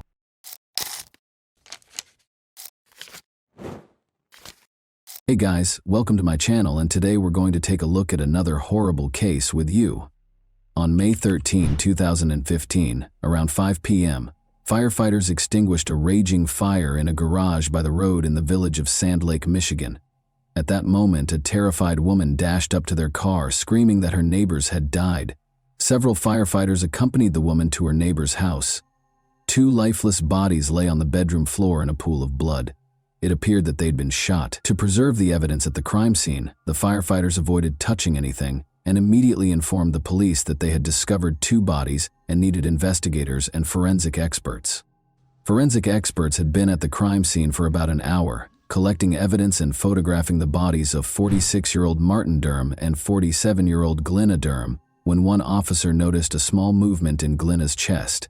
He rushed to her body and attempted to feel for a pulse, but Glenna's eyes opened wide and she sat up abruptly, screaming, "What are you doing, Marty?" The officer immediately summoned paramedics, who transported the injured woman to the local hospital. Marty and Glenna met as teenagers in the early 1980 SS. Marty invited the girl on a date to a local open-air theater, where they both lost their virginity in the same evening, with little interest in the film itself. Their relationship progressed quickly and passionately, but it ended after a few months, in part because Glenna, 17, married soon after. Marty started a family on his own. Christina Keller was 14 years old when she met Marty, then 19, at a party at his house. The young man appeared charming and amusing to the girl, but also a little strange because he immediately declared that he would marry her someday. Marty arrived on her doorstep the following day. He must have made a good impression on Christina's parents, because he has never left her life since. Their friendship turned into a romantic relationship, and Christina, then 16, discovered she was expecting their first child. Within 2 years, she was carrying their second son, prompting the young couple to marry. Christina and her husband had a daughter 11 months later. Christina was 19 and Marty was 24 at the time. Initially, the young family lived with relatives, but in early 1995, Marty secured a higher-paid job at a factory in Michigan, and the family of 5 relocated. However, Marty was involved in a car accident on the evening of February 16, 1995, on his way home from work. Another vehicle speeding through a red light collided with his vehicle. The larger vehicle nearly crushed Marty's car, trapping him inside. Marty was transported to the hospital, where he had been clinically dead for approximately 5 minutes. He suffered severe injuries to his left side and was in a coma for more than 3 weeks. When he regained consciousness, he had no memory of his wife, children, or much of his previous life. He spent 1.5 years learning to walk, speak, eat, and care for himself again. Christina provided physical support for him during this time. Marty began to resemble his former self, but psychologically he had changed. He became enraged as a result of the brain trauma. He never fought with his wife or children, but he became a domineering figure. Even his sense of humor grew darker. Christina filed for divorce in 2000, nearly 5 years after the accident. She still cared deeply for her husband, but her feelings had shifted to a more maternal nature, as she had taken on the role of his caregiver and could no longer relate to him in any other way. Marty purchased his first home in May 2001 using funds from the insurance company and a bank loan. The house was located in Sand Lake, Michigan, a small village with a population of 500 people. Marty was overjoyed with his new home, which he had moved into with his 2 sons and an African gray parrot named Bud. 2 months after moving in, Marty received a knock on his door from a 16-year-old girl claiming to be his daughter. Marty inquired as to her mother's identity, and Glenna, his first love, revealed herself. The girl knew her mother had an affair early in their marriage, and she was born a few months after. She wished to establish her paternity for certain. A DNA test confirmed that the girl was Marty's biological daughter, born outside of marriage. Clearly, Glenna had never forgotten Marty, as she had a tattoo of his name on her arm throughout their marriage. Glenna divorced her husband and moved in with Marty. They were very happy together, and they quickly had a new wedding ceremony. Glenna's new husband was everything to her. The couple spent their entire time together, visiting family and going to the local casino once or twice a week. Glenna would sit in the car and read a novel while Marty went hunting. Glenna was paid $3,200 per month to care for her husband, after officially taking on the responsibility. Marty received more than $1,000 in disability benefits each month. Glenna also sold Marty's excess medication, bringing their total monthly income to around $5,000. When Marty's sons moved out, this income was enough to support them in the small village.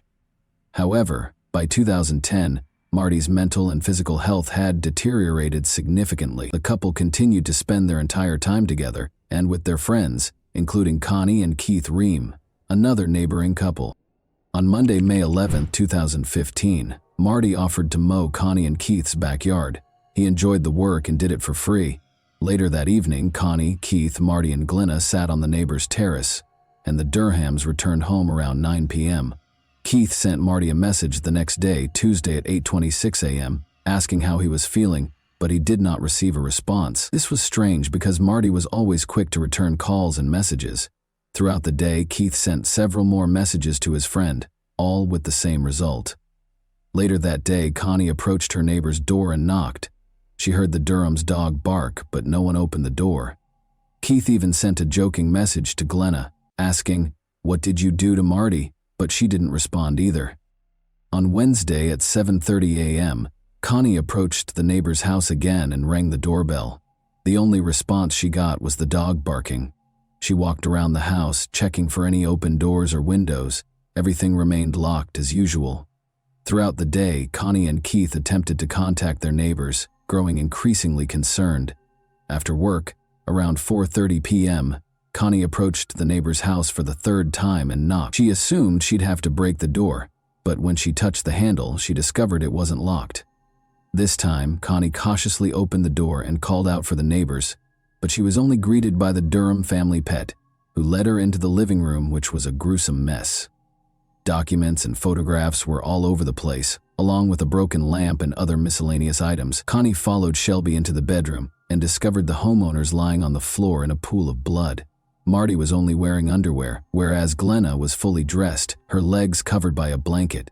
Connie dashed out of the neighbor's house and ran toward a fire truck she saw further down the road. Marty did not have the same luck as his wife. He was shot 5 times in the back, forearm, and chest, leaving him with no chance of survival. He'd been dead for a few days. Glenna was shot twice, both times hitting the area behind her right ear. Blood was discovered not only in the bedroom, but also on a chair in the living room and a pillow with 2 bullet holes. Under the chair, a gun and 2 empty shells were discovered. In the bedroom, there were 5 more shell casings, 1 near the door and 4 near Marty's body, for a total of 7. However, the gun found near the chair was designed to fire 6 bullets. This indicates that the perpetrator had time to reload the gun before continuing to shoot. Aside from the living room and bedroom, the rest of the house appeared to be in perfect order. There were no signs of forced entry, and the kitchen table was set with a bowl of spaghetti and a piece of garlic bread. Later that evening, when Glenna was taken to the hospital, Marty's children were allowed to bring the family pets, a dog and a parrot, to their mother's home, Christina. Despite the fact that the children were only allowed to take the pets, the trio took advantage of the opportunity to search the house and discovered a sealed envelope labeled "Personal."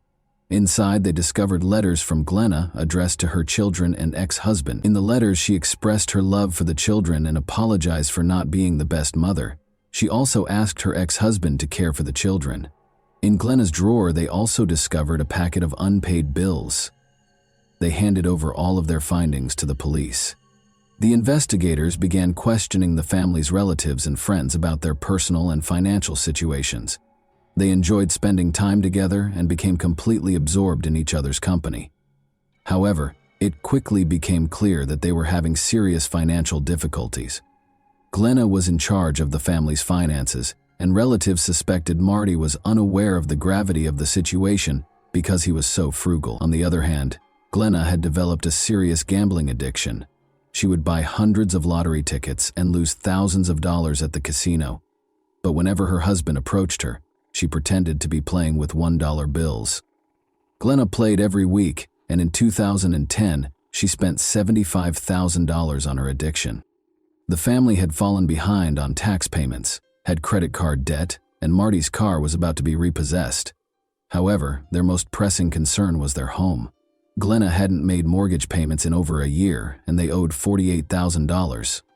Marty's mother saw a list of homes that would be seized due to debts in early April 2015, a few weeks before the family was attacked. Marty's address was on the list.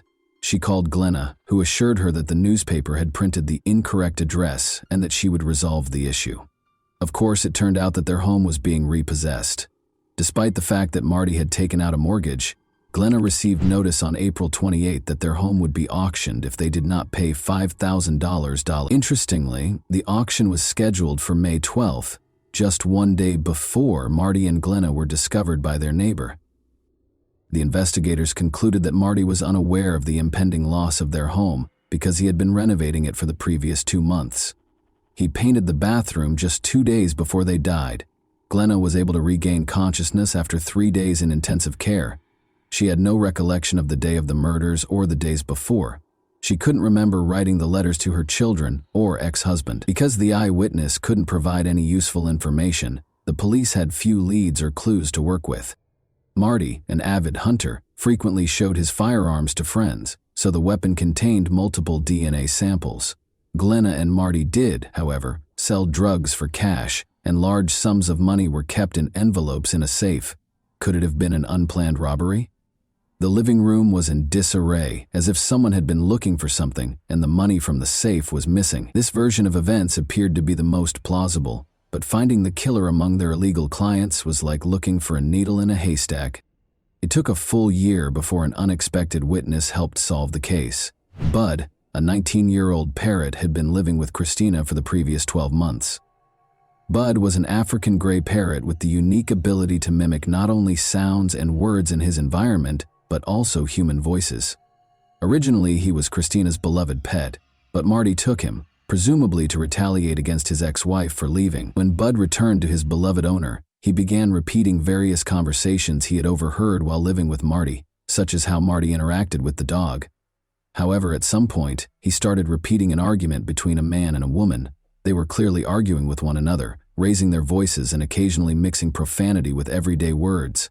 At the end of the conversation, a male voice said loudly, "No, no, don't shoot." Christina recorded this scene performed by the parrot on video, but did not report it to the police because she assumed it would be laughed off. However, a year after Marty's murder, a local journalist interviewed his mother, and she mentioned the video. The journalist became very interested and broadcast it on the news. The video quickly went viral, prompting the police to reopen the investigation and narrow their focus on one suspect, Glenna Durham. They examined Marty and Glenna's phones and discovered that Marty's last action on his phone was to search for information about lawnmowers on the evening of the 11th after returning home from the neighbors. The examination of Glenna's phone proved to be far more intriguing. It had been used until the 13th, when the bodies were discovered. Since 3:32 a.m., someone used the phone 5 times between 4 and 4:48 a.m. to learn more about the gun used in the shootings, including how to reload it. The final message was sent to Glenna's mother at 4:48 a.m. and said, "I love you, please forgive me." Glenna was arrested and charged with first-degree murder. She maintained her innocence, and her lawyer attempted to show that another family member or a stranger had broken into the house to steal medication, cash, or Marty's weapons. However, the forensic experts found no evidence of forced entry into the house. What about the money from the safe? Marty's children had taken it while they were searching the house for Glenna, who had been taken to the hospital, and their father to the mortuary. When investigators discovered this, they claimed that no one had asked them about the money at the police station, so they did not say anything. In any case, the version of a robber was abandoned because nothing was stolen. The prosecution's version of events seemed much more plausible. They believed Marty was killed on the morning of the 12th because he was wearing underwear. When the man realized he was going to lose the house, he became very upset, and a heated argument ensued. Marty attempted to flee into the bedroom after Glenna grabbed the weapon. She shot him in the back. Marty was still on his feet, reaching for another weapon from the bedside table. Glenna fired again, striking his forearm. Only then did he turn to face her, and she fired 3 more shots into his chest.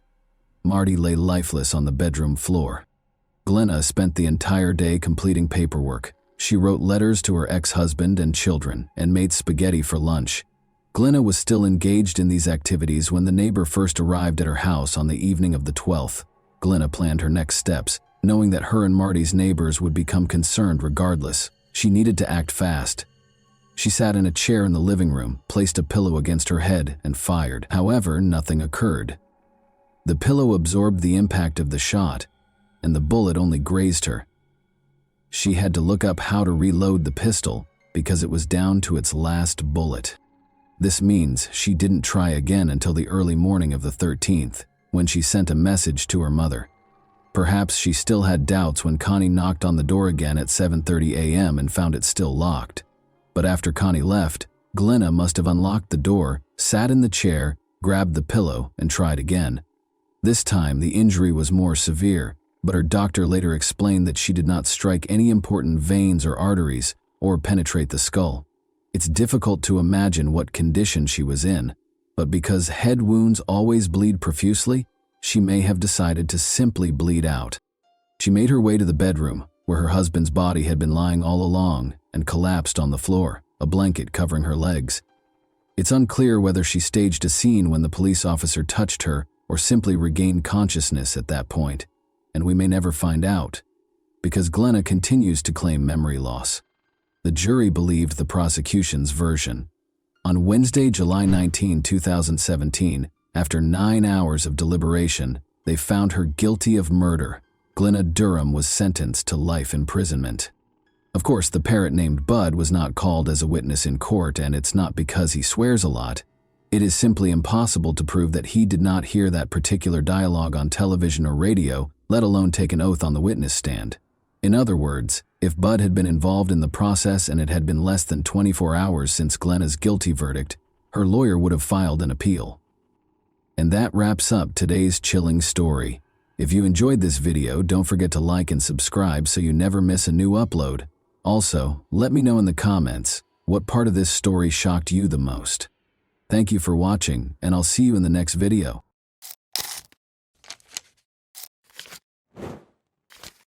Hey guys, welcome to my channel, and today we're going to take a look at another horrible case with you. Brigitta Unto was close to passing away when she got to the emergency room. Despite the fact that her vital signs were rapidly declining, doctors were unable to identify any indications of infection or injury. Together, the police, FBI agents, and medical experts were able to solve the medical mystery and unearth a horrifyingly creative crime. The medical staff at a hospital in San Diego, California, waited for Brigitta, a 28-year-old patient, to arrive on March 5, 2018. An ambulance was taking her from the office of her family physician. Brigitta had called her mother Olga that day to complain of feeling ill. Brigitta's legs shook with agonizing pain, and she could hardly breathe.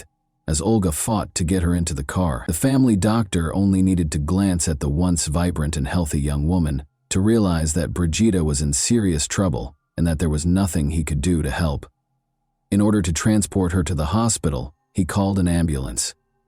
The medics in the emergency room were also concerned because they thought they might not be able to stabilize her condition, and Brigitta was in excruciating pain, had no feeling in her hands or feet, could hardly see, and could hardly speak. The most perplexing symptom, however, was the clumping of her once beautiful chestnut hair. Immediately after starting their work, the doctors concluded that she had no visible signs of trauma, including no wounds, bruises, or infection. Her illness had an internal cause. According to Brigitta's mother, her daughter had been experiencing severe pain, exhaustion, and unexpected bouts of nausea for a number of months. She would spend days in bed because the symptoms would come on suddenly and without warning. It was difficult for Brigitta to care for herself, much less her husband and young son. She sought advice from several experts, but none of them could figure out what was wrong with her. There was no known illness that matched her symptoms. She was even told by one doctor that her condition was how critical days manifest. Ultimately, the doctors determined that stress was the cause and gave her tranquilizers. But her health deteriorated. The emergency department's medical staff recognized that she was in danger of dying within days if they didn't find out what was wrong with her quickly. Brigitta was raised in California, a short distance from the Mexican border. Her mother looked after their two daughters, Brigitta and her younger sister, Olga, while her father worked at customs between Mexico and the United States. The girls were raised in a loving and supportive household. Brigitta thrived academically while attending a Catholic school with joy. According to her friends, she was the sweetest and most amiable girl they had ever met. Running was Brigitta's passion, and she even represented her school in competitions.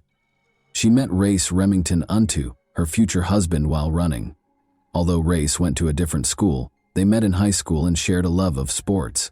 Because Brigitta's daughter had no interest in dating boys, her family initially paid little attention to their friendship.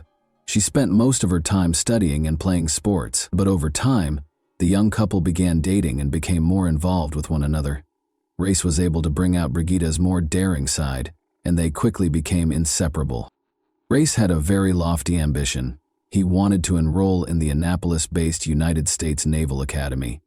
It was a difficult task because the student acceptance rate was less than 8%.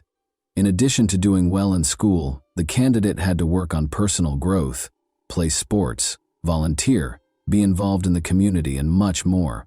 Remarkably, Race was accepted into the academy and relocated to Maryland to start his studies. The young couple kept up their long-distance romance. Race was eventually diagnosed with a hernia, though, which didn't fully heal. Despite having to leave the academy, he was able to find employment in the Navy as an electrician. Brigitta, meanwhile, went after her own goals and became a teacher. Following 7 years of dating, Brigitta, 25, and Race, 24, were married in 2014. They welcomed their son shortly after. Brigitta thought that everything in her life was going as planned, and she was completely content. She lived a short distance from her parents, had a wonderful child, and a loving, caring husband. She could never have predicted the extraordinary and agonizing turn her life would soon take, though. Dr. Jeff LaPointe, a certified toxicologist, was one of the emergency department doctors at San Diego Hospital. This was unusual. Like a great detective, Dr. LaPointe followed the trail of clues that might help him figure out what was happening to Brigitta. He was a true medical detective. Was an autoimmune disease killing her? No, that was not confirmed by blood tests. Is it possible that she has cancer? No. But among all the symptoms, hair loss was the most noticeable. This was a result of treatment rather than the illness. Brigida had been exposed to a toxic chemical, according to all the symptoms. But which one and how? It wasn't cesium, cadmium, or arsenic, because hair loss wouldn't be caused by these heavy metals. But thallium was the one material that could. Thallium was employed as a depilatory agent at the beginning of the 20th century. Additionally, doctors actively used it. For instance, if a child had lice on their head, thallium was applied to the lice, which caused the lice to fall off, along with all the hair. In the years that followed, thallium took center stage in rodent poisons. But by the 1970s, and arsenic had become so widely used as murder weapons that they were outlawed for use and sale. Leg pain, weakness, deteriorating vision, appetite loss, weight loss, and of course hair loss were all signs of thallium poisoning that Brigida was experiencing. Dr. Lapointe's inability to promptly verify his suspicions was the issue. There was no way to test the patient for poisoning on the spot, and no one in the hospital had ever seen a case like this before.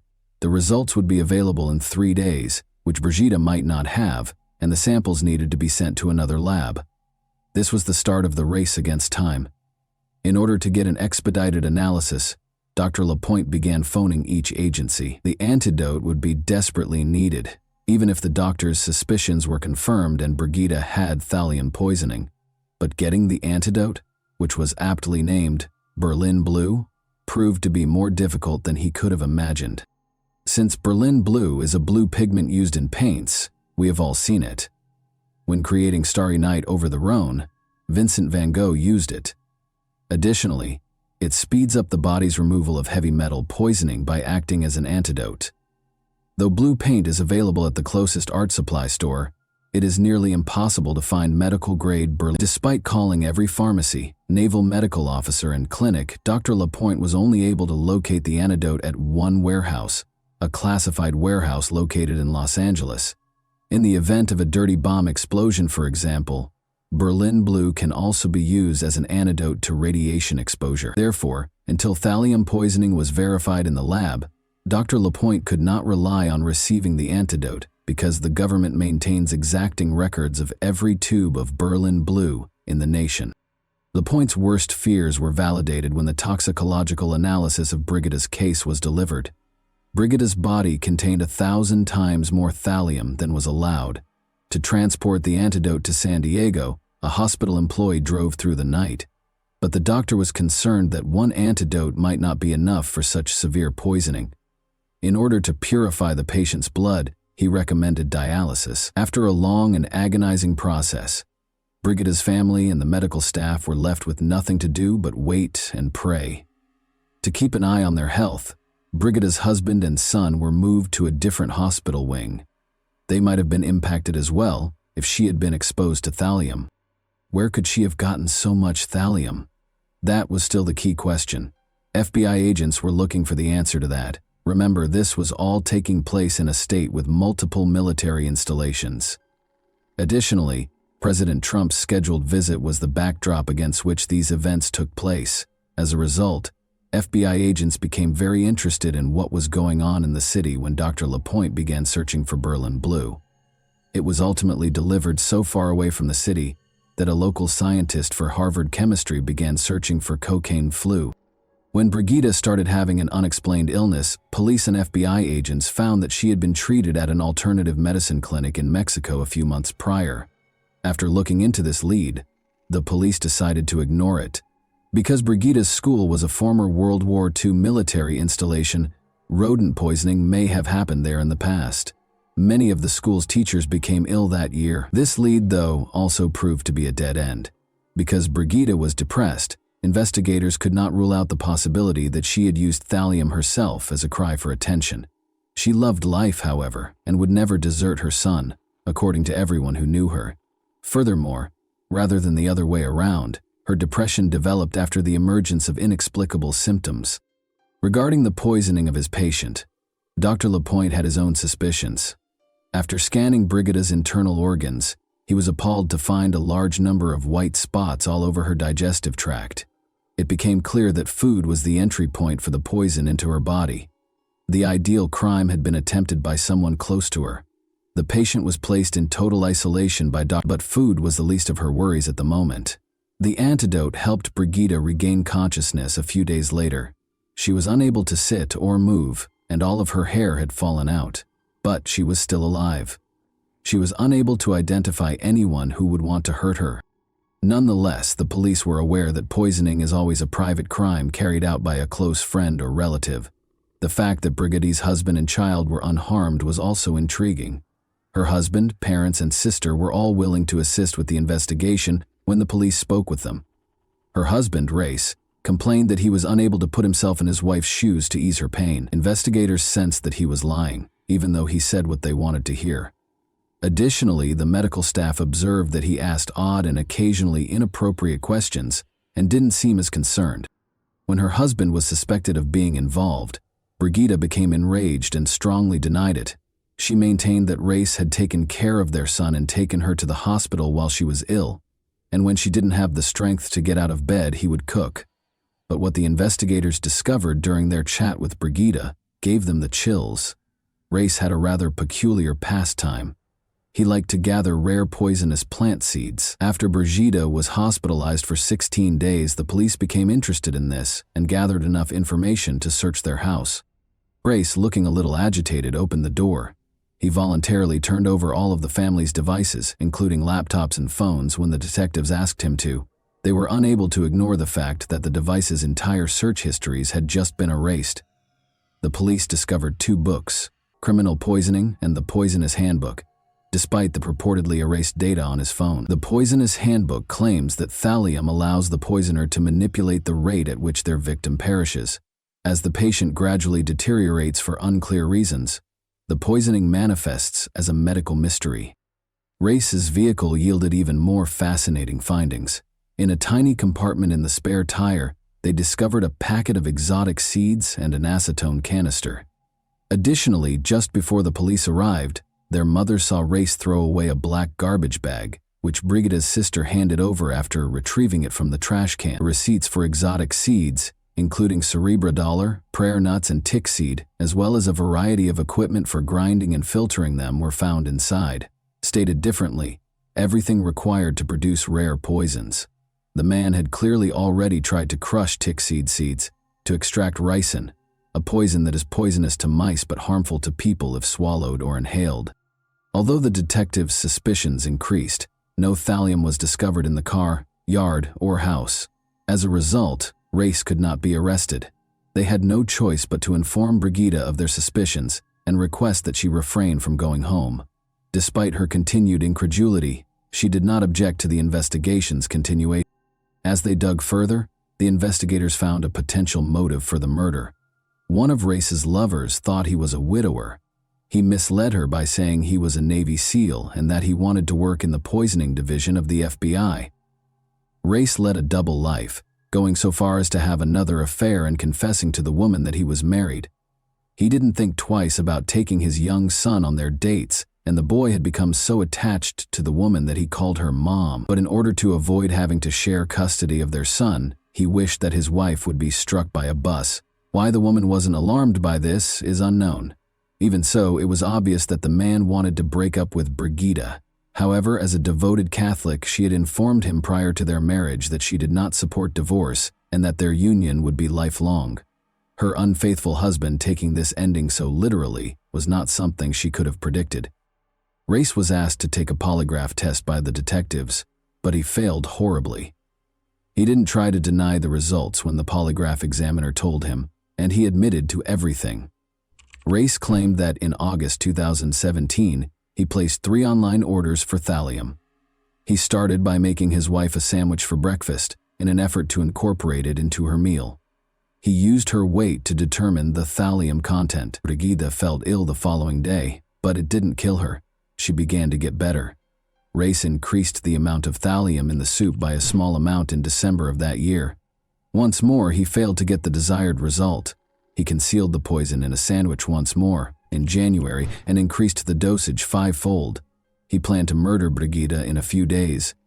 She started to lose her hair, felt awful, and was in terrible pain, but she persisted in fighting for her life. Race confessed and was taken into custody. He entered a guilty plea to 3 attempts to kill his wife 8 months later. His attorney attempted to claim that Race's judgment was impaired due to a spinal injury he sustained while serving in the Navy. This defense, though, was ineffective. He was given 3 life sentences, ranging from 21 years to life, on March 14, 2019. In October 2033, he might be eligible for parole. He will only be incarcerated for 14 years and be released before turning 42, if he is fortunate enough to be successful in his first attempt at freedom. Brigida finally had the opportunity to speak to her husband directly during the trial. She stated, "I wanted to believe that I knew the man I married 3 years ago, the man I had been dating for nearly 10 years. I wanted to believe that he would never harm me. I am horrified by the thought that he could be responsible for attempting to kill me. How could you do this to the mother of your child?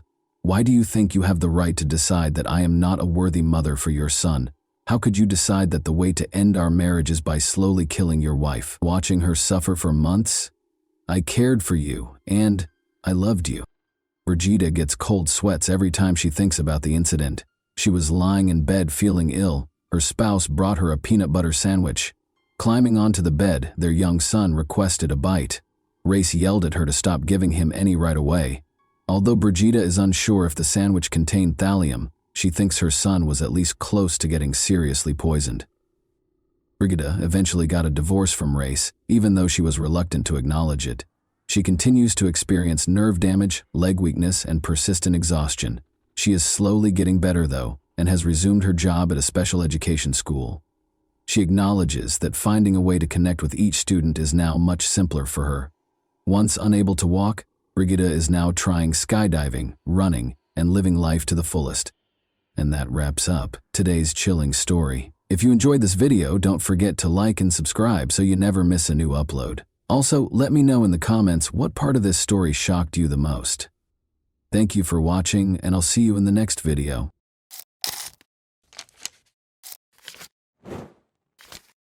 Hey guys, welcome to my channel, and today we're going to take a look at another horrible case with you.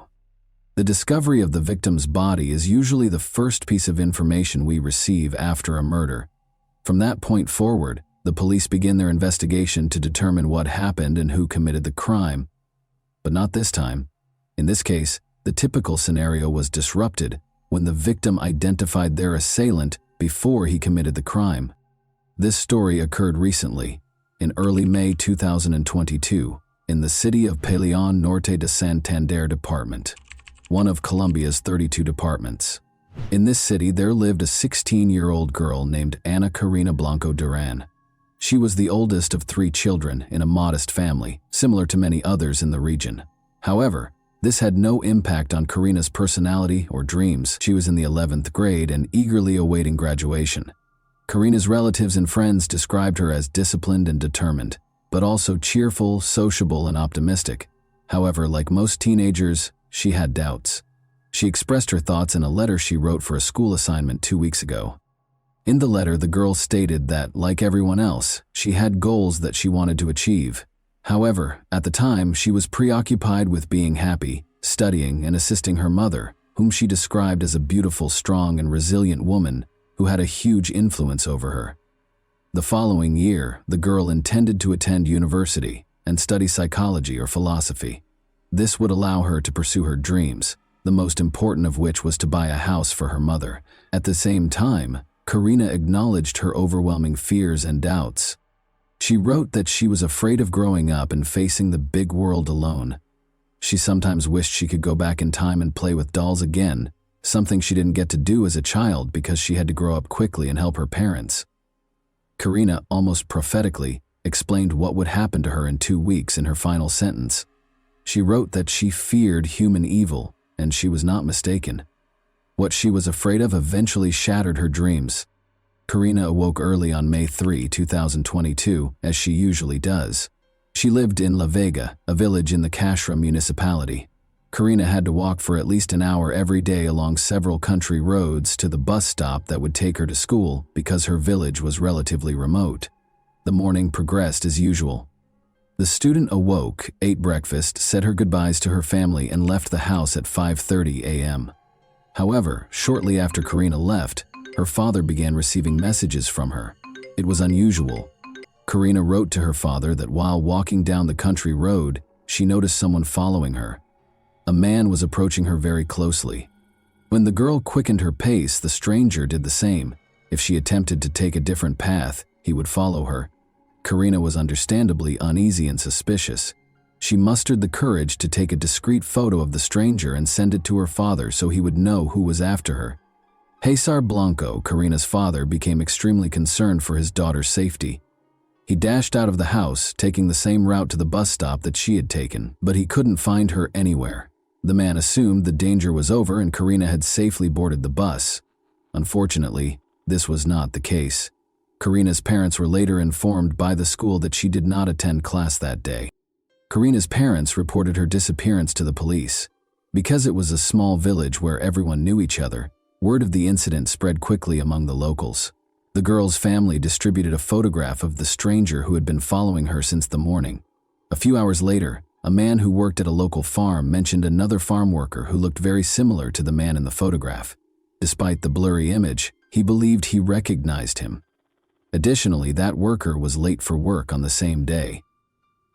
Armed with this information, several villagers and Karina's relatives went to the farm where these men worked and demanded answers from the person Karina had most likely photographed.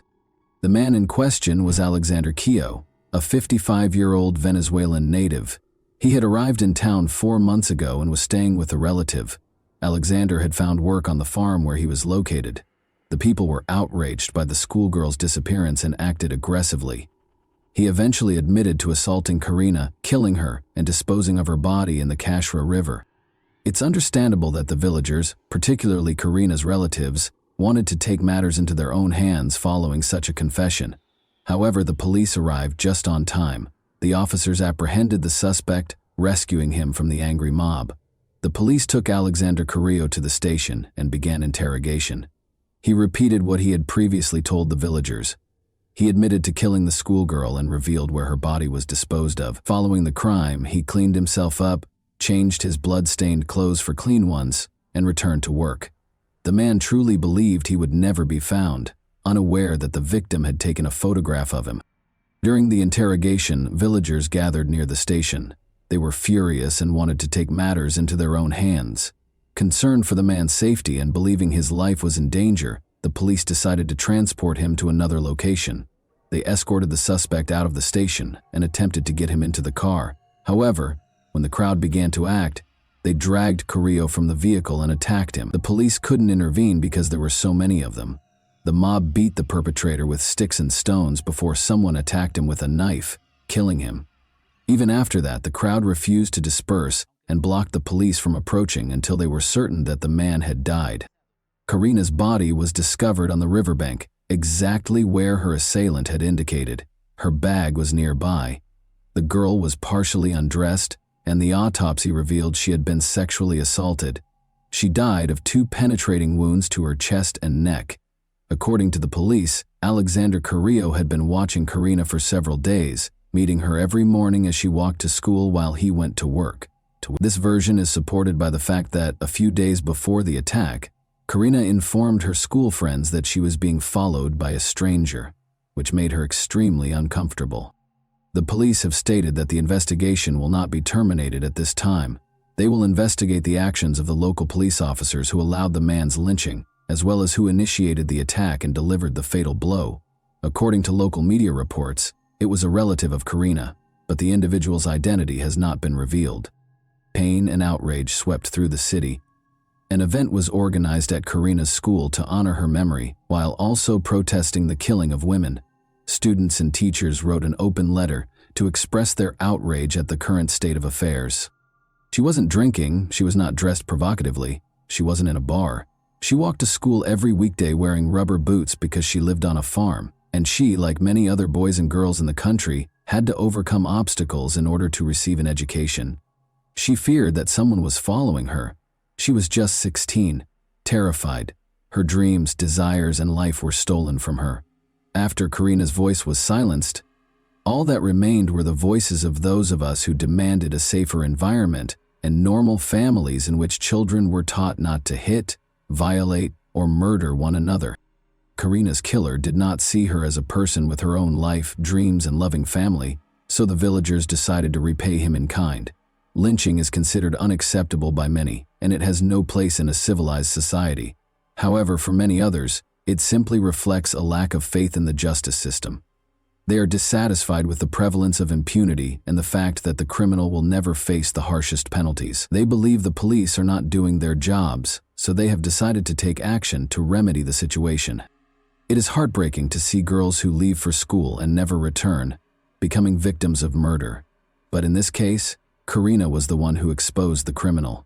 Karina did not behave recklessly. She immediately sensed the danger emanating from the persistent stranger, secretly photographing him and sending it to her father. She let him be caught before he could harm another innocent girl. Unfortunately, it was too late for her. However, without that photograph, the police could have gone days, months, or even years without finding the killer. And that wraps up today's chilling story. If you enjoyed this video, don't forget to like and subscribe so you never miss a new upload. Also, let me know in the comments what part of this story shocked you the most. Thank you for watching, and I'll see you in the next video.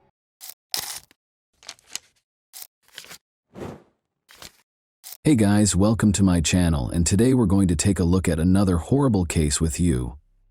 A teenage girl from Uruguay went missing on December 28, 2014. Because of the strange circumstances surrounding her disappearance, word spread quickly around the world. She didn't go missing late at night in a dangerous neighborhood. Instead, she was walking along the beach in broad daylight, visible to everyone. But it appeared that the ground had opened up and swallowed her. No one saw anything, no one knew anything, and a few days later her body was discovered in a location thoroughly searched by police, raising a slew of new questions. Lola Shumaliz was born on November 4, 1999 in Buenos Aires, Argentina. She grew up with Adriana Belmonte and Diego Shumaliz, the son of the well-known chef Beatriz Shumaliz. When the girl turned 15, her parents decided to give her a trip to New York for the Christmas holidays. However, before that they sent their daughter to Rocha, Uruguay, to relax with her godmother's family for a few days. On December 27, Lola arrived in Uruguay, where she was greeted by her godmother, Claudia Fernandez. Claudia's photo captured the girl in a good mood. Claudia, her husband Hernan Zincunegui, and their 2 children were delighted when Lola arrived. They had intended to spend their few days together sunbathing on Barra de Valisas beach, swimming in the sea, and relaxing. That same evening, Lola, Hernan, and his 14-year-old stepson went to a drum festival in the city center. Hernan and the boy stayed by Lola's side in the crowd, but the boy eventually moved away because he was bored. Nonetheless, after the festival, they all returned home together. The following day, the family went to the beach. Lola requested permission to walk along the beach from her godmother around 3 p.m. She wanted to walk to Aguas Dulces, a spa resort, along a popular trail that would allow her to explore the area's flora and fauna. Claudia had no objections because the route was popular and safe for walks, and the locals were known for being friendly. She informed Lola of the time they would be waiting for her at home and watched her walk away calmly along the beach. Lola was wearing a bikini and denim shorts. She carried a backpack containing a sarong, a book, her ID, a water bottle, and a towel. She didn't have her phone with her because the reception on the beach was poor. The backpack also included a wallet containing 2,000 Uruguayan pesos. Several hours passed, it became dark, and Lola had not returned. Her godmother became worried. The family followed the route Lola had planned, but she was nowhere to be found. Claudia called Lola's parents that evening to explain what had occurred. She informed Adriana that she had already called the police. However, it took 45 minutes for them to arrive at the station and report the teenager's disappearance. The police began searching for Lola. Since she vanished during a walk on the beach, it was thoroughly searched both lengthwise and crosswise. Helicopters and search dogs were dispatched to assist with the search. Lola's parents quickly arrived in Uruguay to assist the police.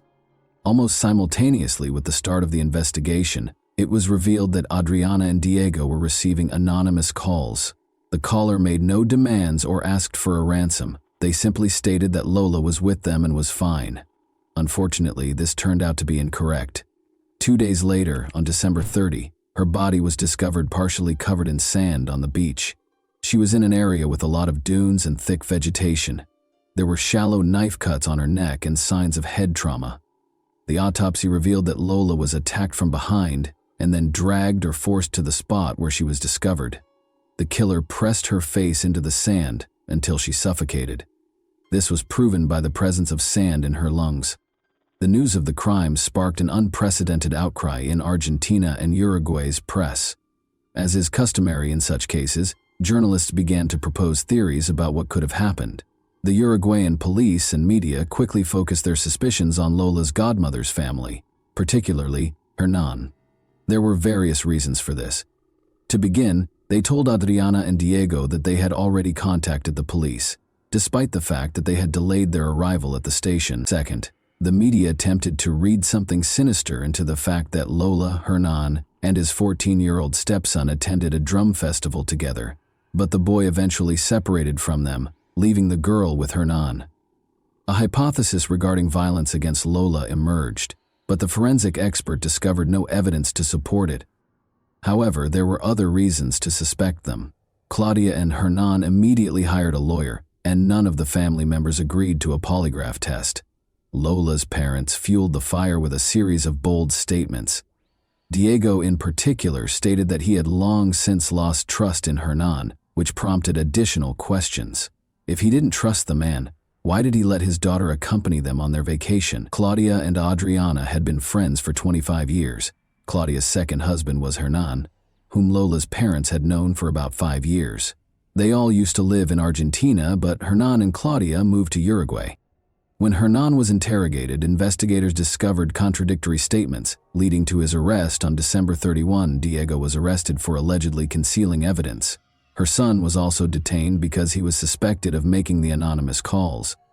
It is not certain who made the calls to Adriana and Diego, but it is clear that they were a failed attempt at a joke. Nonetheless, the police interrogated all 3 family members for several days and found no evidence against them. The investigators stated that they discovered some discrepancies in the testimonies, but they were minor. Hernan claimed they arrived home at 11 p.m., but his son said it was 12. Aside from that, there was nothing the police could charge Hernan, Claudia, or her son with. Therefore, on January 2, 2015, they were all released. The friendship appears to have deteriorated as a result of several public statements. Claudia and her loved ones never spoke to Lola's parents again or called to express their condolences. Adriana thinks their lawyer may have given them such advice. However, she believes that as friends, a simple human gesture would have been to call and express condolences, particularly given their 25-year friendship. Lola's pink backpack was discovered a few days after her death. It was also buried in the sand, about 200 meters from where Lola's body was discovered. This immediately prompted a slew of questions. How did the police not find the body and then the backpack despite searching the entire beach and its surroundings several times? Furthermore, the town's authorities had claimed from the start that the beach was very safe, which was strange because drug dealers operated there, particularly in the area where the body was discovered. Nonetheless, almost all of the girl's belongings were still in the backpack, with the exception of 2,000 pesos stolen from her wallet. Furthermore, there were bloodstains on the towel and the documents. Forensic experts examined the items and discovered Lola's DNA, but it was mixed with male DNA. Because Hernan's suspicions had not been completely dispelled, his DNA was compared to the one dispelled. It was compared to the one discovered. They also checked it against the Uruguayan police database, but there were no matches. Following the discovery of the backpack, one suspect created quite a stir. He was suspected based on witness accounts of his whereabouts on the day of the murder. According to locals, a man nicknamed El Conejo, the Rabbit, was working on a roof near the beach when the girl went for a walk. The man went to lunch in the middle of the day, and his co-workers were aware that he did not have any money with him. However, he came back with food and money. This immediately prompted the question of where he obtained the food, if he did not buy it. But that's not all. Someone claims to have seen him with a pink backpack on the day Lola went missing. According to one newspaper, he confessed to the murder, and other media outlets reported on the development. However, this turned out to be false. The man explained where he got the food, but police suspected he stole it from beachgoers. There was no evidence linking him to Lola's case. He never admitted to anything, and after being released, he filed a lawsuit against newspapers that published unverified information. The investigation had effectively stalled at this point. The primary suspects had already been released, and the investigators had no leads to follow. At first glance, it appeared that the girl knew no one in town, but she had managed to attend a drum festival in the city center and, being sociable and open, freely interacted with strangers. As a result, the police were compelled to investigate this lead. They detained and interrogated approximately 40 people, primarily beach vendors and dealers, but all were eventually released. The situation was aggravated further by the frequent changes in prosecutors and judges. When a new prosecutor was appointed, the case would be reviewed from the beginning. This severely hampered the investigation. But on February 18, 2015, there appeared to be some progress in the case. An anonymous call was made to police. The caller claimed that Angel Moreira, also known as El Cachila or Keisha, was involved in the crime. The man was arrested and interrogated by the police. He worked on the beach parking cars. Angel said he met Lola while she was walking on the beach. He approached her with some souvenir trinkets for sale. They spoke briefly about where the girl came from. When Lola mentioned feeling dizzy, Angel suggested they move to a shady area. He took her to a location with tall bushes and dunes for shade and coolness. The girl fell to her knees. Angel attempted to check her pulse but became scared when unable to hear it and fled. The statement sounded strange, but the police had to release him because there was no evidence. After 4 years, Jorge Basso, the new prosecutor in charge of the case, decided to re-interrogate Angel. The man was arrested following the interrogation on May 22, 2019. This time he was charged with obstruction of justice. His DNA did not match the DNA found on Lola's towel and documents, so the prosecutor concluded that he was covering up for the true perpetrator. According to Basso, Angel's 2015 statements revealed details that only Lola's companions would have known. He knew Lola had fallen to her knees in the sand, and a forensic expert confirmed this. Lola fell, however, not because she felt dizzy, but because she had received shallow knife wounds. Despite Angel's arrest, the Shumela's family waited for an answer to the main question for years, until geneticist Natalia Sandberg became involved in the case. 7 years after the murder, the case took an important turn. The investigator's method of discovering the suspect is reminiscent of a detective novel plot. Natalia Sandberg had the idea to trace the genetic DNA of an unknown man discovered on Lola's towel and documents. There were no matches in the paternal line, but an examination of the maternal line revealed a minor match with a prisoner serving time for murder. In other words, the man who left blood on Lola's towel is related to the man who is currently serving a sentence. The third crime, which involved Marines who died in the naval complex on Faro de Montevideo, was the tip of the iceberg that led investigators to Lola Shumeli's true killer.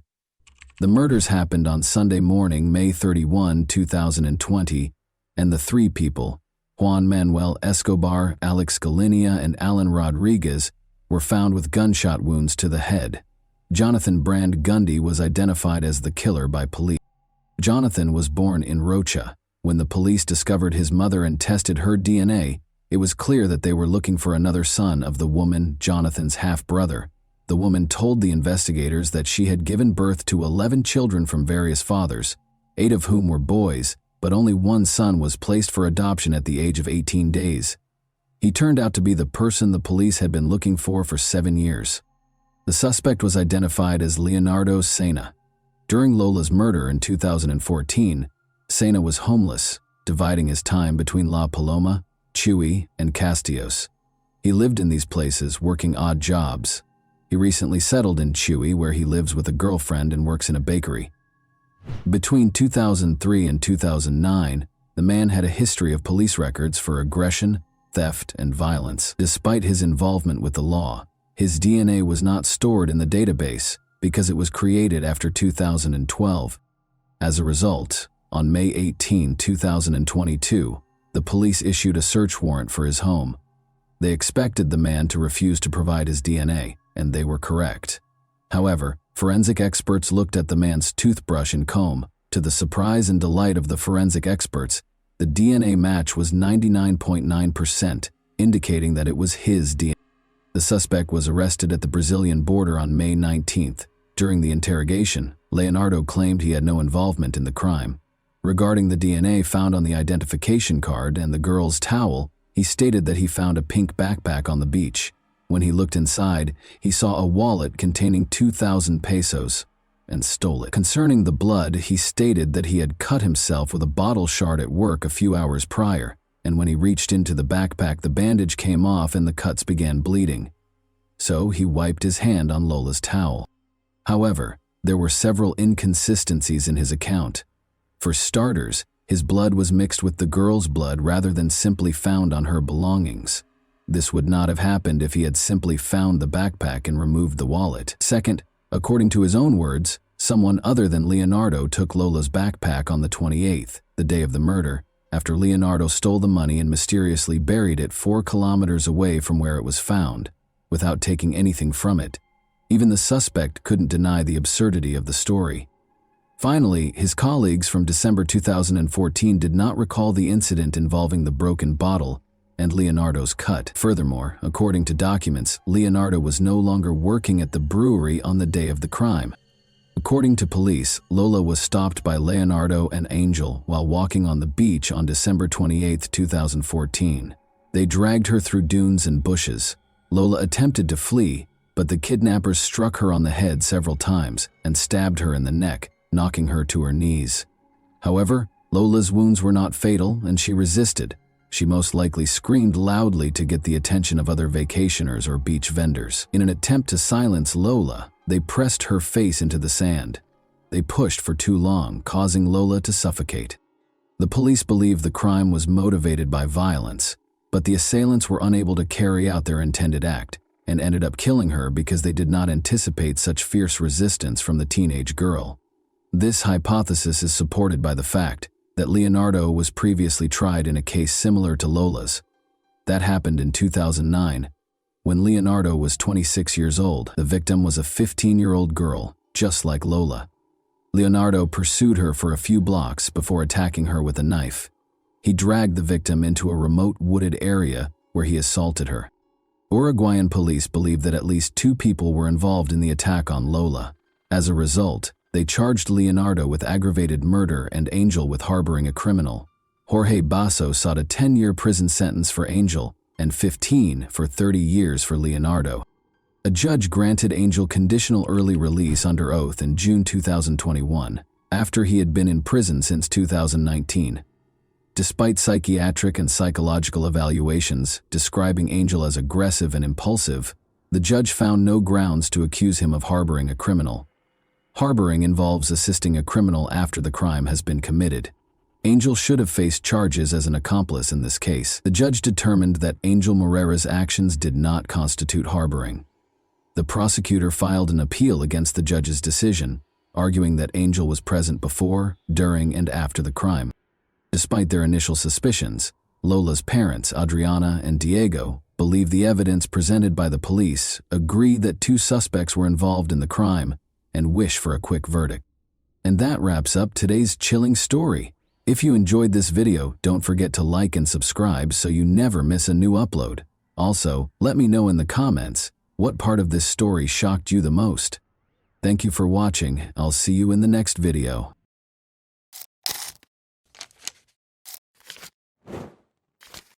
Hey guys, welcome to my channel, and today we're going to take a look at another horrible case with you. Horia and Bouvier, both foreign students, became friends while attending the Sorbonne in Paris. The girls studied the history, social and political movements and culture of the region because they were fervent about foreign cultures, particularly those of Latin America. Horia was 24 years old and was born in Morocco. She chose to set aside her books and travel to Argentina after finishing her thesis on the subject. At 29, Cassandra was accustomed to seeing the world. So she accepted her friend's invitation with pleasure. After packing their bags, the girls set out on a journey across the Caribbean basin, Central America, and South America. The friends traveled to Salta, a province in northwest Argentina with a fascinating history, geography, and social scene, in July 2011. The terrain varies from tropically dry plains in the east to snow-capped peaks in the west. Curiosity-driven students can explore and study the architecture, which includes churches and cathedrals constructed during the colonial era. It is important to note, though, that Salta upholds conservative traditions, much like many northern provinces in the nation, and most likely throughout Latin America. The distinctions between social classes are noticeable, and the Catholic Church has a big impact on people's daily lives. A small number of powerful families have dominated politics for many years. It should be noted that the details will become clearer as this story develops.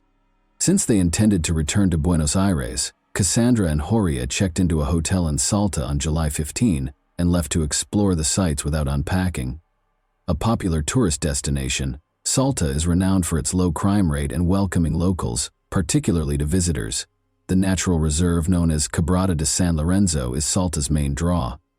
The girls bought tickets to the reserve at precisely 4:23 p.m. on July 15. Instead of hiring a guide, they went far into the forest. They were expected to get in touch with their families from Buenos Aires and let them know which city they would be visiting next. But there was no word from them. Unable to handle the uncertainty, their families contacted Cassandra and Horia's Argentinian acquaintances on the 19th and requested that they call the police. 2 weeks later, a group of visitors from a nearby town followed the French girls' path. Although it was not uncommon in this region, they reached the reserve rather late in the evening. One of the tourists broke away from the others at around 6 p.m. in order to locate a private area in the thickets. He saw what appeared to be a body there. He screamed and hurried back to the group to tell them about his discovery, after approaching and verifying that it was, in fact, a body. Around 10 p.m., the police showed up at the reserve. The tourists had only noted that the body was close to a viewpoint. They had not marked the precise spot where they discovered it. As a result, the police first had trouble finding it in the dark and among the thickets. The body was eventually located, but before they could start their work, they found 2 more victims a short distance away. It was the 2 French tourists who had gone missing. Given that many people in the area hunt for food, the police came up with a number of theories, one of which was that the girls might have been unintentionally shot by a local hunter. Thus, locals were the target of the search. Francisco Toheder, a tourist guide for horseback riding, was taken into custody by the police. But since there was no proof linking him to the crime, he was freed a few days later. The police needed a scapegoat to placate the public, so his wife told the media that her husband was arrested only because they were impoverished. The police told the media right away after the bodies were found that they had been lying in the forest for roughly 3 days.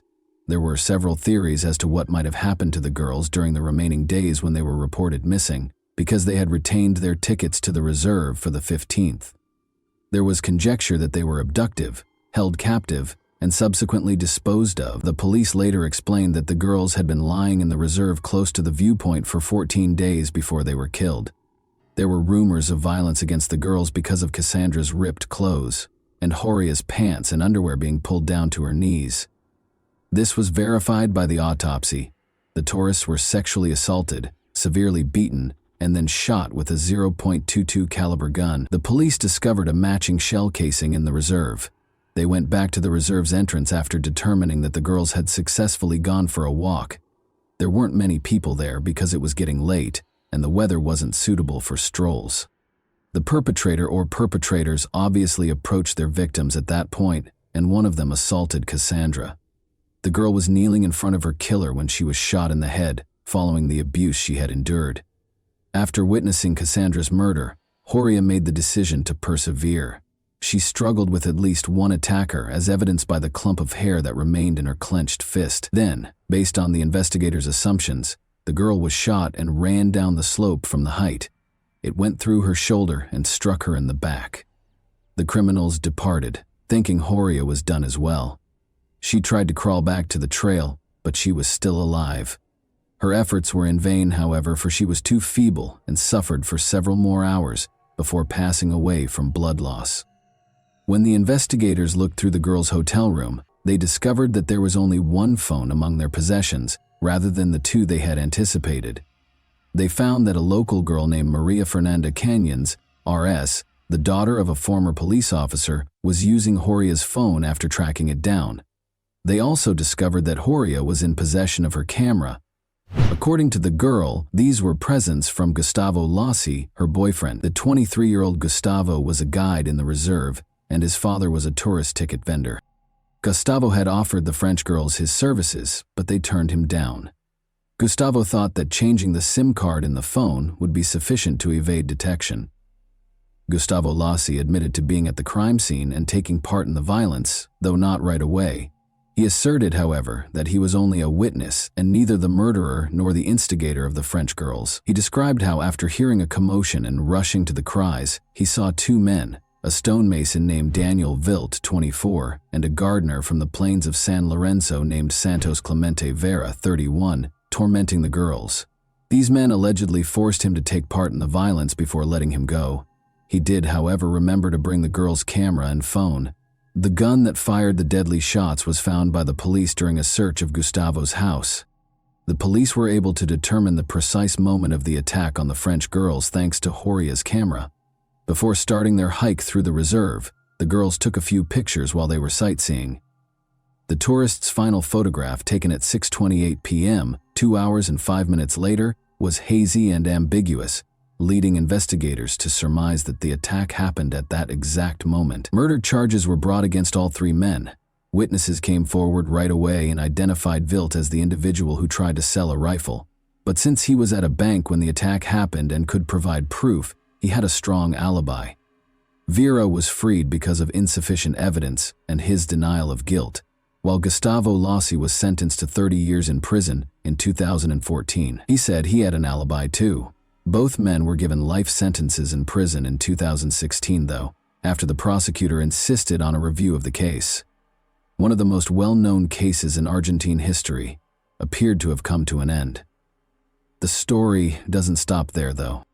The case was investigated by French journalist Jean-Charles Chattard, who spent 4 years writing a book outlining his reasons why the girls could not have been killed on July 15 in the nature reserve, as the investigators claim. The journalist is certain that the girls' bodies were just taken to the reserve following the murder, not that they perished there. First of all, in contrast to the victim's shoes, his were covered in dust and dirt even after a brief stroll through the reserve. Such a path, enduring violence, fighting for their lives, and still having clean shoes would have been impossible for the girls. Second, the tourists' overall appearance was peculiar. They weren't dressed for a hike in the nature reserve, but rather for an evening event in the city. The bodies were left in Quebrada de San Lorenzo for 2 weeks, which is the next oddity. The reserve is an open, wild place where condors, foxes, and pumas live. The police might have discovered fully gnawed bones after such a time.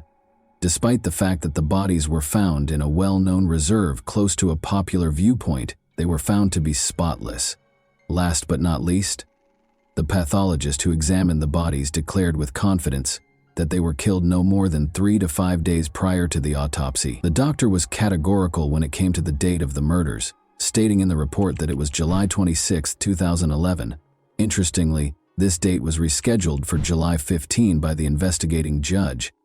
Is there any chance that the judge purposefully falsified the facts in order to shield someone? Was he attempting to falsify the evidence? The commissioner in charge of the investigation, Nestor Piccolo, was persuaded of this very thing, and it might have cost him his life. 4 months after the investigation began, Commissioner Piccolo passed away, inexplicably. He was discovered with a bullet wound to his head at the commissioner's office entrance. Although his mother claimed that her son made the decision, she is positive that he was executed. Nestor was developing a new version prior to his passing, and no signs of gunpowder were discovered on his hands. Clemente Vera claims that Gustavo Lossi is merely an accomplice of the true criminals, who are representatives of the province's upper classes, and that he is innocent. Many people, including the judge and powerful local families, were concerned about Nestor's investigation because they did not want the truth to be revealed and could not permit the deaths of the French girls to come to light. But in April 2014, An anonymous letter detailing the same trail that Commissioner Piccolo was looking into broke this conspiracy of silence. The families of the victims in France received the letter. After obtaining a copy, Chittard followed up on this lead. A woman who was afraid to testify in court wrote the anonymous letter by hand but did not sign it.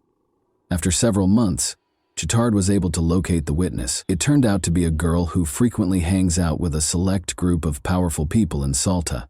She was aware that since the two tourists had been invited to a party hosted by the city's affluent youth on July 15, 2011, they could not have been murdered in the nature reserve. Her account of what transpired is entirely different. Alcohol is served freely at these parties, and everything seems like it's from a movie. But it's all real. The girl claimed that Cassandra and Horia were among the visitors and that they were spotted close to the pool. The men's interest in the gorgeous French women grew as the evening went on and more alcohol was consumed. They led them inside the house at around 3 in the morning and nobody saw them again. One of the tourists was being harassed by the guys. She refused, of course, but things went too far and the men no longer cared about her opinion. In order to keep the truth from coming to light, the guys chose to murder both of them after her friends saw what transpired. They took their time, though, torturing the victims for days before killing them. The witness gave the precise address of the alleged incident, a villa in Buena Vista, the city's most upscale neighborhood where ministers, deputies, and affluent foreigners live. Since the villa is frequently rented out to private parties, it is typically not occupied permanently. Additionally, the French women were last spotted in a pool. The villa's location, directly beneath the bodies, is the most fascinating aspect, though. A secret trail leads to the nature reserve's lookout point behind the house. If the witness's account is accurate, the girls' bodies were transported through that path during the night and dumped in the thickets of the reserve. But how could such a crazy situation that was taking place in full view at a party be kept a secret for so long? According to the witness, it can be explained by the fear that actual criminals instill in anyone who has the audacity to speak up. She claimed that the son of a deputy who assaulted the French woman was responsible for organizing the party. He severely beat her when she attempted to flee. The politician's 2 other sons also participated in the attack and subsequent killing. Today, during his most recent election campaign, the deputy's face calmly gazes down from a number of billboards. It should be noted that one of his sons became a politician, just like his father.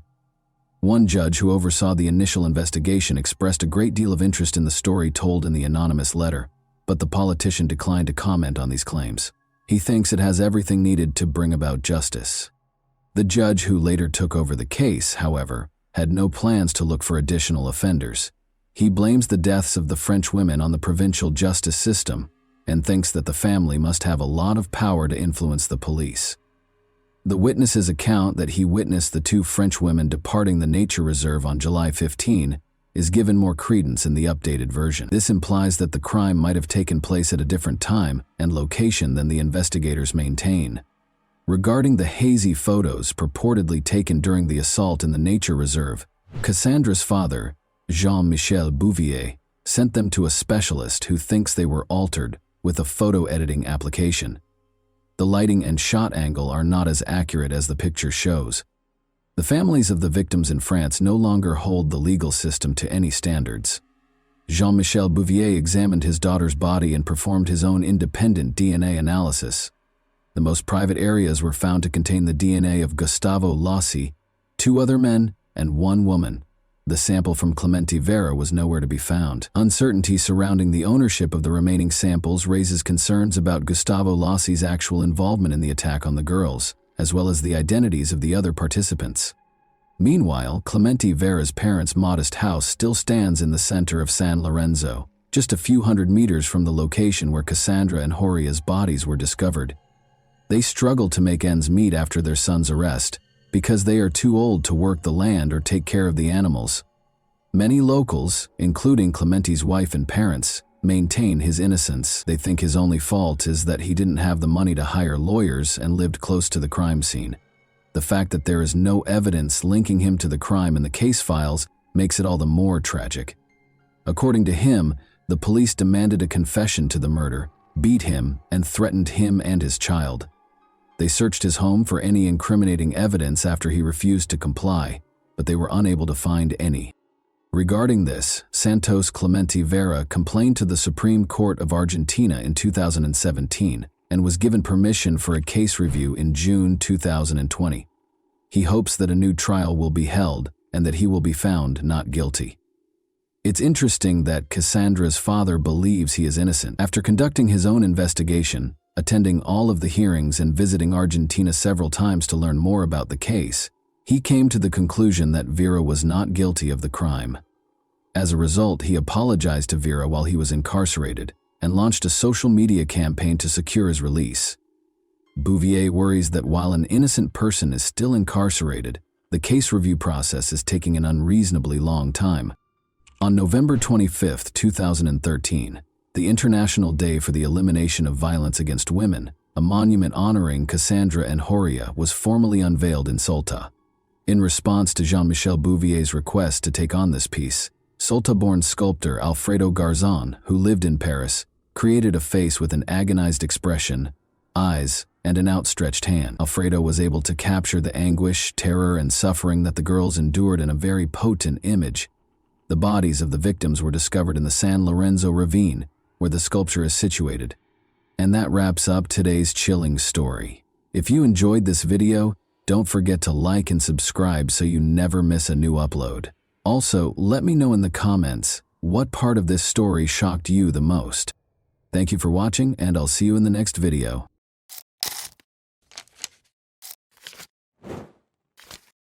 Hey guys, welcome to my channel, and today we're going to take a look at another horrible case with you. As they did almost every day of that year, Serena Tolson and her friend Israel spent the evening of January 23, 2012. The young couple was unaware of the descent of the dark night. They heard a scream while they were seated at a picnic table in the neighborhood park. Since it was 2:30 in the morning, it couldn't have been children playing. Israel and Serena ran toward the source of the shrill scream when it recurred. The scene that played out in front of them looked like the bloodiest horror film ever. A man was hovering over a girl in the middle of the road, repeatedly stabbing her with a knife. Serena yelled for the man to stop as she ran toward him. Israel shoved the assailant away from the girl, but the man got up and fled back to his car as Serena was calling the emergency hotline. With a bigger knife in his hands, he moved away from it. The two were pursued by the man. Israel and Serena dispersed in different directions, but when Serena turned around, she saw that he was going back to his victim to complete the task he had begun, not chasing after her. Serena was unable to speak because of the noise the big knife made as it entered the victim's body, and the girl saw him thrust it into her. The girl was dead, she told the operator. In the meantime, the man went to his vehicle, climbed in, and drove off. Melissa Dahm was born in the well-known resort city of Clearwater, Florida, which is renowned for its immaculate white beaches. Being the youngest in her family, Melissa was surrounded by her parents' and older siblings' love as she grew up. She never had any issues. She wanted to make her parents proud, so she did well in school. In an effort to become independent and self-sufficient, she secured a job at Dairy Curl to cover her own gas, insurance, and other costs. Before going to the beach to purchase ice cream, everyone would stop at Dairy Curl. Due to the cafe's proximity to her home and the frequent visits from her friends, Melissa loved her job there. Melissa first became aware of Robert Burton at Dairy Curl. Although he was a few years older than Melissa, they went to the same school. Robert's amiable and charming demeanor enthralled the girl. He was tender and kind. The young couple wanted to spend more and more time together, even though they seemed to be very different from one another. Robert didn't particularly enjoy getting together with friends, but Melissa was gregarious and energetic and loved spending time with them. In addition, Robert felt uneasy around his own family, whereas Melissa grew up in a close-knit household. He felt alienated in his own home because his mother had remarried and he had stepbrothers. He consequently began spending more time with Melissa's relatives. When Melissa discovered that Robert had not given up smoking as he had promised, it was the first red flag in their relationship. Although he expressed regret and pledged to stop lying to her, Melissa felt uneasy about being duped for such a long time. Their tension only grew after Robert persuaded her to abandon her aspirations of enrolling in a prominent university where she had been accepted. Melissa told everyone that she didn't want to leave the town, but in actuality, Robert was the main reason. Robert spent all of his time with her, which interfered with her work when she was able to secure a part-time job at the hospital. While still holding on to her dream of becoming a nurse like her mother, he would set up scenes, making her the guilty party and persuading her that she was the reason behind their frequent arguments, even if she attempted to tactfully explain that her shift had only just started. Melissa, who was practically a teenager, didn't realize that Robert's actions were out of the ordinary and thought that was the case in all relationships. Melissa received an invitation from her sister to hang out on the beach with friends in the spring of 2011. Melissa's ex-boyfriend was brought up by one of the guys, which obviously upset Robert. He began acting like a child and stepping on her shoes from behind as they were making their way back to the parking lot. Despite knowing she wasn't at fault, the young man obviously wanted to get even with her. Melissa tried to escape him by running ahead of him, knowing he wouldn't stop. She turned around when she came to a small hill and yelled at him to stop acting like such a child, but he pushed her off the elevation without a word. The girl suffered severe scratches after falling down the hill. Her friends hurried to her aid when she cried out, but Robert went to the others and said Melissa had fallen, rather than running to her. Robert called Melissa a liar after she claimed he had shoved her. If Melissa's older sister hadn't stepped in and taken her home, it's unclear how the argument would have ended. The young couple shouldn't be left alone, in her opinion. Melissa's mother insisted that her daughter end the relationship with him after hearing about the incident, and the girl appeared to comply. But 2 weeks later, to her astonishment, Robert returned to her home. Their relationship completely changed as a result of this incident. He threatened to harm himself, which prevented Melissa from ending their relationship. Melissa and Robert were once more hanging out with friends on October 25, 2011.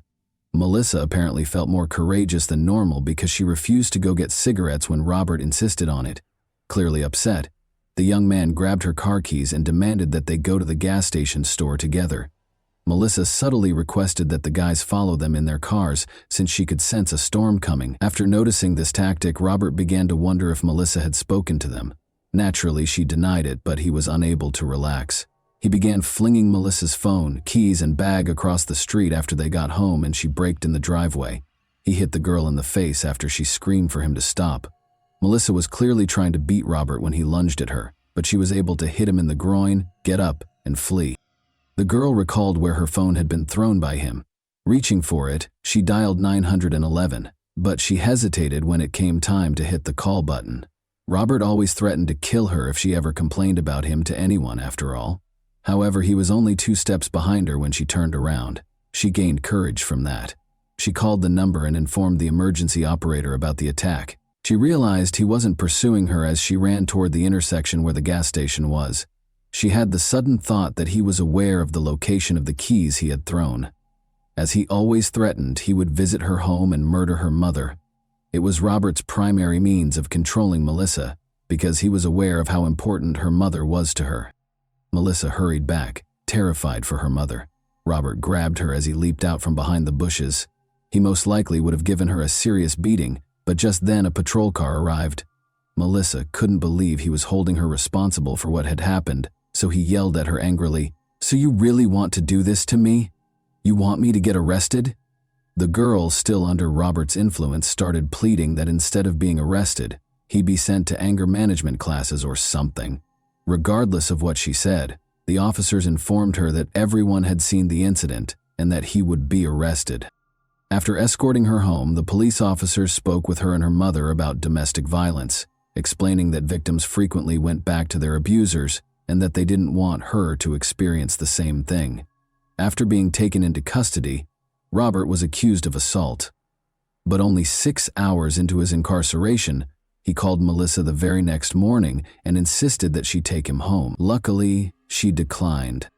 January 23, 2012 was the date set for Robert's trial. Melissa had a good weekend with her friends because she didn't have to be at the trial. She was getting ready for her impending tests and gradually getting back to her regular life. However, the phone rang in the middle of the night while she was soundly asleep. Robert was the one. He called again, but Melissa didn't answer. Reluctantly, she replied. Robert informed her that he was close to her residence. He begged for a final farewell meeting while in tears, saying that he just wanted to give her one last hug and that they shouldn't part on such a sour note. The girl reluctantly consented and, believing she could manage the situation, retrieved her phone, keys, and pepper spray. But she knew it was a big mistake the moment she stepped outside. Unfortunately, the girl was too ashamed to turn around because Robert had already noticed her. She hoped to bid him farewell as soon as possible and then go back to bed to rest before her test. The young man came up to her and gave her a tight hug, and then she heard a click. He pulled out his pocket knife. With great force, he hit her, striking her throat, face, and shoulders. Melissa let out a cry and struggled for her life. Suddenly, a girl came out of the shadows and told him to stop. Melissa reached for the girl's hand even though she didn't know her and wasn't sure how she could help. She hoped to call for assistance when she noticed a phone in her hands. Israel complied with Serena's instruction to push the assailant away from the girl at the same moment, because that was her name. Robert got up and walked calmly to his car. Robert abruptly started chasing after them as Serena went up to Melissa and was ready to take her hand. Fearing she would be his second victim, the girl was frightened.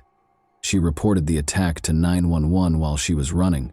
However, she turned around to see that the man had gone back to finish what he had begun with the bloodied girl on the ground. The girl was dead, Serena was sure. In actuality, Melissa was still conscious, but she was certain that everything would end when Robert ran her over with his car. That evening, Clearwater police officer Melissa Harris was working on paperwork in her patrol car when a radio call regarding a crime was received. She was told that the man who had attacked the girl had driven off in a red pickup truck and that a dead girl was lying on the side of the road on the north side of the park, but there was nobody there when she got there. Unable to comprehend what was going on, she slowly looked around the park. Melissa was certain Robert was aware that assistance was on the way and that everything needed to be completed as soon as possible. In order to prevent him from running her over with his car, she crawled and did everything she could to get off the road. Her neighbor's mailbox was close to two sizable cement piles. She knew that the cement and the mailbox would keep her safe if she could crawl there. She even succeeded in getting to her feet at one point. The weary girl reached the mailbox, collapsed in the dirt, and heard his car just pull away. It grew very quiet, slowly. Melissa thought she was going to die. When she was illuminated by a police car's spotlight, she prayed for sin forgiveness. Officer Melissa Harris acknowledges that she had never witnessed anything like it in her years of police work. The victim had numerous wounds, many of which were still heavily bleeding, and her teeth had been knocked out. However, she was able to provide Melissa with Robert's name, address, birth date, and car make in addition to Melissa's own name. To dispel any uncertainty regarding the identity of the offender, she even spelled out his last name. The girl whispered that she could now go after giving all the information. But the oncoming medics stopped her from closing her eyes because they knew she might not wake up again if she did. Melissa's mother woke up as they struggled to treat her most serious injuries. The woman was asked to accompany the police officer, who had already arrived at their house after the girl had been attacked, because her daughter had also been attacked. She was positive that Melissa was sleeping upstairs because the police had misidentified the door. She realized, however, that the officer was pressing her along in order to get her to see Melissa before it was too late. Every second that went by made Melissa's condition worse. She was clearly in need of helicopter transportation. Cameron, a firefighter who also showed up on the scene, recommended landing on the football field. He marked the landing area with signal cones after jumping over the fence. Melissa was placed on a stretcher in a matter of minutes. Nobody thought she would live, and her condition was critical. Cameron, however, felt somehow certain that he would see her again as he watched the helicopter take off. Melissa came dangerously close to death multiple times on the operating table. Her body just didn't have enough blood, and her heart had a hard time pumping it. As a result, while transfusing blood on one hand, the doctors attempted to halt the bleeding on the other. 3 hours later, she was still breathing and squeezing the surgeon's hand feebly.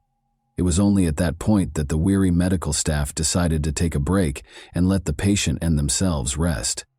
The police radio announced that Robert had been spotted in the city in the morning. Presumably to wash away Melissa's blood, he made a stop at a store and purchased a large amount of water. He then went to Walmart to buy sleeping pills and had a meal at McDonald's. His vehicle was then discovered wrecked in a store. The young man was discovered unconscious behind the wheel. The vehicle caught fire after the wheel carved a hole in the ground from the prolonged operation. After being brought to the hospital, the man was shocked to learn that his victim had lived. At first, Robert maintained his innocence by saying he wasn't himself. He suddenly admitted his guilt, though, after the psychiatric evaluation determined that he was not insane and the court date was set. He received a life sentence without the chance of release. Melissa was hospitalized for 3 weeks.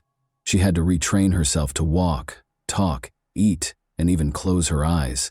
Melissa was asked to speak at a violence victim center after she recovered completely. Even though she was extremely anxious, she couldn't help but notice that 2 young firefighters were sitting in the front row, paying close attention to her every move. As it happened, Chief Cameron had called to let them know Melissa would be speaking close by and suggested they surprise her. The fact that Melissa was the same girl he had assisted in rescuing in the helicopter astounded Cameron. After introducing himself, Cameron invited Melissa and her mother to their fire station for a celebratory lunch. The youths were essentially inseparable after that day. Cameron restored Melissa's love for life, even though she was certain she would never date again. Later, when she was asked to ceremoniously open a baseball game, Cameron ran up to her and asked, "Will you marry me?" Melissa naturally said yes, and the two fell in love and were married in 2017. Never date an ex-partner after a relationship breakup is Melissa's main piece of advice as a lawyer who advocates for the rights of victims of violence. Even she was unaware of the potential danger. She believes she lived to fulfill the vital duty of assisting young women who feel they are undeserving of respect and true love, despite having nearly died. And that wraps up today's chilling story. If you enjoyed this video, don't forget to like and subscribe so you never miss a new upload. Also, let me know in the comments, what part of this story shocked you the most? Thank you for watching, and I'll see you in the next video.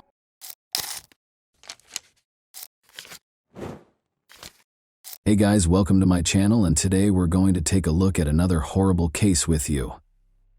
On a gray autumn day, a young Parisian girl, as usual, was returning home from school, hoping to remove her heavy backpack and grab a snack.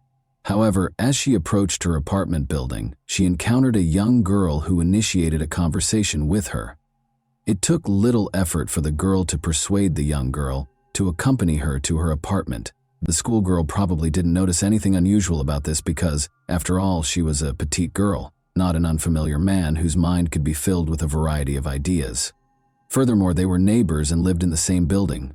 The girl followed her new acquaintance into the apartment, but as soon as she entered, the door slammed shut, and a nightmare began that is difficult to describe in words.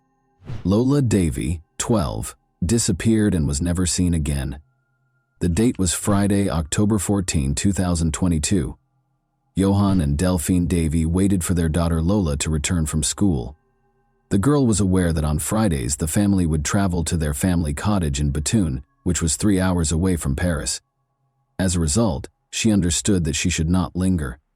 Lola was an extremely obedient child who never went anywhere without permission. The school was only 200 meters from her house, so she should have arrived at any moment. So, when the clock went past 4 p.m., when their daughter didn't arrive, the parents knew something had happened. Johan and Delphine Davy lived and worked in this building. It meant that Johan could check the surveillance cameras to see if his daughter had entered the building. To his surprise, the girl had arrived 45 minutes earlier, and she was not alone. She entered with a girl who the man did not recognize. The girl made a hand gesture, as if inviting Lola to accompany her. According to the video, the girl lacked confidence and the young woman appeared uneasy. The parents handed over the photo of the unknown girl to the police. Delphine also shared her photo on Facebook, stating that her daughter was missing. She described how the girl was dressed and said she was last seen with an unfamiliar young girl. The woman urged anyone with information to contact police or the Davy family. Thousands of concerned citizens shared the post. People took to the streets to assist in the search for the girl. The search lasted several hours until 11:20 p.m., when a homeless man entered the inner courtyard of Lola's family home. Maybe he was looking for somewhere to sleep or something similar.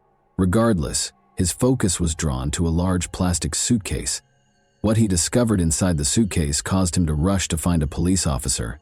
Inside, the police found Lola's lifeless body. An autopsy revealed that the cause of death was asphyxia. In addition, She had a deep wound on her throat and bruises and cuts all over her body. The perpetrator bound Lola's hands and feet before placing her in the suitcase, leaving a strange final mark on her soles. The numbers 1 and 0 in red ink. The last person to see her alive was the girl who appeared alongside her on the surveillance cameras. But who was she? It didn't take long for the cops to find her, and when they did, their hair stood on end as they heard the chilling story of Lola's murder. The investigators decided to review the footage that the girl's father had begun watching an hour and a half after Lola returned home with the stranger. The same girl left the house. She changed into different clothes and carried a suitcase and 2 smaller wheeled bags. It was the same kind of suitcase that they later discovered Lola in.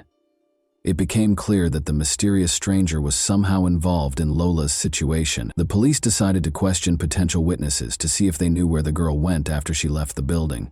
It turns out she had unsuccessfully asked passersby for assistance with the bags because they were heavy and she was struggling to handle them herself. Despite their usual friendliness and helpfulness, the French people did not help the girl.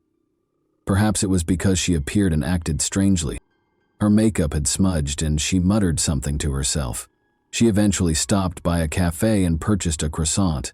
Meanwhile, the suitcase stood in the middle of the street, and pedestrians were curious what was inside because, according to some witnesses, it smelled of chlorine and had some red stains.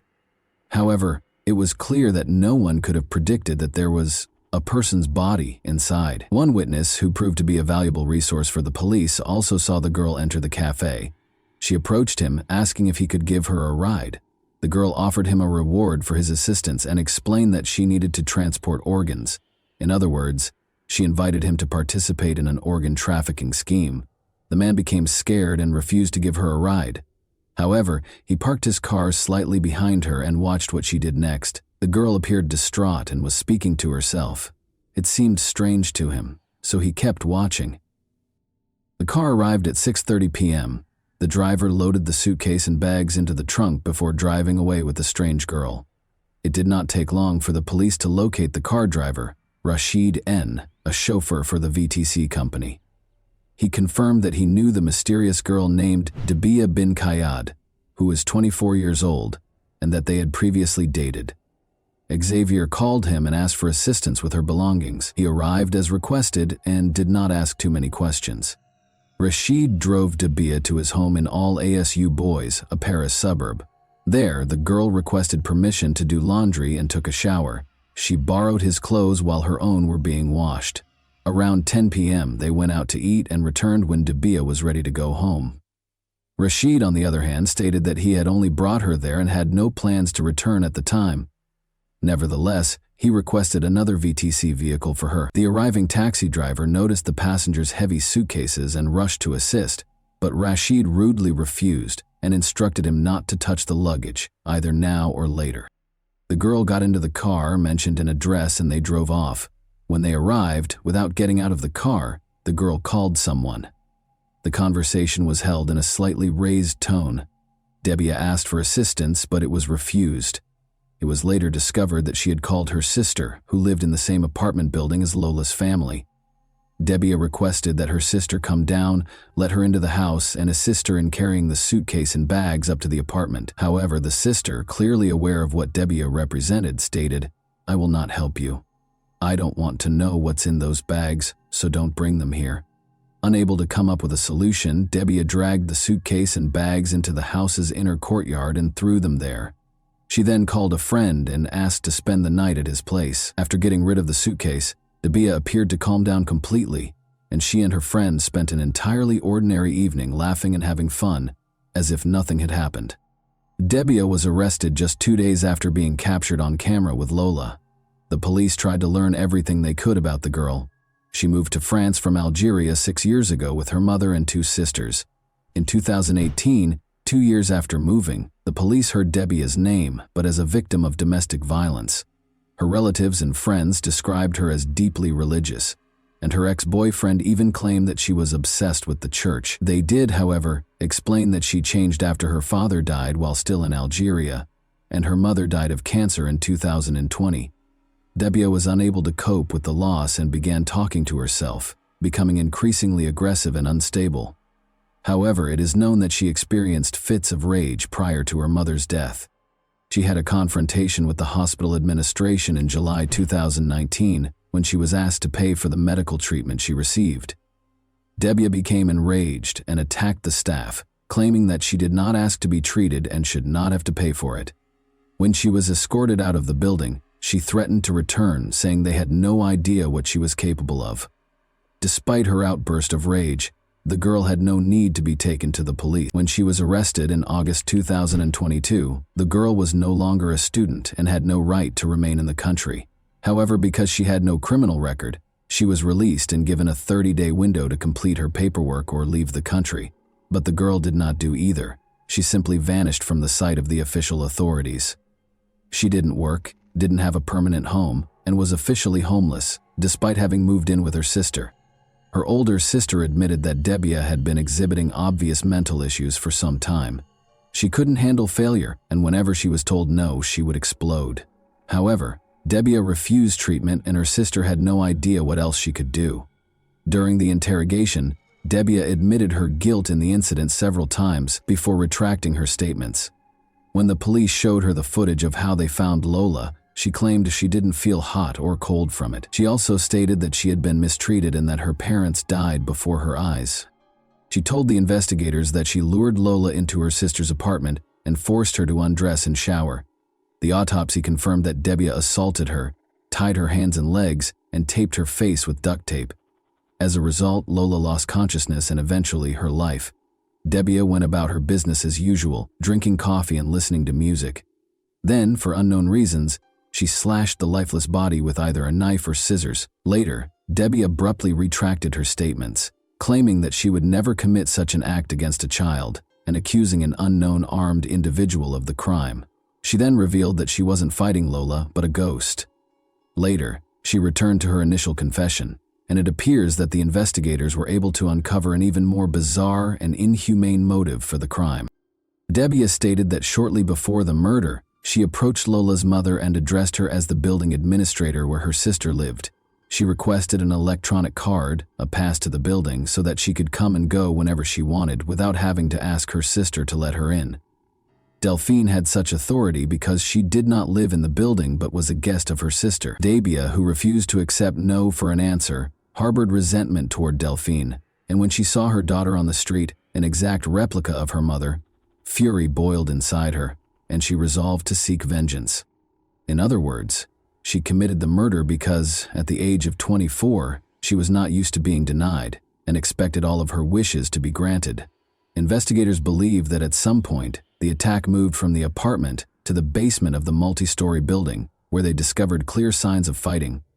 However, the police are still unfamiliar with certain aspects. Certain details, such as the numbers on Lola's legs and Debbia's admission that she drank her blood, suggest a ritualistic nature. In any case, the police confidently dismissed the black market organ trafficking theory.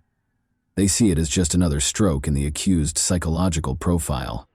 Debbia has been charged with murder, torture with violence, cruel treatment of a minor under the age of 15, and concealing a body, all of which carry a maximum sentence of 30 years in prison. However, it is possible that she was not acting alone. Initially, police arrested 5 more people. First and foremost, Debbia's sister was arrested because everything occurred in her apartment and the basement of her home. However, the police later determined that she had no knowledge of the crime and was not at home at the time. The other 3 suspects were also released fairly quickly, and their names have not been revealed. Rashid, Debbia's former boyfriend, 43, has been charged with concealing the corpse. The girl claims he is the mastermind of the crime. It doesn't help him that he turned down a taxi driver who offered to help Debbia with her suitcase. Those words also raise suspicions about the man. Did he know what was inside? He claims he didn't know what was in the suitcase, didn't open it, and had no idea what was inside. In the first week of November, a closed hearing was held in this case. The judge noted that the accused appeared completely calm at the time. The main question is whether Debbia's crime was the result of a nervous breakdown or a desire to exact revenge on Delphine. If she is discovered to be mentally unstable, she will be treated by psychiatrists in a suitable specialized facility. If she is found competent to stand trial, she will be prosecuted. In early December, the psychiatrist who examined Debia submitted his report to investigators. He described her as extremely dangerous but not mentally ill. In other words, while she is not completely stable, this does not render her insane or incapable of being held accountable for her crime. She is fully capable of admitting that her actions were terrible and illegal, and that she should be judged for them. Of course, Debia's lawyers will most likely request additional consultations with psychiatric specialists. The defendant is currently being held in solitary confinement at France's second-largest prison, Fresnes, which is located slightly east of Paris. According to media reports, she rarely goes for walks and prefers to watch TV. According to reports, whenever she sees herself on television, she expresses joy and does not conceal her pride in herself. Debia had been living illegally in France for several months prior to the crime, so politicians used this story to bring up issues that were important to them. They quickly declared that France's anti-legal migration measures are deficient because migrants are responsible for many crimes in the country. In other words, if Debia had been deported sooner, Lola would still be able to attend school, participate in gymnastics and figure skating, and spend time with her parents and older brothers. However, Lola's parents believe that politicians are using their daughter's tragic death to score political points. Johan and Delphine have decided that staying in Paris is too difficult, so they have left for Pas-de-Calais, where they originally came from. And that wraps up today's chilling story. If you enjoyed this video, don't forget to like and subscribe so you never miss a new upload. Also, let me know in the comments what part of this story shocked you the most. Thank you for watching, and I'll see you in the next video.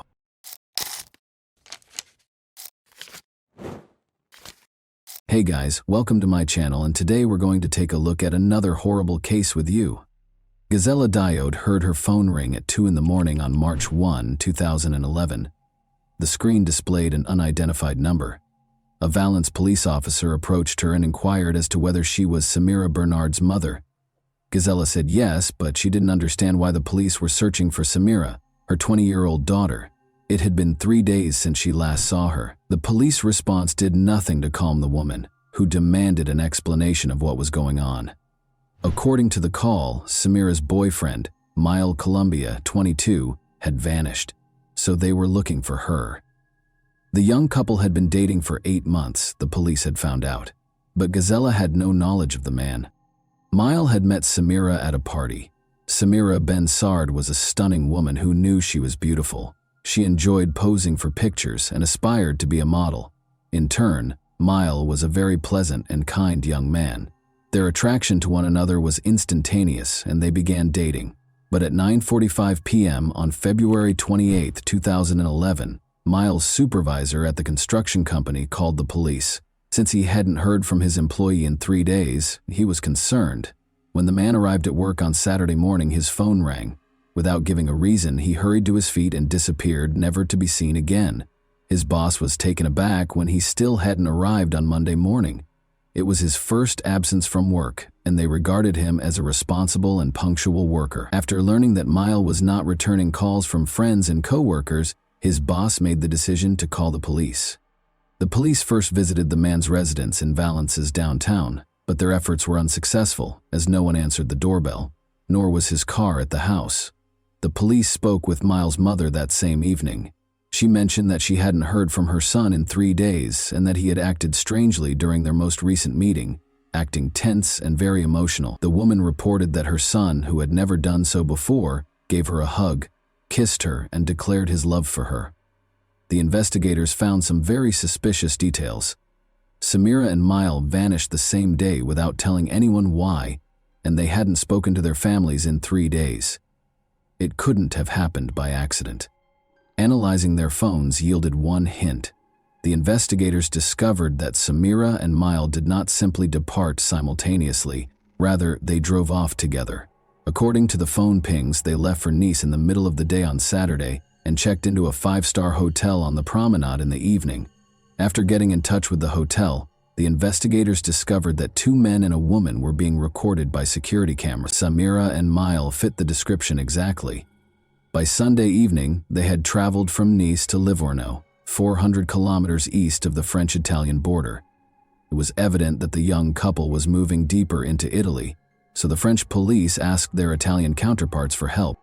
Mile had made reservations at a high-end Livorno hotel. A man and a woman who fit the description of the missing couple had stayed with the hotel, according to the staff. Thus, they spent Saturday night in Nice before traveling to Livorno the following day.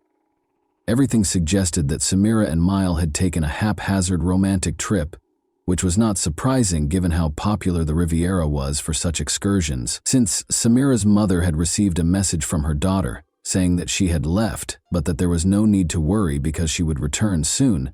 The detectives had no reason to doubt their belief that the young couple would soon return home together. Although it appeared to be another affirmation that the young couple was doing well, Gazella was positive her daughter would never vanish simply by taking an impulsive vacation. Samira never skipped work and was a responsible woman. Additionally, Gazella was troubled by a detail. She couldn't comprehend how her daughter, who loved being photographed and never left the house without wearing carefully chosen clothes, applying makeup and styling her hair, could leave for several days with a young man without taking anything with her. The fact that Samira sent an SMS also baffled her. The problem is that she would typically just give her mom a call. Since they were close and could talk for hours, getting a text message didn't make her feel any better. On the contrary, it made her anxiety even worse. The city of Imperia, which is about 80 kilometers from Nice in northern Italy, provided the next update on the case. Massimo Bessin was traveling to work on Monday, March 3, 2011, when he decided to take a shortcut and turned onto a small street. Something odd caught his attention along the road. When he opened the door, he saw that it was a woman, but initially he thought he saw a mannequin. Massimo yelled something but got no answer, but the woman was obviously on the move. He summoned an ambulance in a hurry.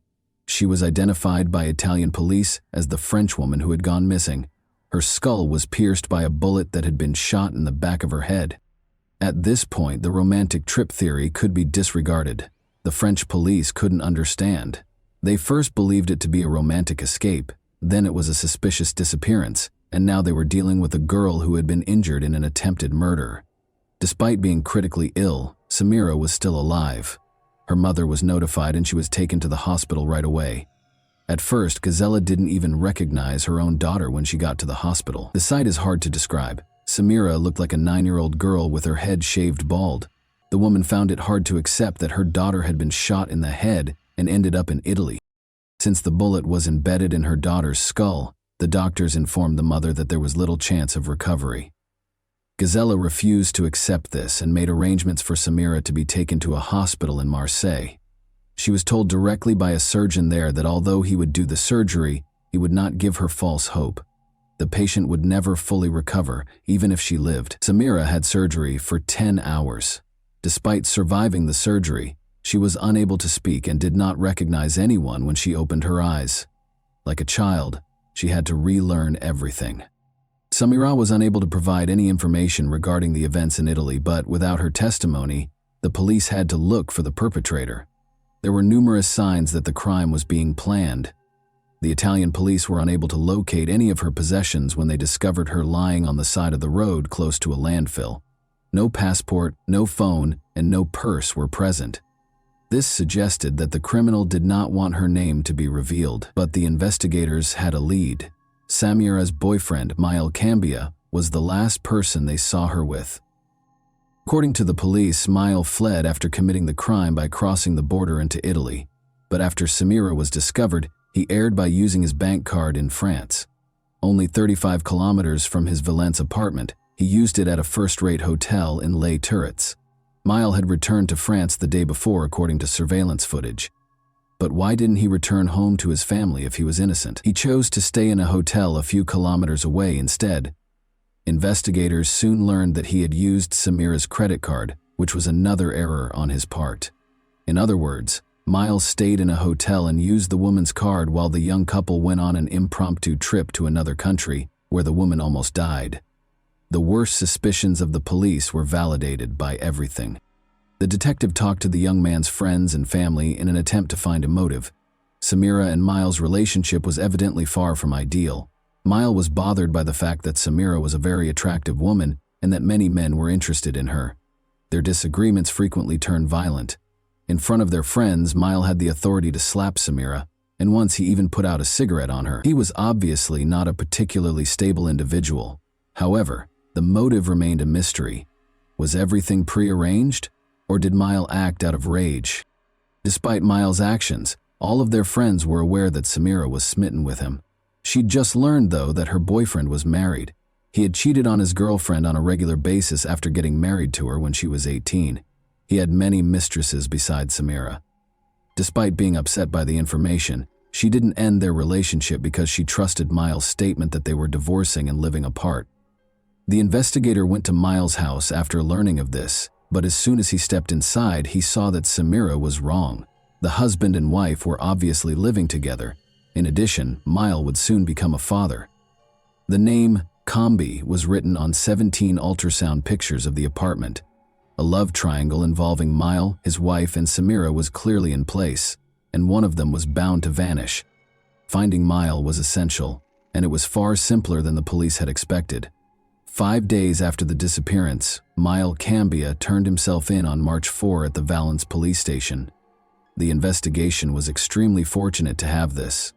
Mile not only willingly arrived at the station, but he also came clean and admitted to shooting Samira. He went on to describe what had transpired. According to the young man, Samira was merely a friend with whom he could have fun. She knew there was no future in their relationship. Samira was unable to accept Miles' explanation that their romance was over. She never left him alone, calling him non-stop and occasionally dialing his number 150 times in a single day. He showed the investigator his phone, which showed evidence of about 1,000 calls from Samira in a month. Although Mile acknowledged that Samira's actions might be categorized as stalking, would this be sufficient grounds to shoot her? The young man soon began to fear for his life as the situation worsened. He described the events of the Friday night before they left for Italy. He was kissing another woman in a nightclub when Samira confronted him. After leaving the club in a hurry and using her key to scratch his car, she got into a fight with Samira's cousins. Mile was frightened by this incident, since they threatened to kill him and claimed to have weapons. Mile was terrified. After deciding that he needed to find a way to protect himself going forward, he hurriedly got into his car and drove out of the nightclub. He considered purchasing a weapon for his personal protection. When he received a call the following day, he left without thinking and went to buy a revolver. Still, none of this clarified why he had shot Samira. Mile clarified that his intention in traveling to Italy was not to murder her or carry out any other heinous deed. All he wanted was for their tumultuous relationship to end. In an attempt to defuse their tense situation and give Samira an explanation, he took her to Italy, but things didn't work out. Mile got out of the car after they argued once more. Samira trailed after him.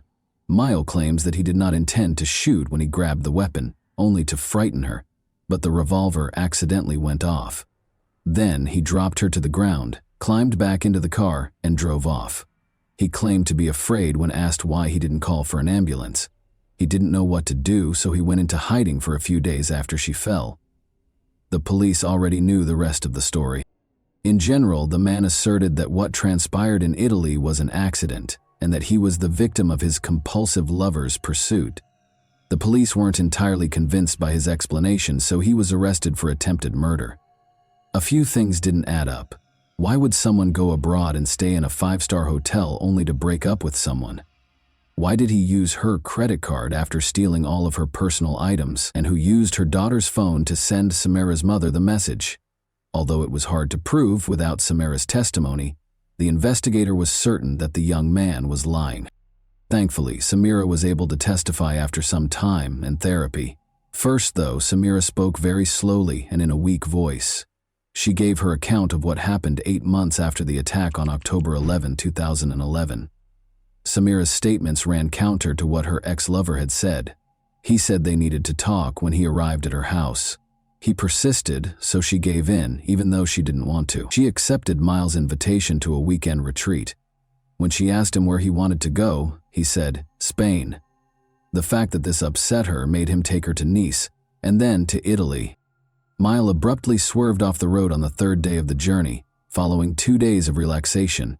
He told her not to worry, saying he just needed to get rid of something, when she questioned why he had turned onto a road that led to a landfill. Mile halted the vehicle and exited. After letting her out through the passenger side door, he took out a revolver and aimed it at her. She was going to die, he said. She yelled, "Shoot if you're a man," and he pulled the trigger. The revolver was discovered by forensic experts on February 7, 2012, 1 year after the attack on Samira, and this finding totally disproved Miles' allegations. He claimed that the gun in his hand suddenly detonated. Ballistic analysis, however, demonstrated that such an occurrence was impossible. The shooter must carefully prepare before firing, pull the trigger back, and then fire. 2 separate actions, the expert explained. The revolver won't just fire when you wave your hand. In addition, the revolver must be held in one hand while a considerable amount of force is applied with the other hand to pull the trigger backward. There was no way such a gun could be accidentally fired. Mile Cambia lied because he intended to murder Samira. Detectives were finally able to piece together the murderer's plan after months of investigation.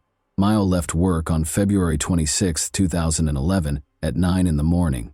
He bought a weapon because he was determined to prevent a recurrence of the scene from the night before.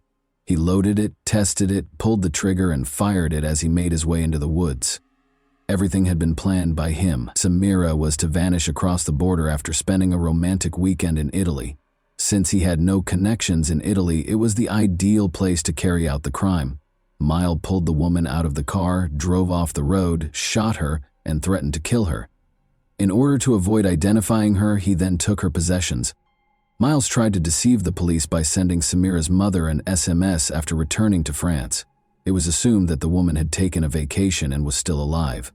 The man was sure he would never be caught and thought he had committed the ideal crime. You can only imagine how shocked he was to learn that his victim had lived. He hid for 5 days close to his hometown while the police searched for him, thinking about what he should do next. He came up with a new self-defense tactic since he lacked the resources and beneficial contacts to flee. Mile Cambia made the decision to tell his version of events to the police. The trial of Miles started in the city of Valence on February 10, 2014. For the victim and her family, the trial was a true ordeal. Miles stuck to his version of events, much to their astonishment.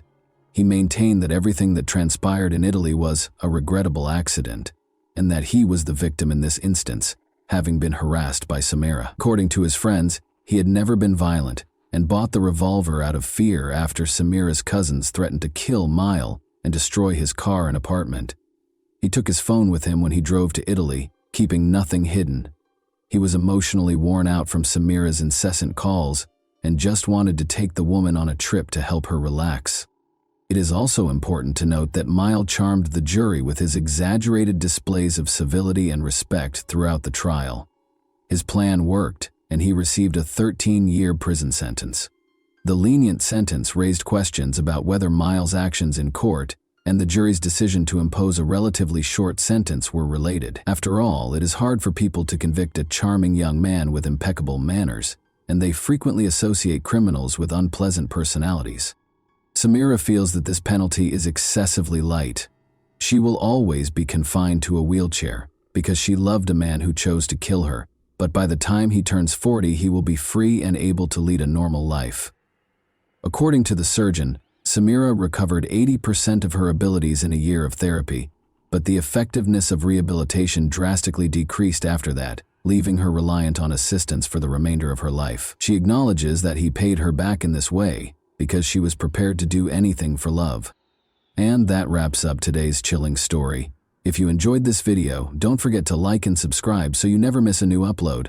Also, let me know in the comments, what part of this story shocked you the most? Thank you for watching, and I'll see you in the next video.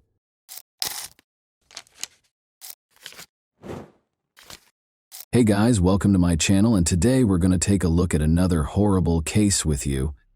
On February 27, 2017, the 1-year-old Valerie Arrow was found dead in her home.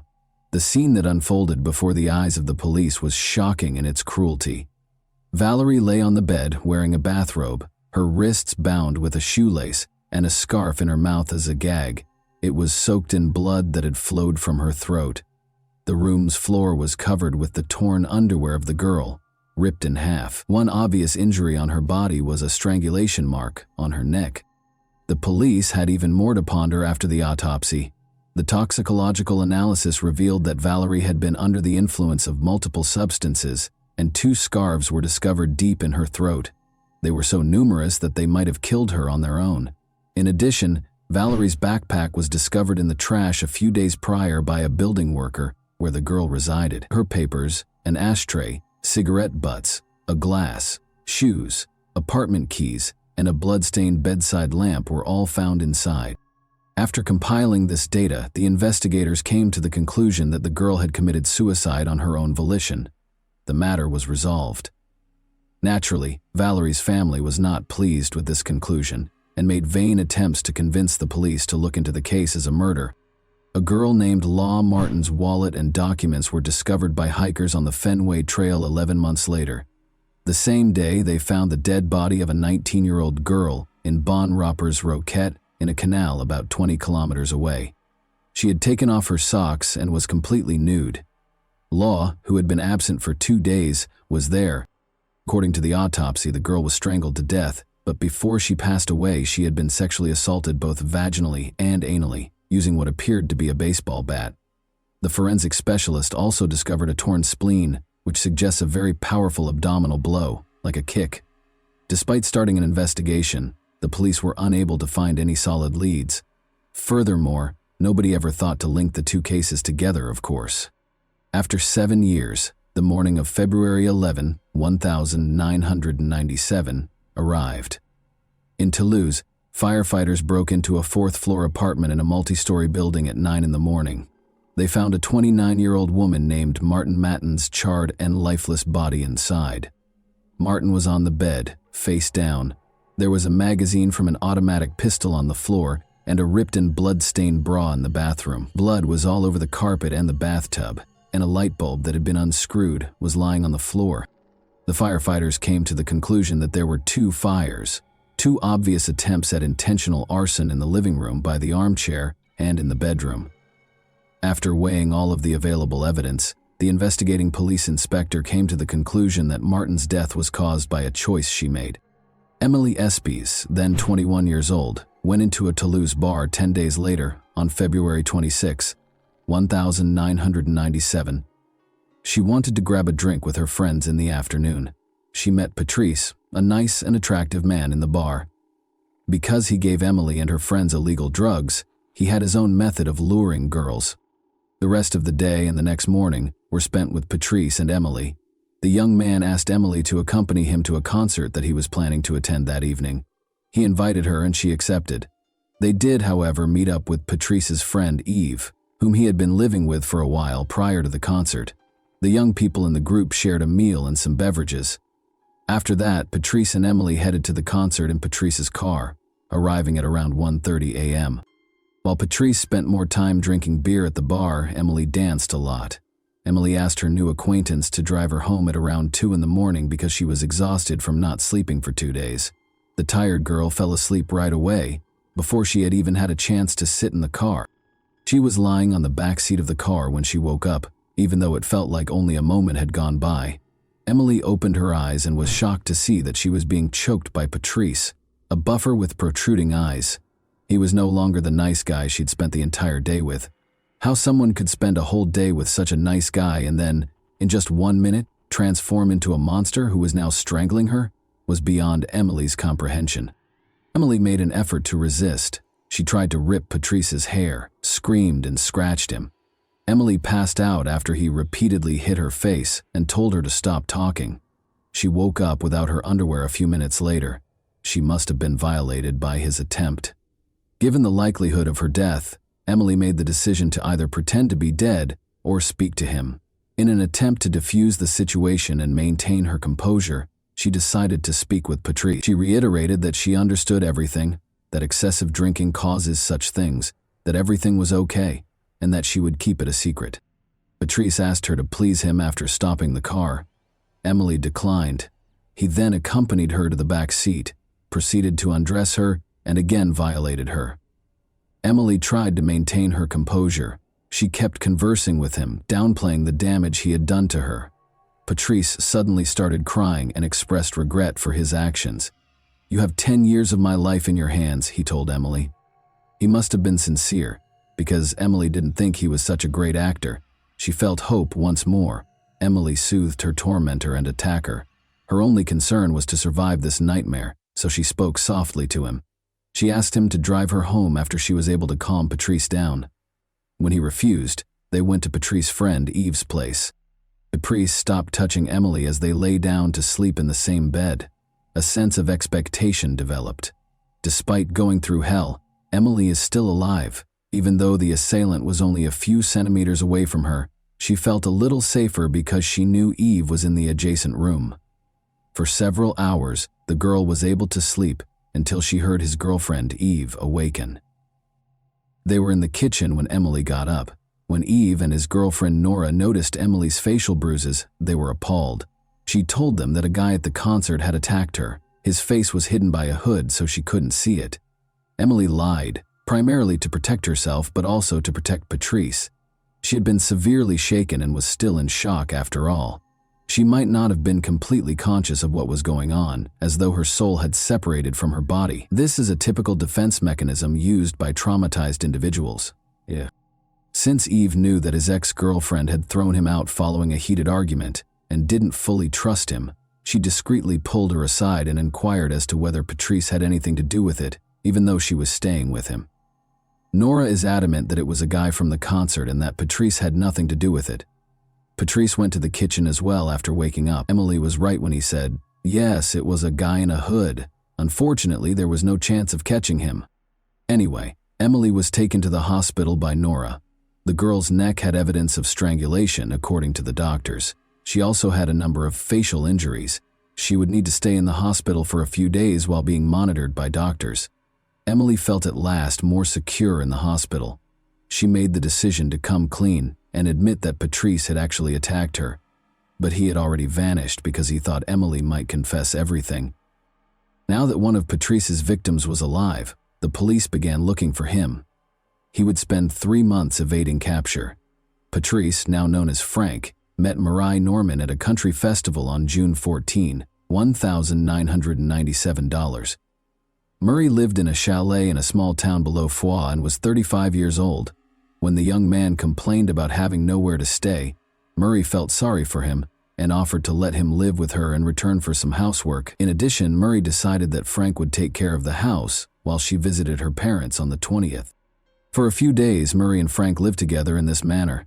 He fixed things and worked in the garden during the day, and they ate dinner, chatted, and smoked together in the evening. Murray and Frank had a terrific time on June 19th. She organized a dinner to celebrate Murray's new position at a wolf sanctuary in Orlu. They smoked cannabis and drank a lot, clearly in a positive mood. Frank, that is Patrice, tried to plant a kiss on Murray. To avoid an unpleasant situation, she went into the bedroom, but it was obvious that she wasn't prepared for it. But then the man hit her against the wall, grabbed her by the head, and followed her into the room. Despite feeling lightheaded, Murray was able to escape his hold. Patrice then grabbed a chair and struck his victim, who had collapsed on the bed and was no longer conscious. He repeatedly attacked her viciously. He began choking her with his bare hands after this brought her back to consciousness. However, Murray was still breathing when he let go of her throat. Patrice then gagged her and tied her wrists and ankles. He then carried Murray's body to the first floor and started cleaning up to get rid of any remaining blood. To hide the bloodstains, he applied blue paint to the blue carpet. The top layer of blood-stained wooden furniture was removed with an angled grinder. The murderer washed his own clothes in the washing machine and set fire to sheets and clothing in the garden. He then buried Murray in her own garden after digging a hole in the garden and covering the victim's body with a blanket. He stole some valuable items that could be sold, such as the angle grinder, and 5,000 francs in cash the next evening before departing the chalet. He left the following note on the table to try to dispel suspicion. "Murray, I don't know where you are. I finished my work and am leaving." Patrice was traveling to Spain in Murray's vehicle on June 20, 1997. In addition, it was his 29th birthday. Patrice arrived in the southern Spanish city of Alicante a few days later. He met Isabelle and Valerie, 2 French girls there. The young people soon became friends and spent days together, going for walks, eating meals, and tanning on the beach. The girls' holiday came to an end, and it was time for them to head back to Paris. They exchanged phone numbers and agreed to get together again in the future, if only they were aware. Patrice proceeded with his travels, stopping in Belgium and Germany before reaching Paris on September 1, 1997. He called Isabelle and Valerie, of course, and they decided to go out to dinner that same evening. Patrice told the girls that his car and all of his money had been stolen, but they were still glad to see their new friend again. He was very good at making himself look like a victim. Before leaving, he asked one of the girls if he could spend 2 days with them. Valerie was unable to take him because she was going on a business trip the following day, but Isabelle let him sleep on her sofa as long as it didn't last longer than 4 days. A loud explosion woke up the residents of the apartment building where Isabelle Shuchari, then 31 years old, lived on September 4, 1997.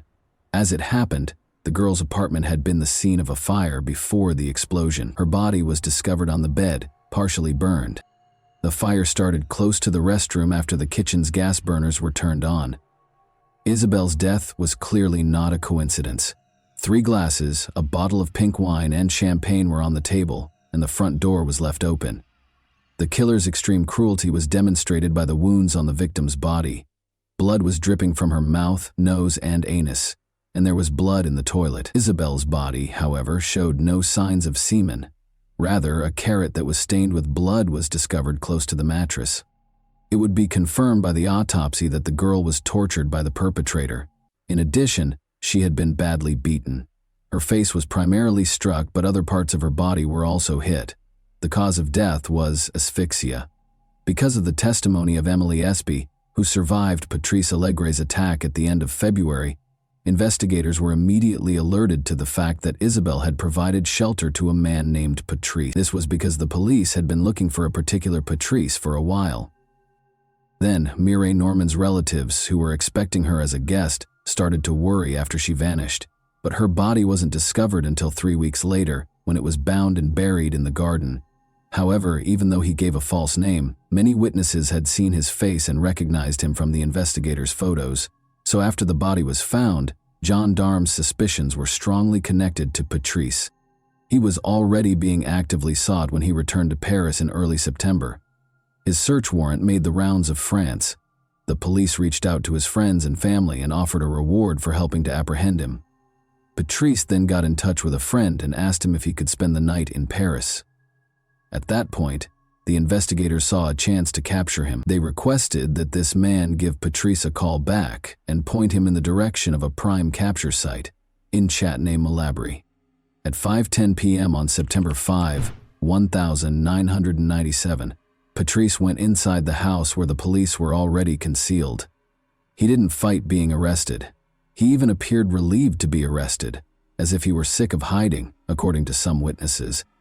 Unexpectedly, the public paid little attention to the serial killer's arrest. Since the investigators were initially unable to connect the various cases, it could be that the media failed to report that a serial killer was on the loose. However, it was also because the car accident and Princess Diana's death in Paris on August 31, 1997, took center stage in the news. Consequently, there was little media coverage of Patrice's arrest. It didn't garner much media attention. Patrice voluntarily cooperated when he was being questioned. He gave a detailed account of his crimes and admitted to them. He described them in the present tense as though reliving them, but with a totally detached expression, which made it terrifying. Patrice was taken into custody in connection with the assault on Emily Espy and the killings of Isabelle Chichari and Mireille Norman. But he used a different name when Patrice mentioned Mireille Norman, the girl who let him stay in her chalet in return for helping out in the garden. The investigators wondered why he had given her the name Martine. They gradually came to understand that he was mistakenly thinking she was another of his victims. Investigators offered Patrice champagne, oysters, foie gras, and more outdoor walks in exchange for disclosing information about his other victims, because they knew he had a penchant for luxuries. In fact, Patrice later admitted to the murders of Valérie Thériault, Martine Mathias, and Laure Martine. Only after the pieces of the puzzle began to fit together as evidence that the detectives were already aware of. As is already well known, Investigators came to the conclusion that Valerie Theriault and Martin Mathias had committed suicide, but as it happened, Patrice knew each of the women personally. He was co-workers with Valerie Theriault, who was a waiter at the same Toulouse cafe. She recognized Lamartine, who lived with him in the same area of Toulouse, and got into his car. She was Patrice's neighbor, Martin Mathias. They shared apartments across from one another. To put it another way, investigators were unaware of numerous hints that suggested Patrice Allegre was a potential suspect for a long time. For a serial killer, that was unusual. Even if they were only acquainted for a few days, as was the case with Emily, Patrice knew each of his victims by name. However, his approach was always the same. We hang out, spend time together, make friends, and then the attack happens. Investigators and later psychiatrists observed that Patrice found it much more difficult to explain the murders when they discussed them, even though he readily confessed to the killings and helped the investigation during interrogations. Every time, he described the incident as follows. He attempted to kiss the victim, but she refused, so he got angry and strangled her. The man claimed that he did everything by himself, but in certain instances he assaulted the victims with objects. This suggests that his account of the killings and assaults is not accurate. Does he have a bad memory of what happened, or is it a lie? It's difficult to say, but it calls into question his confession anyhow. Let's take Martin Mathias's case as an example. Patrice remembers that in early February 1997, he met her at McDonald's. After he asked to sit at her table, they struck up a conversation and discovered that boxing was a common interest. Patrice had previously trained under French boxing champion Martin Mathias. Patrice claims that Martin invited him to join her for a drink a few days later and agreed to meet with him again, and this meeting was when everything went wrong. This version isn't entirely supported by the autopsy, though. Despite not drinking, toxicological analysis showed that she had alcohol and chloroform in her system. Additionally, the intimate area of her body bore the scars of an electric shock. As you may remember, the electrical wiring in the apartment was altered, and a light bulb was unscrewed. This raises the possibility that Patrice stalked the girl because he lived across the street, even though the girl did not invite him to her home. Then, because Martin Mathias was stronger than him in normal conditions, he rendered her incapable of moving. It is crucial to recognize that there are differences between the killer's account and the available evidence, even though there are no facts that can be used to prove this. Furthermore, this suggests that he is not making an effort to be totally truthful with the inquiry. He also talked excitedly and in detail about his early years. On June 20, Patrice was born in Toulouse. At the age of 17, his mother, Michelle, a hairdresser, became pregnant with him. Roland, his father, was a police officer and 4 years her senior. He was always an unwanted child, and Patrice knew it. The second son, a desired child, was born to Michelle and Roland 7 years later. One could not say that Patrice had a happy childhood. His father would physically abuse his mother, and his parents would frequently quarrel. When Patrice attempted to step in, he was beaten instead. Being a police officer, Roland neglected his son and was frequently away from home. In contrast, Patrice's mother didn't seem to care much for him. But when Patrice was young, she collapsed into an alcoholic coma in front of him in her beauty salon because she was an alcoholic. She also consistently cheated on her husband and was unfaithful to him.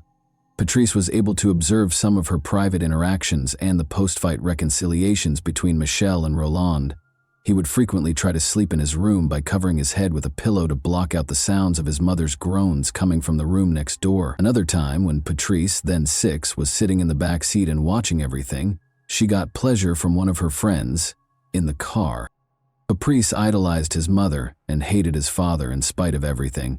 He would stand up for her and was offended when others made disparaging remarks about her. He had to repeat a year multiple times because he struggled to learn in school. Because his mother permitted it, he would skip classes.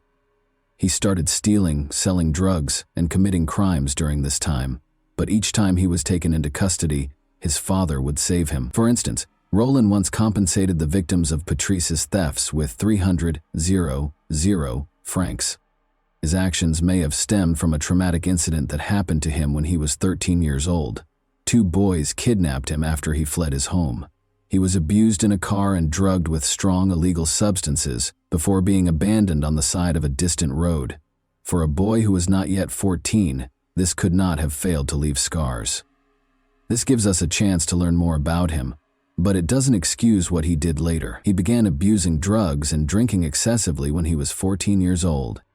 The issue was that under the influence of drugs, Patrice, who was characterized as charming when sober, underwent a radical transformation. He became so genuinely aggressive that his friends, who were aware of it, were terrified of him. Patrice once became furious when someone made a negative comment about his younger brother while he was intoxicated at a bar. After leaving, he came back to the bar brandishing a weapon, held it to the victim's head, and squeezed the trigger. The gun miraculously failed to discharge, and Patrice was captured. His first and last murder might have been this one.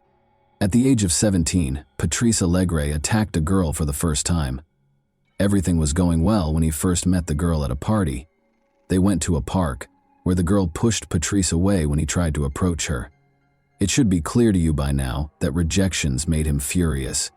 He apologized, took the girl home, and immediately stopped choking her.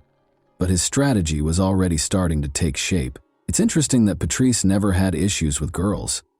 Rather, the issue was that he had two sides.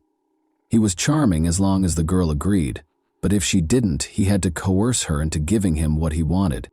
Patrice had two committed romantic relationships in his life. Cecile was the subject of the first.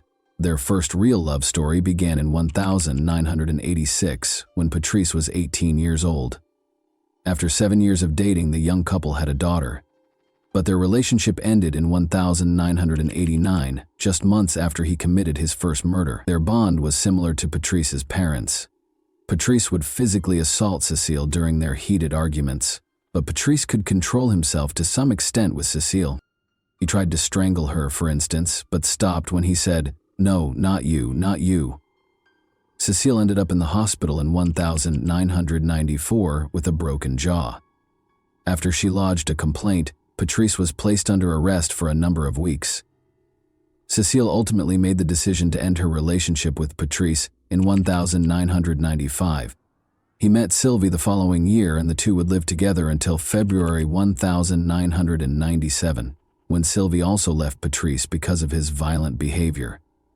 At that exact moment, Patrice attacked Émilie after moving into his friend Yves's home. On February 11, 2002, Patrice's trial got underway in Toulouse. He was charged with 5 murders, 1 attempted murder, and 6 violent crimes. Numerous errors made by the police during Valérie Thériault and Martin Mathias's investigation, which led them to conclude it was a suicide, were brought up during the trial.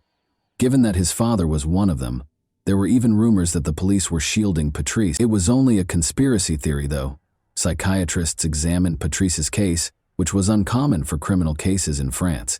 His divergent views on his father and mother were among the most intriguing features. He vilified his father while exalting his mother. He even told his mother that they ought to murder his father when he was 13 years old.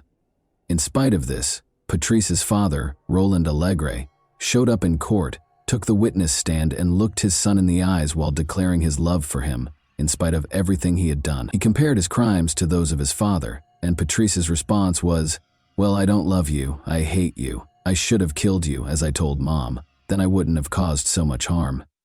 But he never once put the blame for anything on his mother. Psychiatrists think that the trauma from his mother's private adventures had a big impact on him.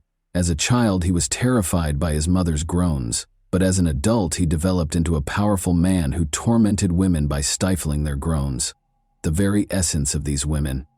It's interesting to note that he never attacked while his victims were unconscious. Émilie, who was fortunate enough to wake up and speak to him, was the first victim to calm him down and persuade him not to kill her. Émilie regained her human face when she woke up, but it seemed as though he could render girls unconscious and do whatever he wanted with them. He himself stated, "I have a memory lapse. I remember choking her, then she came to and I apologized. It brought me to my senses. I'm ashamed of what I did. I don't know what to say." It's also intriguing why, despite the apparent attraction between the young people, girls abruptly turned him down. The psychologist believes that he unintentionally caused the women to reject him. As is typical of killers who have personally experienced violence as children, he desired control over the victim. It was his strange method of taking charge of the circumstance again. Given that he violated each and every one of his victims, it would appear that the motive is simple to determine. It's not that easy, though. He acknowledged that he did not enjoy the attacks, despite the fact that this explanation seems the most obvious. For someone who occasionally has normal relationships and at other times commits horrible murders, he is more than just a sexual maniac. According to a U.S. psychiatrist who examined him, it was far more important to have control over the situation.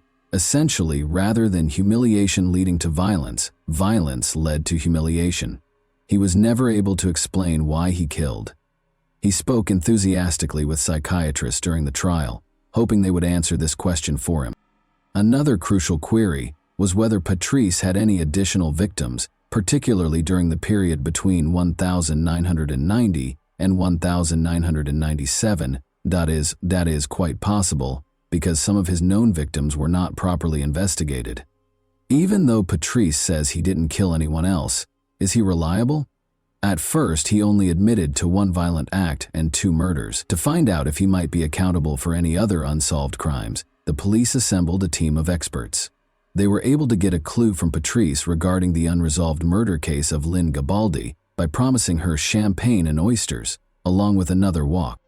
After looking into 191 unresolved cases since 1984, they were able to locate 2 witnesses who had previously worked as prostitutes in Lynn Gabaldi's case, Crystal Berg, also known to the public as Patricia, and Florencia Caliafi, who was known to the media as Fanny. They all accused Patrice of killing Lynn, but in addition to him, they also accused Marc Barrage, the Toulouse prosecutor, of committing crimes. He allegedly hosted sadomasochistic parties where judges and politicians would have a good time. According to Fanny, the girls were abused, tortured, and occasionally killed because they did not voluntarily attend the parties. The orgies prostitutes were supplied by Lynn Gabaldi. Marc Barrage ordered Patrice to kill her because she threatened to tell the police everything. The name of Dominique Baudis was mentioned once. He was the former mayor of Toulouse and is said to have been with Barrage when Lynn was murdered. As the tension around his case increased, Patrice wrote a letter to a popular program claiming that Barrage and Baudis were in fact a part of a criminal organization. Fanny was interviewed by the same show 2 weeks later, during which she described the children she witnessed shackled in a torture chamber on the ground floor of a home close to Toulouse. However, Patrice withdrew his confession to the murder of Lynn Gabaldi only 15 days later. Later, it came to light that Patrice and Fanny had received generous compensation from the show's producers for their stories. It also turned out that Marc Barrage didn't even know Patrice, and Dominique Baudis couldn't have been at Lynn's murder because he was in Paris. Patrice and Fanny were accused of giving false testimony, and the politicians were exonerated of the charges. For providing false testimony, Fanny and Patrice received sentences of 18 months and 3 years in prison, respectively. In July 2005, Patrice Allegre was given a life sentence on February 21, 2002, with the possibility of release after 22 years. He has already completed the required 22 years of service and is currently 54 years old. He started dating a Canadian psychologist during this period who relocated to France and lived near her prison-dwelling beloved. Patrice must want to see the woman and his daughter when they are not incarcerated. He applied for early release, but he dropped the plan after psychiatrists concluded that he has not been rehabilitated and that he has a very high risk of relapsing despite his best efforts. 9 years after the attack in 2006, Emily, the only survivor of Patrice's assault who testified against her attacker in court, died. Regretfully, she decided to do this herself. That concludes the terrifying tale for today. Please remember to like and subscribe if you liked this video so you don't miss any future uploads. Tell me in the comments what surprised you the most about this story as well. And that wraps up today's chilling story. If you enjoyed this video, don't forget to like and subscribe so you never miss a new upload. Also, let me know in the comments what part of this story shocked you the most. Thank you for watching, and I'll see you in the next video.